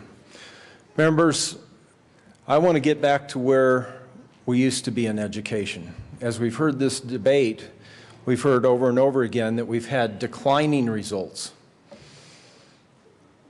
I think we've had declining results because we've occupied the time and attention of teachers on doing things other than teaching. I think that's the problem. I think that giving the moms and dads who are becoming increasingly aware of Common Core and PARCC a year to understand this, to have input and dialogue, is exactly what is needed. There were parents at the table throughout the discussion and Colorado's involvement in Common Core, but there's an increasing population of moms and dads out there right now who didn't know about it, didn't understand it until months, 6 months, a year ago. And that population is increasing. If you look at your email and you find a population of moms and dads saying, yes, this is the greatest thing ever, this is the answer, give us more technology requirements in the rural districts, occupy the time and attention of my child's teacher in performing assessments rather than building a relationship and teaching my sons and daughters why it's important to learn and how to use that information. If you've had that, then I guess you're a no vote on this amendment. But if you're like me and you've seen an outpouring from moms and dads saying, let's stop this, let's give it a year, let's have more input. If you're looking for a way to get more parents involved in the education of their children, delaying PARCC just might be the answer.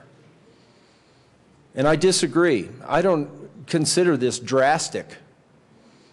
We have the authority, we have the power to defund this and give parents a year and districts a year to talk this through and decide whether PARCC or some other standards, Common Core or some other standards, PARCC, some other assessments, are what Colorado should have. I don't consider that drastic. I consider that leadership, and I ask for an aye vote. Seeing no further discussion, the question for the House is the passage of the Everett and Hurlbert amendment to the report of the Committee of the Whole. Mr. Kohler, please open the machine and members proceed to vote.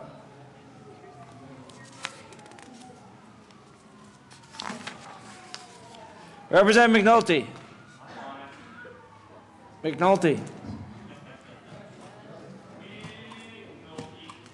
Close the machine. With 25 aye votes, 39 no votes, 1 excuse, and 0 absent, the Everett and Hurlbert amendment to the report of the Committee of the Whole is lost. Mr. Kohler, please read the first of many Del Grosso amendments to the report of the Committee of the Whole. Representative Del Grosso moved to amend the report of the Committee of the Whole to reverse the action taken by the committee in not adopting the following Del Grosso, Dorr, Murray, Priola, Zabel, and Waller amendment, J47 to House Bill 1336, to show the said amendment passed and the House Bill 1336 has amended passed. Representative Del Grosso. Thank you, Mr. Speaker. I move the Del Grosso, or the first Del Grosso amendment to the Committee of the Whole. Please proceed, Representative Mr. Meyer, leader. Thank you, Mr. Speaker, and members. I'll make this quick. This is putting money to the negative factor. So we had several different conversations, several different pots of money. We were looking at trying to buy down the negative factor. This one was the least. This is $10 million out of the Controlled Maintenance Trust Fund. So this doesn't take money from film, doesn't take money from CBMS, doesn't do any of that stuff there. It just simply says that extra pot of money that was there in the Controlled Maintenance Trust Fund, extra money, we're going to put it towards the negative factor to address those countless phone calls, emails, the different superintendents, the school board members, the principals, all those that have been talking to you to say, look, help us buy down the negative factor. This in no way affects the Student Success Act or the School Finance Act that are moving through. This is in addition to. This just puts an additional $10 million towards the negative factor, and I urge and I vote. Representative Durand. Thank you, Mr. Speaker. I ask for a no vote. I don't think that this amendment really distinguishes between one-time funding and base building funding, which is what you'd be doing if you invest those dollars into the negative factor. The other thing is that I know that there was a lot of amendments, and I'm sure a lot of amendments we're going to hear now again. But with that, one of the things that I want to make sure that everybody in this chamber knows is that you're going to have another opportunity to vote for an additional $232 million going to public schools in the Student Finance Act, which unfortunately came out of committee with a partisan vote. But there's hope left to put some additional funding and meaningful funding into our public schools. Mr. Minority Leader. Thank you, Mr. Speaker. But the School Finance Act does not buy down the negative factor. The Student Success Act is trying to buy down 100,000 of the negative factor, but, or 100 million, sorry. It is a late night. But this Del Grosso amendment seeks to buy down another 10 million of the negative factor on top of what's already out there. This doesn't take it away from any other program, doesn't defund any other program. It just takes it out of the additional money that's there, and I urge and I vote. Seeing no further.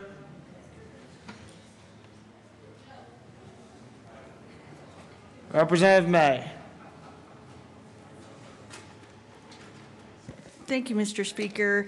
And the issue with taking it out of the Controlled Maintenance Fund is it's not an ongoing revenue source. So when you're talking about the negative factor, you're looking at a long-term commitment in terms of not just what you put in today, but what it costs in the future. So you're going to pay the inflationary rate. So it's almost $5 in the out years. So when we stand up here and we say it's only 10 million, it becomes 50 million. And if it's 100 million, which is what we've committed to, it becomes 500 million. So I have been in the departments when we had to do the cuts. And I know how difficult it is for programs to expand and then contract. I know what it does to families and to kids. And so when we stand up here and say, it just is this, in 2 years' time, we're going to hit the REF-C cap, and we will be looking at doing mandatory caseload growth, have a budget that we can't go above because of an artificial cap that we chose to vote for as voters, and then we'll be cutting programs. So I ask you to look at what we're doing in the out years, not today, in the future. We're trying to do a responsible budget, which I think we put together, and so just be mindful that when you're in the negative factor, it has a much different effect on the budget in the out years than today. I ask for a no vote. Mr. Minority Leader. Thank you, Mr. Speaker. And I will also remind people of the fact that there is $907 million in the State Education Fund. Now, obviously, Student Success Act would come out of that as well, but this is seeking to take another $10 million out of there. 10 million. Yes, it's going to be base building, and yes, it'll be ongoing. But the reality is if we don't start buying down the negative factor, it's going to continue to grow. And if you notice, and you looked in your lavender book, we have to pay $42 million extra this year just to keep it from growing. So if we don't actually start addressing the problem, it's going to continue to grow without that. So I urge an aye vote. We need to start addressing this problem, and this seems to just take the 10 million. I urge an aye vote. Representative Hamner. Thank you, Mr. Speaker, and I sure have appreciated all of the attention to education funding tonight. I do support the concept of buying down the negative factor, which is why I've been so pleased there's been such fantastic bipartisan support of the Student Success Act. As you all know, as bills move through the process, it's possible that additional dollars or less dollars get added or taken away. The bill will hopefully be coming to the floor soon. The bill shows our commitment to buying down the negative factor in a very significant way. I don't believe that this amendment is needed today in order for that work to continue. So I ask for a no vote on this amendment. Thank you. Seeing no further discussion, the question for the House is the passage of the Del Grosso amendment to the report of the Committee of the Whole. Mr. Kohler, please open the machine and members proceed to vote.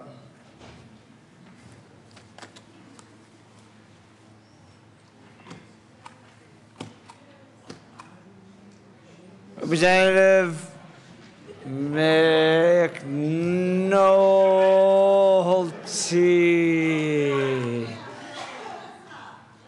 Close the machine. With 27 aye votes, 37 no votes, 1 excused, and 0 absent, the first Del Grosso amendment to the report of the Committee of the Whole is lost. Representative McNulty, I hope you washed your hands. Nobody else is allowed to touch his button. Mr. Kohler, please read the second of the 30 Del Grosso amendments to the report of the Committee of the Whole. Representative Del Grosso moved to amend the report of the Committee to hold diversity action taken by the committee not adopting the following Del Grosso Amendment J54 to House Bill 1336 to show that said amendment passed and that House Bill 1336 as amendment passed. Representative Del Grosso. Thank you, Mr. Speaker. I move the second Del Grosso amendment to the Committee of the Whole. To the amendment, Mr. Minority Leader. Thank you, Mr. Speaker. And so, members, this is moving on to transportation. This is seeking to put $27.5 million general fund dollars into transportation. This will go to affect some of the poor roads and bridges that we have across our state. This will start the process of putting general fund dollars towards transportation and investing in our state. I urge an aye vote on the second amendment to the second Del Grosso amendment to the Committee of the Whole. Representative Duran. Thank you, Mr. Speaker. I ask for a no vote. Seeing no further discussion, the question for the House is the passage of the second Del Grosso amendment to the report of the Committee of the Whole. Mr. Kohler, please open the machine and members proceed to vote.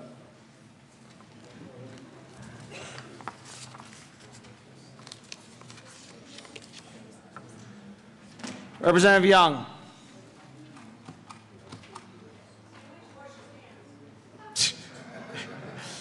Representative Young. That sounds great, but please vote, Representative Young.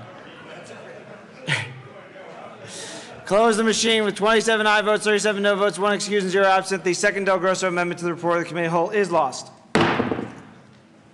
Mr. Kohler, please read the third Del Grosso amendment to the report of the Committee of the Whole. Representative Del Grosso moved to amend the report of the Committee to hold diversity action taken by the committee not adopting the following Del Grosso and Priolo Amendment J52 to House Bill 1336 to show the said amendment passed and the House Bill 1336 as amendment passed. Mr. Minority Leader. Thank you, Mr. Speaker. I move the third Del Grosso amendment to the Committee of the Whole. To the amendment, Mr. Minority Leader. Thank you, Mr. Speaker. And so, members, we've moved on from K through 12 to transportation. Now we're down to higher education.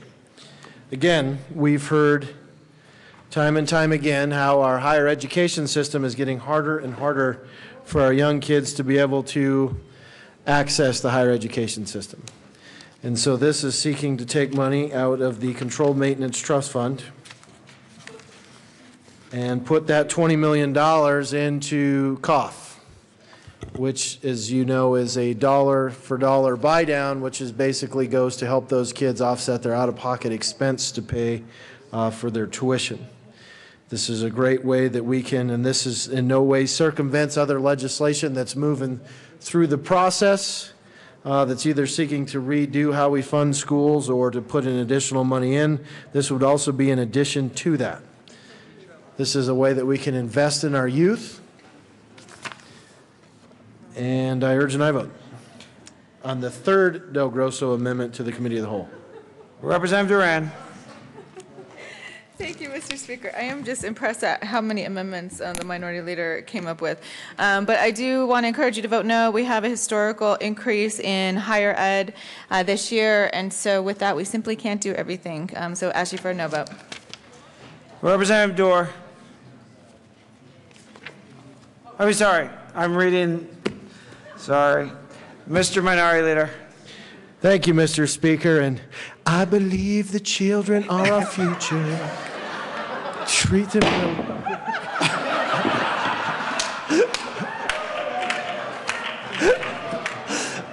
Representative Giroux.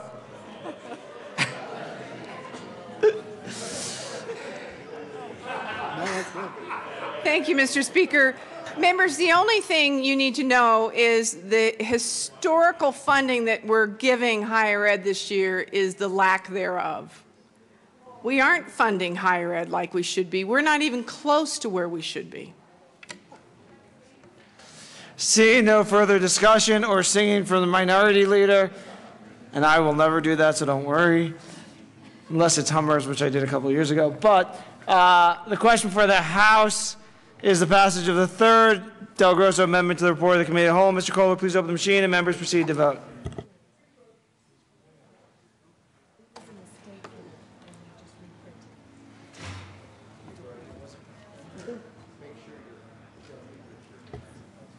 Close the machine. With 28 aye votes, 36 no votes, 1 excused, and 0 absent, the third Del Grosso amendment to the report of the Committee of the Whole is lost. Mr. Kohler, please read the fourth Del Grosso amendment to the report of the Committee of the Whole. Representative Del Grosso moved into the report of the Committee to hold diversity action taken by the committee not adopting the following Del Grosso amendment, J36 to House Bill 1336, to show the said amendment passed and the House Bill 1336 as amended passed. Mr. Minority Leader. Thank you, Mr. Speaker. I move the fourth Del Grosso amendment to the Committee of the Whole. To the amendment, Mr. Minority Leader. Thank you, Mr. Speaker. And Representative Rosenthal, this will give you a chance to maybe vote for one of mine this time. Members, this is taking $10 million out of the Controlled Maintenance Trust Fund. And as we remember over the course of the night, this was the one that specifically goes to the CDOT off-highway system bridge program. So this is one for those municipally owned, so whether it's a city or a county-owned bridge, if they have some kind of a problem with that, they can apply and get a grant. There is a match program, so this we don't fully fund it. They have to put skin in the game as well. But this is one that's particularly very important to the folks in our rural communities, those folks that have some kind of a problem with their bridges, and they're able to address those needs that are out there. CDOT says there is usually a lot more need than the dollars that are there. And so this is a great way that we can invest in our bridge infrastructure that's out there, and specifically this would help a lot of those folks out in our rural area. So I urge an aye vote on the fourth Del Grosso amendment to the Committee of the Whole. Representative Priola. Thank you, Mr. Speaker. And members, I rise in support of this amendment. You know, I've spent a lot of time with the family through the years out traveling the rural parts of this state. And you'll come across some of these bridges that, you know, back in the day, they would actually stamp the concrete next to it when they built it. And so, being a history buff that I am, I'll sometimes stop and try to find the stamp on some of these rickety old bridges. And they say, you know, 1926, 28, 32. They're really in bad shape. So I think this is a good use of controlled maintenance, in that we have bridges in this state that are really, really in need of repair. This is one-time dollars that can be spent in a prudent way, that we can put new bridges and stamp 2014 on them, and then maybe 80 years from now, someone else can do what I do. I ask for an aye vote. Representative Duran. Thank you, Mr. Speaker, and I ask for a no vote. You know, again, the Department of Transportation receives a lot of funds for different projects, and in fact, this year we also made major investments in capital construction and also other efforts that I think can benefit all of the areas of the state. And so I ask for your no vote. Just like higher ed, just like education, just like so many things, there's always a greater need, but there's only so much that we can ultimately do. And so ask you for your no vote. Seeing no further discussion, the question for the House is the passage of the fourth Del Grosso amendment to the report of the Committee of the Whole. Mr. Kohler, please open the machine, and members proceed to vote.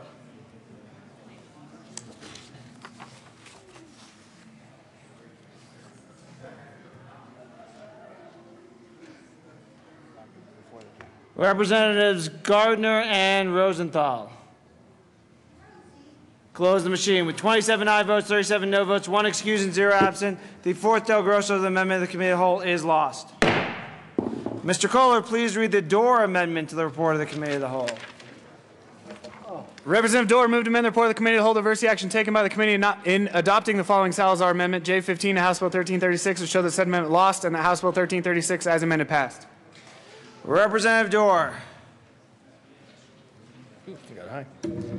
Thank you, Mr. Speaker. I move the Dorr amendment to the committee of the whole and ask that it be displayed. Representative Dorr to the amendment. Thank you, Mr. Speaker.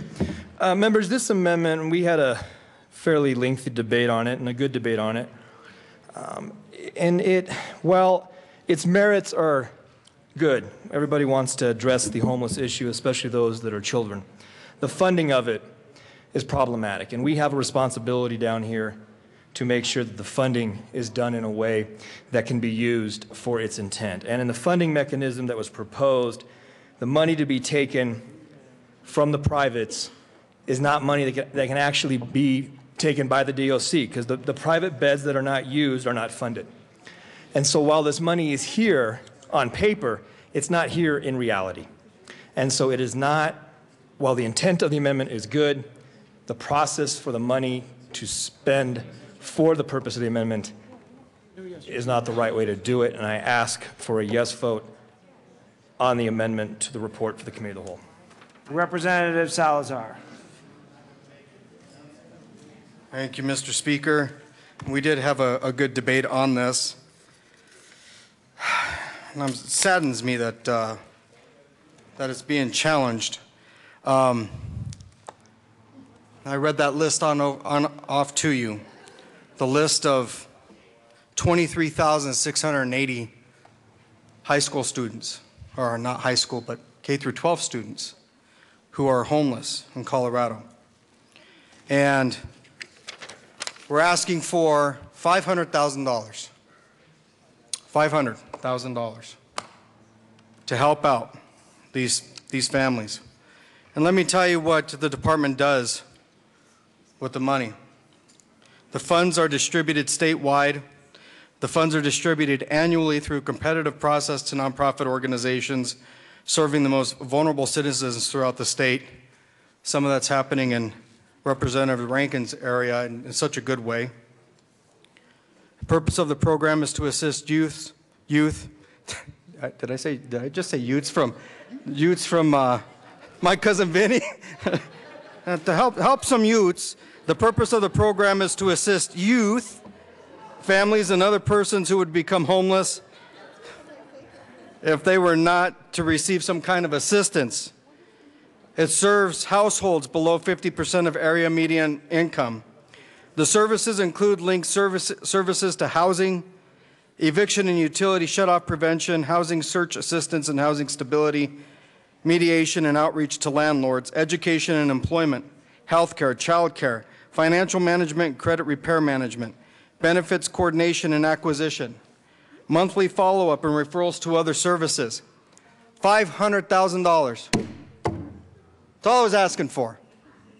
Out of a budget of $64.4 million. Helping out statewide. Helping out youth and families in rural areas. $500,000. We know that these for-profit prisons have not reached capacity. We know that Colorado Department of Corrections has not reached capacity, so we're not taking anything away from them. I sit on judiciary just like some of you do, and I hear the direction that we're going in Department of Corrections, and it's a good direction. We talk about having faith in that system and having faith in the fact that recidivism is going to decrease. We talk about the fact that we want to have more free beds because we want to have less prisoners. Well, we also want to have less homeless, too. I received a text message shortly after this amendment was voted on by voice vote. It was someone who was here in the chamber. And she said, "Hey, I just left, and on my way home, I passed someone that was homeless. They were in the parking lot of a Good Times and was in a wheelchair and obviously unwell.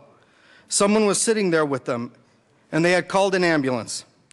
I was touched to see people looking out for each other, and it reminded me of your advocacy, so I thought I would share." We are advocates for those who cannot advocate for themselves, the homeless. We heard that up here tonight on many of the amendments, that we are advocates. $500,000 out of $64.4 million.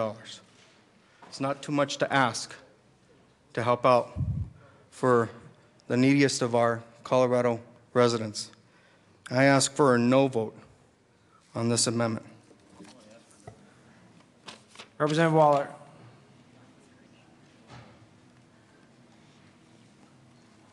Thank you, Mr. Speaker. Representative Salazar, I think this is what you're trying to do here is a very good thing, and I appreciate that and I applaud that, and I'm hoping we're going to be able to find a way to make that happen. You know, I think the issue here becomes it's the funding source. You know, where should we be drawing these dollars from? You know, you say 500,000 out of 64 million are private prisons. Well, a few years ago, we really cut private prisons to the quick. And I have been a very strong advocate, by the way, for cutting unnecessary prison spending in the state of Colorado. I've done that.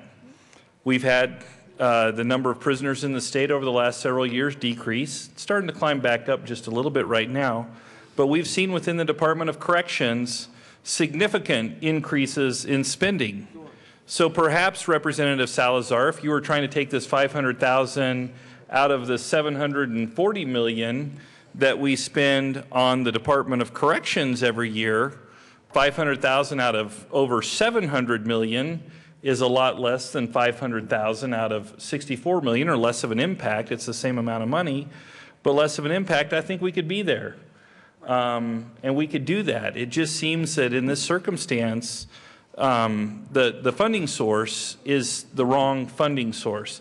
And maybe perhaps if you could articulate for us specifically where out of the private prisons you're going to take this, and what portion of it that they don't need. Is it out of their maintenance funds? Is it out of their personnel costs? Is it out of, you know, what portion of what portion of the private prisons you're going to take it from? Maybe that'll help us understand it a little bit better. But I think we're just in a circumstance now where great idea, wrong funding source.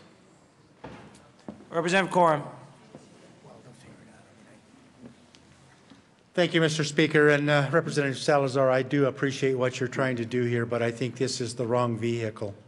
You know, we're taking $500,000 out of private prisons and transferring to this, but we still have the prisoners that we have to send. So that means that Colorado Department of Corrections will be taking those prisoners that would have gone to the private prison. So it is a cost to us, and I appreciate what you're trying to do, but I would support you on a different venue. But I ask for the support of this bill. Representative May.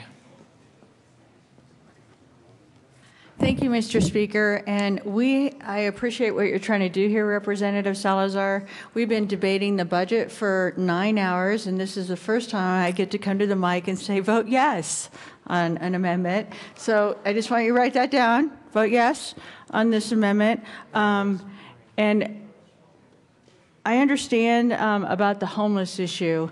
I think the way this impacts the other side of our budget with correctional beds, and we are in this budget had to add 356, 100 to Trinidad, 100 to Buena Vista. So by doing this, we're going to have we'll cause another problem on the other side of the shop. So I respectfully ask for a yes vote.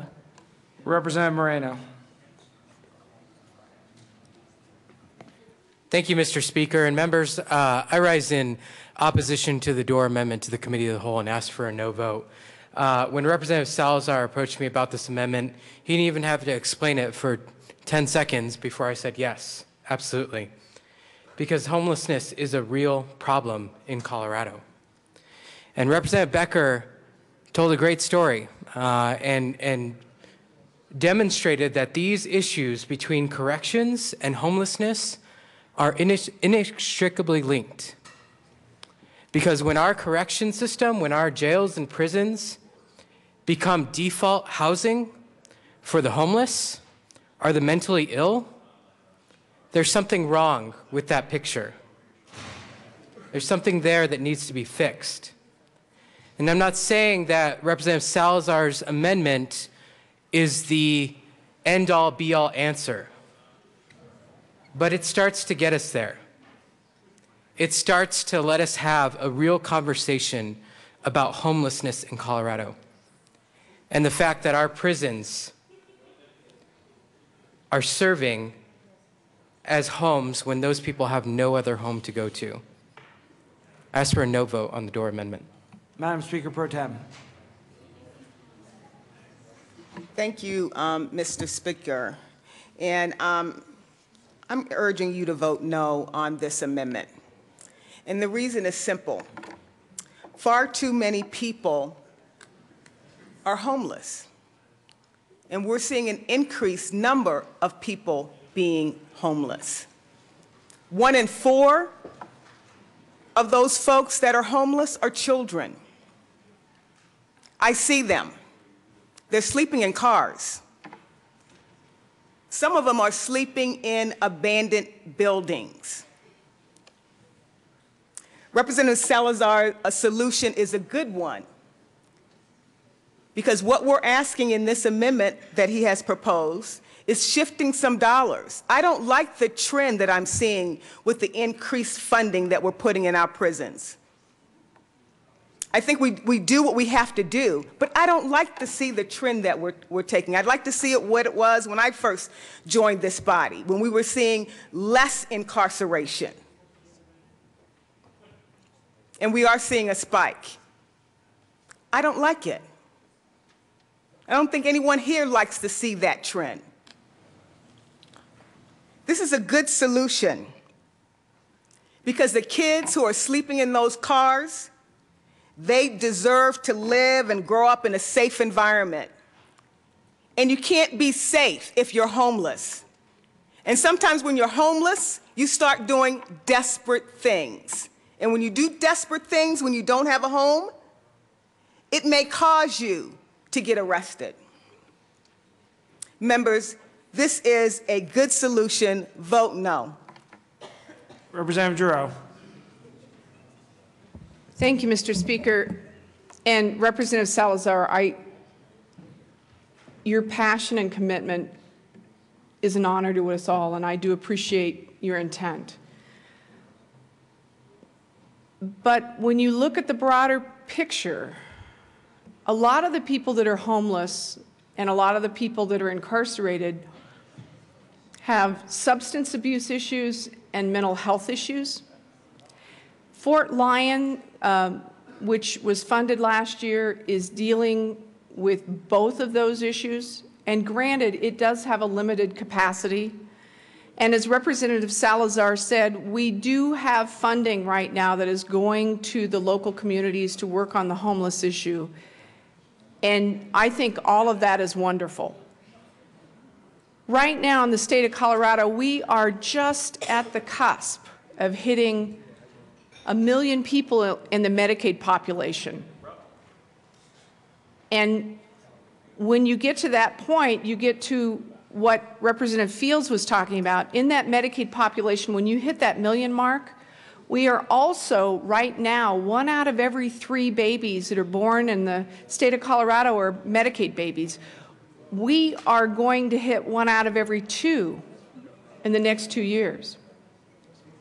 We have real problems. And what Representative Salazar is bringing to all of us with this amendment is that we have problems. And I recognize that, and Representative Salazar, I appreciate that.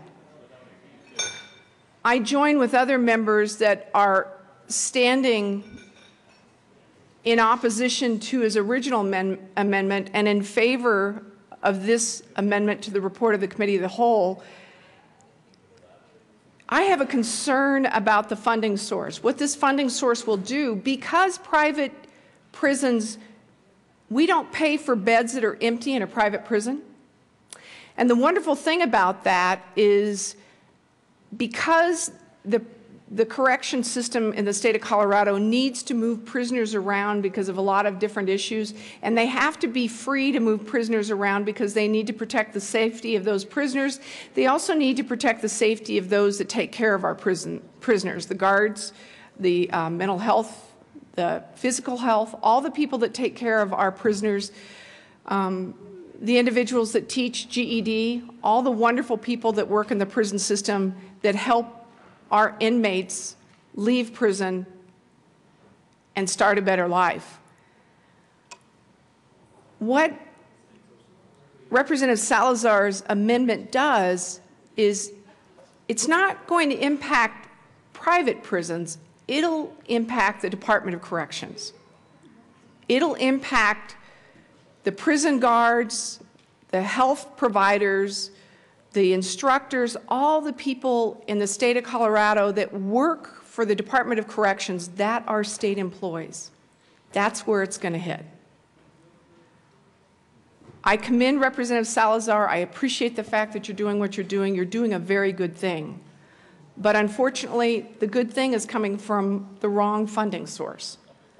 And with respect, I join Representative May and Representative Duran and ask for a yes vote on this amendment to the report of the Committee of the Whole.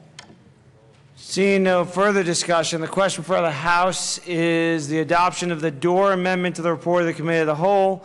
Mr. Kohler, please open the machine and members proceed to vote.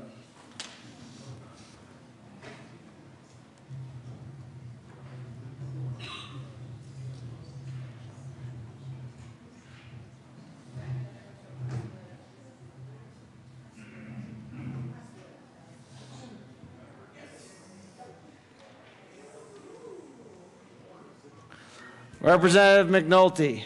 You first.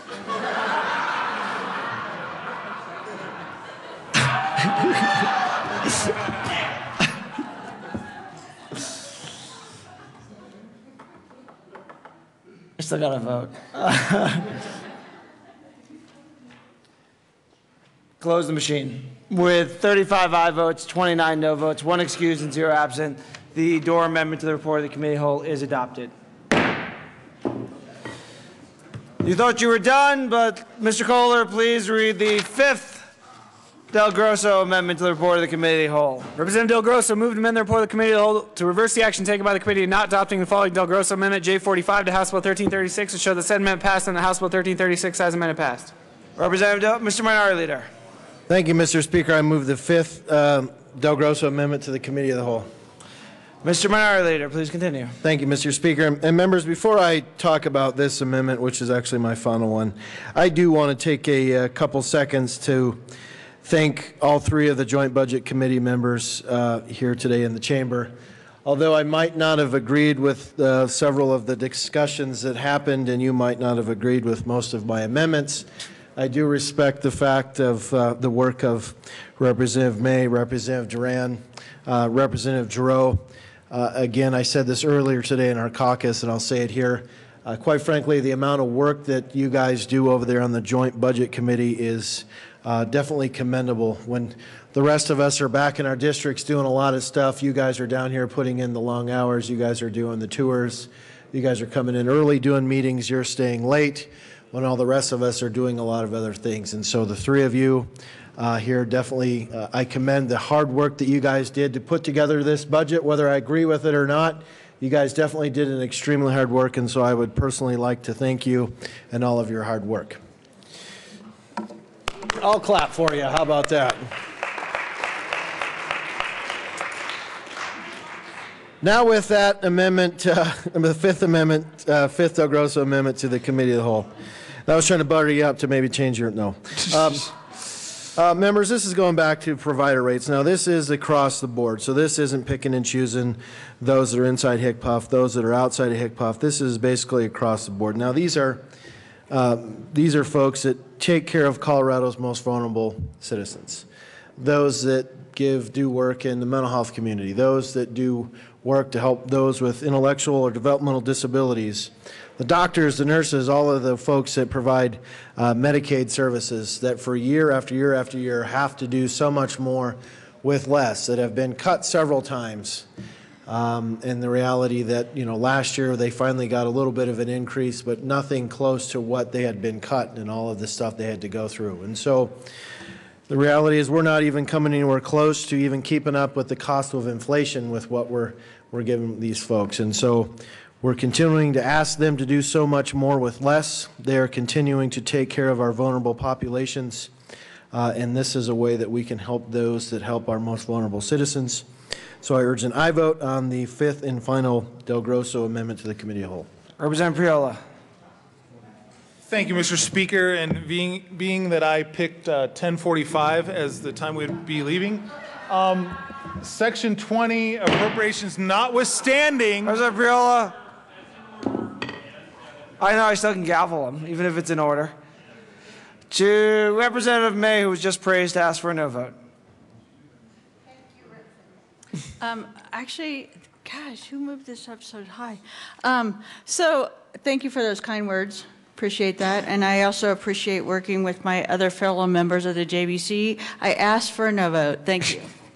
Seeing no further discussion, the question before the House is the fifth and final Del Grosso amendment to the report of the committee of the whole. Mr. Kohler, please open the machine and members proceed to vote.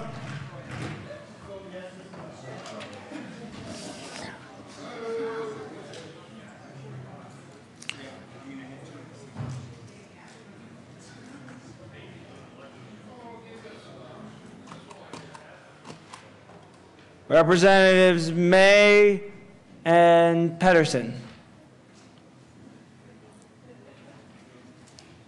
Close the machine. With 27 aye votes, 37 no votes, 1 excused, and 0 absent, the fifth and final Del Grosso amendment to the report of the committee of the whole is lost.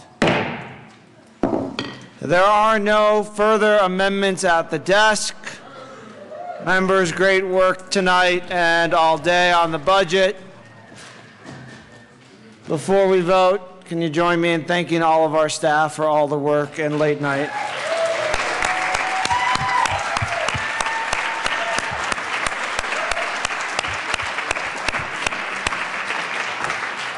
No more amendments. The question before the House is the adoption of the report of the committee of the whole.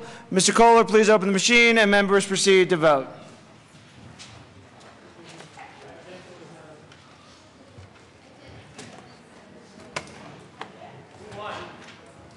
Representatives Everett, Rosenthal, close the machine. With 64 aye votes, 0 no votes, 1 excused, and 0 absent, the report of the committee of the whole is adopted. Representative Sonnenberg. Thank you, Mr. Speaker, and I think it should be noted how well things went with Mr. Representative Pabon gone today. I think that should be a continued trend in this chair. Representative Melton to announce the winner.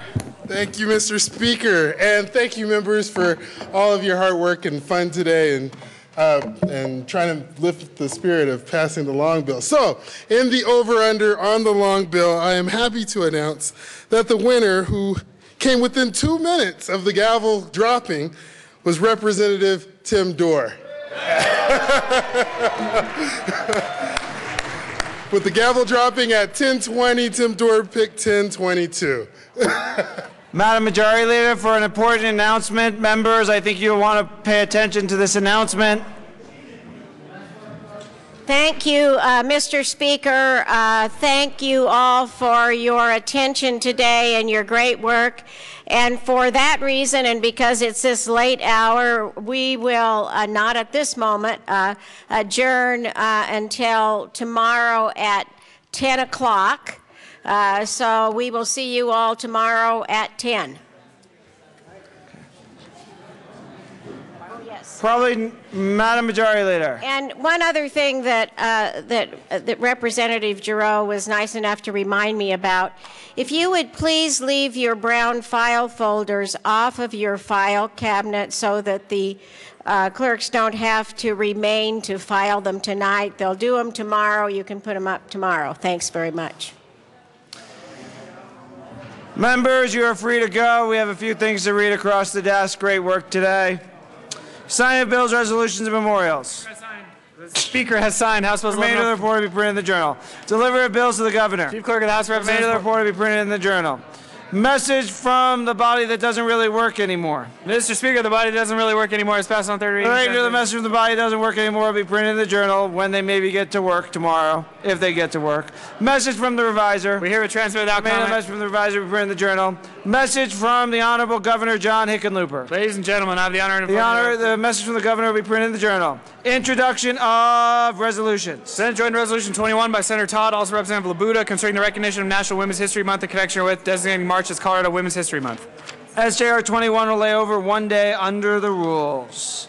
Madam Majority Leader.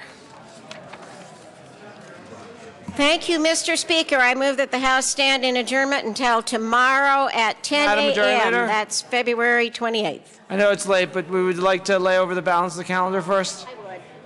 Thank you, Mr. Speaker. I withdraw that motion and move to lay over the balance of the calendar. Seeing no objection, the balance of the calendar will be laid over until tomorrow. Madam Majority Leader. Now, Mr. Speaker, I move the House stand in adjournment until 10 a.m. tomorrow, February 28th. Seeing no objection, the House will stand adjourned until 10 a.m. tomorrow morning.